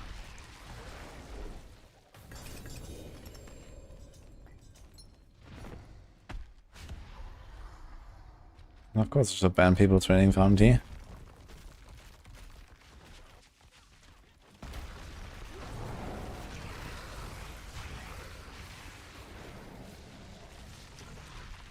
Which work is a faster farm horde on the city 9 nations? I'd say Dance of Knives. It's gonna be hard to beat this one, I think.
Hungry Bakasar. I hope I get lucky with that petition soon and then... Ugh. How can I help?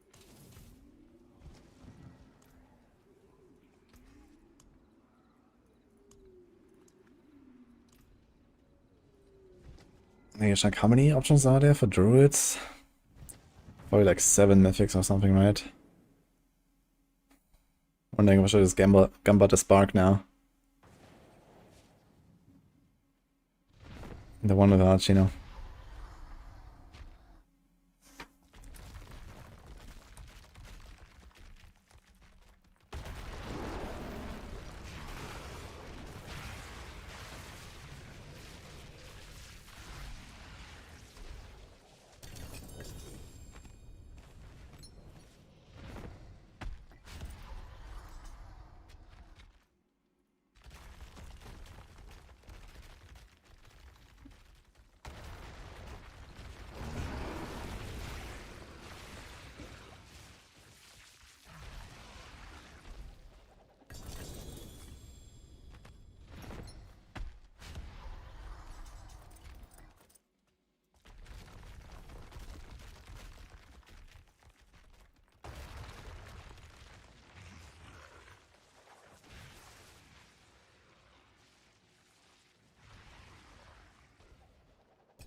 There's that.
Alas. Yo. Thanks for the big sub, man. How are you doing? I believe I'm getting so many starless guys here. Look at that.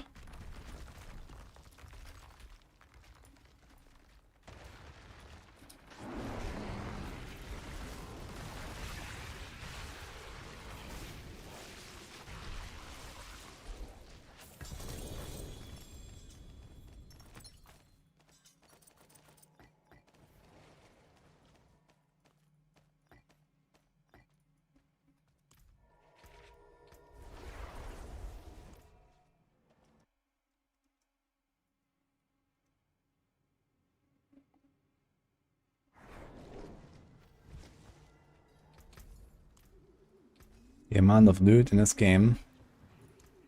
Wait, what do you mean? What loot?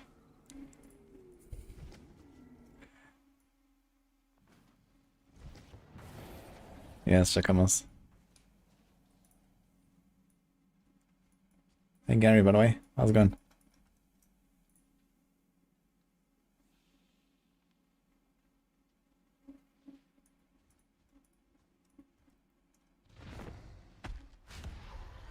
Greetings.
Really got the air precision. Pork. That's what I'm looking for.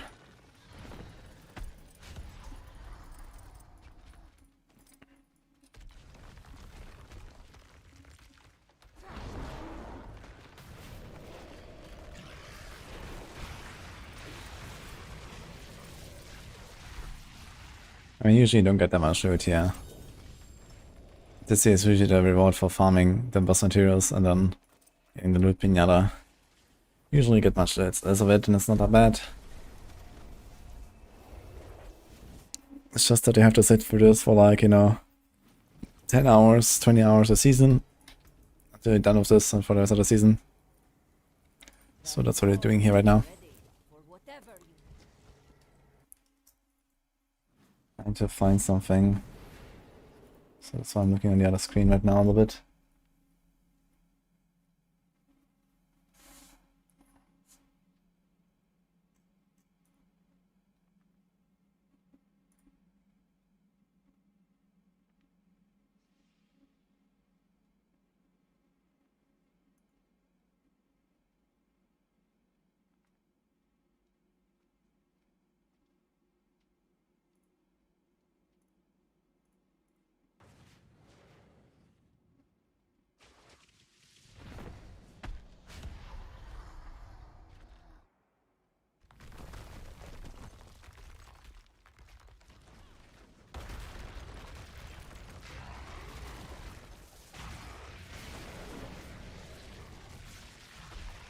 I have not done a Druid with a Spare Flick under, and I would not recommend that.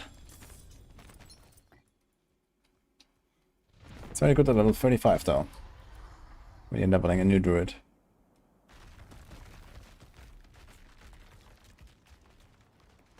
But I will probably wait until I rework the conduit before using it.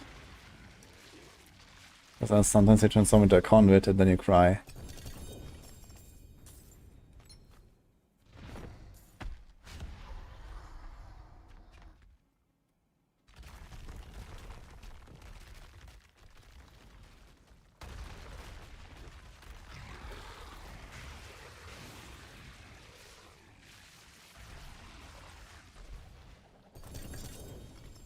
It needs to be reworked after game. Yes. Well, they are reworking it. So I guess it can be more like the Diablo 3 convert. Another feature from Diablo 3.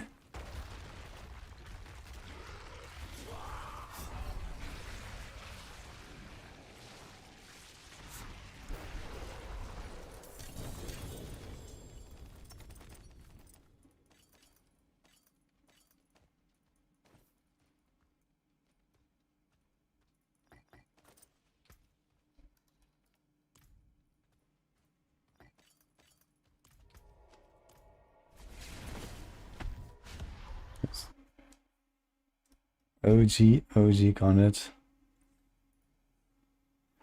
Pulling the whole map is not possible in this game.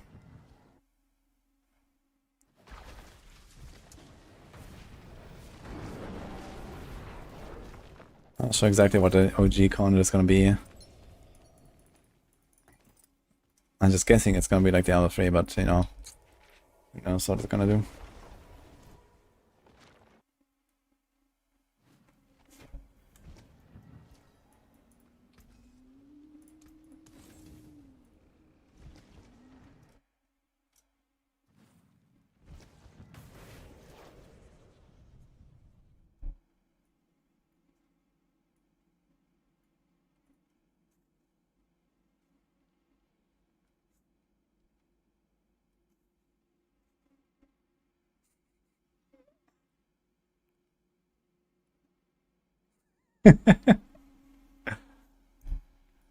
Are we done here in Duriel? Poggers. Now comes the fun part. I don't think I can even kill a statue right now. Maybe I can try.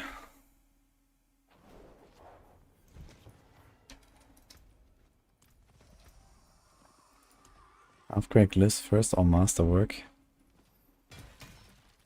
Usually get the glyphs as high as you can easily, then work on the other stuff. And then always keep upgrading your glyphs.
This is a game Elon Musk plays, yes. Hello.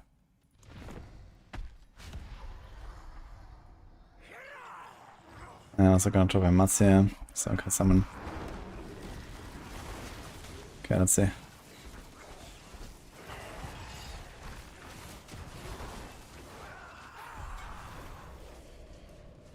Wait, did I destroy the statue? Looks like it.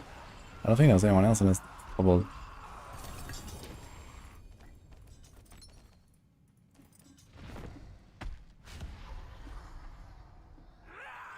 What does Eden tap top 20 off? The highest, or like rather the fastest clear of the highest tier.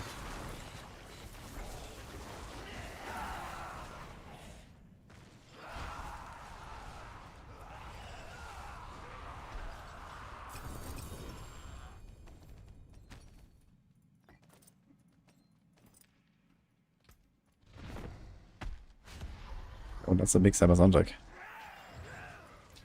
Holy.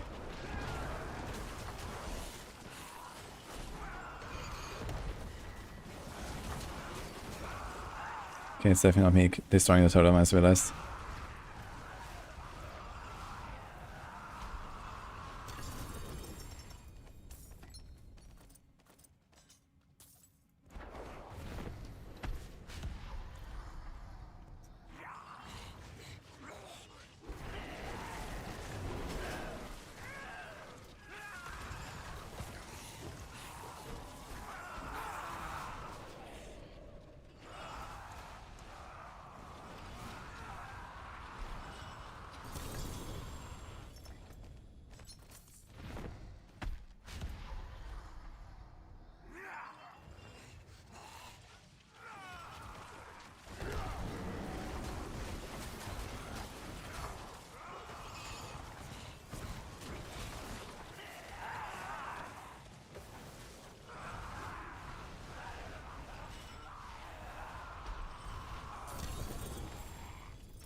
The forge is ready for whatever you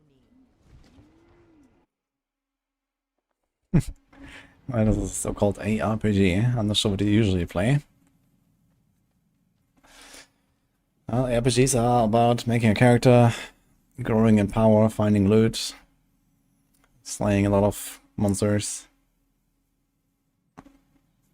And yeah, usually have very complicated builds with like lots of interactions. What we're doing here right now is just like farming a boss over and over for loot. Until we have no more summons.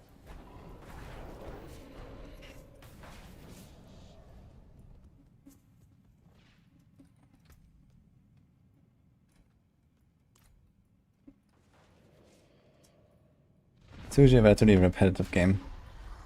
Or game type, let's say. You kill stuff to get stronger to kill more stuff.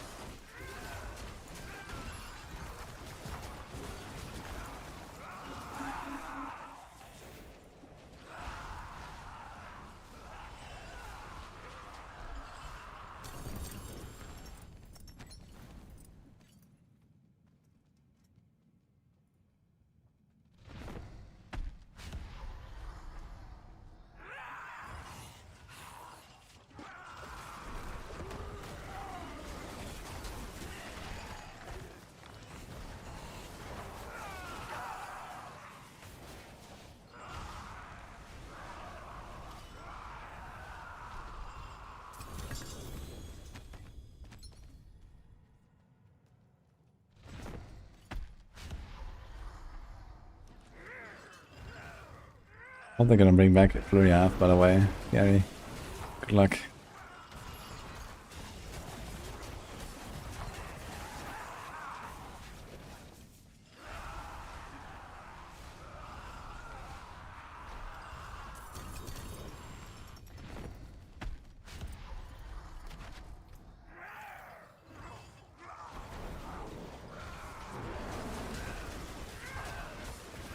Yeah, agree, Steven.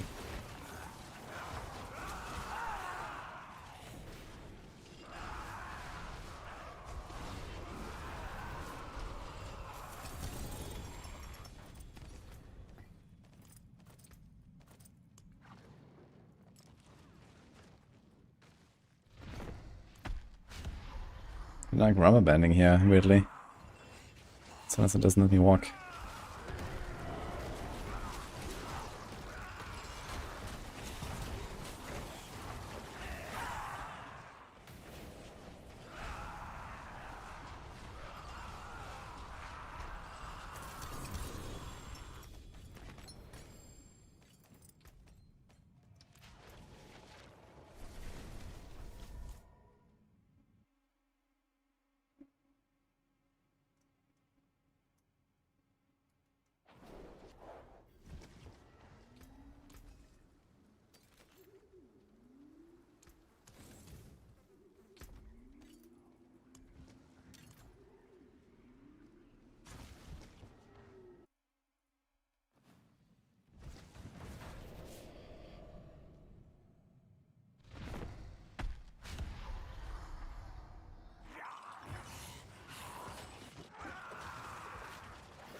Oh, Whisper.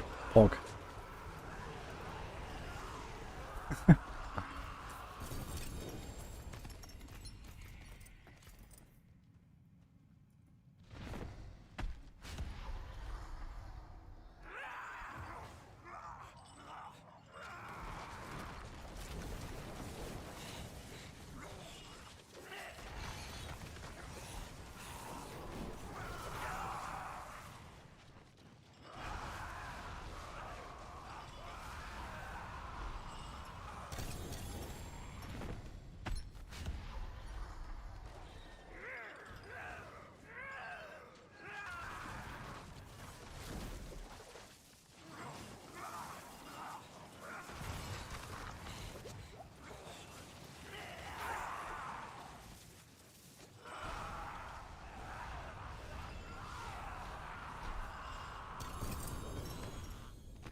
My thoughts on the game's story. Kinda like the story so far, I gotta say. We're gonna get next expansion Mephisto with probably like the first teaser of Diablo or Bale. Already Diablo. And then the expansion after that we're probably gonna get Diablo, or maybe the 2 expansions after that. Then like 1 or 2 expansions for the last Primeval. And then they're probably gonna like tease something of like, you know, what could be the future for Diablo 5 or something. So that's my expectation right now. That looks worn. I can fix it.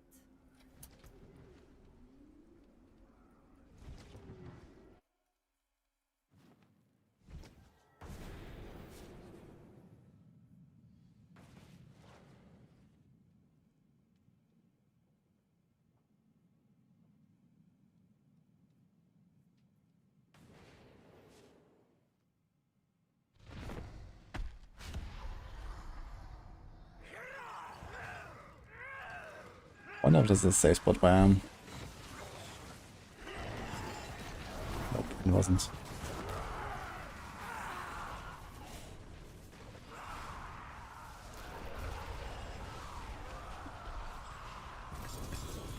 Oh. Reach egg X-File. Okay.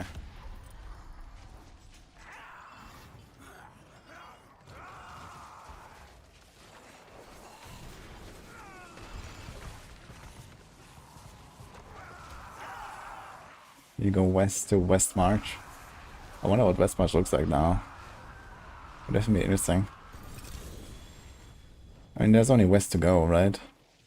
Outside of like, you know, going to like the random islands.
Your friends are triggered with Brava. Yeah, Brava is kind of a weird character. I'm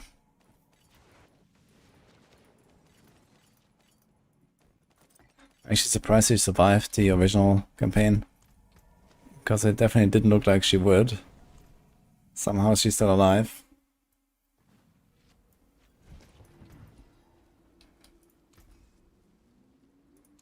I can break that down. I don't like the Brava character too much.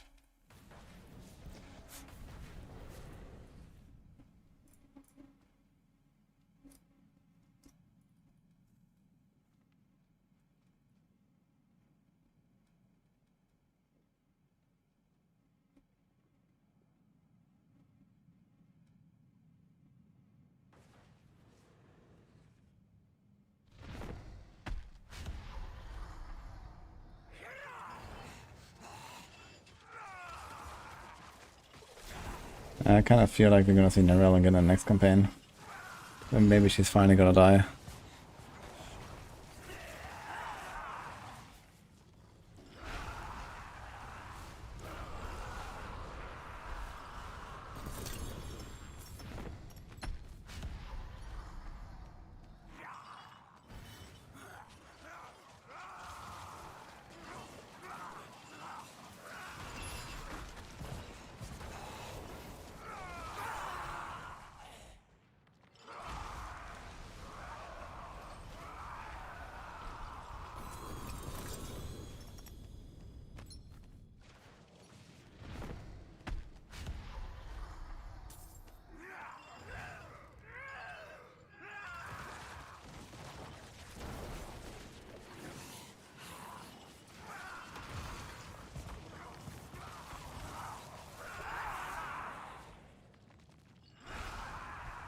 I kind of doubt we're gonna get more campaign. It would be kind of cool if they, you know, would like develop the campaign a little bit through the patches or so. But I mean, how is that gonna work exactly? Because, you know, this is the West of Hate campaign, and you know, you've done the campaign now, and then like new season starts, and then suddenly you have like an extra chapter or something. It's also kind of weird. So they would have to like develop some way to like, you know, include it in like the campaign, but you skip the campaign, you play the next chapter, but then the next season it is part of the campaign and you skip the entire thing. Or something like that. Yeah, I don't know. I mean, at very least they could like develop the story slightly by just like doing season themes. For example, now we have like Season of Hatred Rising, right? Because of Mephisto's return and blah blah blah blah blah. So there's like some stuff going on. But the season itself, for example, doesn't really have like any lore. So it seems like, for example, this season could have been more fleshed out with like lore and stuff, and then, you know, be like in season 7, for example, right? So I could have done something there, but season 7 is probably going to be something completely unrelated to everything. But who knows, maybe season 8 is going to bring something back with like Mephisto and whatnot.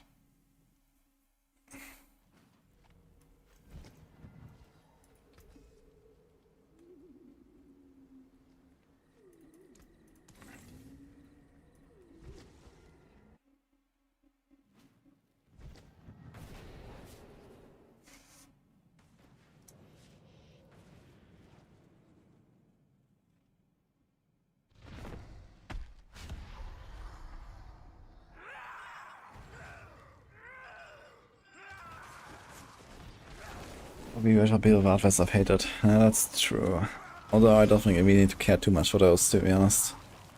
You know, there's not many people that don't buy the expansion and play the game like to a serious degree at least.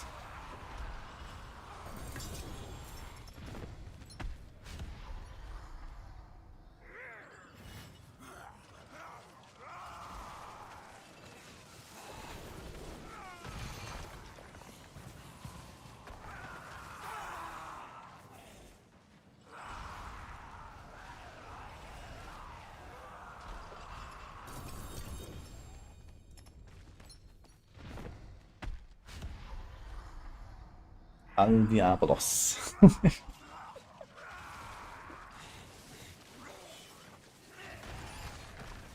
El pollo loco. Oh no.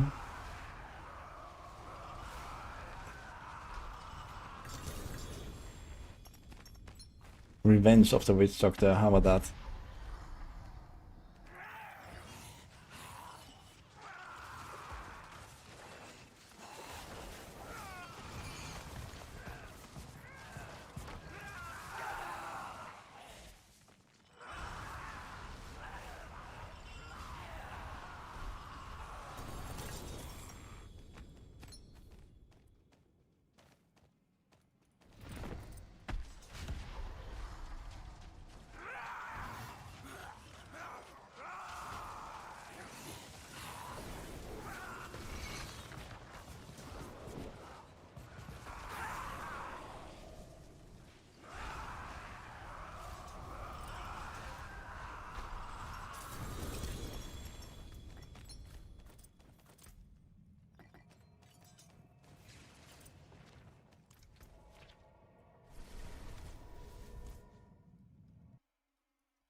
Oh, Seraph. Thanks, what's up?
That's weird, this guy is playing evade build. Or what? Oh. Against a Dario, monkeys.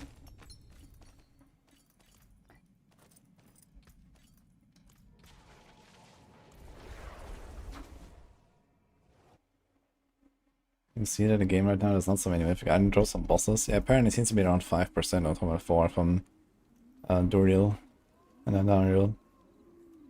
Which I think is kind of alright. Yeah, they definitely like reduced the number a little bit compared to the tormented bosses before.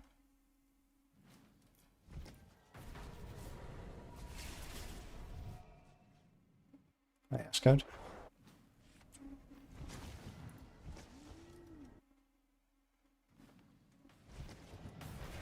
Way below these odds. Uh oh. Greetings.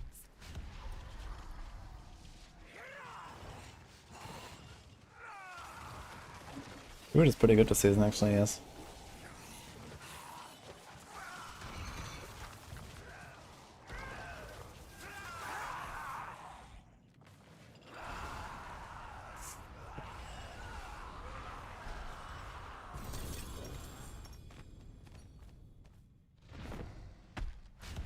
Yeah, my estimate is that it's just 0.5% chance per unique get a mythic. And then double that, so it's like 1% per unique on Duriel and Andariel. So that kind of checks out because you always get 5 uniques on turn 4. So it's basically kind of like the old system. Nini got a Shaco. She says, ha! With armor, okay.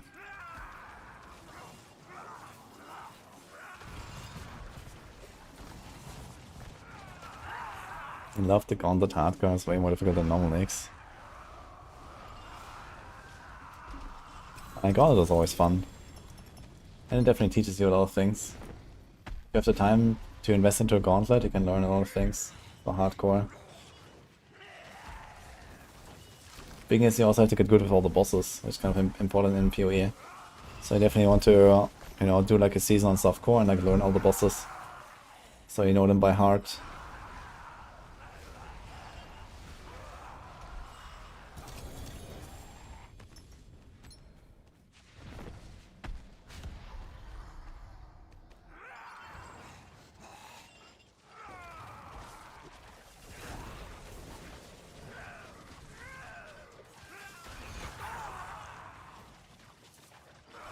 The bosses already, okay.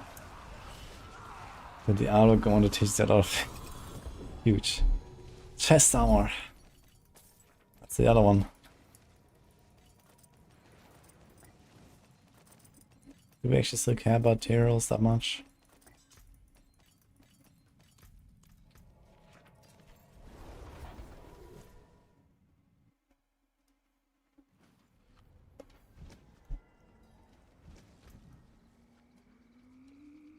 The forge is ready for whatever you need.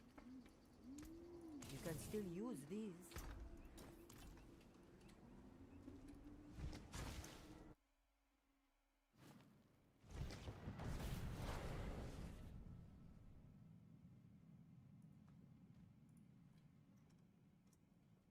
I actually freed up some space on my hard drive because yesterday they became full. And I still have my Gauntlet rank 1 week 3 and Gauntlet rank 1 week 4. My hard drive. I didn't like move it to my long-term storage hard drive yet. I'll show why what is there.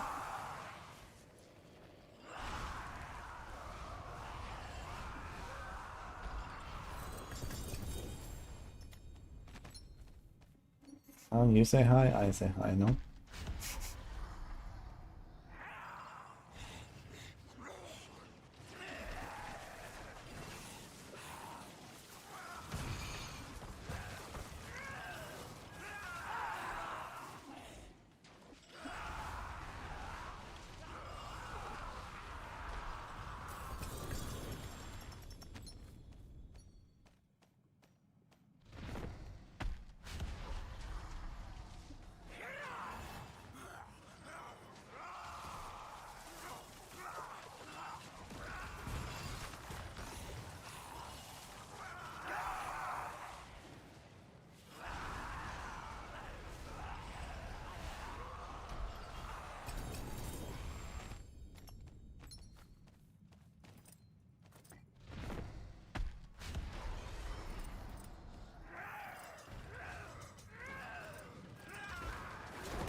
We got a Whisper completed actually, as well as.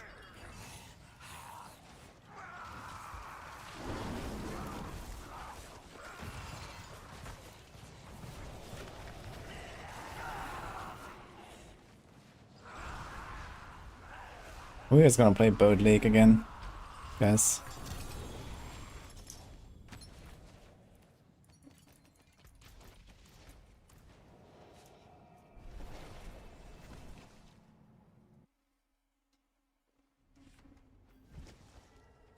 I feel like the players who already played PoE too close to have a competitive advantage over me on World First. No. World First is in like half a year from now. So the people that will play PoE 2 non-stop when it comes out next month in the early access will have an advantage over me, because I will not play only PoE 2 non-stop, because it's going to be Season 7 at some point and PTR and all that. But I will definitely invest, like, let's say, enough time to be competitive. And of course, you know, playing it early, people will have an advantage. But I don't think any streamer played it anyway, like, you know. I don't think they invited any content creator at all. I mean, some of them may become content creators, it could be, but yeah, at least from the known people, there's not really much there, I guess. And most of the top blasters are content creators, so...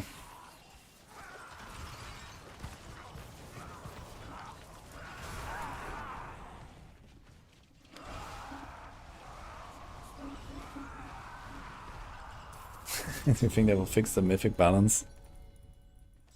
Yeah, I suggested to Blizzard to just make a limit of 1 mythic item per character. Per slot. Oh shit, we got it. Nice. Log in. Alright. All 3 items that he wanted.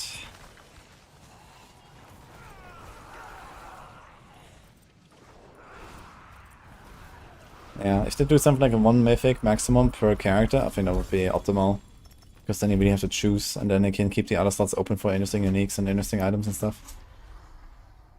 I think Elon Musk will play PoE 2 also. Unlikely, I think. He seems to really enjoy Diablo. And, I mean, PoE 2 requires a lot more investment, right? Diablo you can play very casually and be successful. PoE 2 is very much the opposite. I'm not saying that he couldn't do that, but I don't think that he wants to or has the time for it or anything like that.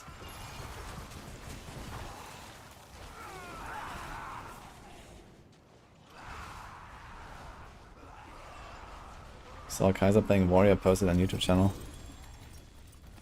Wait, didn't I actually post something about PoE? Wait, did I post the PoE 2 stuff actually? From Gamescom? I'm not sure if he ever uploaded that actually. But yeah, I mean, that was like in like September or something. I don't know. That's not from the closed beta. This is just like the 2 days or like 1 day they invited content creators that he posted.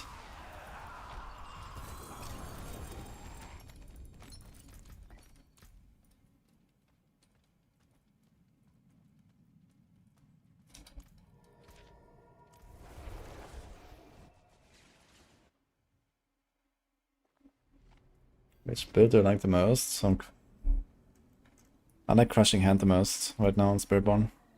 And Stinger, those two are my favorites.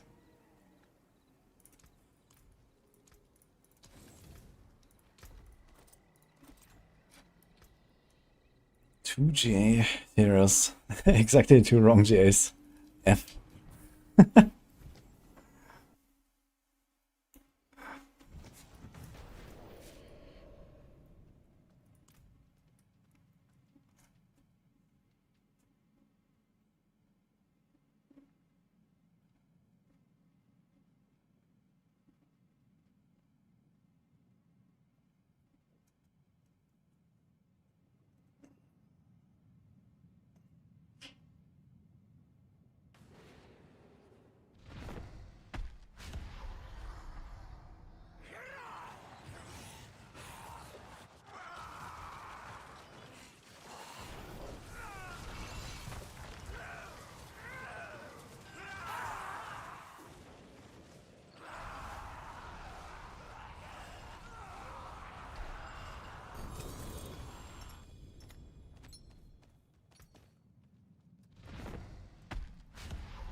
Max redirected force, that's a lot, yes.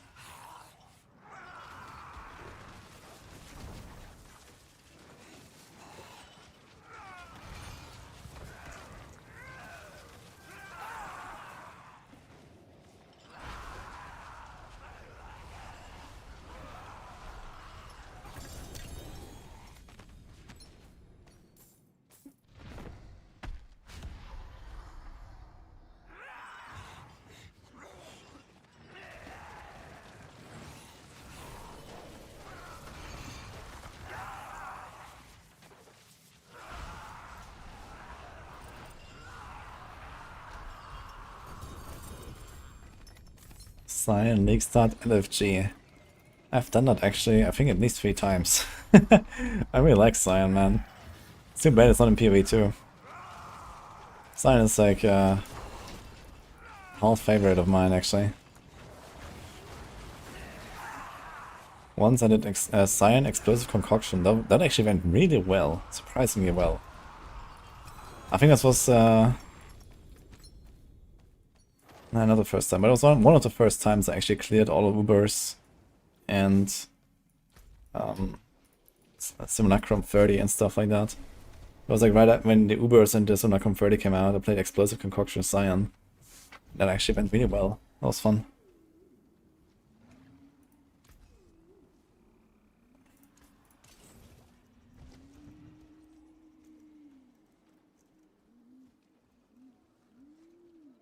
It is done.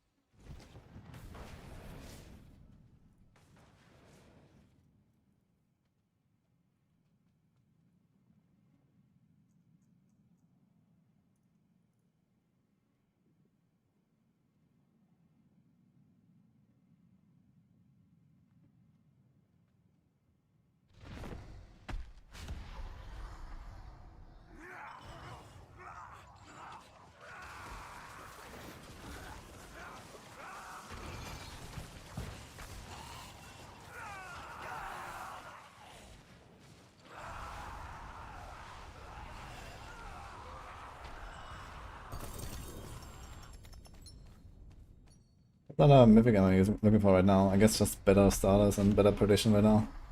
We already got the Shroud of Life, easy clap. All stats wouldn't hurt either, but I can also master it, whatever.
I'm AFK.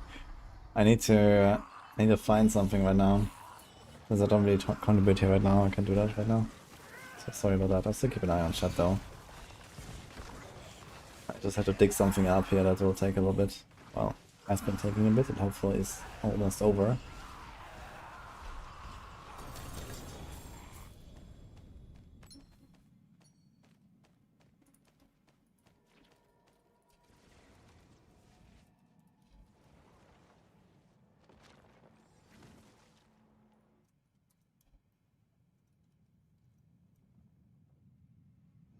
Shit. What do you have for more?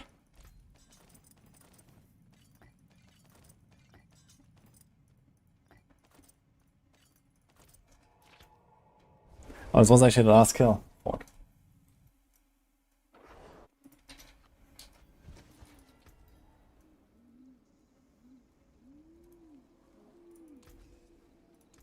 You can still use these. He wants to do Citadel. I can do Citadel. Team 4 already. Not now. Dude, can I actually play the video game now? That's insane.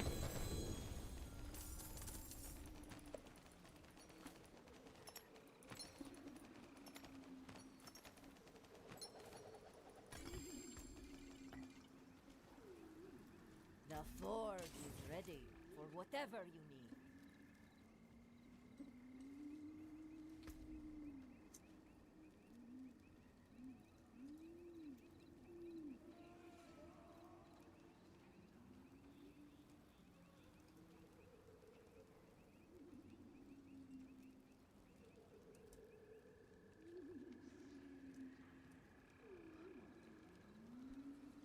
Okay, thanks guys.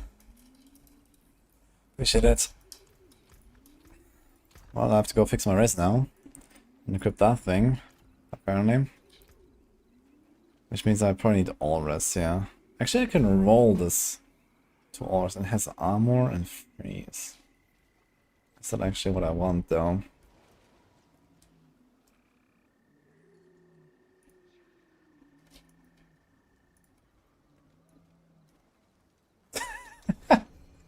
You finally freed up some stash space, huh? I kind of feel the same, man. I have like so much. What's going on? Whisper? Wait, why does Nini have a pit whisper and I don't? What? Go after the sheriff's thing open. So we go just a normal all-rest here on the GA armor. Then we need the bone glove. And I need a pole arm. Okay. And this has armor, pit of federation, and this has... Okay, get a pit of federation. I think like one like chance of freeze or something is not terrible though.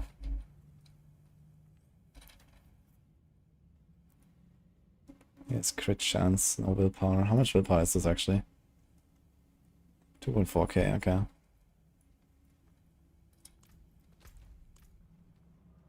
Enjoy your food. Take care.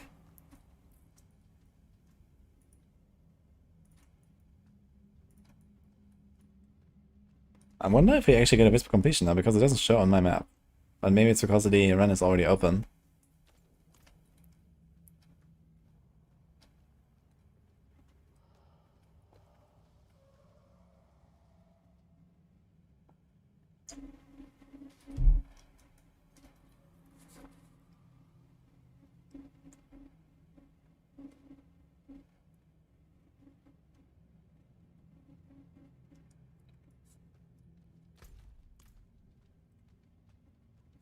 Are we hiding anything special? Well, I got the 3 special things I needed.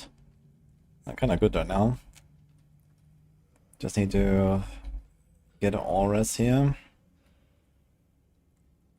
Which follower do we have in the planner here?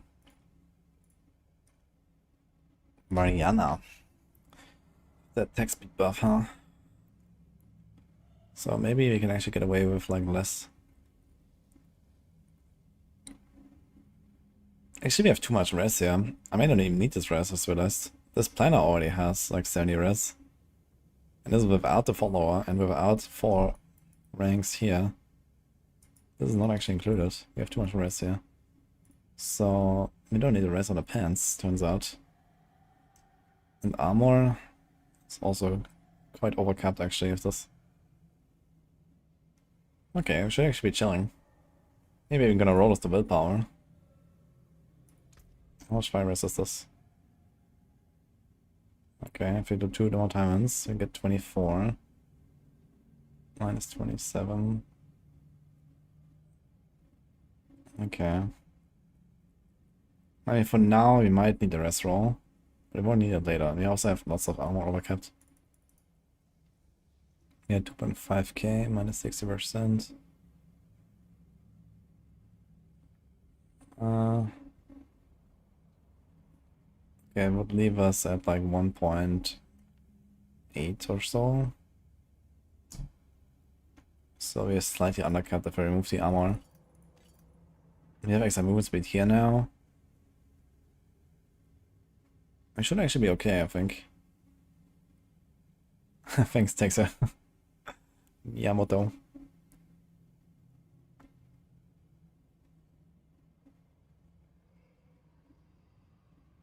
Is shred a thing? Shred is kind of a thing, yeah.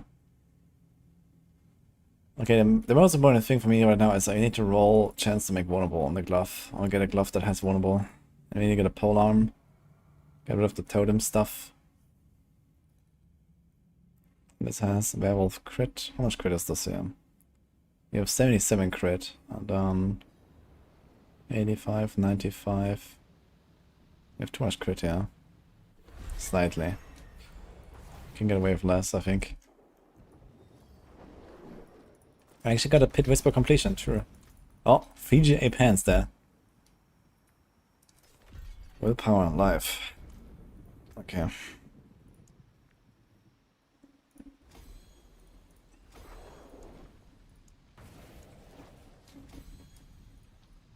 Thank you, Nini.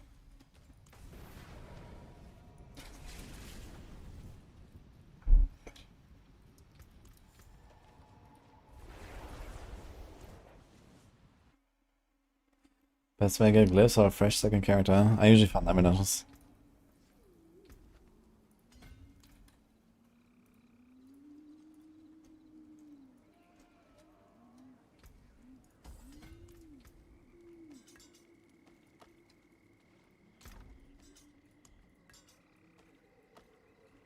Here's a hammer. What do we have for two-handed weapons? Here's a two-handed axe. Oh no, Nini, I need to play the game, man. I can't anymore.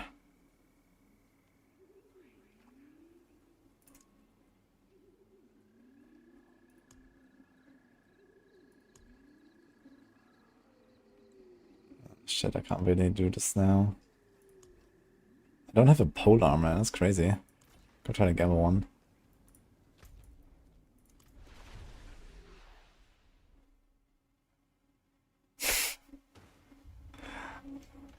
Like, I've been sitting here for like 5 hours or something like that with Nini carrying. I can't take it anymore, man. A few more runs. Just a few more. Oh boy, okay.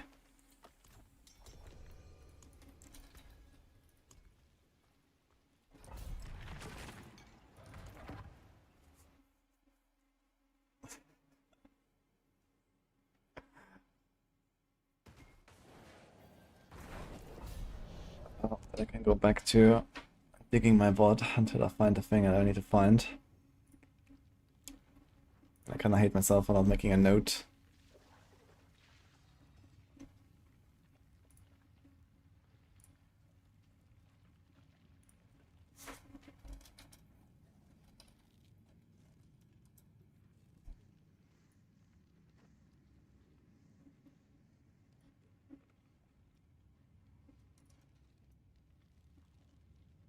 The most first world of first world problems. I'm getting carried too hard by my wife in a video game. Yes.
King dance and ice builds are possible.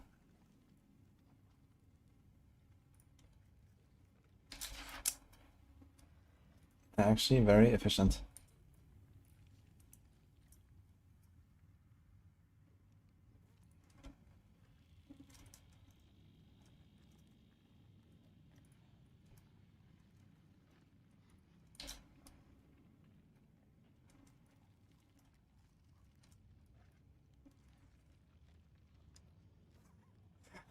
He's typing in the middle of the run. What is going on?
Oh god.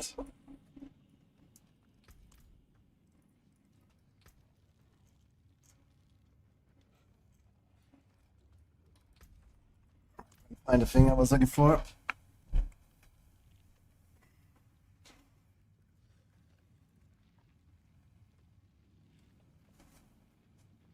I give up. Okay. What is this here? 86. Okay, Nini, this is gonna be the last run. I'm out of this.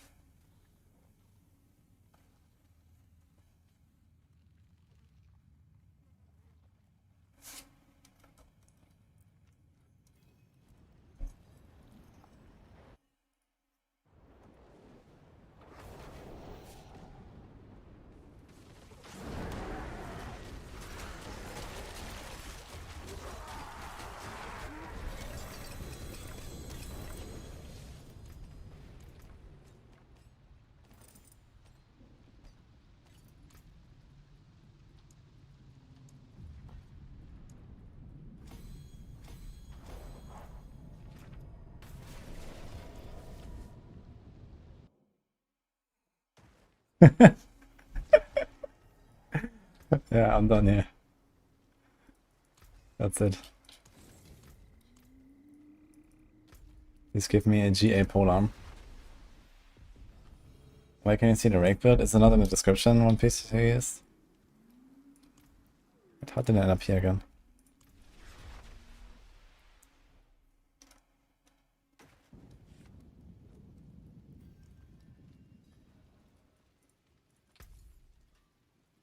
Hello, not a bad pull, that.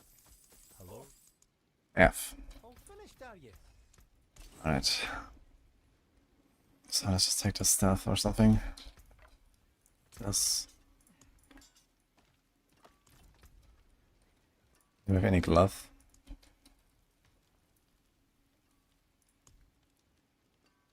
Willpower, crit. No. I had a better ring though.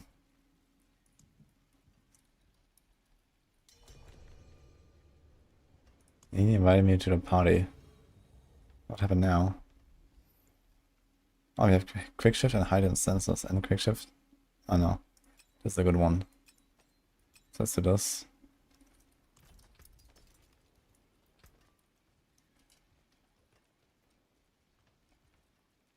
Do we have any amulets here?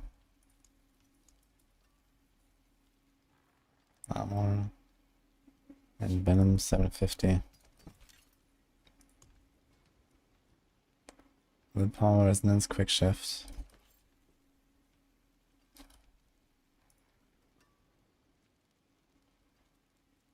I mean, if I roll in Venom, that's pretty good.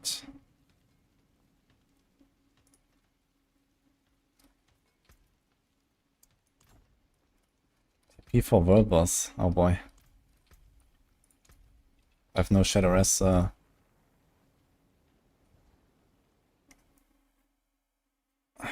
HGA on Polearm. I guess we look for willpower or for life or something. I have 52 poison rest, that's gonna be fun. Now the good thing is this is a world boss, so I can actually contribute, which is funny. Even though I don't do any damage. It's kind of funny how I have infinite resources just right clicking. And this guy died. Looks like.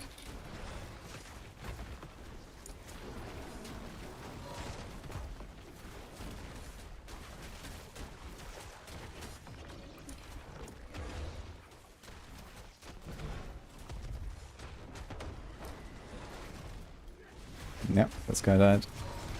Unlucky.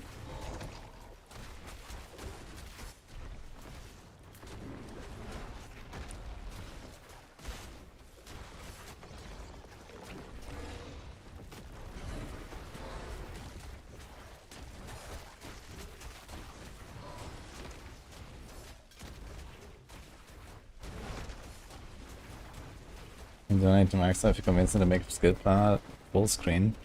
That is an option, there's a button for it.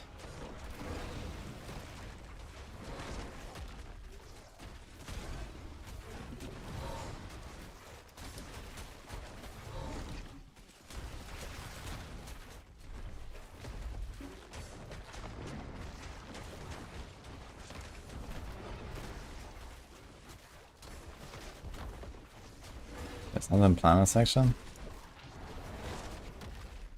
Ah, sure, it's only for paragons in the planner, right? Okay, I can tell a riff about that. Shouldn't be very hard, I think.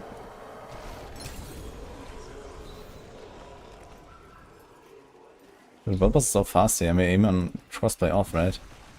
Still a lot of people.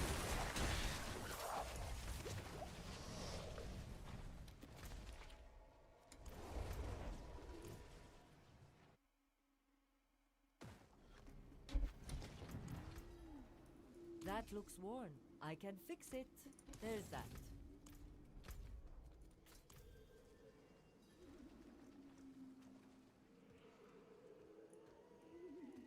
It is done. Oh, that's... Different, this one.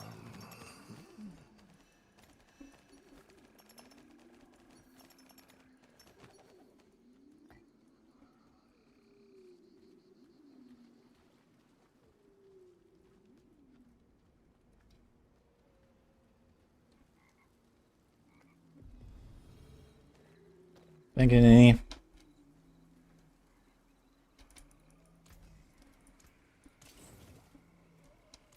Okay, it's one glove. We have core skill ranks here and there, so we're gonna have more than before anyway. Let me get the one. And attack speed is not bad, I guess. I got this. The forge is ready. Do you have recipe now? Shred hit twice. Okay, we got this.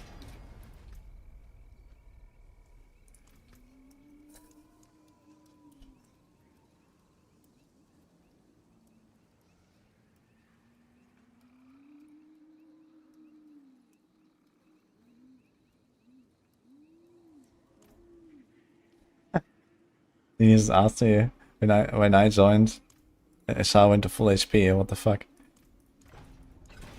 Yeah, it's because there were 12 people, and then I was the 13th, so they put us in a new instance.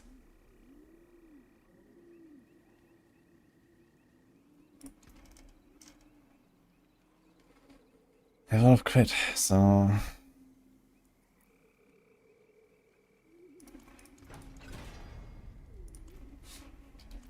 The forge is always hot. How can I great, she says. Yep.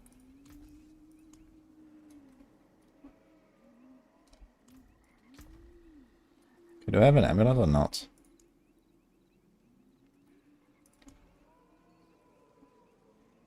If I don't have crit here, or I don't have quick shift.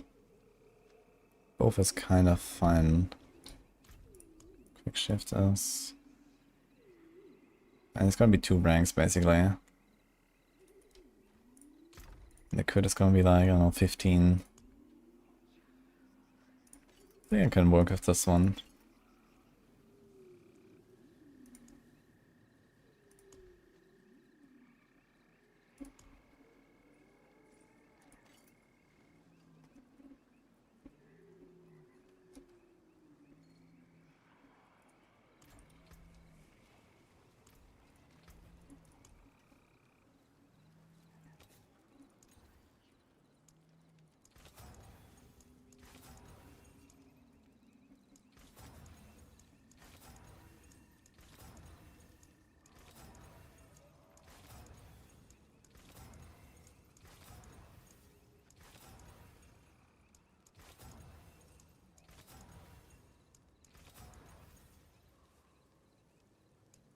Can I get the Vuln proc? Please.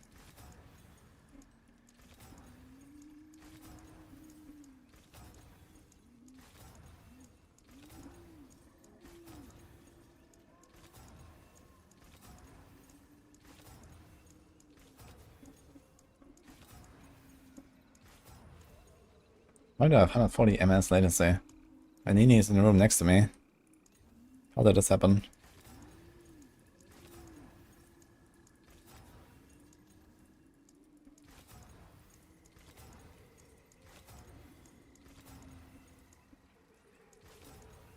Another resource restore.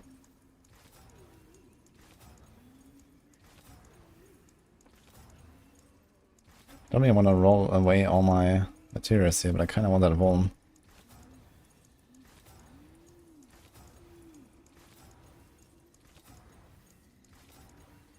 I guess getting Shred and Vuln together is kind of rare. So I'll just accept my fate here.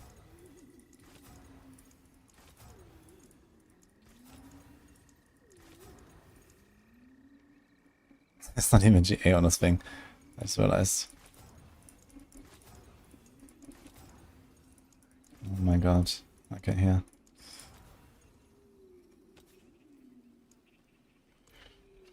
Let's see first of all our armor and stuff and movement speed. We are at 165 move speed. 3.9k off the side. Ain't alive, easy clap. I don't think I really want to do this. Call skill is fine, I guess. Oh my god. Attack speed is fine, I guess. Double attack speed. Okay, I'll take it for now. And here you basically just want quick shift if you can.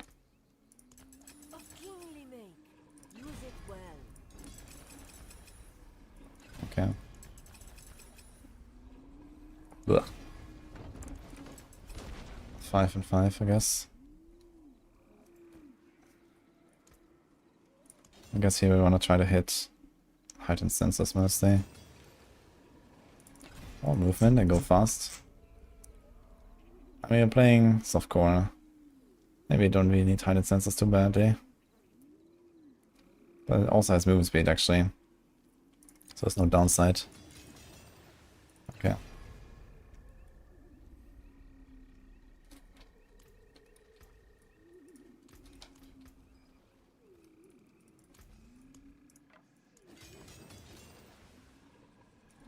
Yeah. Alright. So I can't really attempt my neck right now because I don't really know what I need on it. We do have an armor roll there.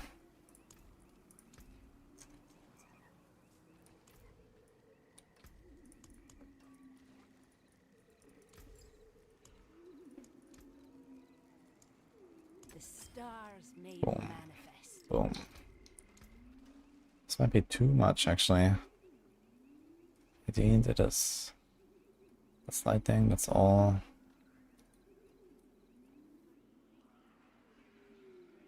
How are we barely fire risk kept?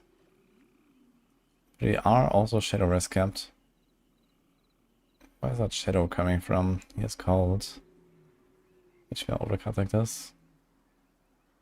Lightning, which is mostly overcut by this. How the hell is fire not capped better? That's weird.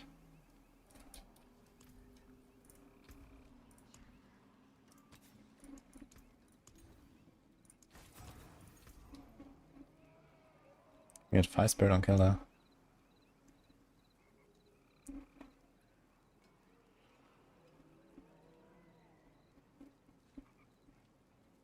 Don't be a stranger. Come back soon. Also have the rest here. So maybe get away with it if we just put like an armor roll.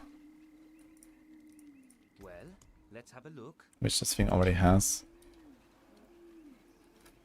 So do armor temper, let me get this capped out. So I guess armor temper it is. The forge is ready for whatever you need.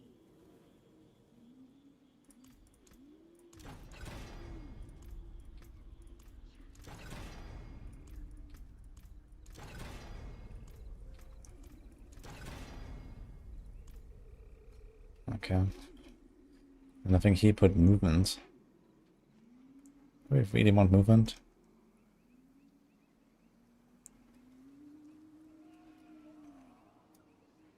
Seven to core skills. We are stuck with GA movement here. I don't think I'm gonna go for movement. I might actually put something offensive here. And then I'll have wolf crit or attack speed.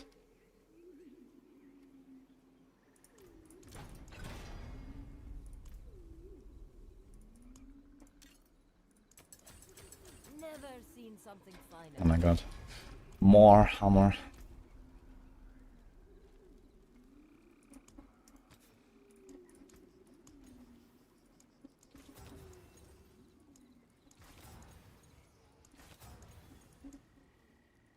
Due to crushing RFR.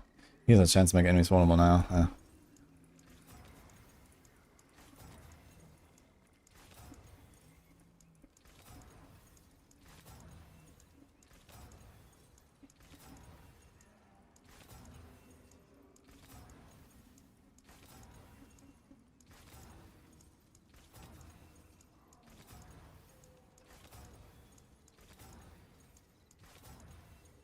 Again.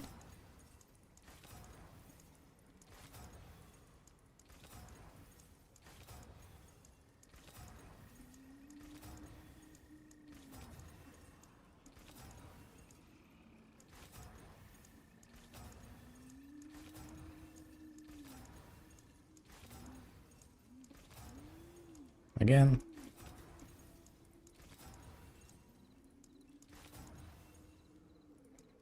Defiance doesn't help me on first build. We basically want exactly a venom. And maybe quick shift. Which is kinda yikes. He has 1 to quick shift. Do we take that over attack speed? Actually I might. If it was 2 to quick shift, maybe I'll just leave it there.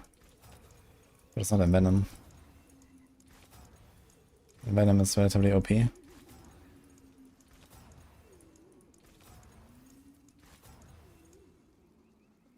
To hide in census.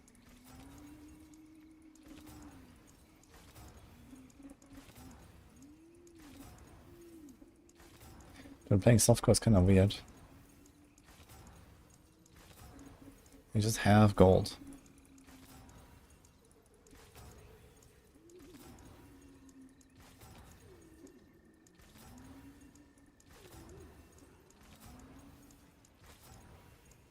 Two to quick shifts.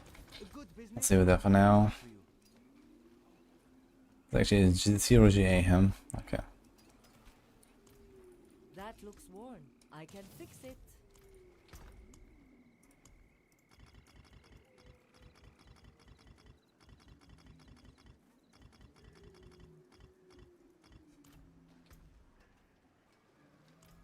Do we have enough for emeralds?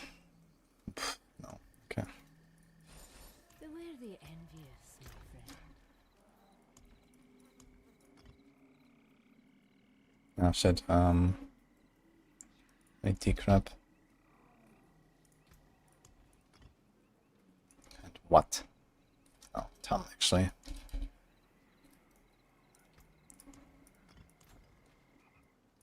Wear the stars around your neck. Fare thee well. Yeah. Okay. Missing a bit of armor, so we take like 2.5 times physical damage. Unless we go with an instance.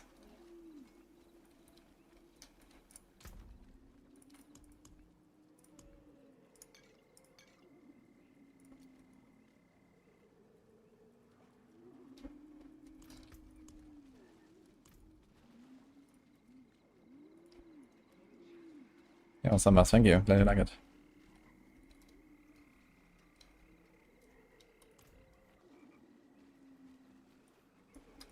Yeah, well, Alex, I'm playing Shred Druid here. How many ranks do I have? 14. Okay.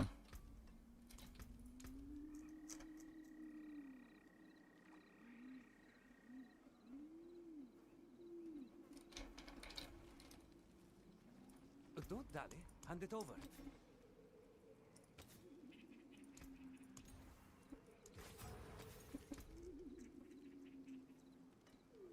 Alright.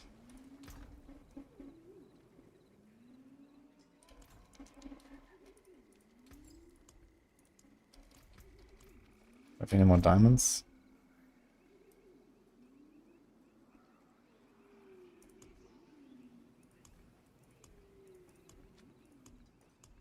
Don't know if I hit a socket here. I need gems. Okay. Hello. Hello, big blaster. Never carried anyone who's complaining so much. I can't take it anymore.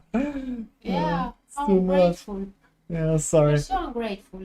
Yeah, You were missing action, but when I said, come and join me and shoot Yeah, some I was stuff, dying you and were like, stuff. yeah, I died, yeah, I'm so weak, yeah. Yeah, I was sitting here and getting physically sick. Even when you were dying at the start of the pit, you wouldn't join afterwards. Yeah, because they're like far away. I wasn't far away. I was waiting at the corner, and you still weren't coming. How pussy are you?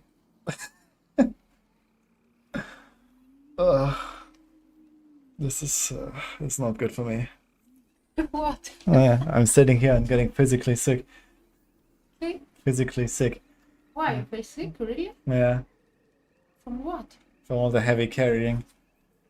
Oh, poor you. Yeah. I feel so sorry for you. You hear him shout.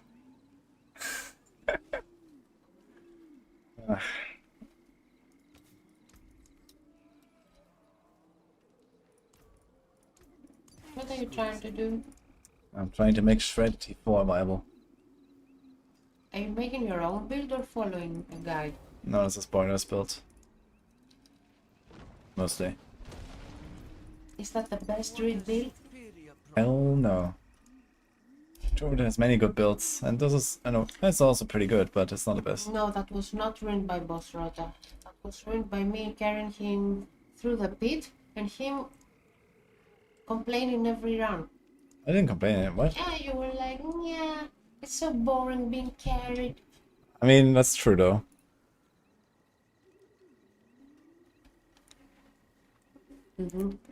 Okay, I understand the problem there now, actually. I need retaliation on the glove. Because this can only go on a neck. It's the resource aspect. Yeah, but how much time did I save you? A lot. Oh. Thank you. And you could have joined. We could never play together. Yeah, do you consider playing together You're when a I... lousy boyfriend. You don't play with your wife. Do you consider playing together when I run behind you while you one-shot everything and I get one-shot myself? You would get more XP like this, no? No. Well, barely. No, barely. Very I bad. was even wearing my incense perfume. We're trying to allure me. Yeah, and help you even more. Is this, I feel so is much this what it is? perfume today. Yeah. Also me trying to squeeze as much XP as possible. You could have helped me. Yeah, I mean the party buff and stuff, that is really nothing, to be fair. So it's like you get 1% more XP maybe. Are we expecting a new path?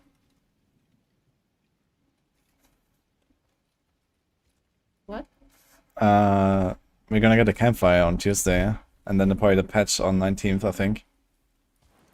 Okay, let's try this. Ding. Ding. Oh, he has 3 opals. Wanna kill some real walkers? Start Come on on, you fear. can do more. Yeah, I'm just testing. I was doing 44 last time I did this. I'm gonna get changed in mid-season. What is bugged? Start. And the Spiritborn, yes. Spiritborn is buggy as hell, yes. Be strong. Mhm.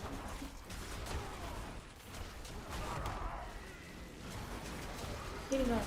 We have a lot of attack speed suddenly. A lot of? A lot of attack speed suddenly. Okay, we're one-shotting stuff, yeah, this is a good sign. You can do easily here. Yeah, I think we can probably go T4 by now. There's also a lot of upgrades Can we here. finally play together? I'm not sure if I'm that strong, but I'll try. I don't mean today necessarily. Okay. You want a Citadel carry? What? You want a Citadel carry? That's my specialty. Really? Yeah. I wouldn't say no to that. I think I haven't done for 2 weeks. Yeah, I also haven't done a bunch actually.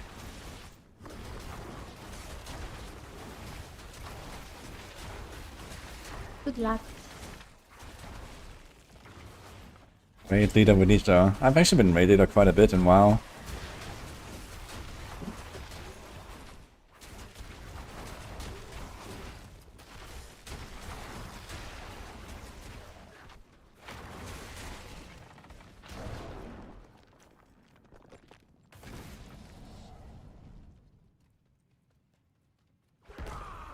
Oh shit. We don't have the chest anymore to get perma transformation as well as.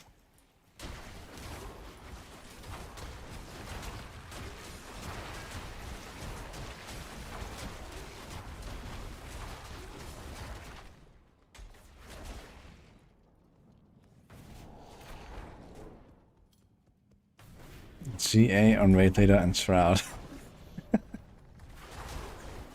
Yo.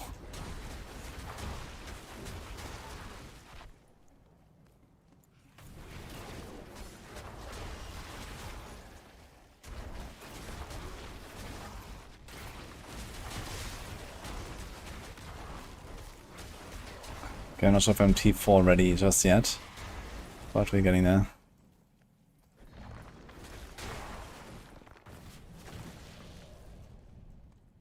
Yeah, Jarun is really nice, man. Just very fun. What the fuck is this map? What the hell? Why is this my first pit? And it's a 3-minute run?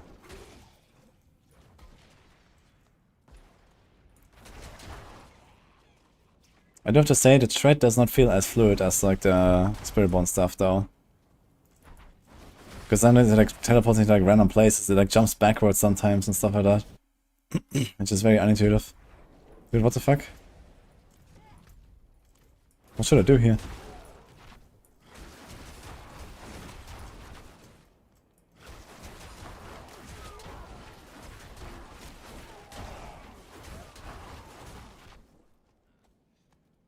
There is good Barb builds right now, yeah. Mighty Throw especially is pretty good.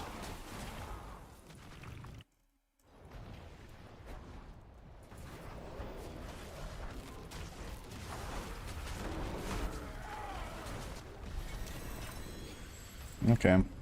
Doing a lot more damage than before on like 6 tiers higher. That's nice. I'm actually about to hit Paragon 200, look at that. Spit is pretending to be under city. Wait, what? I pressed leave dungeon and I arrived here.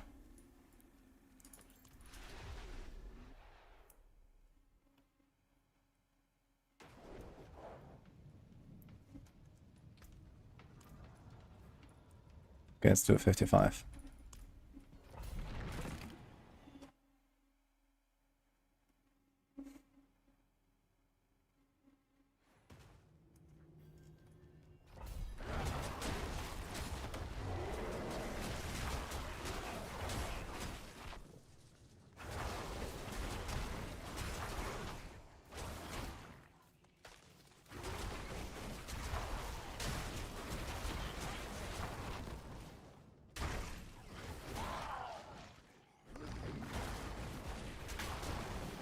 Considering I don't even have my fifth board really, or my glyph or anything. It's okay actually. I'm gonna get a lot more powerful and then glyph levels. Could get at least like double, triple damage from here. With more master working and stuff, and we're gonna be fine.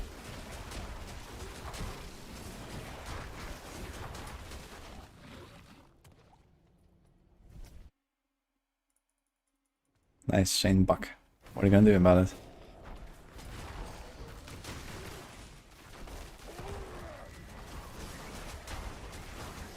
It's my crit chance, yeah. 88.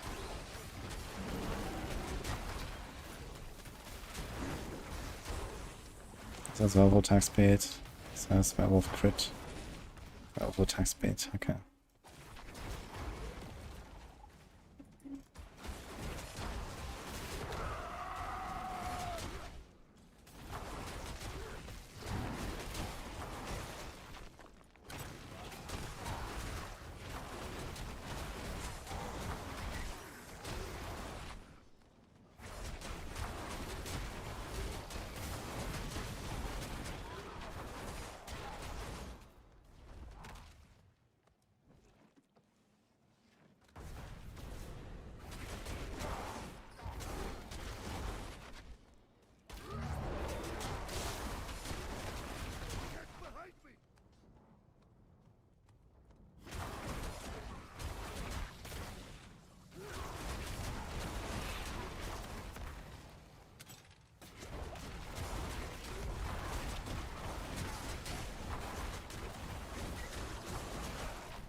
Okay, not bad.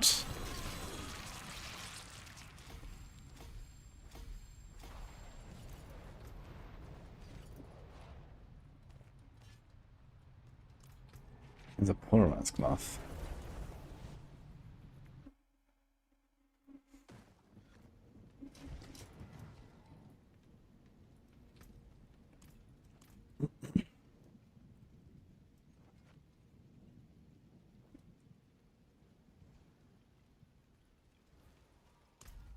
And it's pretty restarting, by the way. I just heard it's today. Is it already up?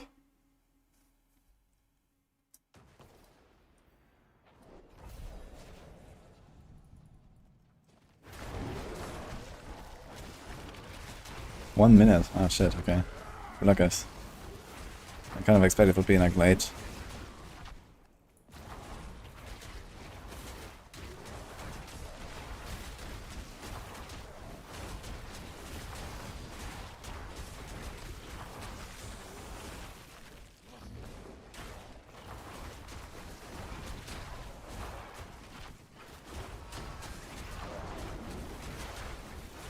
I wanted to go up. Whoops. So I 60 after this. I'm not sure if I'm quite T4 ready just yet. I might have to farm T3 a little bit.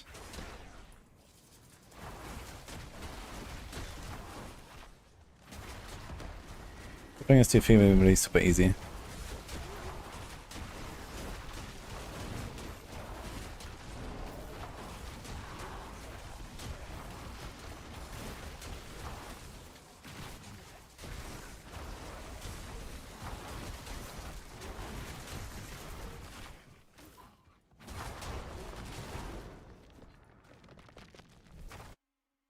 Resettlers is starting. Okay. Enjoy. Who's playing?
Had to go very fast with this here.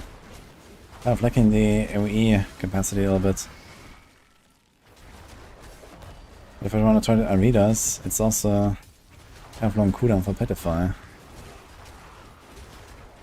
Also need to give up a ring. I guess we can give up 100% if we go Aridas.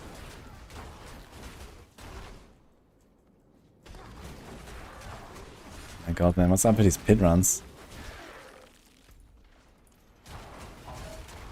Spawn the fucking boss.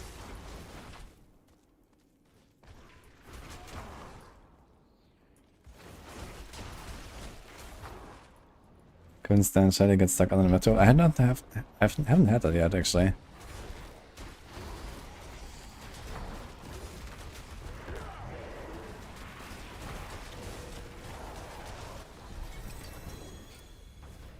It's kind of nice having infinite resource now.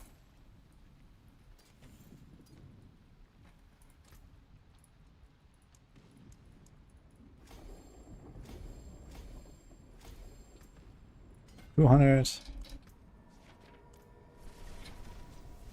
Hello, Nefona. How are you doing?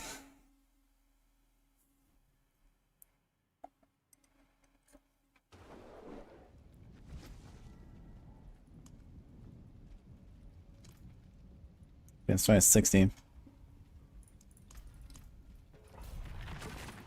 Most well. Lovely. Okay, nice. Glad to hear that. I'm fine too. Hey Eva. How are you doing? Wait, are you waiting for me? Okay. Okay. How long are you here?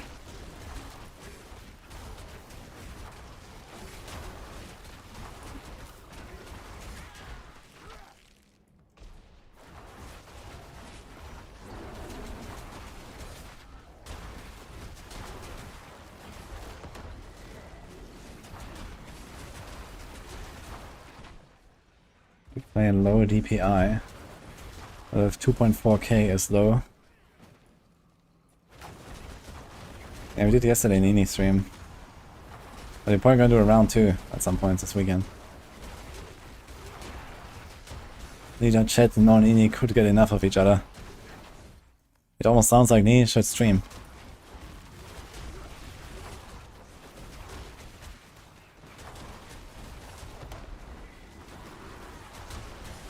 Oh no.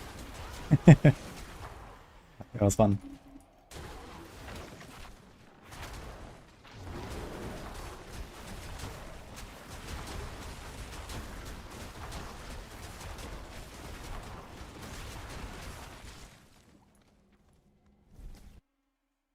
Yes, Mariana. Getting a spark from Tyrant bosses. No, we don't. We get one from Lilith and one from the season journey. Permanent bosses is outdated. That was before the expansion. Now it's only 2.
That's an interesting question. Dudu or Sylvanas, Rogue?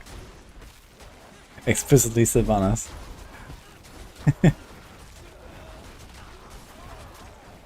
Well, if you go by aesthetics, though, that's a clear winner.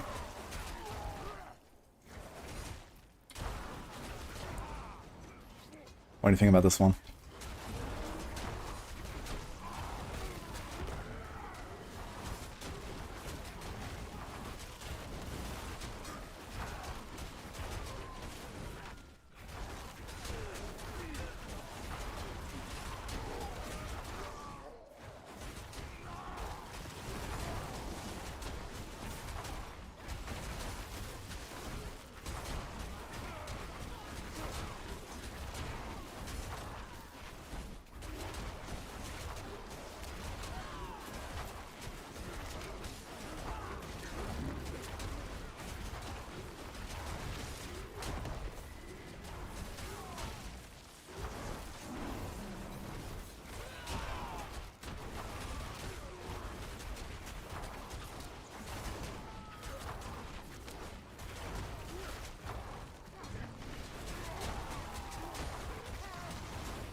Yeah, these ones are a bit slow. I'm not sure if I'm good for tier 4 right now. Should probably get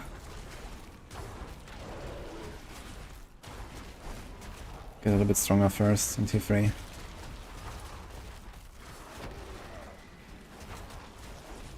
Boss is also slow.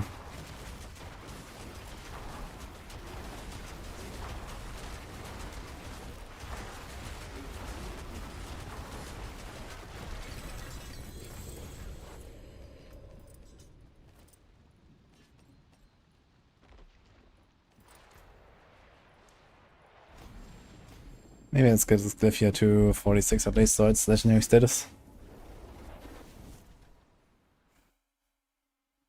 Doo-doo. I'm not sure if this is like a very common like nickname for druids. I think it's mostly a German thing. Just call them doo-doos. Do other languages also call them doo-doos? Doo-doo-doo.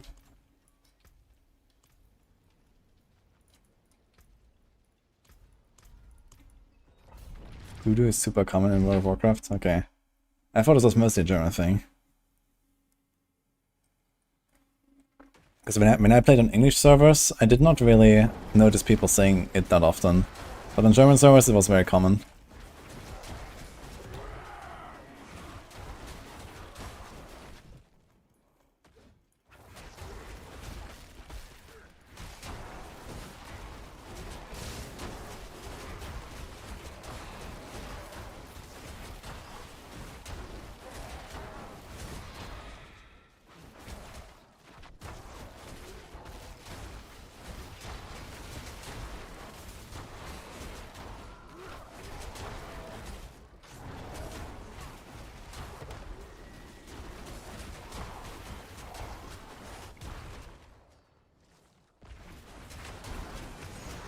Doo-doo.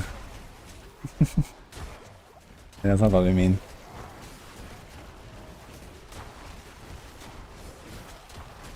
Druid was my first class ever in World of Warcraft. Vanilla. And Rogue was my last. I tried everything before Rogue. Then I stuck to Rogue for a decade.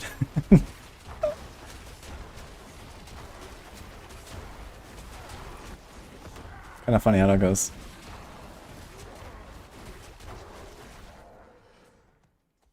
Oomkin. No, I played a Pharaoh Druid. I'm very proud of myself though. At level 24 I was able to solo Wailing Caverns if I Tauren Druid. I felt very proud about that. Slowly farming the Serpent Fang set.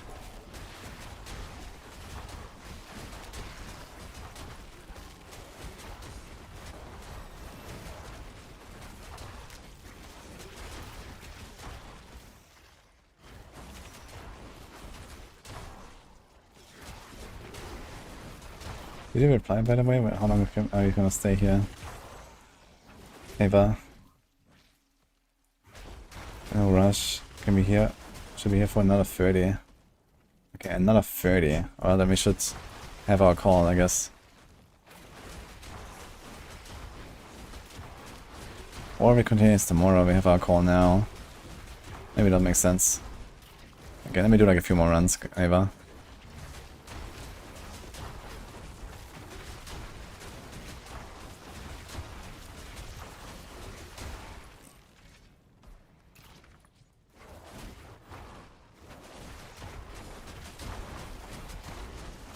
Which Barb are we gonna use? I'm planning to double swing and then play Mighty Throw later.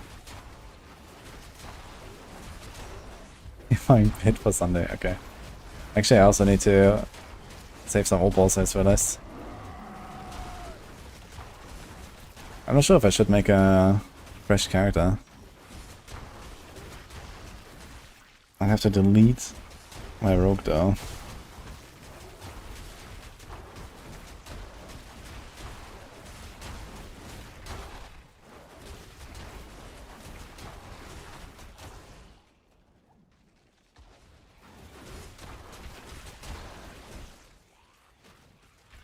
I have this here as well.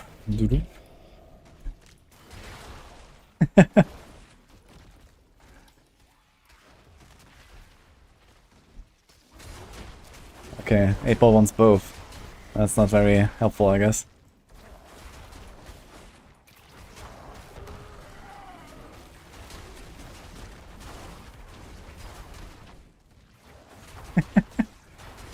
Well, I would say Sylvanas.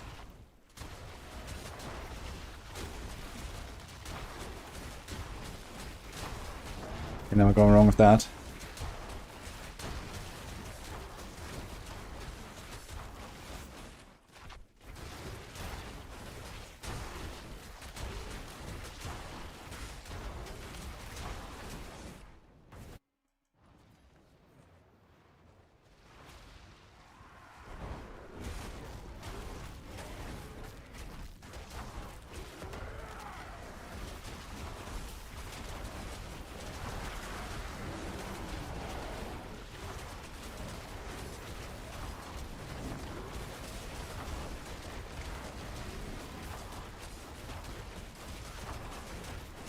The animation looks really weird, man, with this high attack speed.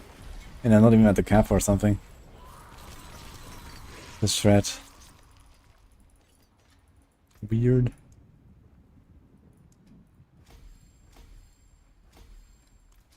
I got a cliff.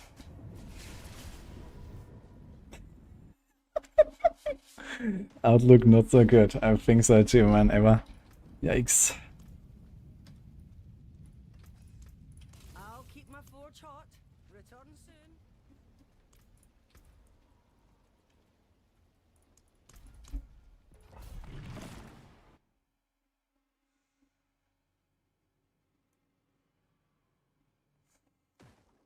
Nah, if I go rogue, I need something entirely new. Just dancing around. I mean, it was good for levels, but that was about it.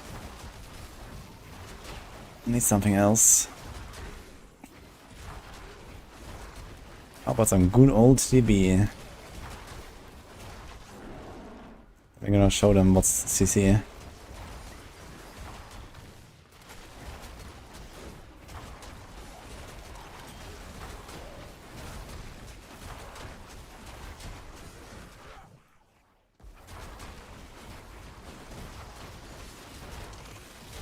Yeah, what are they gonna do, Impana?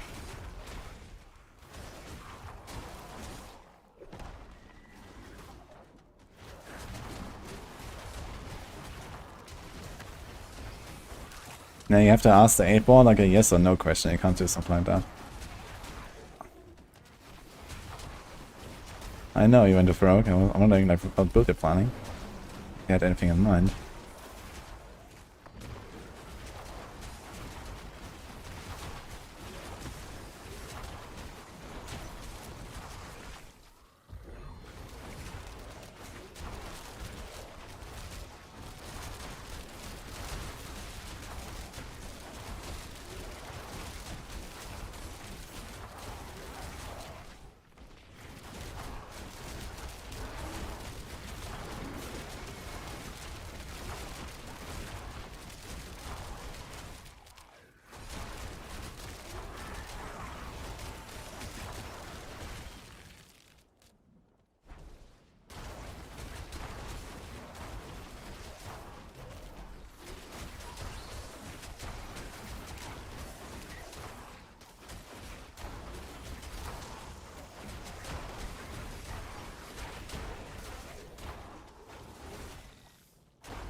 Rapid fire and rain of arrows.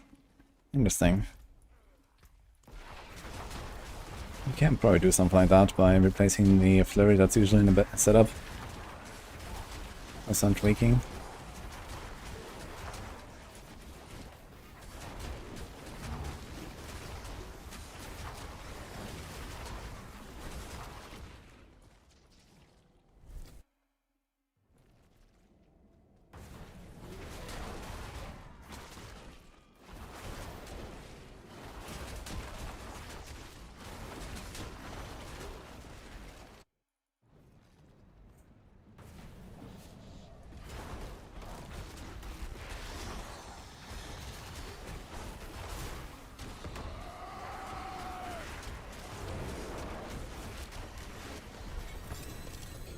Oh, that's so much faster than the other one, what the hell?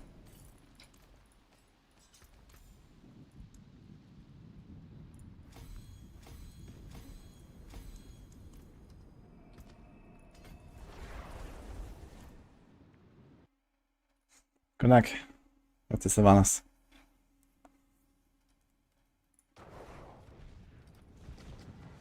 Oops.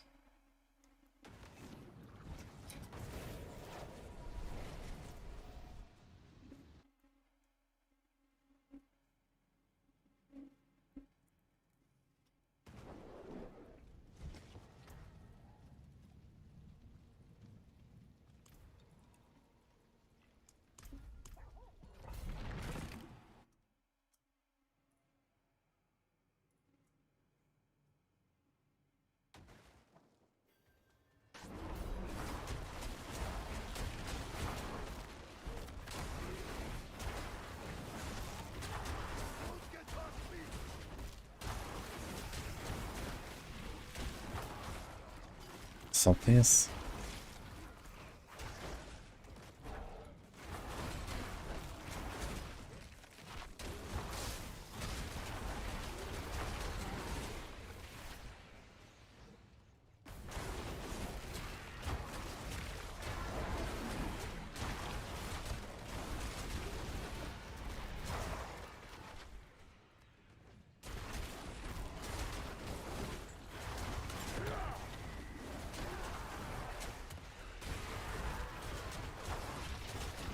It's actually not so inconvenient having Maul on like a keyboard button, so I don't have to do like shift left click. Just have cyclone armor on left click. I can just like press 2 sometimes and it kinda works.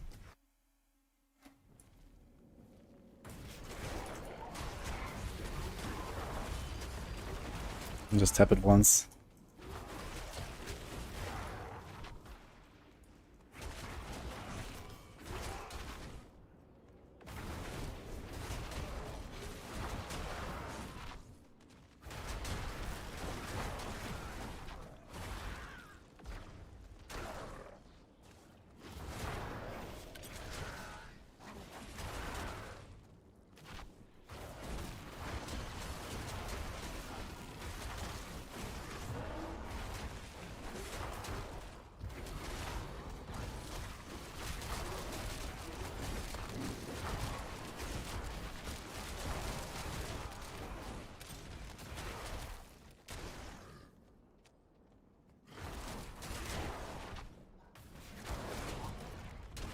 I'm not sure what is like the main factor for loading screen soccer.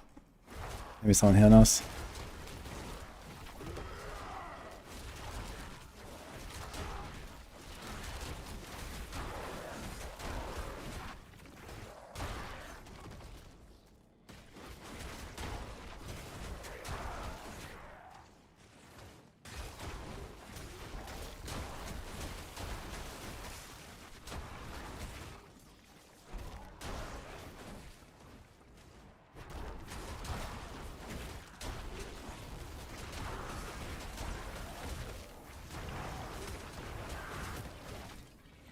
Oh no.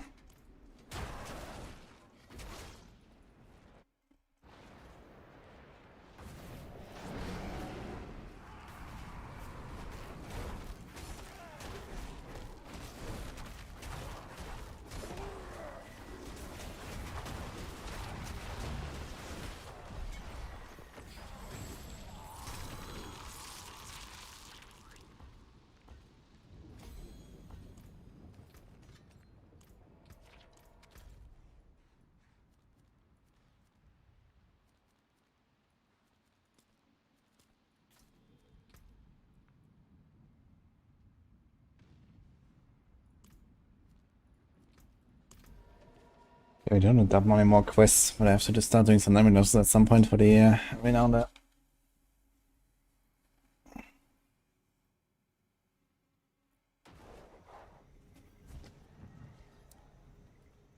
Yeah, it could be the CPU, but I'm not sure, Loco.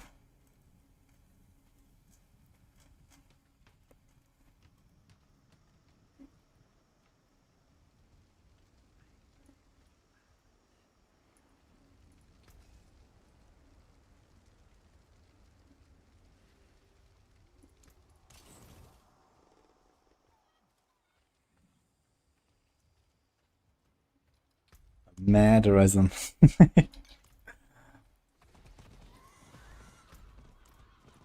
Should we send home for?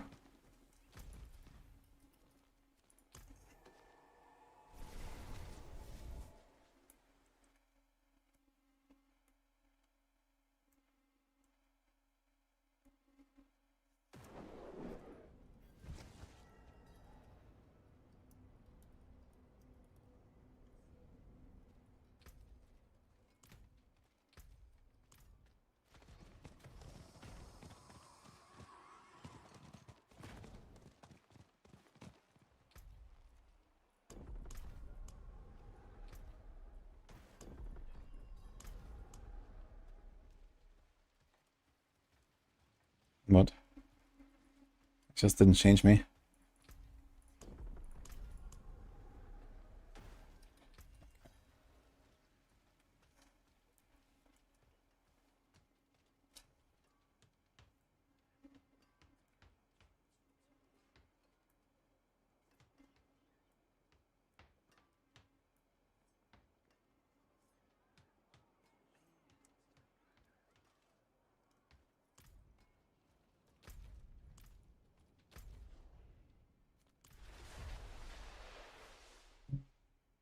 Okay guys, I'm actually gonna go though. I have some meeting and have some stuff to do later.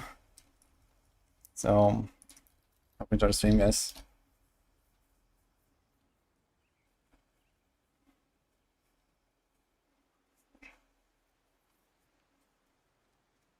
I'm gonna raid Chronics today. Let's pass some PvE.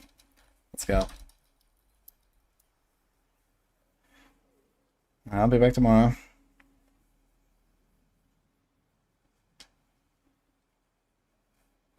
Gonna do more Druid action. And we'll see what else. Have a good one, guys.